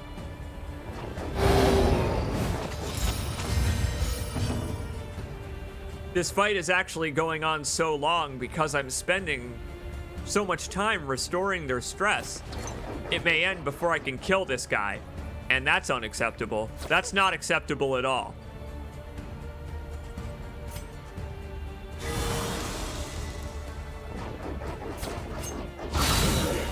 Now I'm going to remind you again that these idiots are the ones that wanted to go for the final round here. It'll be the final round if they have their say of their lives. Okay, well, we got a few attacks left to do it. Do your best, everyone.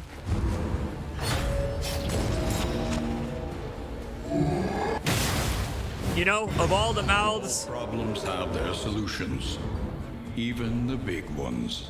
Yes, sirree. Of all the mouths, at least he only had 2 eyeballs to throw daggers into. After that, it was just a manner of cleanup.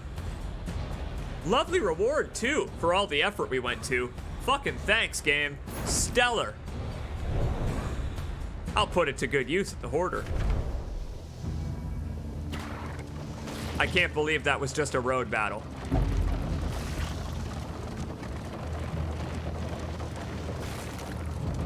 The value of such a view is matched only by its unsettling awfulness. Yeah, but that's to do more with the locale than the watchtower itself. I would imagine that the watchtower is a lovely place to get a view if there aren't flesh tree tentacles growing out of the ground. Then again, I've been to the Sears Tower in Chicago and the view was about the same.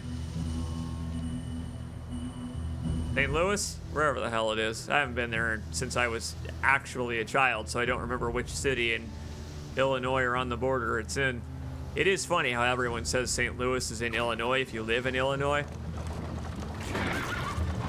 It's not. St. Louis is in Missouri. Let us hope the madman's scrounging has borne fruit. Let us hope. It's our last chance, honestly. We've got so many baubles by this point. Oh, God, here we go again.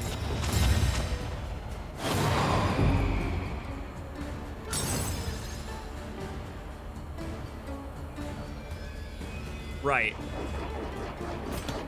Again, Raucous Revelry is pretty much the only thing keeping her from going crazy at this point. Let's see.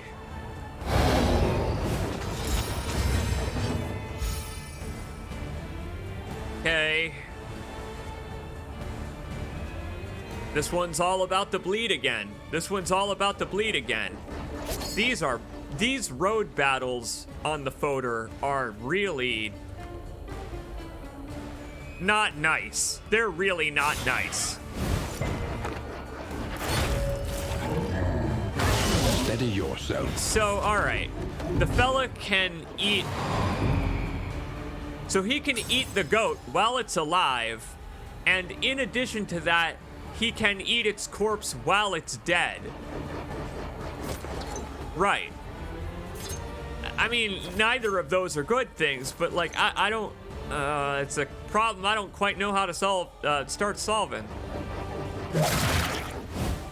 I guess I'll get his goat first. Ha ha. Oh, combat with normal enemies is starting to be so frightening, huh? That's not allowed.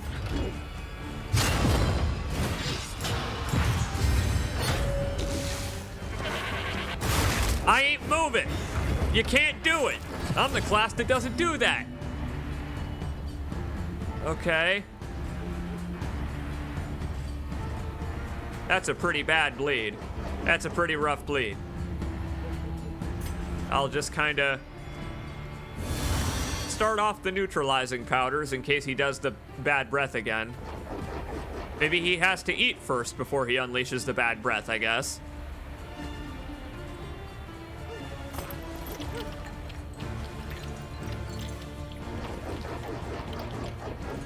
Oh no, I just realized that there is a face still on the butcher. It's not just a fleshy tube.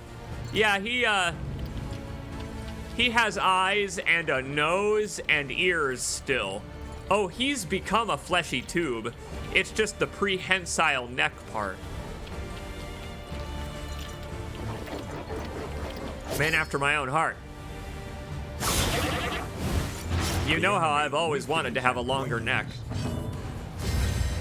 Ah, nuts. She doesn't have any way to heal her stress. So she could potentially get stressed out by someone else into melting down here. This is... Unfortunate. This is really unfortunate.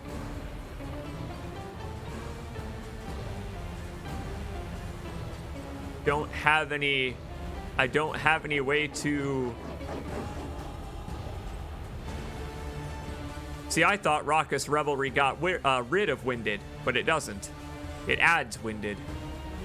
That was a mistake on my part. This thing's only got 1 HP left. I just say finish it off.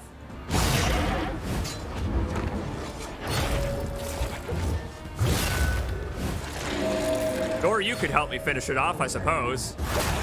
Yeah, go for it. It's on its way out anyway. The thing's going bad. Should have left it in the freezer a little while longer. There. Fella can heal his own stress at the very least. Like I said, he's one of the slowest members of our party, so unless someone else happens to get dazed, he goes last, which means he goes first.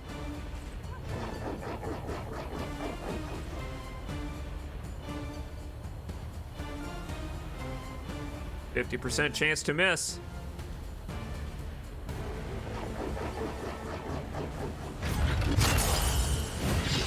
Better safe than sorry. Aha! And hey, before they can chow down, have a snack, Linnestrad. That's so odd that that's actually what I just did there. That's odd that I prevented them from having a...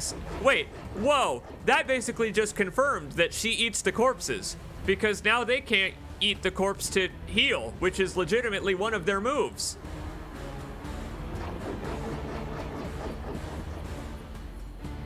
What, how many square meals separates men from madness? She's hit it. She knows that number better than I do. All right.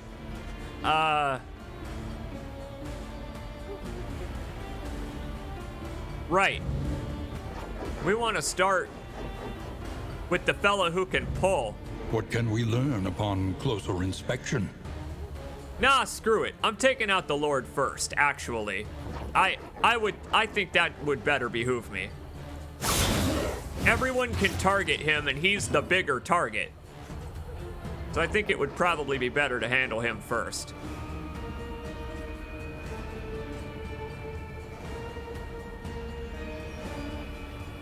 That's right. Plus, Lynn has a chance to use repartee and get some dodge going. Oh, but screw that. Yeah, that would get this guy to try and pull her, Observe the subject and this fella to carefully, try and shoot her with and blight. you will discover its weaknesses. Reparty? Reparty? Reparty. I don't... But why is it spelled that way? But I don't... You know what? I say get the party started. Reparte. Reparte. Nah, come out of the shadows and into the light. We got a raucous revelry to throw, because I don't want squares to melt down. Oh, but the thing is, I don't have time. I'm gonna run out of time to actually fight this fella, because we're already on round 3. Forget it. We'll let relationships crumble then. It won't be her fault if it does. It'll be the AI's fault, if anything. Random decision making. Determination. But random determination. Not determination to succeed, which is what we like around here. 21! Good thing we upgraded Chop. Like I said, we're on the path. Again, these 3 for status effects. Collins, bro. He finishes him off. That 2 riposte almost got him. Oh man, she's so close. Oh, she's so close. I wish I had a way to de-stress her before it was her turn. Damn it. He's only got 15 death blow resist, so I'm just gonna let him go naturally.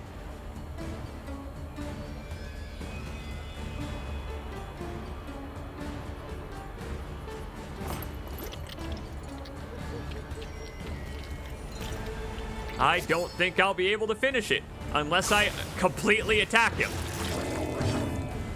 Unless I focus solely on attacking this man until he dies. What is it? Shoot the cyber demon until it dies? Yeah.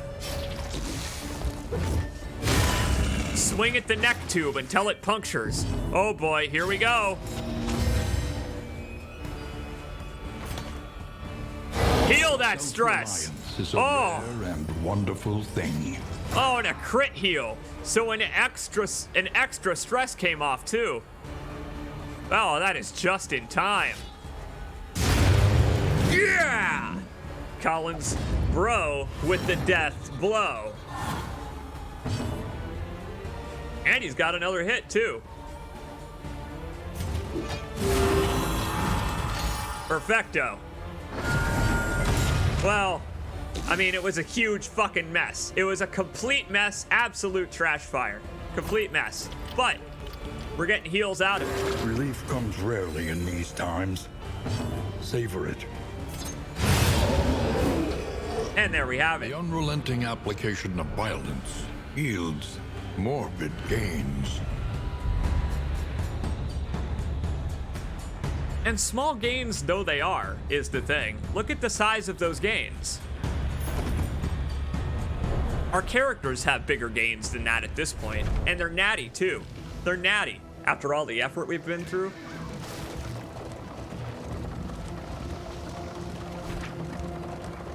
We really have been through a lot of effort to go see this hoarder. If he has garbage for trinkets, I'm gonna be upset at him. Just watch. Oh, hell yeah. My friends, finally, after all the time that I've spent complaining about how baubles are too hard to come by and how the hoarder is never encountered when you have enough baubles to buy something worthwhile. On our stagecoach, we have the Dreaming General's head, and so everything is discounted 50%. Oh yes! That's even more so. I don't even know why that's discounted more than 50%. That's way more than 50% discount.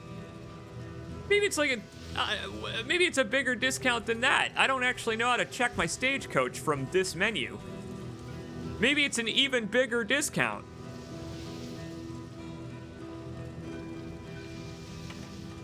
Maybe it's up to 75%, yeah.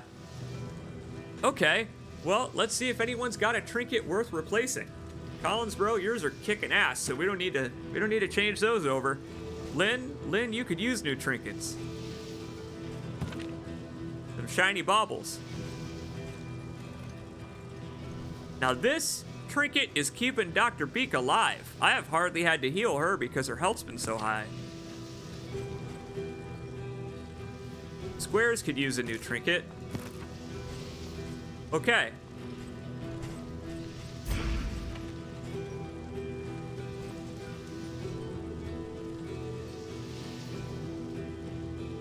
Aha! This is a noxious weapon. So, 25% blight chance. And this poison ring combines with it.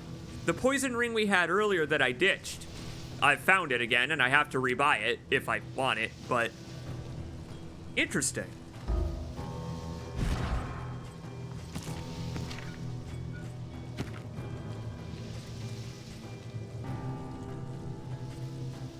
We could replace Lynn's trinkets with both of those and focus her on blight. Because, well, she can hit anybody. She can hit anybody in any position with blight. Yeah.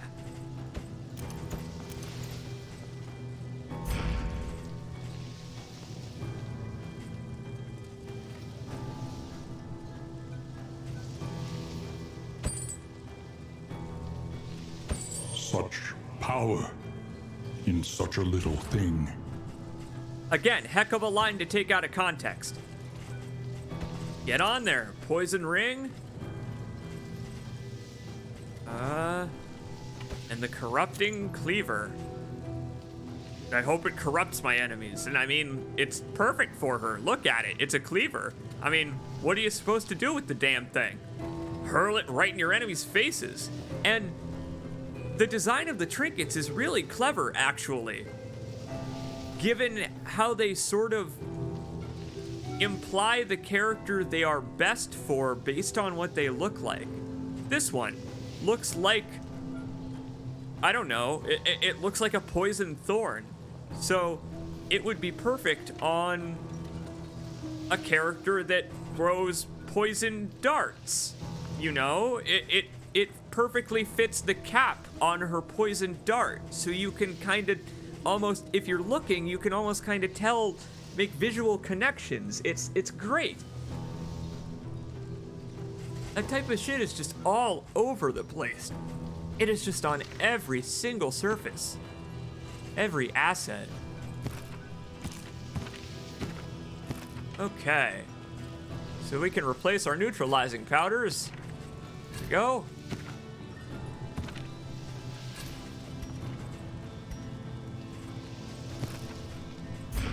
All right, we got baubles to spare. Does anybody else need anything? Does the plague trinkets give a buff if you're diseased? What, the one I just, this one, the one I just gave to Lynn?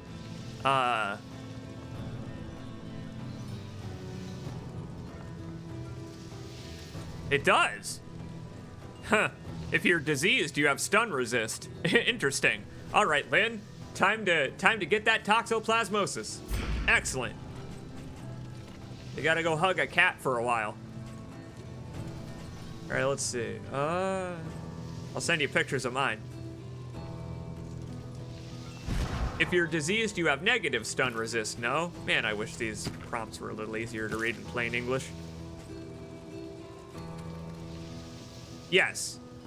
Yeah, that's right. It would be plus 15%. You're right. Minus 15% stun resist. So, yeah, it's good that it's on her then. All right, what else do we need? Only other party member who could use a change of trinkets is Squares, so we'll take a look. We'll see if there's anything that makes bleeding better.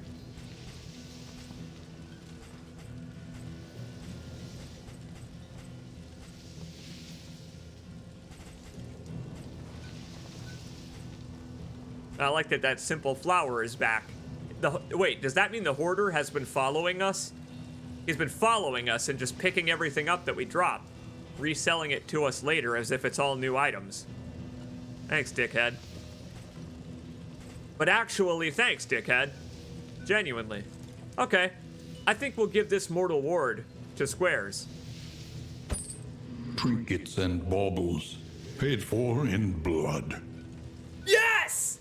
Oh yeah! I like that when you're interacting with characters from the first game, he says lines from the first game. Oh, that's really good. I like that a lot.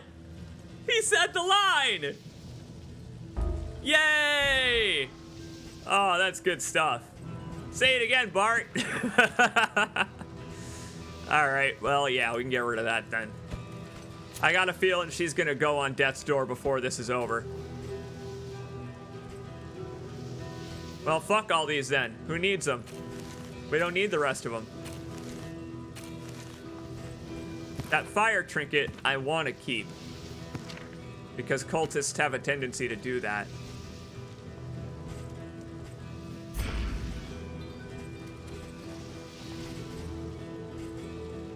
How we doing on anti-venoms, salves?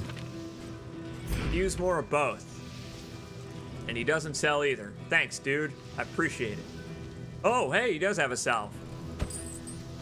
What'd I get? This is what I get for having ADHD. I judge books by their covers all the damn time without even meaning to. These caltrops are awesome. These caltrops are really good. I don't know what they stack to, but I want to bring them along for the cultist fight at the end of all this. Because they trip those cultists up.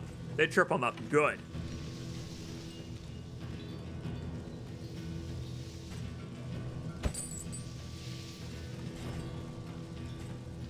Preparing for the next inn. Because the next inn is the mountain. And I don't want to stop. Because, come on now. So, let's try our best. Prepare as best as we can. Relationships I don't think are salvageable at this point, sadly. We'd have to make it to the next inn for that to take effect.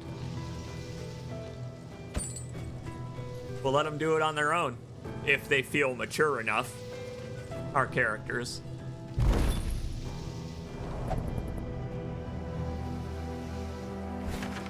Weak little weasel of a man, says the Hellion. You don't know what he's been through. You don't know what he's seen. He watched that place blow up. From the safety of the manor.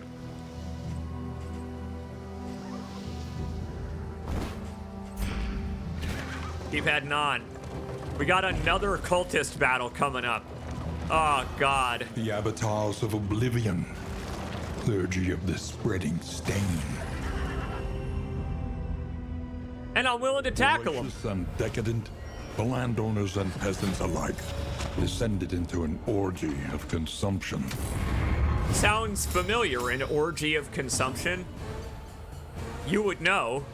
The Ancestor would know about orgies of consumption, what with the Crimson Court. What, you think stealth scares me? Yeah, right. I don't even need to see you to blight you.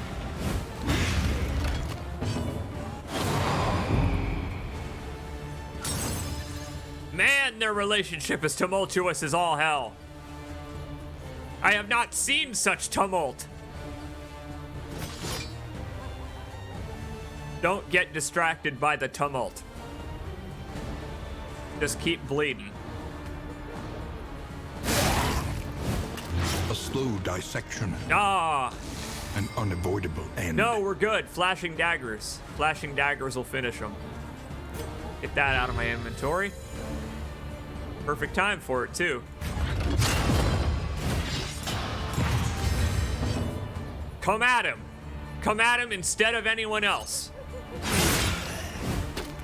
There we are.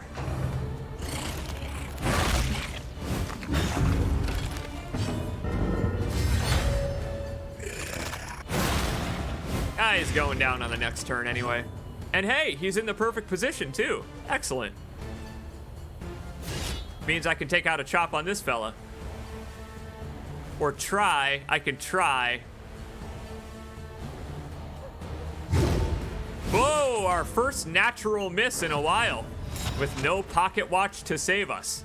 My God, I feel so average.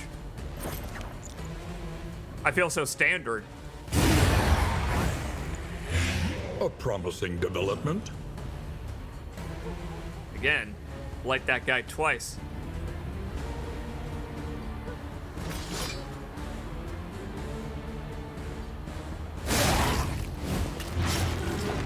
I'm waiting for him to reveal himself, but he won't do it, the coward. I can't target him anymore. I don't have anything else to target him with. Huh. Yeah, what a jerk. He's put me in a situation where I can't really, Okay. At least now he won't be able to hit Lynn. Healed a bunch of her stress anyway. It's a good thing we upgraded that skill. Oh, it's a real good thing we upgraded that skill. Yeesh. Oh, my kingdom for an oasis. And vexation. The leper's kingdom for an oasis.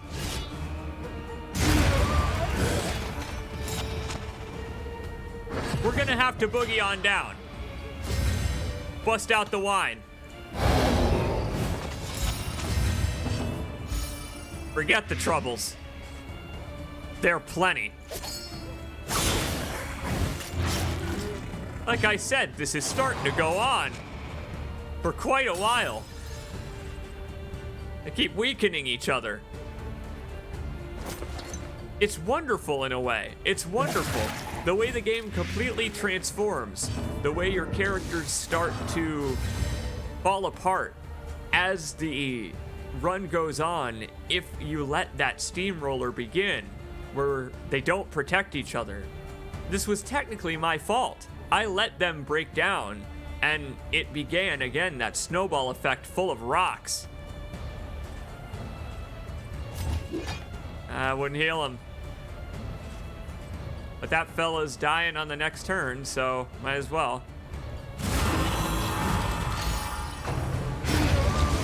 Point is, I really like that you can tell each specific rung on the ladder that you In this climbed world, wealth is worthless without purpose. or slipped on the climb up. I don't know. It's just wonderful. It's wonderful. It's wonderful how you can attribute everything that happens to a decision made by yourself at some point in the run. Everything that happens, you can trace back to something you did. Even if it was in response to some random stuff by the enemies. Like, hey, sometimes RNG is RNG, but you can adapt to RNG.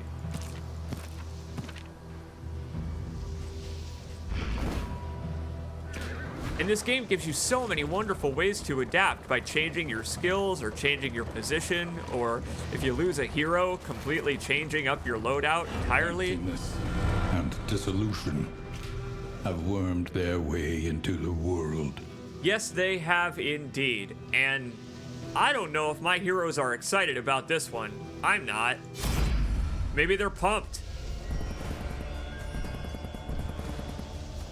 Oh man, they are. They're all pumped, and they want to go in stealthy.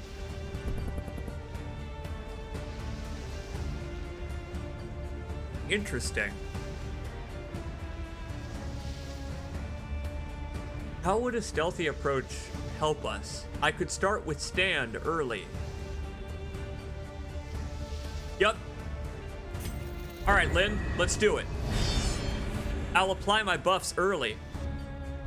See if that helps me.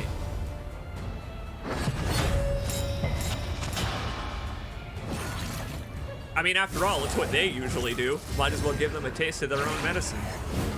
Hey, Wazen, welcome back. We are, in fact, still going strong. This is the train that can't slow down, my friends.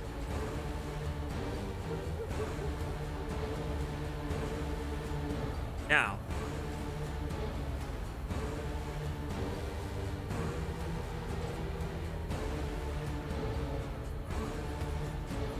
Thinking about if Ounce of Prevention is even worth it. Because these are, what are they? What can we learn upon closer inspection? Yeah, they even have a higher chance to inflict. So Ounce of Prevention won't help us as much here. All right, come on out, Dr. Beak. Get it started The enemy here. weakens and wanes. Oh. Meanwhile,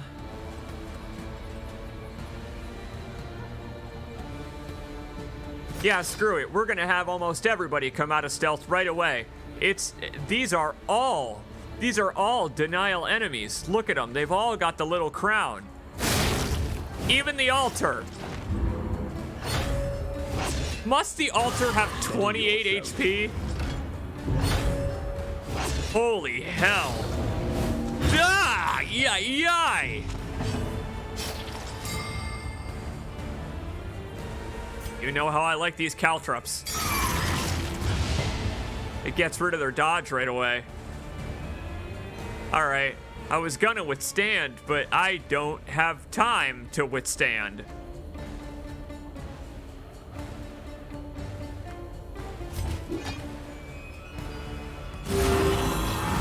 We'll get back in fighting shape first. Jesus Lord.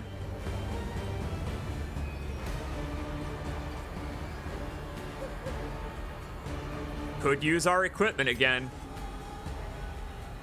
Trap something in place so it ain't going nowhere. You know what? That's not probably a good idea for this fight.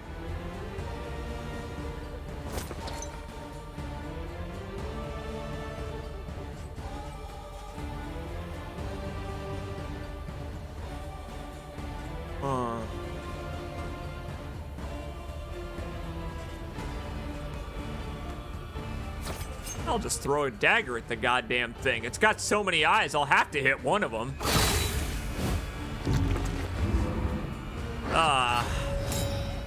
Not enough of them. Should have ricocheted a little bit. Yeah, this is a problem. This is a real problem. Dr. Beak, I need you to do some doctoring for once. I actually can't have her heal herself. She'll die if it becomes her turn. While we're here. Oh, wowee. This one got fascinatingly tough. Oh, yeah! I told you we were building it back up, helping them when they need it. That is what builds the relationship back. Yes, the altar's dead. I got it. Thank God.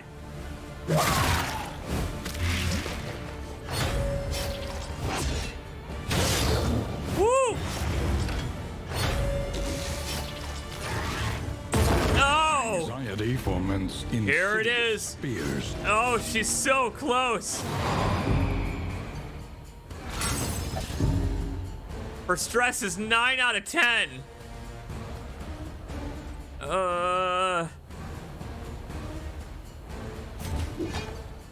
Keep using Solemnity. Self-reliance It's is a fine. rare He's and wonderful thing. He's still acting as the tank somehow. Desperate times, my friends. Desperate times.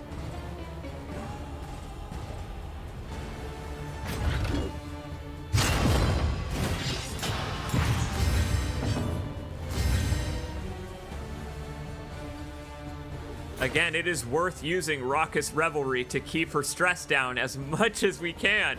As much as we can! Oh, it's wonderful how the pace of the game completely changes when your relationships start to suffer. Look at all of those buffs and debuffs! She has an entire second row going now! God, if only I had indiscriminate science. I could heal her to full. Alas, alas, am I right? 11.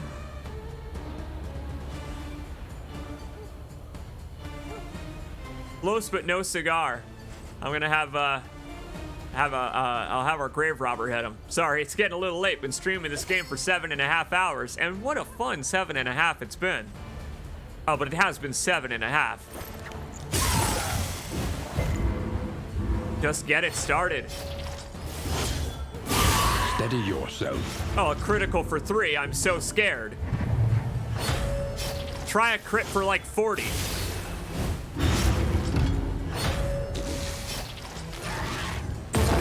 Ah, it's cool. He's going away on the next turn. I don't need to hit him again.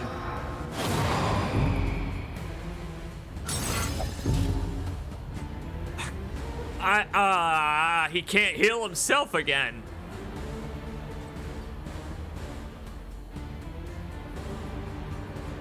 Uh-oh.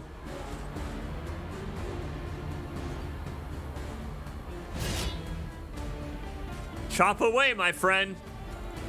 It is your business.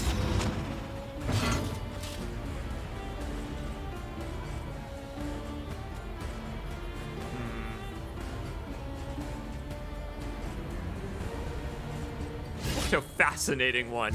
What a fascinating one this has become. I gotta think about every move in so much depth now. Oh, come on, we got this. Every cultist fight. Okay. Guy in the front. Guy in the front seems like the best target still. Son of a bitch! Collins bro has another turn before I can heal him. My God. Oh, Collins bro. Fingers crossed, buddy. Fingers crossed. Oh, thank God Squares has the healing salve. Yes! Not today, my friend, not today. Hopefully not any day. Nine HP. Let's see if we can get him to death's door. Come on. Swing and a miss. Let's see if they're two of a kind. Nope. Fuck you, buddy. Back to the abyss you came from. Suck that ink back up into the nib.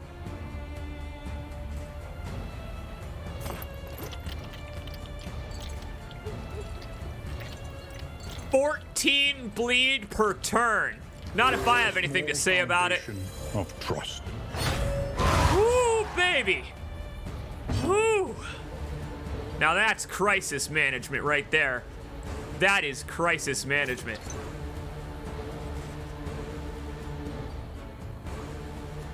And Xanax. That's the power of Xanax, my friends. Make sure to talk to your doctor, please.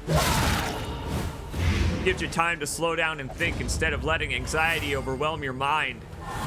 Again, slowly building it back up, bit by bit. Like I said, these fights don't have a turn limit, so we got time. We got time.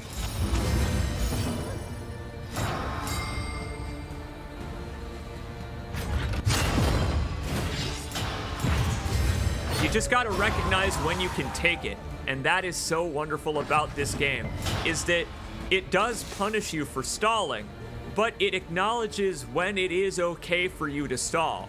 When it's not just you delaying, you know, there is one definition of stalling, and it is keeping enemies alive when you could kill them to heal your team. That is the definition of stalling they use. It's very simple, and if you do that, it'll start stacking up against you. If you do it too much, it'll penalize you, XCOM style. But we're not going to encounter that. We're playing fair.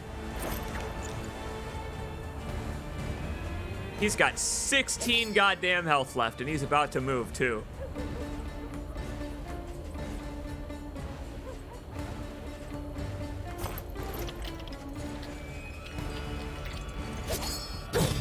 Operation hit the motherfucker. Sometimes it fails. But not all the time.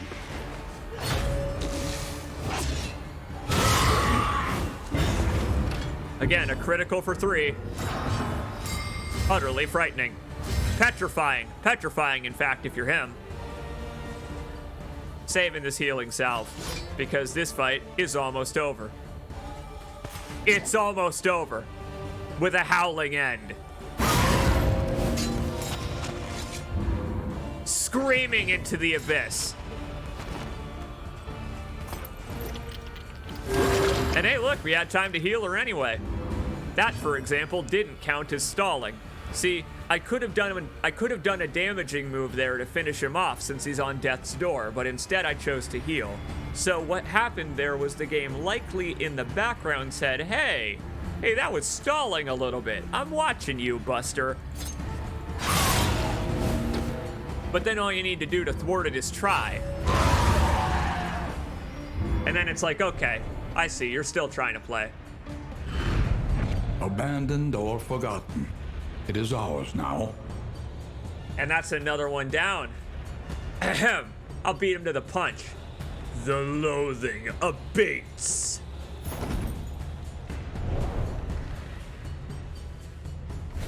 The loathing abates. The rush of a hard-earned kill indeed. I'm with you, Squares, and we have, oh my God, we have 1, 2, 3, 4, 5, 6 fights left. We have 6 fights to go before this is over. Jesus God. What an endurance match. This map is hell. This one is real hell.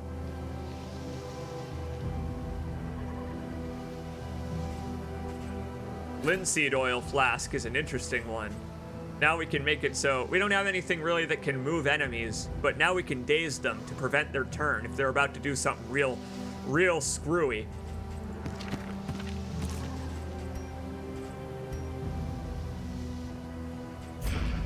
Keep it up. We got this. Right button to close the map. There's only one path forward, sadly.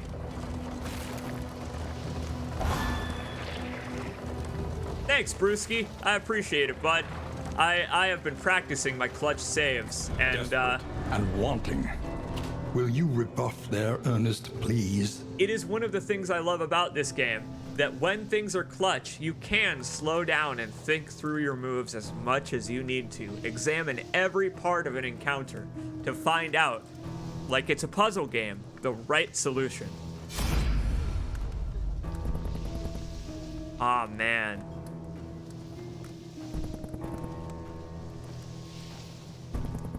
Lynn ain't wanting for nothing. Whoa, that's a tough one. That's really hard. I don't know. Do I have any? I don't have any glimmers of hope, do I? No, I don't. I don't know if that's worth sacrificing the flame. Sometimes pawns must fall so the king can triumph. That's not a very encouraging thing to say either, Collins, bro. I think we'll just get a move on this one. It's worth preserving the flame for our death blow resist at this point. Diamonds in the mud, stars in the sky. What are you, some kind of poet? The leper says shit like that all the time. And good for him, honestly. At least someone around here is still practicing, I don't know, proper Stumbling literature. and grasping. Sure ain't the Shadows of grave what they robber. once were. Oh, God. Okay, so what's next? We got an academic study after this, so there's some weird gribbly nonsense to touch on and get quirky.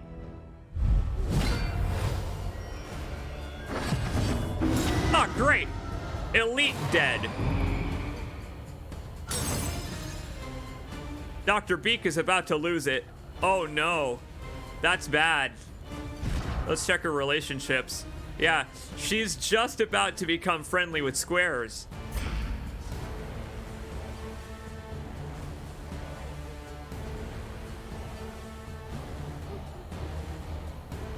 All right, got it. Middle ranks first.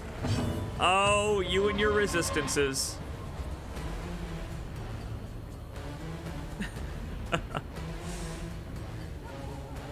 Huh.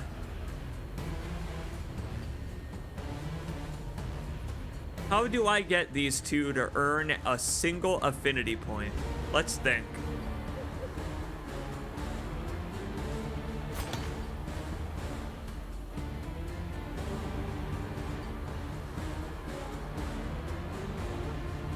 This will still remove the stress from Dr. Beak.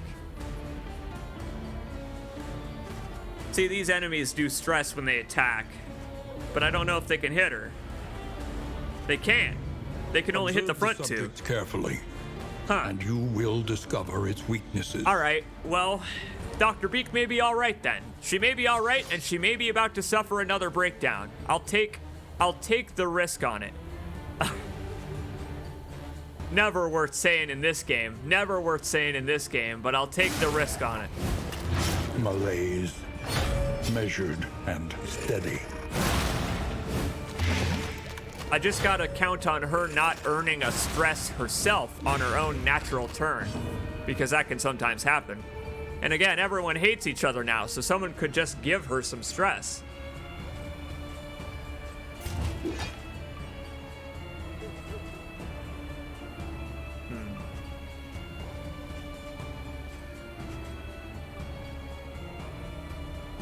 I know how to solve that problem.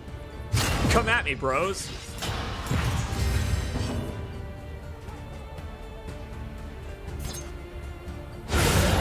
There we are. Let Well us done, hope to Linistrad. finish this quickly. Again, Linistrad, still a cornerstone of our team with those crit daggers. Here we go. Now we need to start healing some stress on him.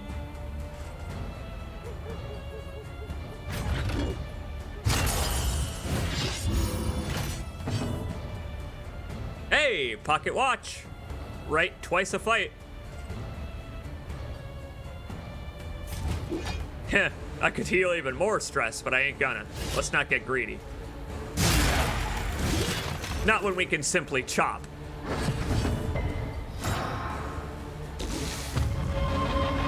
Yes, yes, the horror, I know. It's all horrible. That's the problem. There is no part of this that isn't horrible.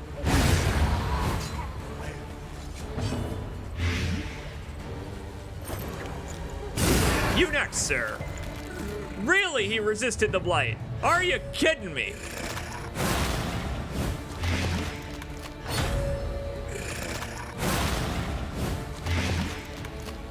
I love it. I love it when a plan comes together for the enemies. It makes it more interesting for me. Well, now everyone's blighted forever. I kinda hoped this fight would be over before that happened. Crap.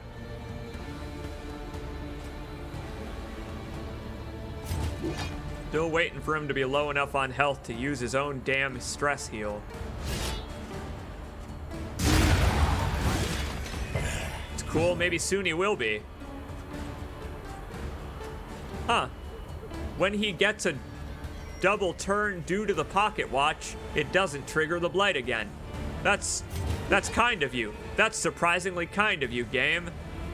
Well, damn.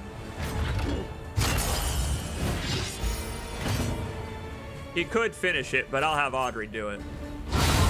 There we are.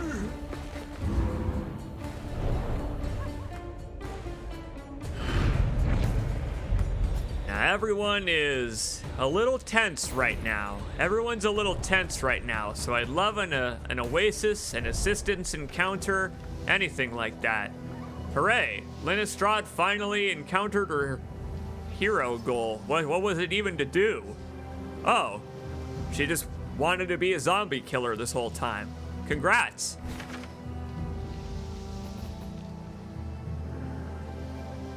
Oh, there's no respite. Of course there's no respite for the rest of this. All right. Hang on, combat items.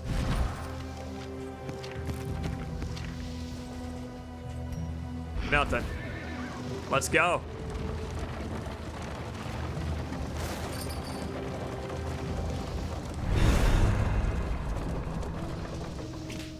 Here comes the Greebly nonsense. Ah, my old friend.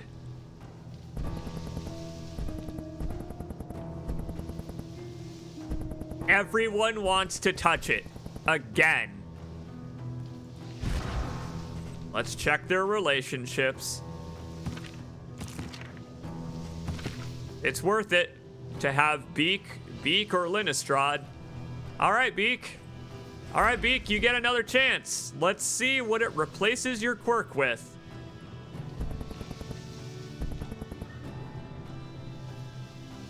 Now, hang on. That'll cause her to take stress damage, though. That'll send her over the edge. It can't be Beak. That's a shame.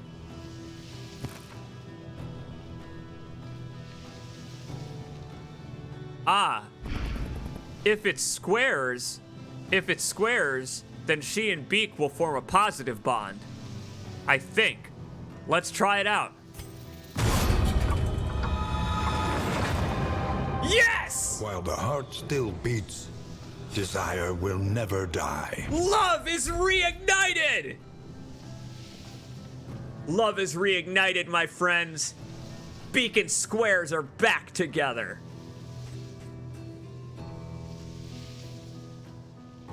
Heal 10% or a 20%. Oh my goodness. Oh, this is a wild one.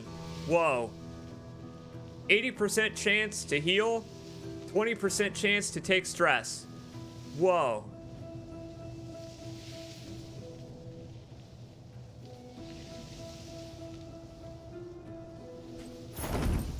Who would that even go on?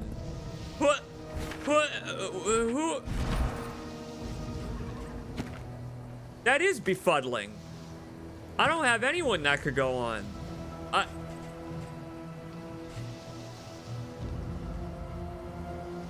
Well, it could be Squares.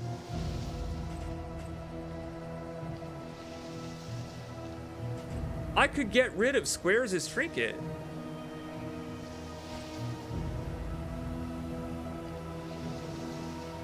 Okay. Yeah, sure. Say farewell to the past, Squares. All right. Let me give Squares some way to heal that winded status.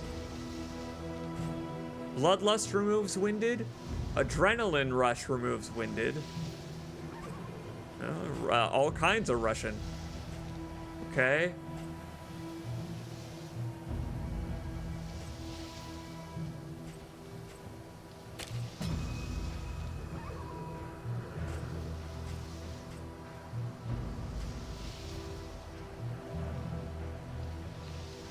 Howling End is fun, but we've already upgraded Wicked Hack, so I don't think we need to keep it.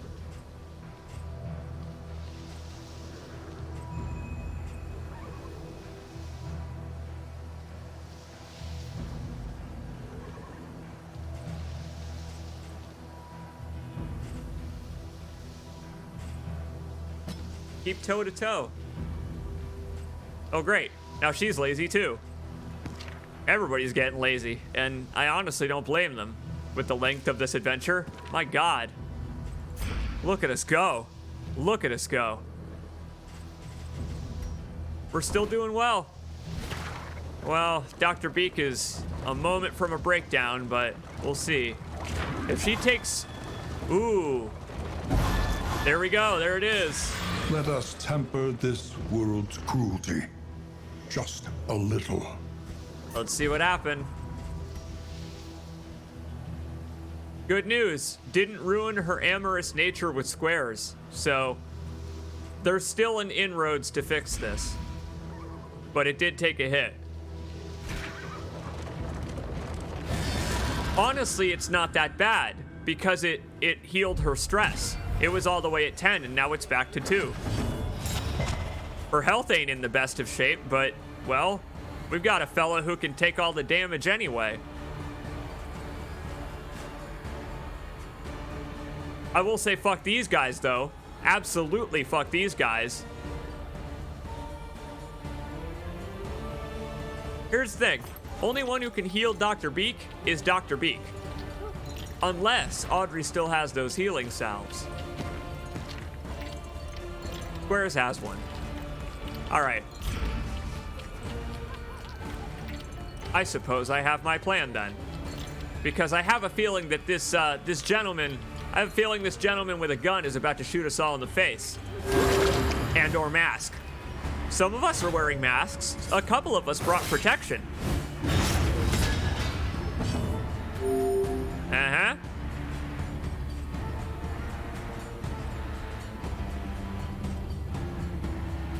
Right. Until then, we can focus on bleed, I suppose. He can't do that. It's illegal to shoot people. I know. We found out on exactly this stream, thanks to the Hellions backstory, that it's incredibly a rude thing to do. Really weak to blight. That means that Dr. Beak and Lynn are handling this one. Oh man, that hurts.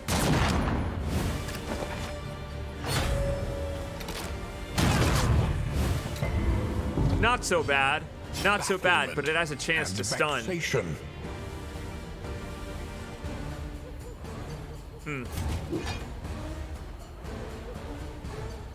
I like that I'm using Solemnity as much as I am pretty much anything else now. I don't know, his self-heal is just so, like, worthwhile. They did such a great job of making self-heals and self-care as valuable as, say, heal applied by other characters, like, well, Dr. Beak here, for example, with Battlefield Medicine. Battlefield Medicine is one of the least useful skills in the game, because nearly everyone has a way to heal themselves now that you can execute at any time, pretty much. It's really well done. I've only used Battlefield Medicine 3 or 4 times this whole playthrough, pretty much. I just haven't needed to.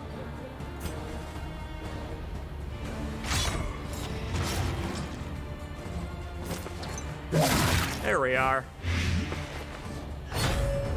Figured there was a way. I figured there was a way to get rid of him on this turn. I just have to equate the... Oh, hey, thanks, Amorous. Guess I'll thank you later. Or Squares will, anyway. Early results are encouraging. Dr. Beak's Amorous additional strike did blight damage due to the trinket that one of them has equipped. Sick. That's pretty dope. That's a dope interaction. I didn't even know that. I had not even considered that as a possibility. That it could trigger the trinket that the other person is wearing. Action, an invariable result. Yup. And that's about how this is about how things go for the leper, even here at the end of all things. Want to bet he's going to be able to go twice? What do you think? He's only listed once. Yep. Okay.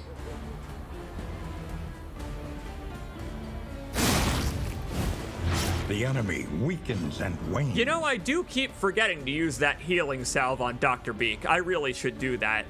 Again, it's because I've been playing for like 7.5 hours, but my god, what a 7.5 hours it's been. Nearly 8 now. Time flies when you're having fun. It really does. It's okay.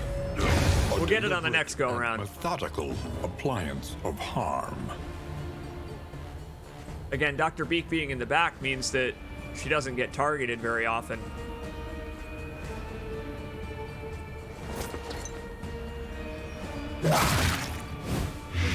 What characters do you think you'll try to unlock next? On the next run, I'm going to unlock Occultist, so that we can give Dr. Beak a rest. We have been taking Dr. Beak. There have been 4 Dr. Beaks because none of them have made it to... Well, one of them made it to the mountain, but none of them have made it to the end of the game yet. So, no matter what happens, we're going to bring another healer next time. Try out some different forms of healing. I might also unlock Bounty Hunter, because Bounty Hunter has a fun gimmick that I'd like to show off. And he may help us get to the top of the mountain, let's say. Nope, he needs to bleed a little more first. That's okay. I guess he's not going to get the chance. He's got no time to bleed. But yeah, Occultist, definitely. An unexpected find. Jester, I think I may save till last, because I don't know how to do the stance dance in this game. The stance dancing in this game is a lot more complex. We found another healing salve. Good, that is good to have at this point.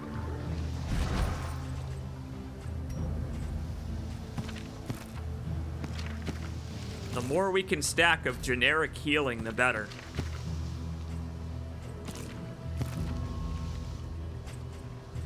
Let's keep going. How many more combats? Oh, God.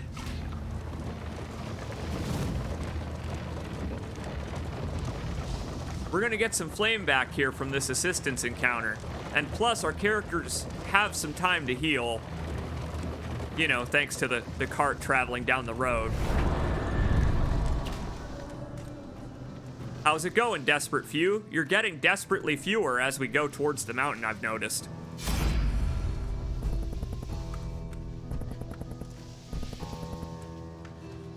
Nah, we don't need supplies. Well, I mean, we do. Ah, hell.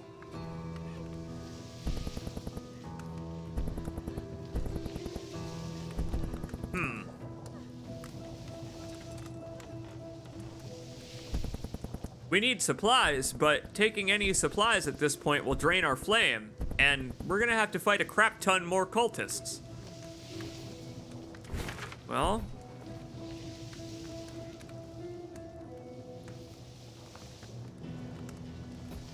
so it's 1, 2, 3, 4, and then 1, 2, 3, 4. It's 1, 2, 3. Yeah, we're screwed either way. We got 4 combat encounters coming no matter which path we choose. Okay, we'll go for the cache then. Got it. Take the flame, and go for the cache. Because there's gonna be a road battle on the way. I am not going for the creature den. I'm not going for the creature den! Whoa! Horses are trying to make me fight spiders on the last leg of the journey when I've been playing for 8 hours straight. What are you, crazy? I didn't even want to fight the spiders on the first... oh, God. I don't want to fight these guys ever. It's Black Phillip again.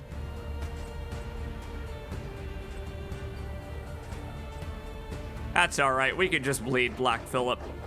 Bleed him dry.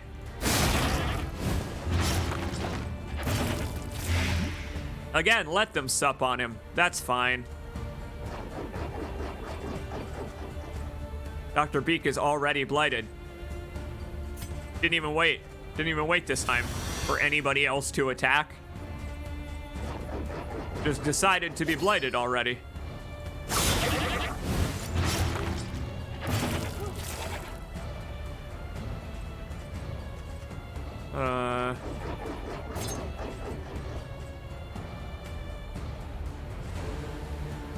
Now I'm not going to be able to finish him on this turn. But if I damage something else, they may take a chunk out of him to heal. Nice!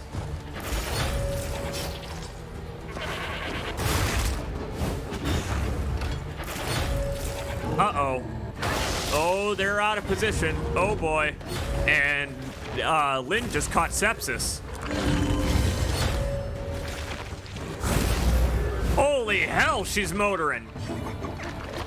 She moves fast when she's motivated, this lady. The lady, I mean. This lady, the lady, moves fast when she's motivated. All right, this is... oh, my God. Okay.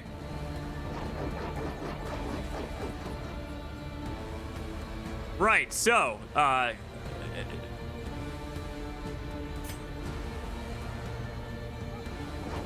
right. This isn't so bad, then. That's not so bad. He moves twice thanks to the watch. So I can just put him back in position. Unless I can just leave him there. Can I just leave him? Damn it, she can't use if it bleeds from there. Ah, I gotta move him back. Bummer. Die, Black Phillip, die! Yikes. Huh.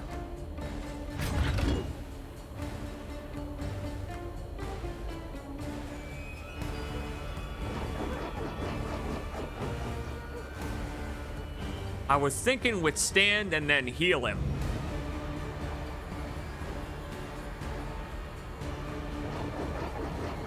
But it's just gonna do the knockback again if I do withstand, so I'm not gonna, that's, you know what? I don't want it to keep doing the knockback.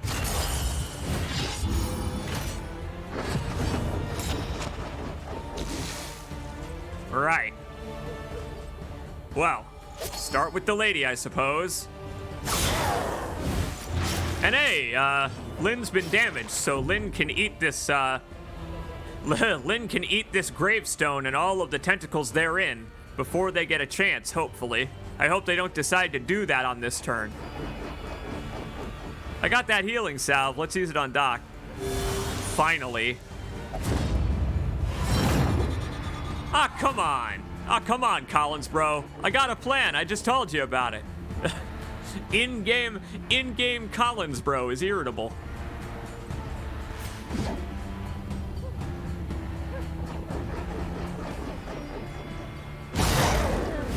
Just a little longer. Steady yourself. Yep. That's kind of the opposite of what I was hoping you would do. Yeah, that's the opposite order I was hoping you would do that in. Ah, hell.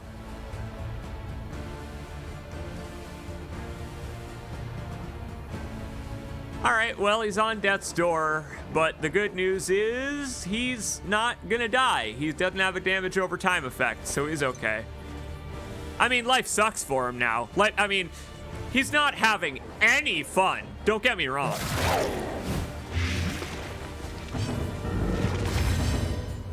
But it's okay, we can fix this. Self-reliance is a rare and wonderful thing. Indeed it is.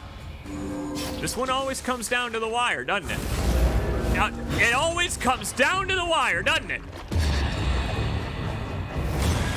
Oh, and they were so close, too. Don't you just love those attacks that hit multiple folks? My kingdom for a bandage, but that's okay. I'll just heal her off it. Dragged back from the brink. Huh. Yeah, making fast friends again, though, at least.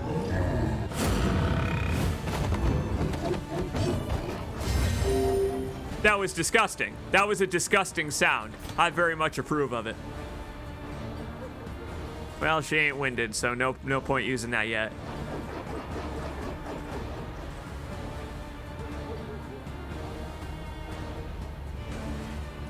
All right, ladies going to death's door. Of course she's got death's door. Crap. Couldn't be easy, could it?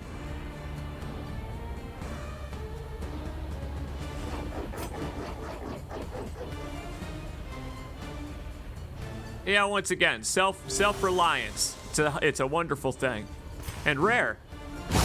In this game, it's rare that it's actually worth doing. Okay. I could probably just hit the big guy now. Probably. You never know when he's gonna pull out some bullshit. I'm gonna pop one of his pustules, and the gas is just gonna flood the room, and it's gonna make it so that all of my characters go blind. Something like that. Yeah, he doesn't quite have enough health to withstand right now. Withstanding. If I withstand, he probably won't withstand it. And this big fella is just... He's very resilient.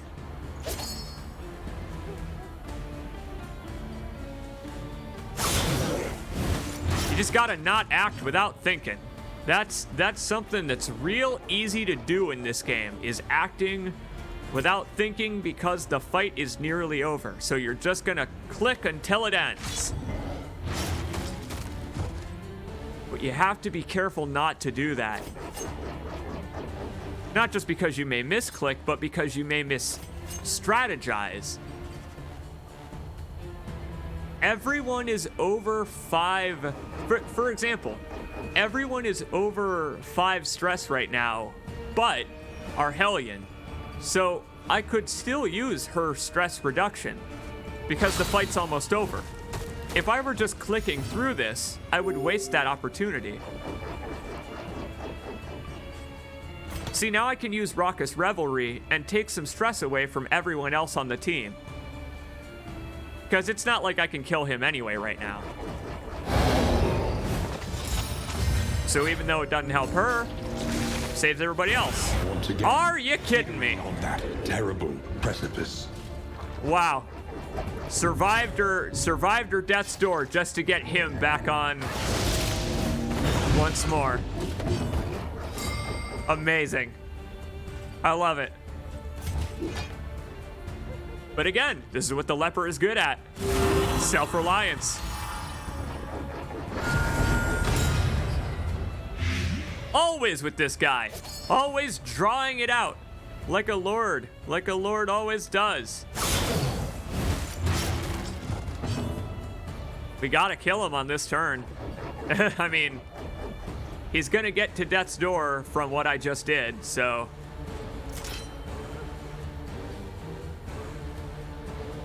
no point attacking him again. Figured I'd keep him from eating that because I didn't want him to heal at the last minute. Like I said, don't just click through it, as tempting as it can be. Very good. Scavenge what you can, and be off once more. I'm trying. I'm really trying. We got a cache coming up, and once again, we got some time for our crew to heal. Once we reach that cache, we can reassemble both our mental faculties and our Wealth supplies. and possessions bundled into this meager pile. This meager pile full of lit burning sconces, sharpened spears, polished shields, unopened treasure chests, and locked boxes marked with stamps. Very meager.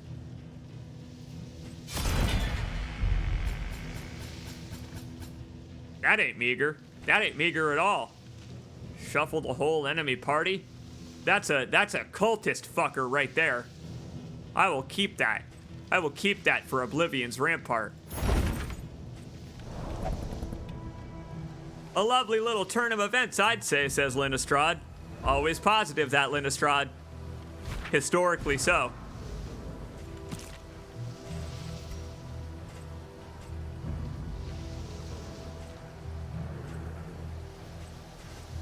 Get that thing on there. That is a powerful grenade. We ain't gonna waste it.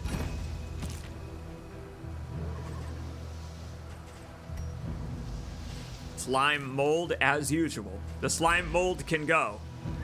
What use have I for slime mold in a world such as this? Ah, great. We got a road battle coming up, and then we also have another fight. This is excellent. This is the longest run of the Fodor yet. Hastened enemies this time.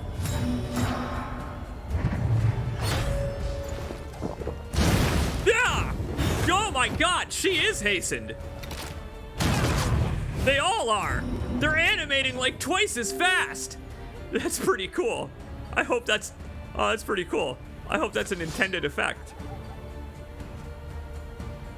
Okay. Who to start with? Someone everyone can hit, I guess. That one.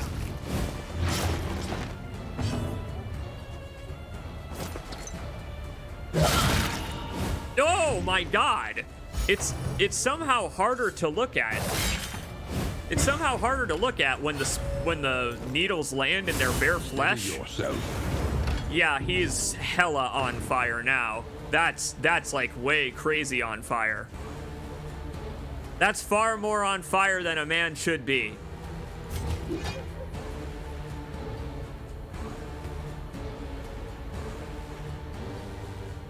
I like that he's basically healing, not attacking. He ain't blinded this round, so I should take an attack with him.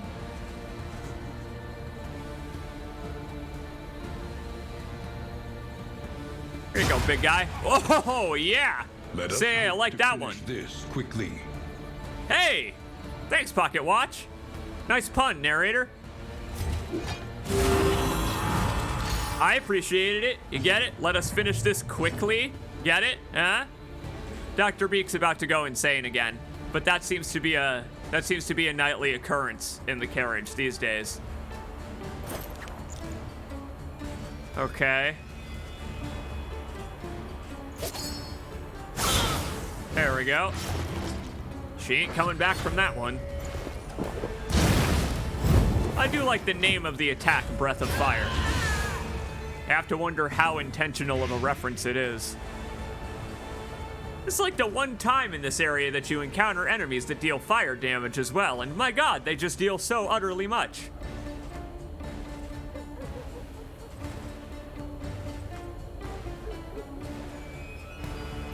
Spreading the plague is more important right now. We'll heal our friends in just a minute. Measured and steady. Just don't take a crit, Doc. Wow, they're so close. Look at them. Look at them. They're both at 9. Huh.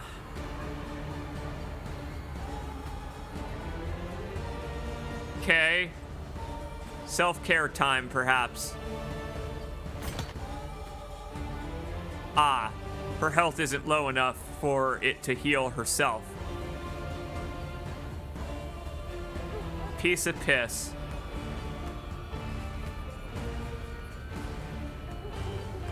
That's okay. Her other heal will be. I just need to get rid of that stress because they're about to take some more. And also, heal that fucking burn. On whomst? Whomst do I even heal it on? Hell if I know.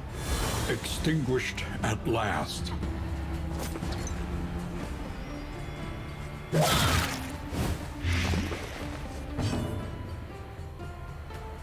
And it looks like he finally got a chance to withstand. He can finally withstand. My god.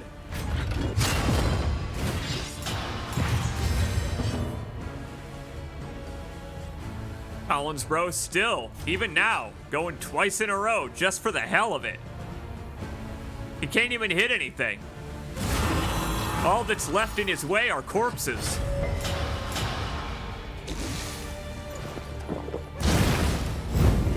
One damage and resist the fire, though. Makes all this worth it. Makes all this tank building worth it. Like I said, we worked for the entire playthrough for him to be able to do this pretty much. Pretty much every trinket, every mastery point has been to enable him to move twice in a row to be our main damage dealer while everyone else does blight and such. It's great. I really like how this game lets you specialize like that.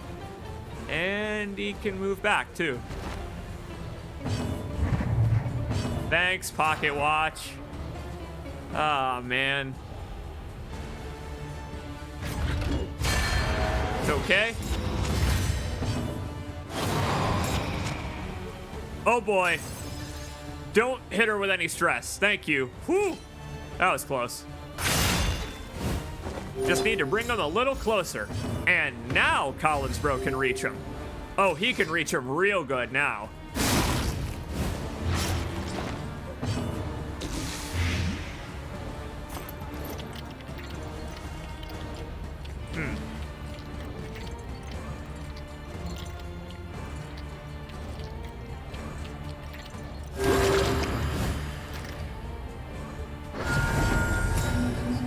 Ah, bummer.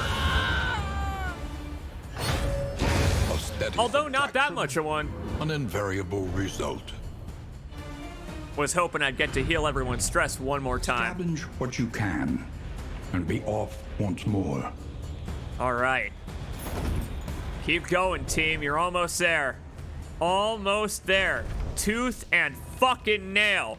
Every single league to that inn we are fighting. I love it.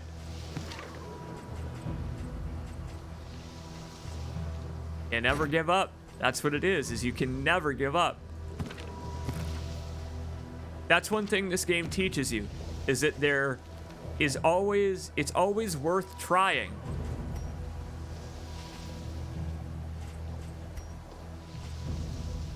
I don't think we need any of these anymore. It's funny, that greater heat shield finally would have come in handy for exactly that fight, and only that fight. But it's not like I have anyone to even put it on anymore. Order and Pestle, we don't need that. We're at the end of the race. We're not reaching any more inns after this, unless we go to the sluice, which I'm not going to do because I've been streaming for 8 hours. This playthrough is long enough already, and my god, it's been one hell of one. I say that like it's over, but again, it's never over.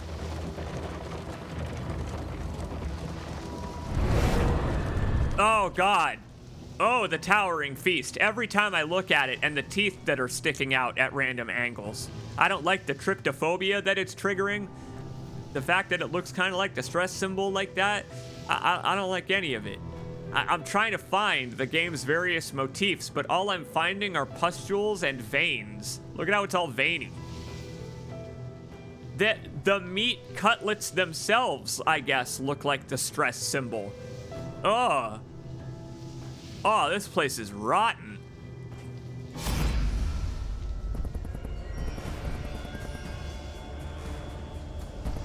You people are idiots. They all want to fight. They all want to fight. And hell, Linnestrad wants to do it with fervor too. We advance relentless. They'll perish. Damn, this run has gone a ways. Unyielding enemies. Oh God, 33% death blow resist. 58% death blow resist on these enemies. Good God. Theirs is actually higher than mine, I think. Yeah, their death blow resist is actually about as high as mine. Stand such a protracted assault. Let's do this. No Black Phillip this time, just normal livestock.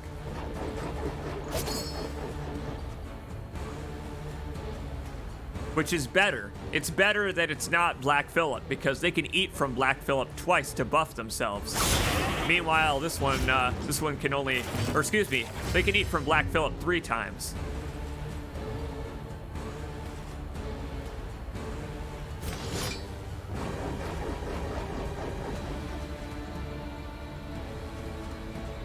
All right, the lady's about to go.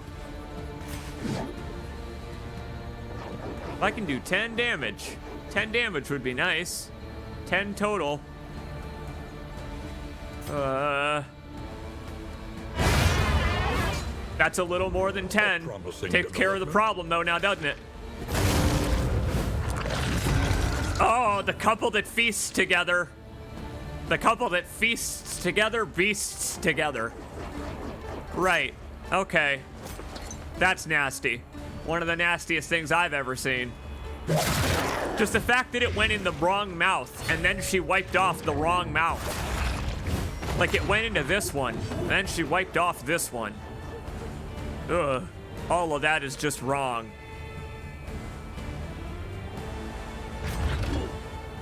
Over here. Prime suspect, Collinsbro. Whatever the hell you're about to barf it up on him. I mean, he's right next to you. It's only polite. Don't projectile vomit.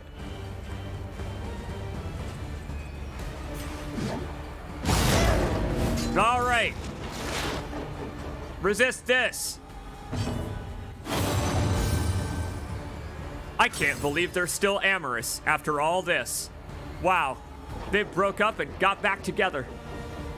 It's almost like in the back of the stagecoach.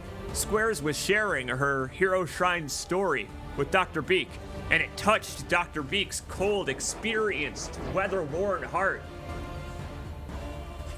Or something like that, I don't know. Okay, I need to make Dr. Beak not go crazy, but I don't have anything to heal her stress.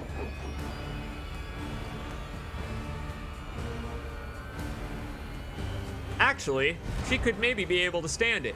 Oh, she can't. Nope. Squares has to heal her somehow or something.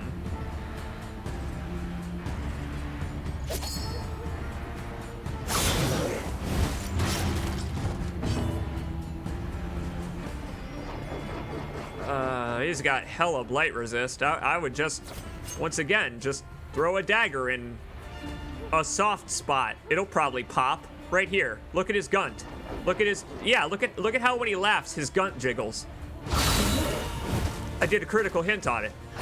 Oh God. Oh, his fupa. Look at that fupa jiggle. That's fine. I knew he was gonna do that. He was waiting for the divorce of her body parts from the rest of her, you know, corpse and all that.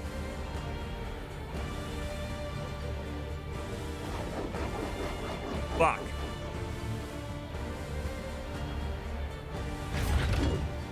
Okay. Time to set up for some revenge then. Because that's a really horrible thing I just witnessed. That's about as expected. That's okay, he's got a couple more in him. Right, Raucous Revelry? What do you think? Because otherwise, if he does that breath attack, Dr. Beak is gonna go nuts. Hell, she might anyway. Yuck. That time, she was only partially digested. The more times he vomits this woman up, the less digested she is. I'm pretty sure some bones came out that time. Of that mouth on his shoulder.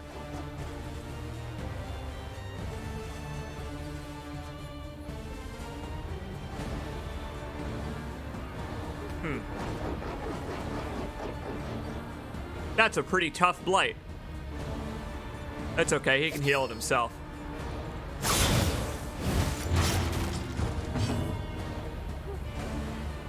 Or, hey, I got an anti-venom for just such an occasion. Relief from caustic agony. Football! Yeah!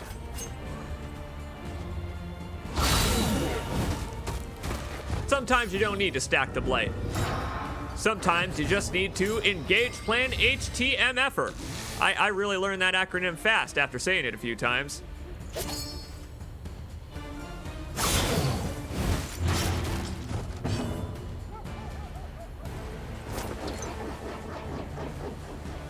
Wonder why he has 17 blight resist when I'm aiming at him with her. When I'm aiming with Linnestrad, Observe the subject carefully. he's only got 17. And you will discover its weaknesses. That's odd. Almost makes it worth doing. Almost. Lethality writ large. Won't fall for it, though. Stick to the plan. Once again, that permanent riposte. People just love to take swings at Collins Bros armor. And it's all rusty, so they get tetanus. That's the only thing I can imagine is happening, is they're just not learning their lesson.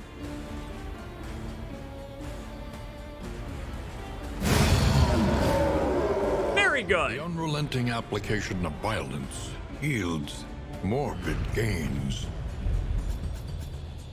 I don't know if they're so morbid. They're getting less you know what? That guy had a severe case of comorbidity, I would say. He and his wife had a real toxic relationship with one another. In which case, I'm glad I could help them resolve it. Don't need those. One more. And of course, it's cultists. Dr. Beak is on the brink of sanity. And Squares just accidentally did something that brought the loathing back. The loathing just festered because of Squares' sour mood. Just in time for Oblivion's Rampart. All right. Last chance.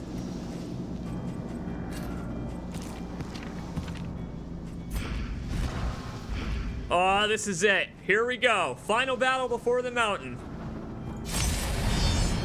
Let's see who we got. A parody of human outline. It must be destroyed. You are not joking.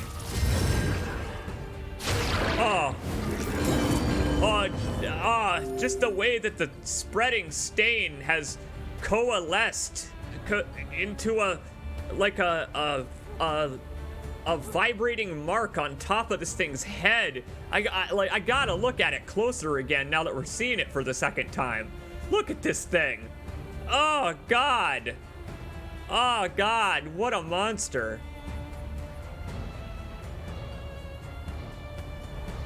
All right.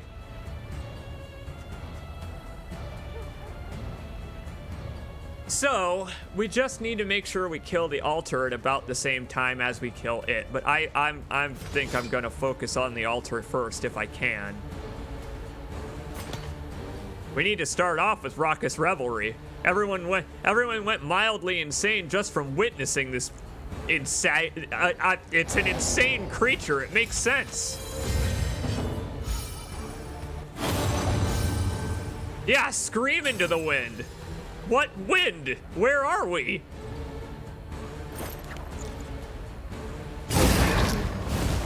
The enemy weakens and wanes. All right, you bloody blighters, let's do it. This is what we have been preparing for, I think. I guess this is what we've been preparing for. Oh, God, I always forget it's got eye lasers. I always fucking forget it's got eye lasers.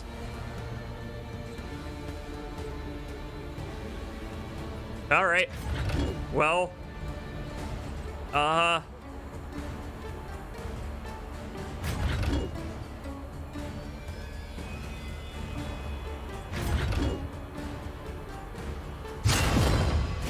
Yeah, sure. It's got eyeball lasers that attack all of us, but, you know, maybe this will force it not to do those. I don't know. Let's find out.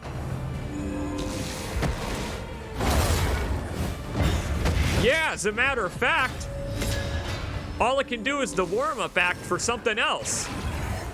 Okay, well, that's definitely bad news. What is the follow-through? Hold that thought, Lindestrad. Analysis is the natural prelude to action. No, it's a prelude to the fall, I assume. I assume he's going to use the fall next. And that buffs him for this Pillar of Sacrifice. So, okay, if he hits Collinsbro with the next attack, it'll buff him.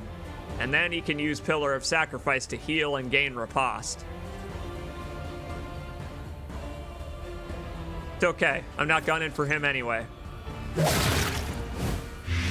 Let him do it. It'll wear off by the time I'm ready to hit him again.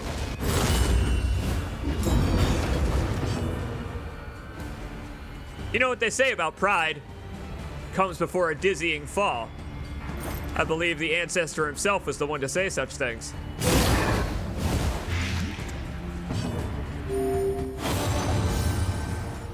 Oh, keeping each other low stress when it matters. Just kind of leaving Linnestrad to the wolves.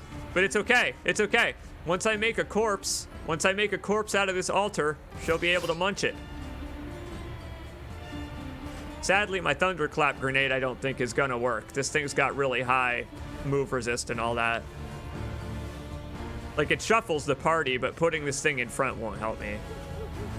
Because this thing's big. It can attack from anywhere. It's really big.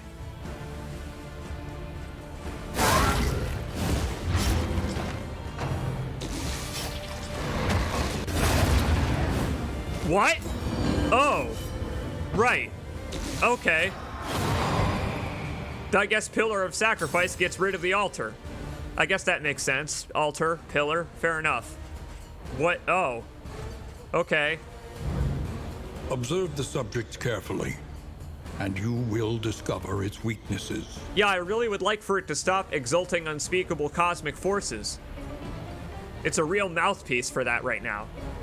Like, it actually doesn't have anything but a mouthpiece. This is like, it's like Dullahan plus. Well, shit. Good time to attack it with Collinsbro, then. He's the one that's meant for being riposted.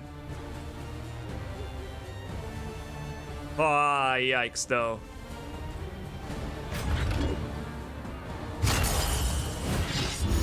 Okay, and this doesn't help us any. This really doesn't help us any.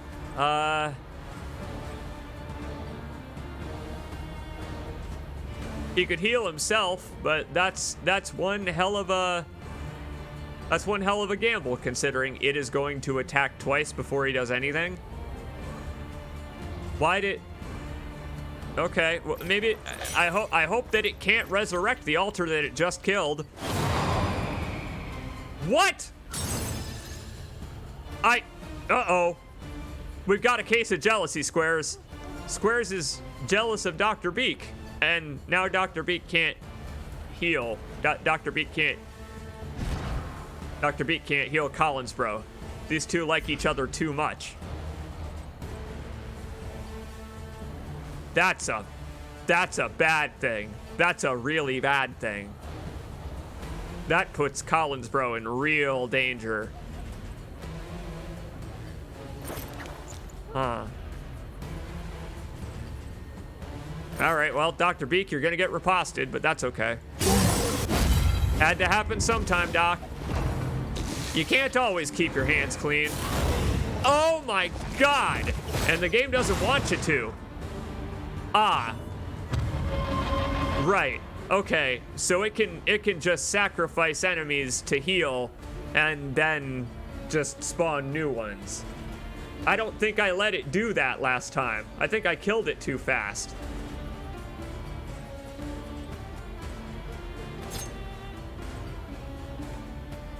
This is interesting. Guess I'll just damage over time it then. That seems like a problem. Yeah, it really does, given that it keeps firing its eye lasers in our direction now. Now is not the time for revelry just yet. We'll wait a few more turns, but... Okay, I guess I'll... keep stacking damage over time effects. What's funny is, this guy's a little more dangerous than the altar to our health, but he doesn't heal the Exemplar. I don't think. So now we can focus on killing the thing, whereas before we couldn't. The fever burns. Yeah, I'm sure it's not the first time for the leper that the fever has burned. Guy should be used to it by now. Critical self-heal. Very good. Well done. You needed it. You really needed it.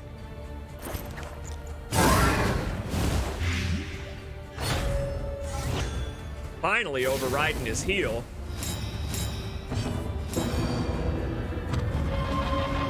Ay, ay, ay. God, I wish I had unlocked a laudanum. It seems I haven't yet, though. It's okay. On our next turn, I'll be able to use Revelry. Whatever it's called. Forgotten the name. Been about 8.5 hours now. I'm counting the time because, it really does fly. Okay.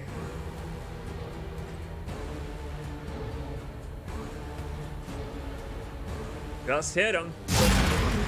Well done. You know, by this point, I'm surprised any time he doesn't go twice. Oh, hell. That was the wrong person to do that to. Right.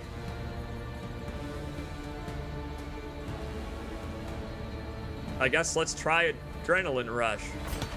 Well, hold on. Yeah, Ruckus Revelry will heal more.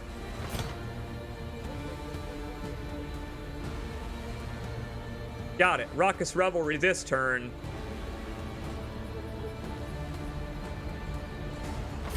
You know, just for Lynn's sake.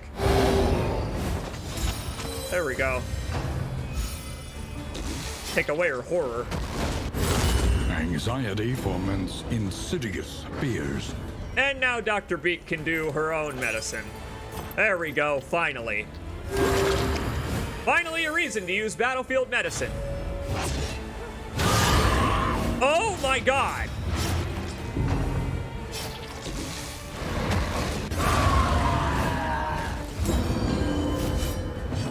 We can still do that, huh? He just kind of does that whenever he so desires. Her stress is right back up to 9. Great.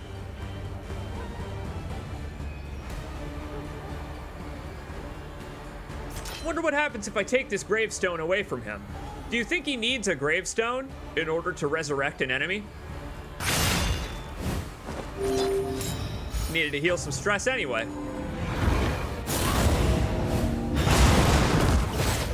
Hey, look, another altar. Oh, boy. Yeah, this one's rough. This is a real rough one. Like I said, worth taking your time, though. Dr. Beak is gonna have to heal herself after this one.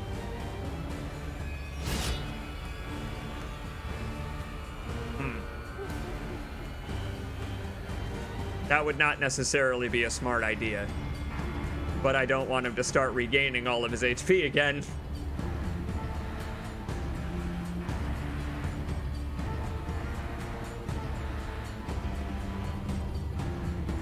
Wow, this is a tough situation. I think we can get out of it, though.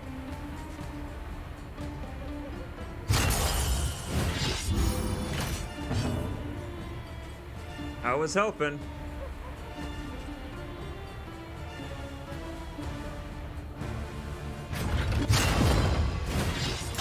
This is getting really brutal. It's getting really brutal. But I ain't gonna give up. It ain't worth it. It ain't worth giving up. Not after this long. Not like we have any other choice. All right, Dr. Beak, you gotta get yourself off death's door now. Nobody can help you, Dr. Beak.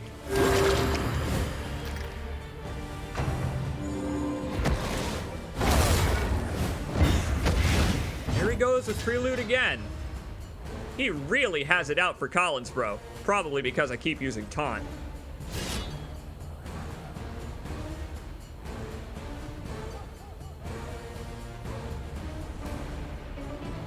What a riot. This is, he is throwing an absolute shit fit here. I just gotta keep that fear off.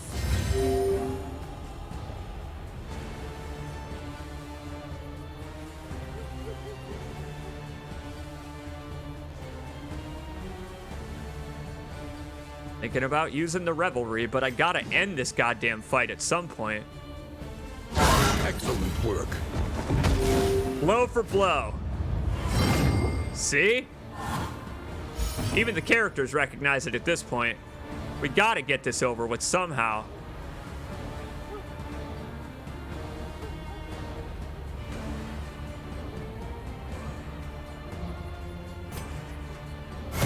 Come on out of the shadows. Let's see, Linistrad. If enemies can attack you, well, they'll try now. Oh boy.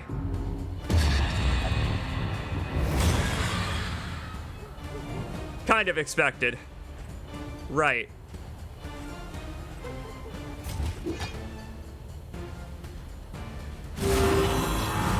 This is going very poorly, this one. Look at how much damage he's taken. 14 per turn. He's going right back to death's door unless Dr. Beak uses her last heal to heal him, which means she can't heal herself anymore.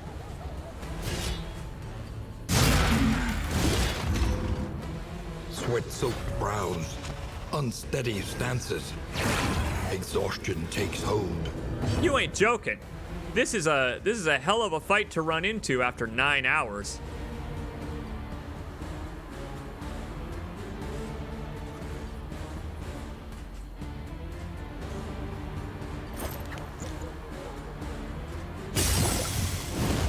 I'm trying to ignore the altar and such, now that I know that he can just sacrifice it whenever he so desires and make a new one. That's kind of bullshit that he can just sort of do that, but you know, the boss fights in Darkest Dungeon have never been very good. We beat one of them earlier, and that one was quite fun. This one is fascinatingly designed in that, yeah, he seems to have no limits on his ability to do fucking that, which is pretty garbage. It's kind of garbage that he doesn't have a turn limit on his ability to just do that over and over again. Oh well, it's okay. He's a bulwark, the guy, but we'll get through him.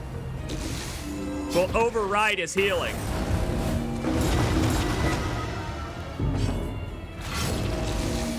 My God, everyone is going on death's door today.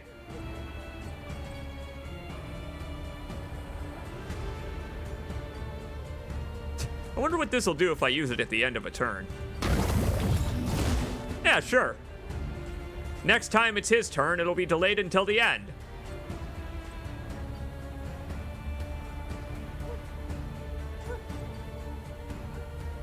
That could save me. That actually could save me. We'll see.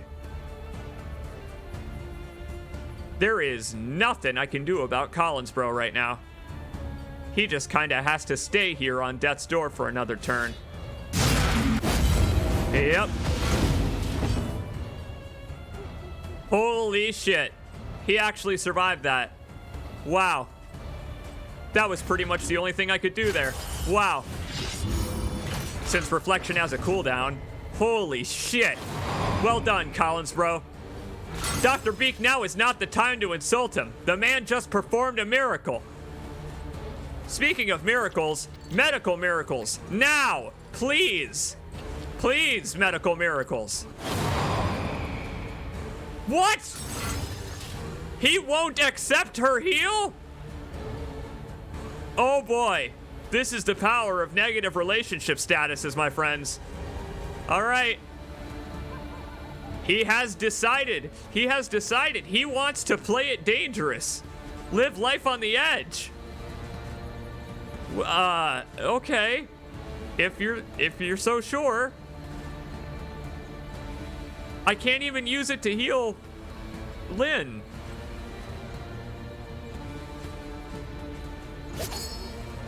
Well done. A critical for 0. Well done. Oh boy.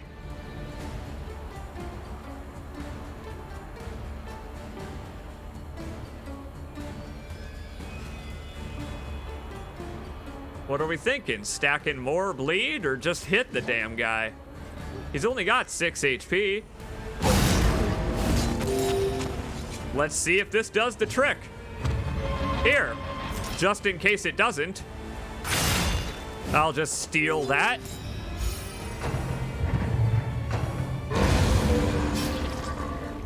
Oh.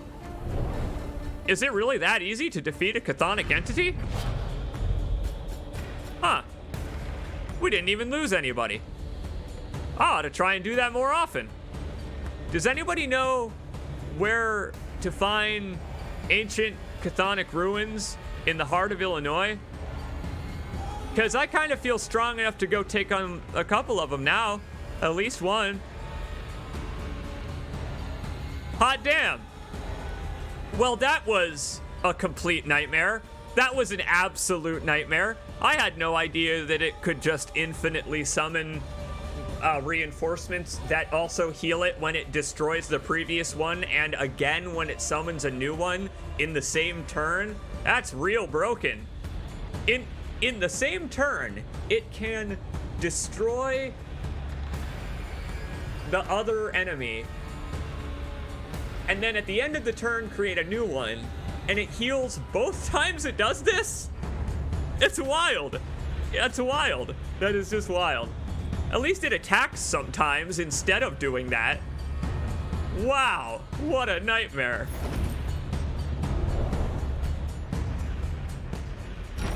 The loathing abates. As it should. Go team! Yes!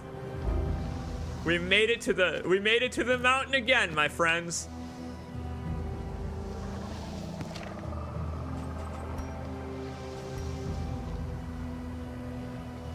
I want to keep all of this.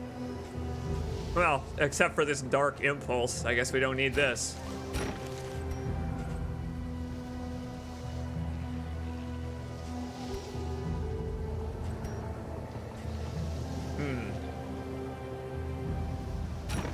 We're almost there. I don't know how much. I mean, what else is there really to do at this point? You know, we're at the mountain. We made it past the first encounter on our very first stream. Dr. Beak, at the end of all of this, with everyone so irritable, says, sometimes you're not so bad. Thanks, Doc. Really rekindling our spirits after all that.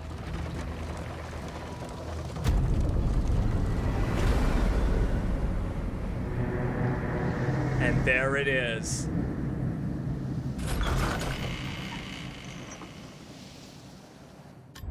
There are yet places such as this, where a little light still gathers. Wow, that's foreboding. The final resting place before the mountain, the Shambler's Altar. Yield of 50%. There is no horror greater than the unknown abyss of night. Wow. Wow. All companions were mentally vanquished and suffered meltdowns. Everybody melted down that time. I can't believe Squares and Dr. Beak somehow managed to maintain their love through all of this. Good for you two. Dr. Beak really is the master of romance. One more quirk. For Collins Bro, the Slayer of Cosmic. Perfect for the upcoming section. Squares. Committed to a power beyond themselves. You may have looked a little too deeply into the altar, Squares. Dr. Beak. Once again, a last gasp. That's what this really is at this point. And Lynn, a flawed release. Minus 5% crit, but hey, it ain't the point of her character. Wow. We've done it. And look at that. We stopped at enough assistance encounters to get the candles we needed.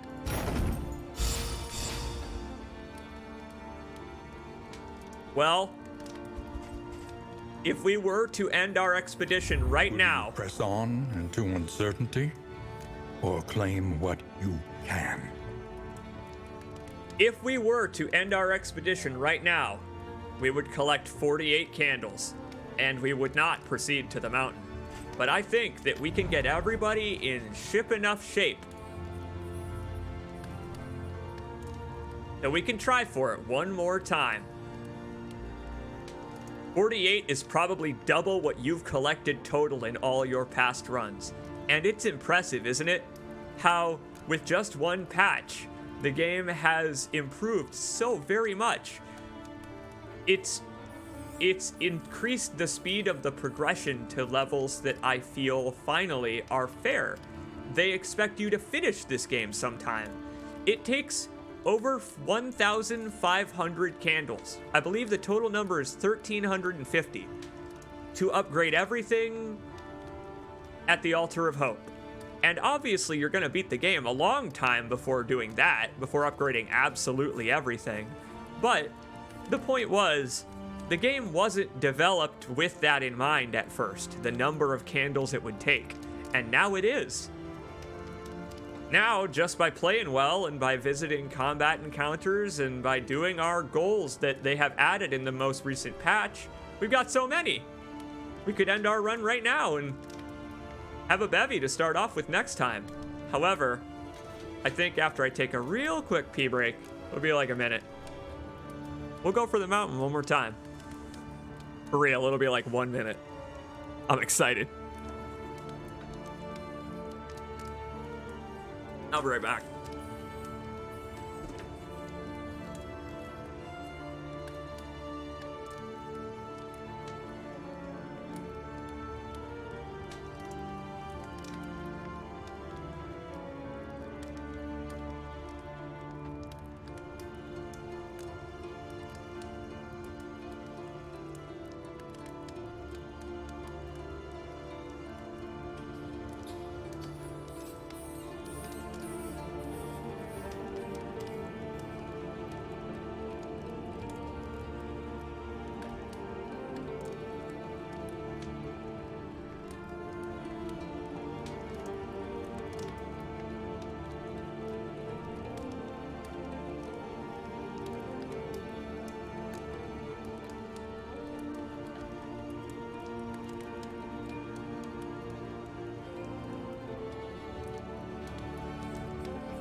All right, I return. Welcome back, everybody. We are at the foot of the mountain. We're at the foot of the mountain, and we have a boss trophy. So we can potentially complete the game. I don't know if we're gonna, but we'll do our best. And I'm really excited. I'm really excited. I don't know. We actually have a chance here. We have a number of mastery points to spend on pretty much anything left. And then there's only a few fights remaining. Spend, spend, spend. We are not coming back. For better or worse. To that end, yes, let us return to this menu here. So, I like that you get a single candle for completing the valley. So if you want to drive from the start of the game to the valley 1,350 times or whatever it is to unlock all the candles, go for it. The game ain't stopping you. We have completed every region, but we didn't get a chance to go to the sluice because it didn't show up. So we missed a bunch of candles on that. Cleaned out only one lair because we were only strong enough for the one, and even then, my god, it was by the skin of our teeth. But what fun of a boss it was. I like the boss of the Tangle. The Tangle and the Sprawl have my favorite bosses so far. The other two can fuck themselves. We've found 9 candles, and we've completed a bunch of goals. So, well, we could end it here, but we'll press Spend on. what you can, for wealth no longer has meaning. If indeed it ever did. Damn good bleed resist trinket. Damn good bleed resist. Anybody got bleed resist that needs upgrading?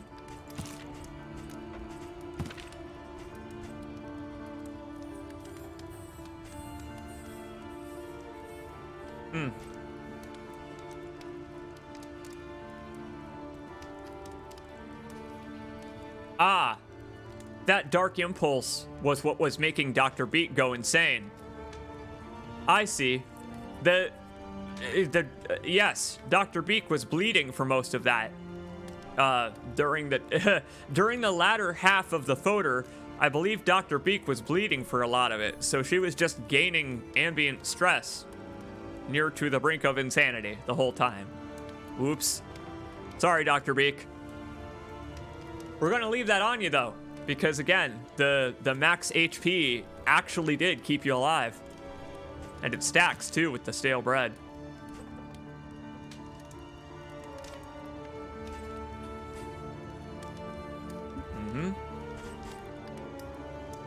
Yeah, the leper's bleed is super low. We need to buff that.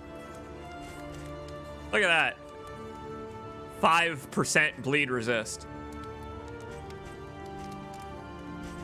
We'll use some of the poultices on him for that, though. I don't want to replace either of Collinsbro's trinkets because they have been really turning him into a powerhouse. We found a good build for Leper on this stream, that's for sure.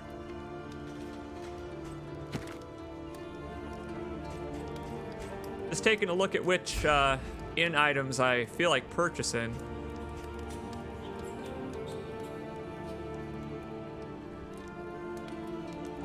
Like I said, we're not coming back, so...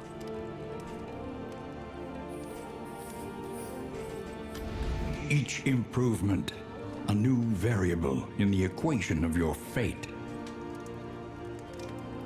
We don't need to scout locations on the mountain. It's a straight shot. So we can get rid of this.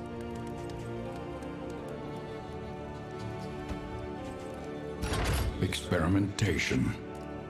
Your academic instincts serve you well.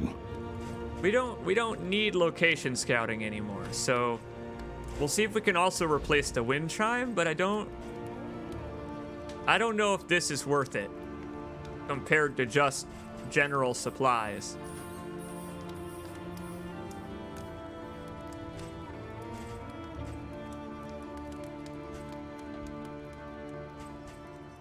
Take a look at everything.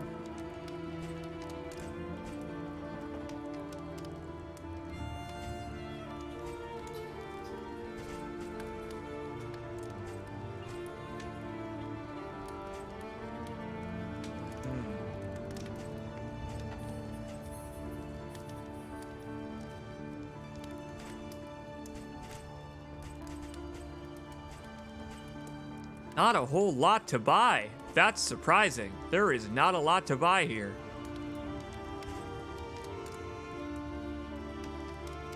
So be it. Oh, right. Can't load up your inventory past the maximum. We have to actually spend these first. Okay. We'll give 2 of them to Collins, bro. If he'll take 2 of them. So 30, and then that'll get him up to 65. Or 55, rather, excuse me. 9 hours of streaming. But in addition, let's find someone in the back row. There we go, yeah. Give one to Linnestrad, because these cultists, they really like to do that enfeebling miasma thing on all of those types of moves. They love to do those on the back rows, especially the big guys. And hey, look! Everybody gets to sup on a meal of stale bread.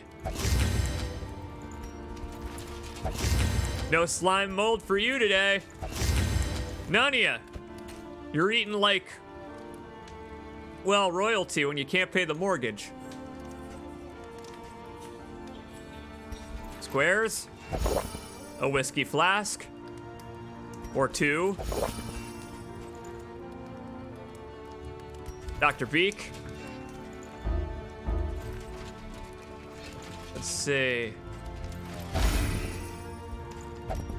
Looks like, oh yeah, we're curing everybody's stress. Just filling the Shambler's altar full of smoke, pouring out the windows, hotboxing the damn place, calming everyone the absolute hell down. Oh. Feed bag. Hand it to Collins, bro.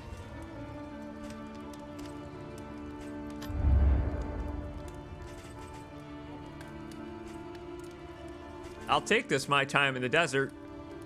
I'll give it to... Well, I was gonna give it to Linnestrad, but I guess we don't need to do that, do we now? That doesn't serve much purpose anymore. Who else could benefit from going stealth? Everybody, I guess. Someone in the front. Maybe Squares. Yeah, Squares. Because Squares can use Revelry and Adrenaline Rush, for example, without coming unstealthed. Here you go, Squares. Do some light reading. Wonder what they hunt out there. Probably spiders. It's probably big spiders. That's probably what they hunt.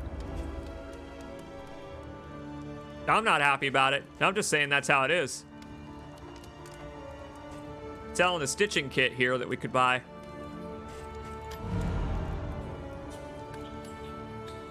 That's going on Collins, bro, I think. Something to ease the rigors of the road. Here you go, my friend.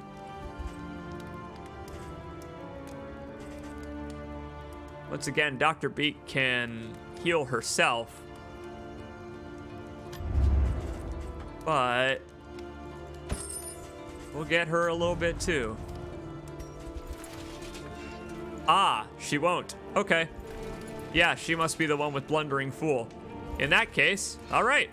Collins, bro, get jacked. For what little remains. Got a bunch of baubles to spend, but nothing to spend them on.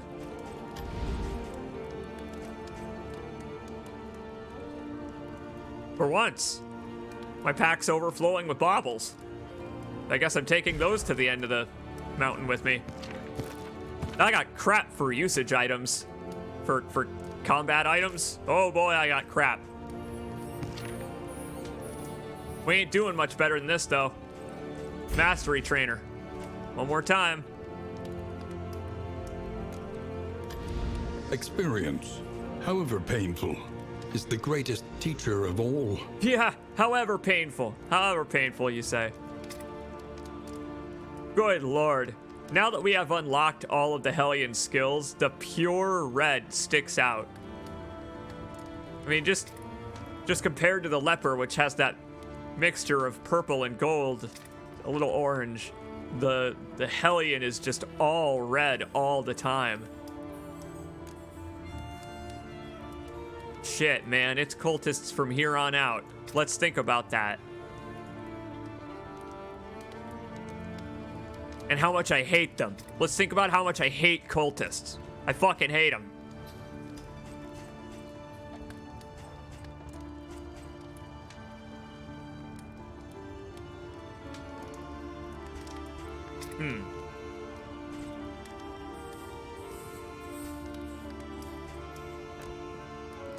Upgrade their self-heals a little bit, perhaps. Little bit of self-support, just so that right at the end, Dr. Beak doesn't have to start supporting them.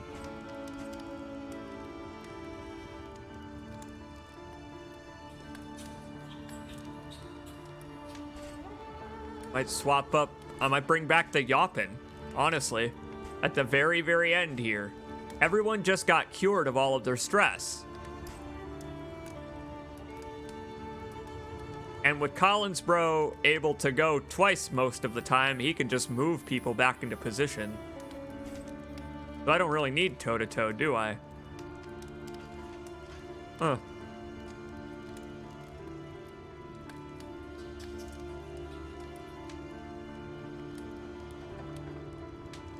Weaken the targets so that they don't hurt us as much.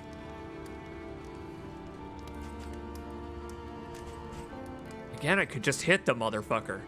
Oh. What's the blue flame on some of the skills? Those are the ones I've already upgraded. Yeah, I'm looking at the... We could try Howling End. We've been using Wicked Hack, but we do have a leftover point here. So we could try Howling End. And then use, say, I don't know. What else gets... Let's see. What else gets rid of Winded?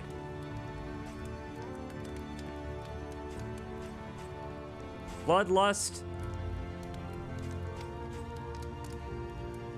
Yeah, only Bloodlust and Adrenaline Rush get rid of Winded.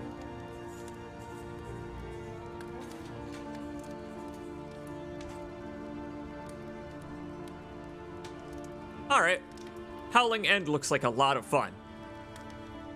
It may get us killed. Let's try it.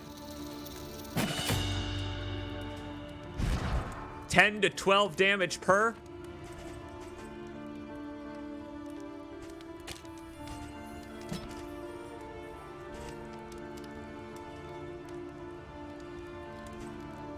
Yeah, so now we can use Wicked Hack. We can use Wicked Hack just to deal damage, and then Howling End whenever something's, well, ready to be ended. Good finisher. 8 to 14 upgraded. My God. Okay, never mind. She's graduated. She's no longer Leper Jr.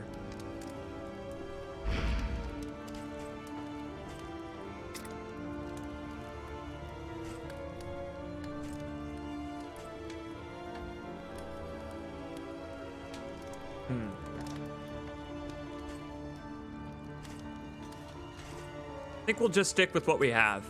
There's no reason, really, to completely change our character build right before the end, I think. Stick with what we know. Finally put some points into Battlefield Medicine. As well, we got crap for combat items. We got real crap for combat items. So we're gonna need them.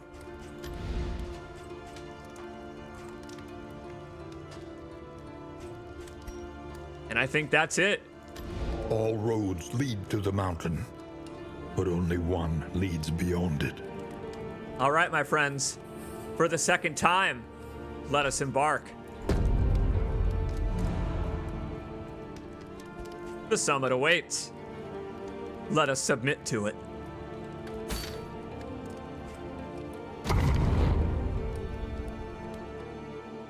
I'm no more prepared than the last time.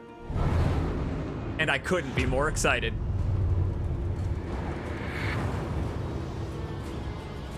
At last, the great ziggurat. temple of failure and regret.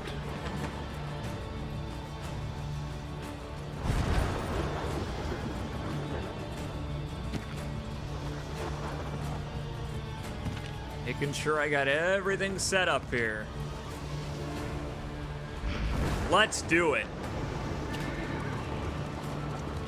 We got a lot of loathing, but I don't think we can do anything about that anymore now, can we?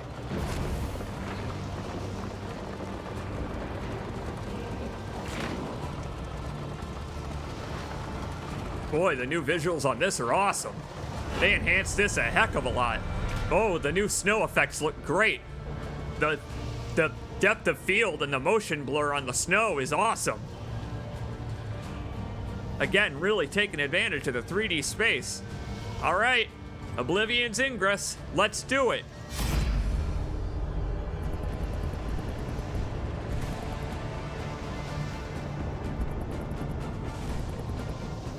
Oh wow, look at that. They all have a different battle call out now for engaging the combat at the mountain. Oh, which one is worth reading aloud? Which one? Oh, I gotta go with Linnestrad. Time to put them in the ground.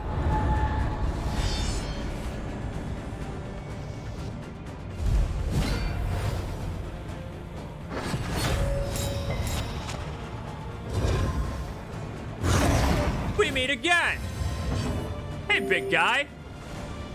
Hey, you're thankfully a little bit different from your headless cohort, in that I don't think you can summon. Well, maybe you can. I don't know. We'll take you out first so that we don't have to wonder.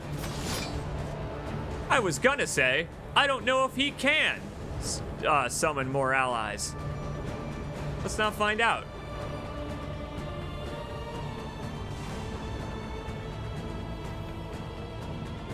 We're gonna split our attention here.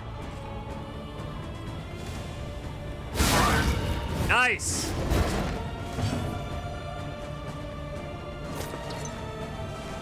No blight resist whatsoever, huh? As an altar should have.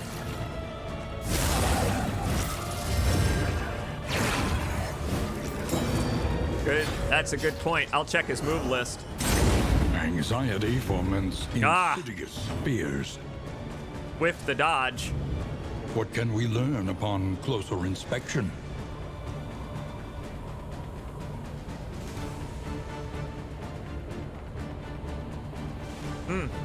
Takes less damage from ranged skills.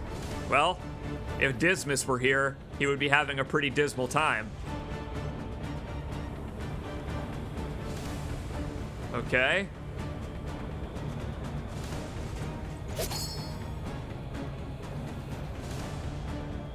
We'll focus on status effects.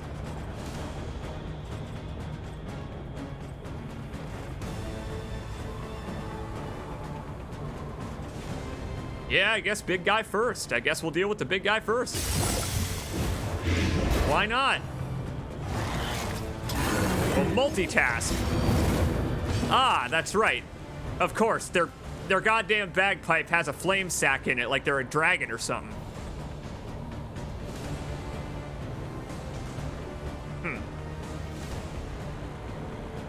Well, they're already on fire, so there's not much point in me using Withstand now, is there? That's a lot of fire, too.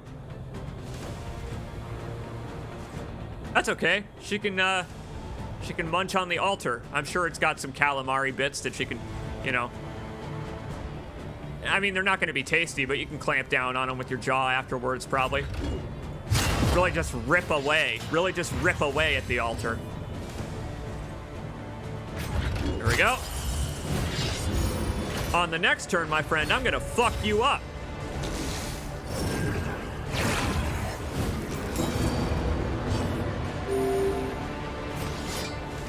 And it starts here with a whopping 0 damage, but it's okay. I just needed to make sure he couldn't buff himself again.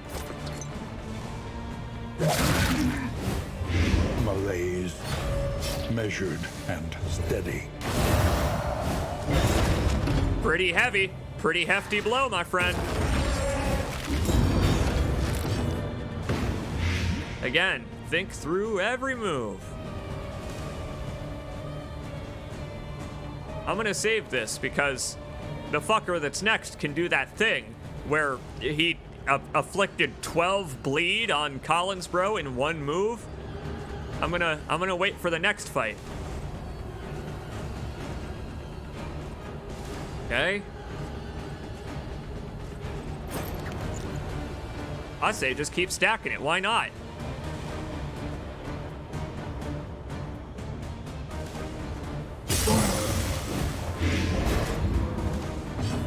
The sooner we get him down to death's door, the better. Just that we want to make sure to get the altar down there at about the same time. Best of luck, Collins, bro.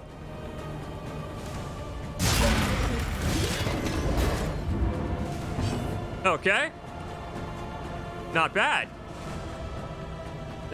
Not to backseat, but the best way to deal with this enemy group is to accept Tentacle Jesus as your personal savior and embrace the long sleep. Yeah, I imagine that if they were in the chat, that is the advice that they would give. I guess I found their account. Let's see. Yeah, just, execute the operation, you know. Been working on it the whole time, and oh, it's refined like a karate move at this point.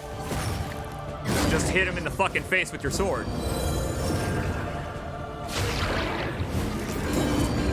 Yeah, I recall now that he can do that.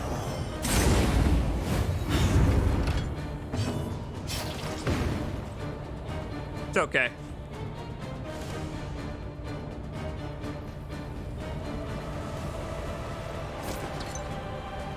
It is frustrating that it removes the bleed and blight, though. That's something that I would change, let's say. I don't know quite how else to phrase that, but nice hit, Linnestrad. Saving the day. That altar ain't gonna do that again. Oh boy, they're just completely covered in status effects. Oh, Dr. Beak. Dr. Beak is just boiling alive. I'm surprised she's also not suffering frostbite. Okay. Let's do it.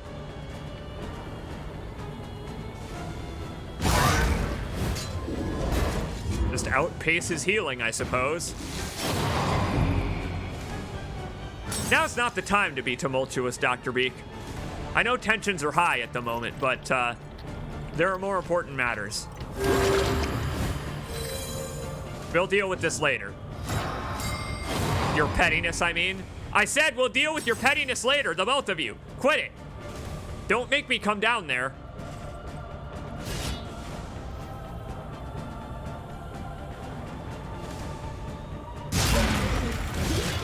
He only heals for 3. I'll just chop him for 47. If I chop him for 47 per turn, it'll be fine. So I just need to keep doing that, and it'll be all right.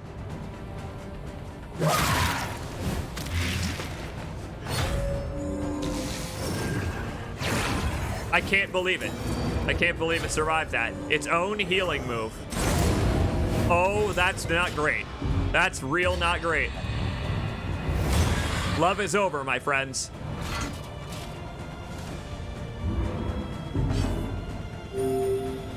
Ah, could be worse. It survived that with 1 HP. I miscalculated. That was my bad. That was really my bad. I mean, it's gonna not die on this turn either. Wowee. Yeah, I really screwed that up. Okay. We'll have Dr. Beak handle it. I hope. You know what? But it never hurts to make sure. A miscalculation, perhaps. Now we'll have Dr. Beak handle it. There we go.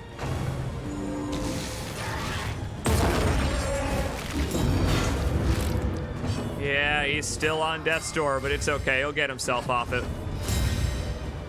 Shit. Aw, man. They are all gonna be able to go before Collinsbro. Oh, boy. This is such a familiar situation. Homie, it's a good thing you got 75 death blow resist. You're gonna need it.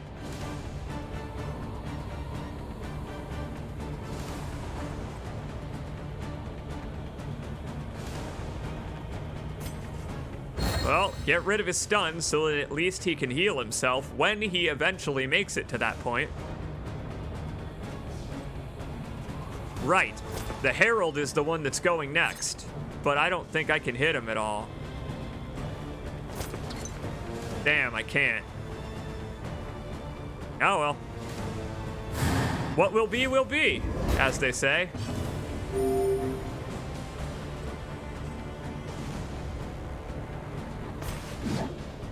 A brilliant conclusion. Very good. And then the altar's out of here.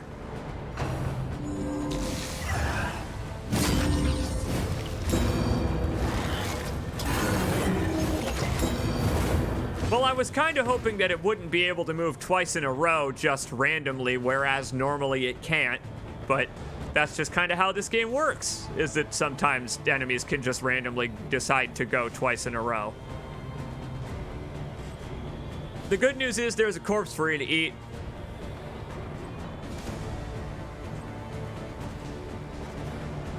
Well, the Herald is... The Herald is stealthed, but I can still hit him. If Deacon here goes for Collinsbro, he could take him out. We'll see. There's not a whole lot I can do about it. Oh. It must be hard to see. It must be hard to see inside that mask with the ominous lightning and thunder in the background behind our battle in a blizzard. I don't blame him for whiffing such an obvious attack to end one of my most powerful subordinates. Units. Allies. Compatriots.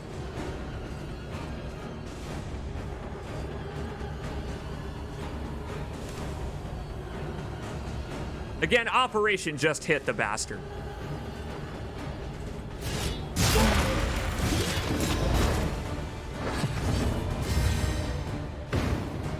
Let's see. So you're still way on fire. Lynn, you're still super on fire. So, there we go. Bring that fella a little closer.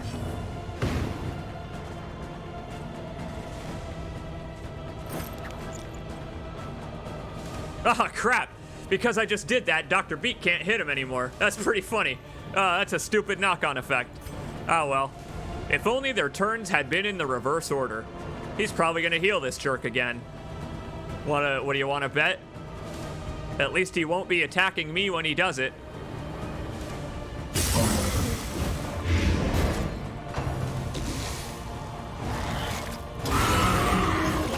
Oh, okay. Well, that certainly could be worse. That actually could be worse for everyone involved. You don't got death blow resist, and you got 33, but we could take care of that.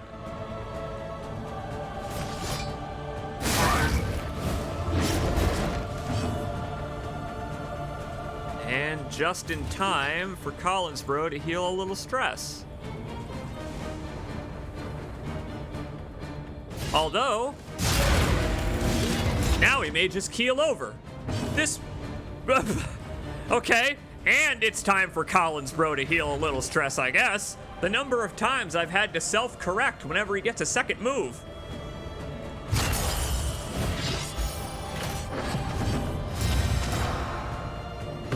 Great! Everyone gets to go again, which I'm actually not excited about. That's not actually what I wanted to happen, because now Audrey's fucking burning to death. It's okay. Dr. Beat can heal her.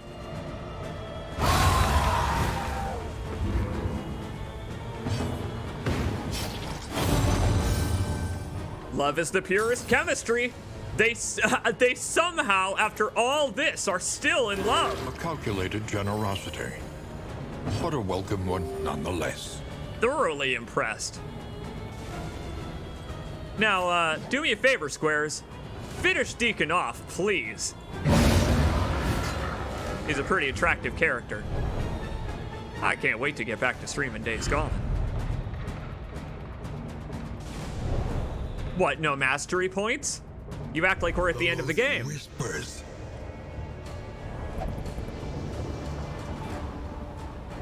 Huh.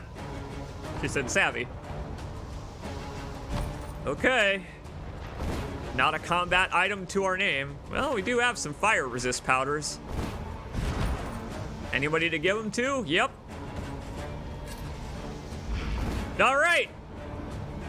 This is as far as we have officially ever made it. Right at the foot of the gate of the mountain. The beautiful illusion that was the world. Fragmented and undone. My friend, your mistake was in thinking that it was ever an illusory place. The world is as real as you make it. Cthulhu's or not. Yeah, sure. Weird little horrible cherub monsters from beyond the stars can reach into our realm, but it's our realm, and they don't belong here. They can fuck off back home. We face them, or we freeze.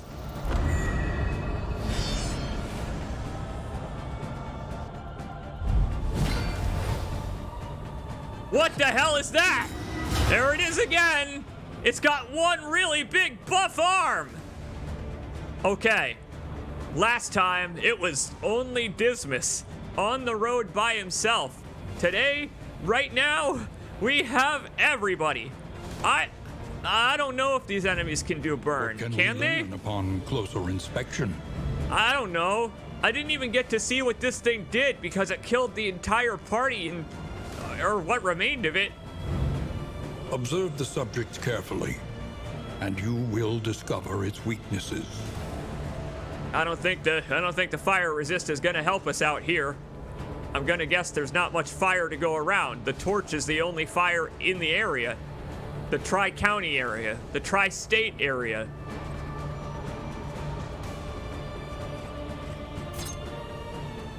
Oh, that big guy's taking up a lot of space. That's frustrating.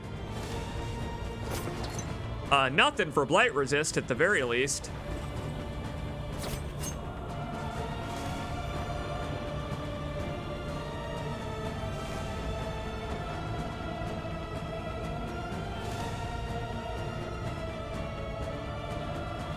All right, kid. A breakthrough. We'll start with you. Let's do it.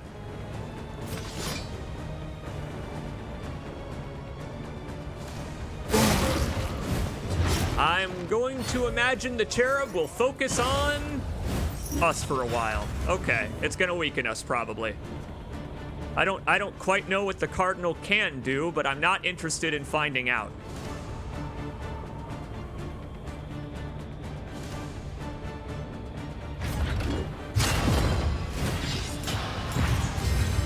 Just gonna withstand, just on the off chance.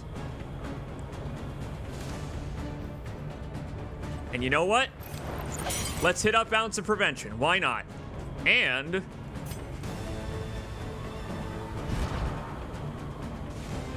who the hell needs this?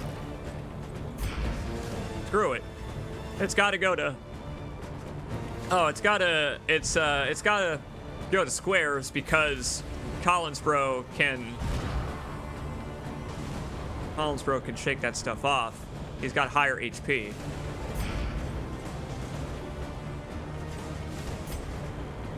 There we go. Now we'll use Ounce of Prevention and, I don't know, see what it does? See how hard they can bleed us, I guess. They love to do it. There goes Dr. Beak encouraging us right at the end. This is the first time she's seen it.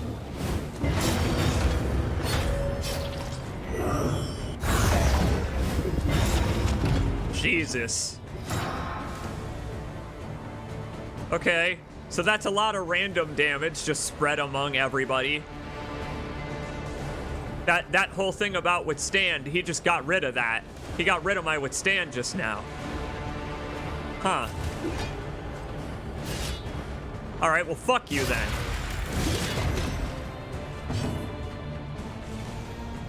Sorry, maybe you didn't hear me. I'll hit you in the fucking other ear. Check into the psych ward, Van Gogh. All right, let's see. You next. Grow up, kid. A promising development. Come back when you can sit at the adults' table. Ah! The yawning void calls for me! Holy shit, my entire party!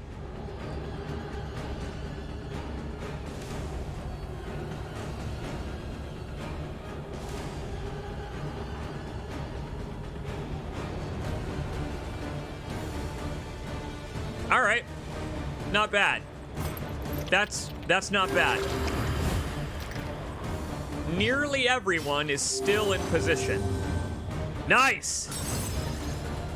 Thanks for the assist, Squares.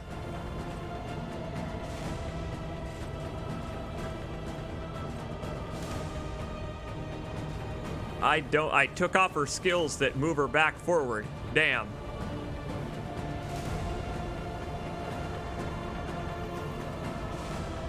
That's pretty brutal. She can only move one at a time. Oh, the power of love is a curious thing, ain't it? All right. This just got real interesting.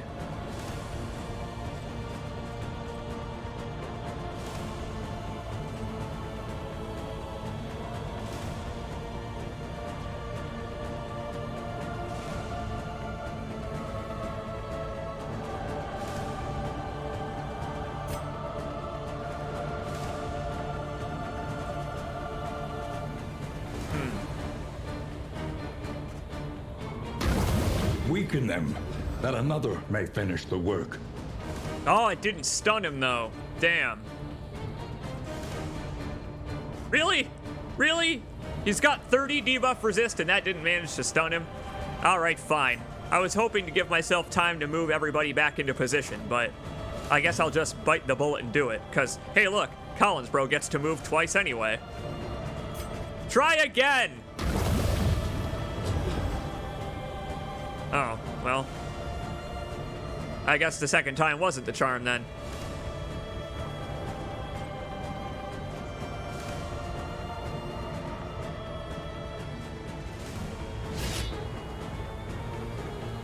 Do what you can, I guess. That's what you can, all right.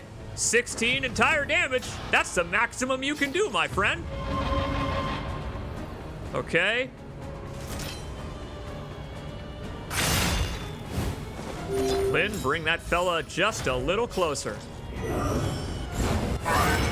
Nice! The power of love! Like I said from the very beginning, the power of friendship will carry us through this.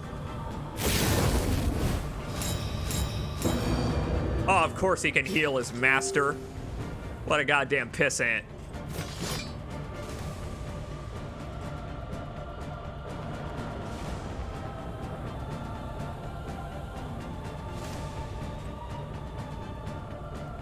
All right, well. Only one thing to do then.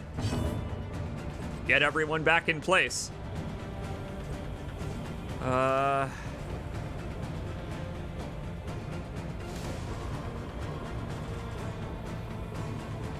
the next turn, I can have Collins Bro heal himself.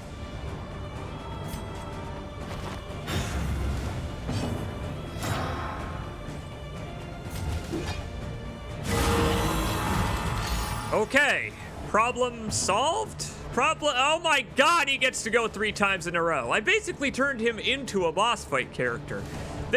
They really make you earn the ability to move multiple times in a row, but my god, it pays off. It really pays off. Like I said, he's been the backbone of this team. Alright, well, now that I know that you can do that, get on out of here.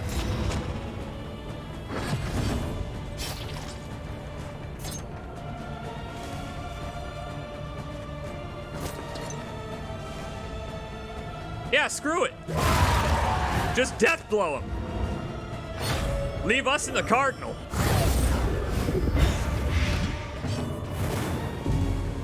All right, big guy, you and me. And me, and me, and me. You and me, and Dr. Beak, and Collins Bro, and Squares, and Linnestrad.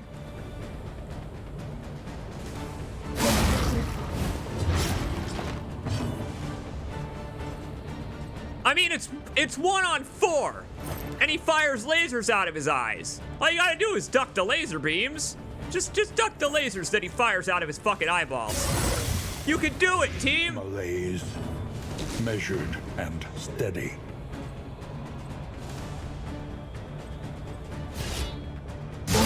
It's simple, it's easy, you just chop, chop, chop, chop!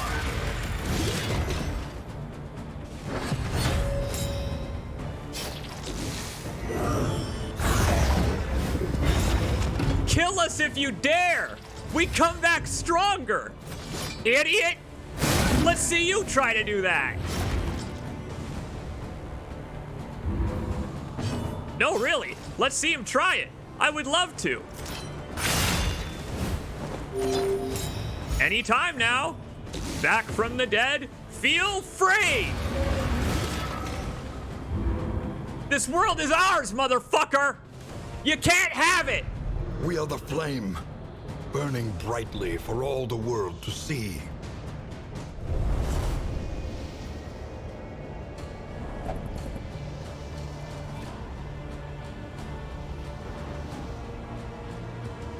Well, this is it.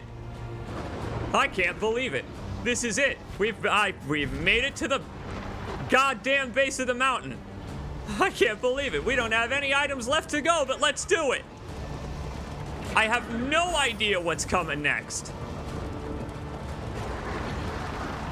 The Colliginous Cathedral, malign temple of the Iron Crown. Topple it, goddammit! It didn't work last time. Blow it up again! I'll blow it up twice as hard.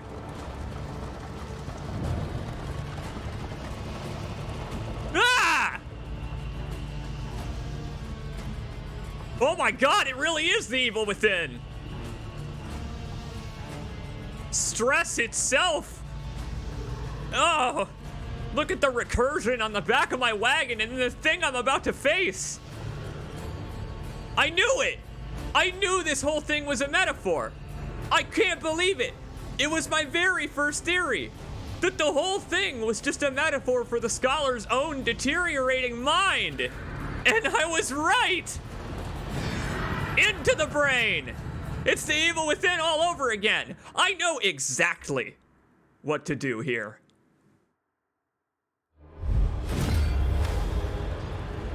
The mind must be freed of its self-imposed incarceration. Holy shit, the zoom out on this. Regret, lamentation, wasting, despair. These are the shackles of our denial. Here they are, take a look at them. So this is denial, right here. Denial is formed out of regret, lamentation, wasting, and despair. These together. Let us take a closer look at the thing, as repulsive as it is. What do these mean? I want to look at them. Observe the subject carefully, and you will discover its weaknesses. Whoa. I wonder what they I wonder what they represent, what they refer to even. The stress symbol, the Iron Crown itself. Is this padlock?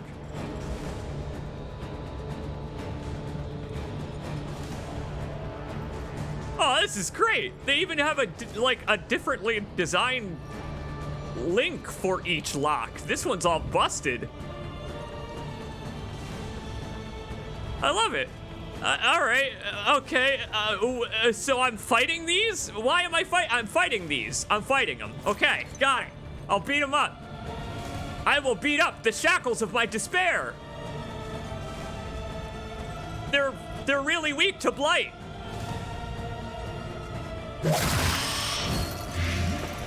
Oh God!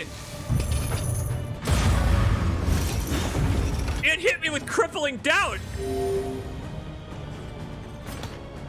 Nah, partying is what helps me. This is what helps me resolve my crippling doubt.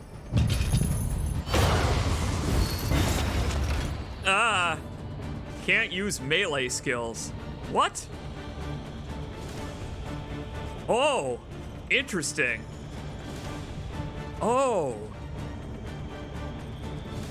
That's a fascinating gimmick. I guess I have to release the locks in some way then in order to use those specific skills.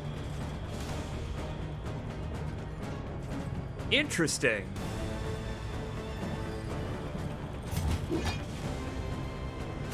Okay, let's do it then.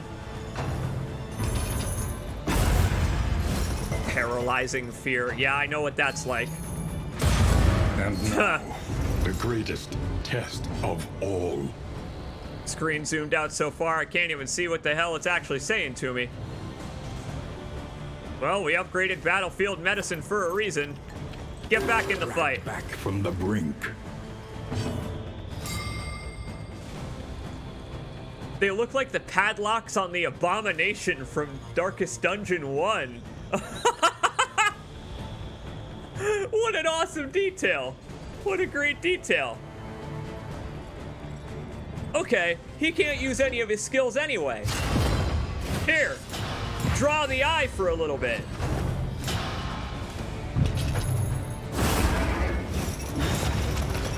Oh, at the start of every turn, the brain gives us a different... Interesting. It gives us a different lock. Got it. Oh, I love the way they wiggle. I love the way the whole thing wiggles. Whoa, Audrey can't do anything.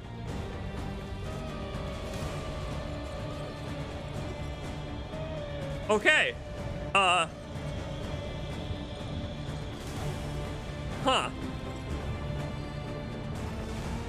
She can't do anything, but I also can't move her.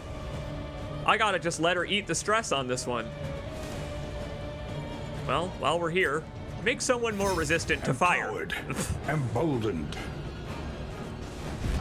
If I move her, Dr. Beak won't be able to do anything. Because Dr. Beak has melee, you see.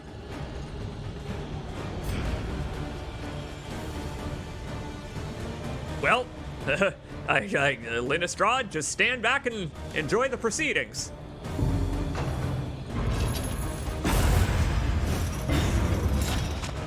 Paralyzing fear, that is what it's like.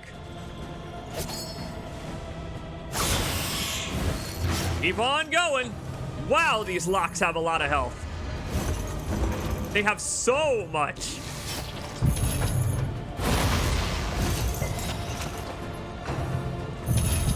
Good Lord! How in the... Bafflement and vexation. Yeah, you're not joking! Fortitude.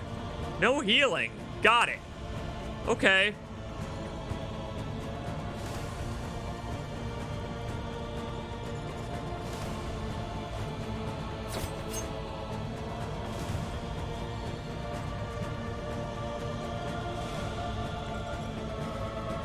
So she can use her skills again, 50% chance to miss. We'll just keep giving everybody fire resistance in case this thing decides to pull out the goddamn nuclear blast wave at the last minute. Okay.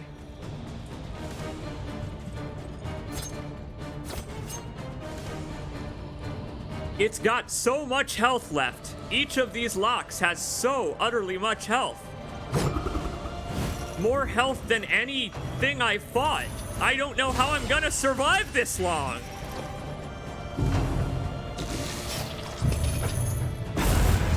Wow!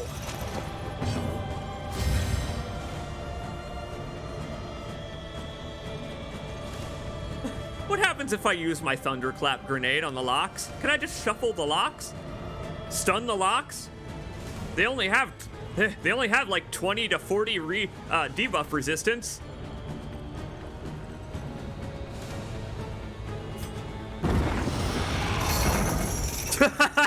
It made the brain really angry. It didn't do anything else. It was worth it.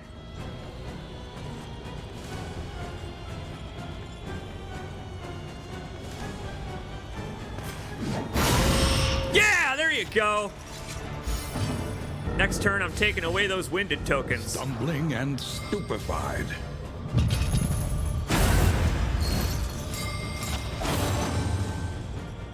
Oh, this is such a unique camera angle for this damn fight. It's so disorienting in a very interesting way.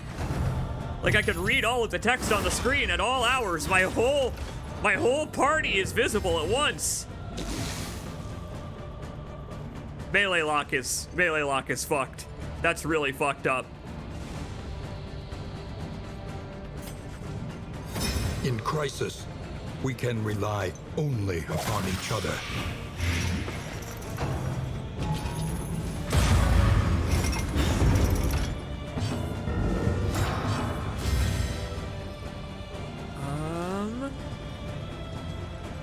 Well, every lock is about to go at once, so I guess try to daze the one that's not moving? I don't know. They don't seem to like that. They have resistance to stun and debuff listed, but I imagine that it's probably secretly 100. Well.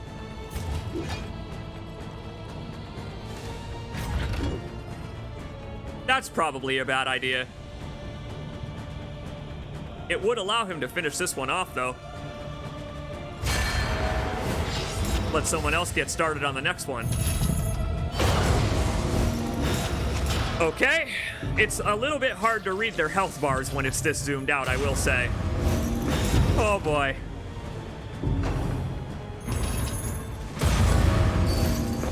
That's a lot of death's door that's going on.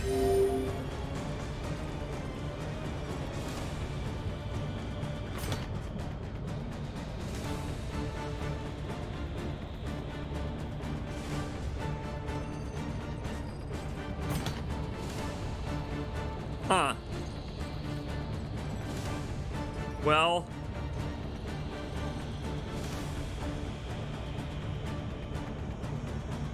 Audrey's on death's door over there. I need to make a corpse. These surely don't make corpses, do they? Do they? Boy, I guess we'll find out. I guess we're about to find out. Next time it moves. She fades No! into the shadows for the last time. Failed her death blow check. That's a shame. There was not a lot I could do about that one. It was just a turn order. Well, this one's gonna bleed and blight to death. This Bolt of Lamentation lock. I guess we'll keep going. Okay. This didn't actually just get that much tougher. We only need to focus on the front locks first now. Rest in peace, Linistrad. You made it all the way to the end. Well done. Very well done.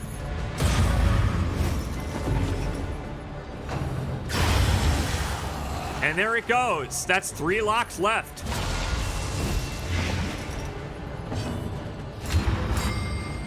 Jeez. No healing skills or items on this turn. Oh, wow. Just the fact that this thing can control the fight like this sucks. It's real brutal.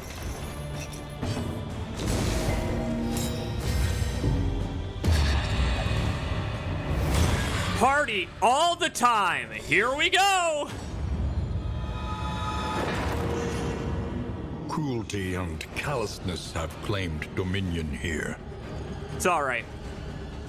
Next turn we'll hopefully get you off death's door when we can use healing skills again. This is a fascinating fight. This is a truly fascinating fight. Stupendous! I just did a critical hit of 23 that was reduced to 0 because of the number of times she's been winded.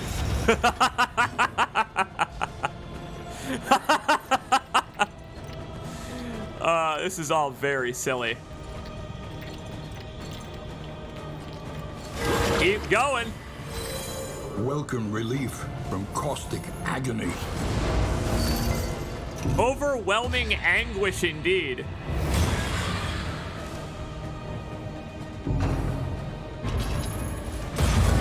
How do you beat this fight? I don't quite understand. What everything else up until this point was completely nonsense compared to this, where it's 4 90 HP enemies that attack twice a turn, and then presumably the brain itself. I got one of them, but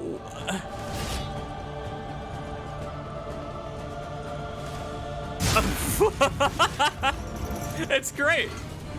It's just utter nonsense. It's like, what? Of all the things to put in a video game, the very last thing you fight. Well, you might as well keep using Howling End then. Keep howling. Fight through the fatigue. She's not gonna do any more damage until I can cure her windedness. Meanwhile, Dr. Beak is the only one left who can heal anybody, and it's on cooldown.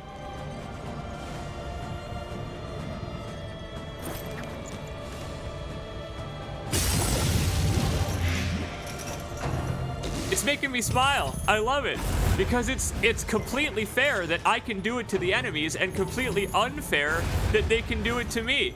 And yet the designers of this game have never understood that. So you just have to work around it. Sacrifice bestows an uncertain absolution. And yet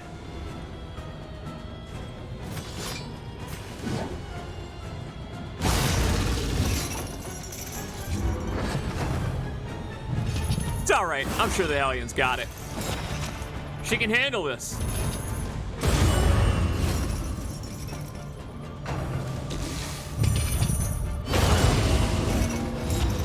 Just got to get her off death's door.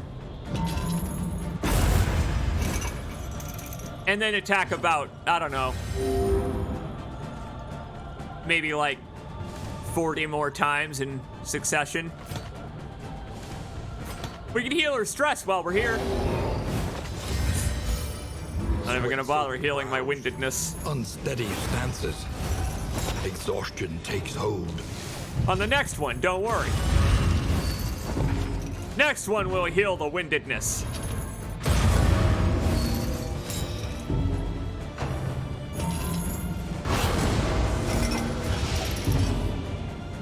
Probably didn't help that you took out the ranged lock about 5 seconds after your ranged character died.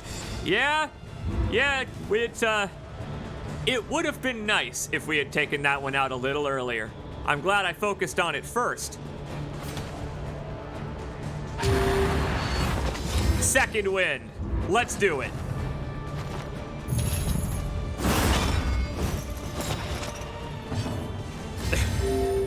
Can't use any melee skills? Never stopped me from having a party before.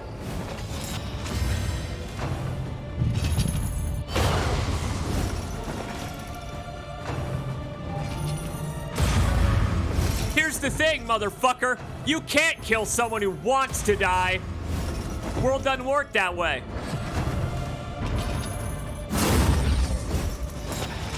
I love it. Absolute torment, but my own brain. Tooth and nail.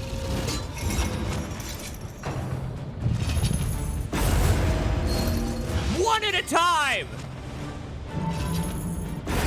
Ah, that's it. A long road and an abrupt end.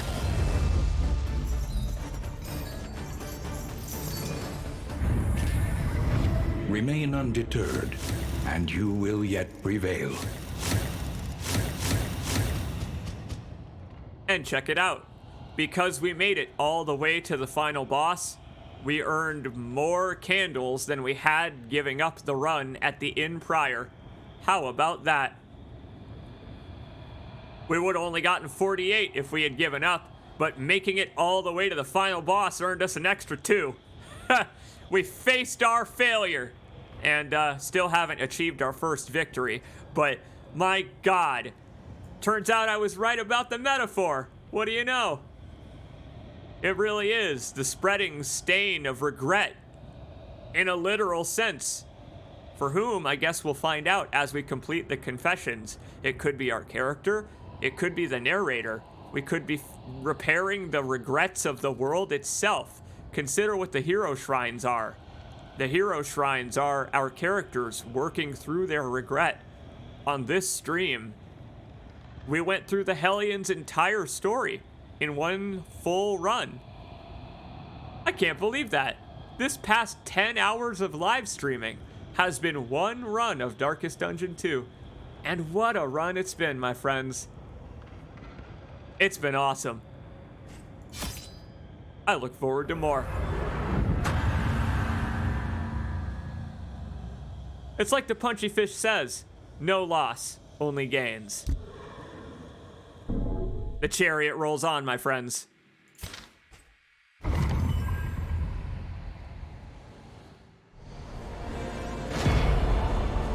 Next time on Darkest Dungeon 2, we will spend those candles and we'll see if a couple more items for our stagecoach, for our characters to throw around in battle, a couple of more classes to play around with, will allow us to beat that brain to a bloody goddamn pulp. Thanks for joining me today, everybody. This was a wonderful way to spend an afternoon. It was lovely to have you all here. And for those of you who are watching the VOD versions of these, I'm happy you are. I'm glad that this provides this kind of entertainment for you folks, because this is kind of the entertainment that I watched in late high school, early college, was, I don't know, runs of games like Darkest Dungeon by YouTubers who had hundreds of thousands more subscribers than I ever will. It was comforting to me, and I'm so glad that the second game's tone is that of trying to find comfort in this sort of snowy, hopeless waste. I'm really glad for the metaphor that they ended up going with for the story. It's brilliant in a way, and applicable to you, me, and everyone. It's alright, everybody. Sorry we didn't beat the game, but my God, we came close. We came so close, especially for only our third or fourth run of Darkest Dungeon 2. Take care, my friends. I will see you all next time for another run of Darkest Dungeon 2. We'll check out the Occultist, maybe the Jester, and we'll get Stance Dancing. Unlock some more stuff and make it to the mountain again. If you haven't yet, check out the Twitter and the Discord server. They are both in the description of the Twitch panel page. I don't know what it is. I don't know what Twitch calls it. The little panel below the player with all the buttons. You'll get notifications when I go live, and you can check out the Patreon for early videos and all that stuff. Dead Space update tomorrow. We're getting back to it, my friends. Have a good night. And thank you for watching.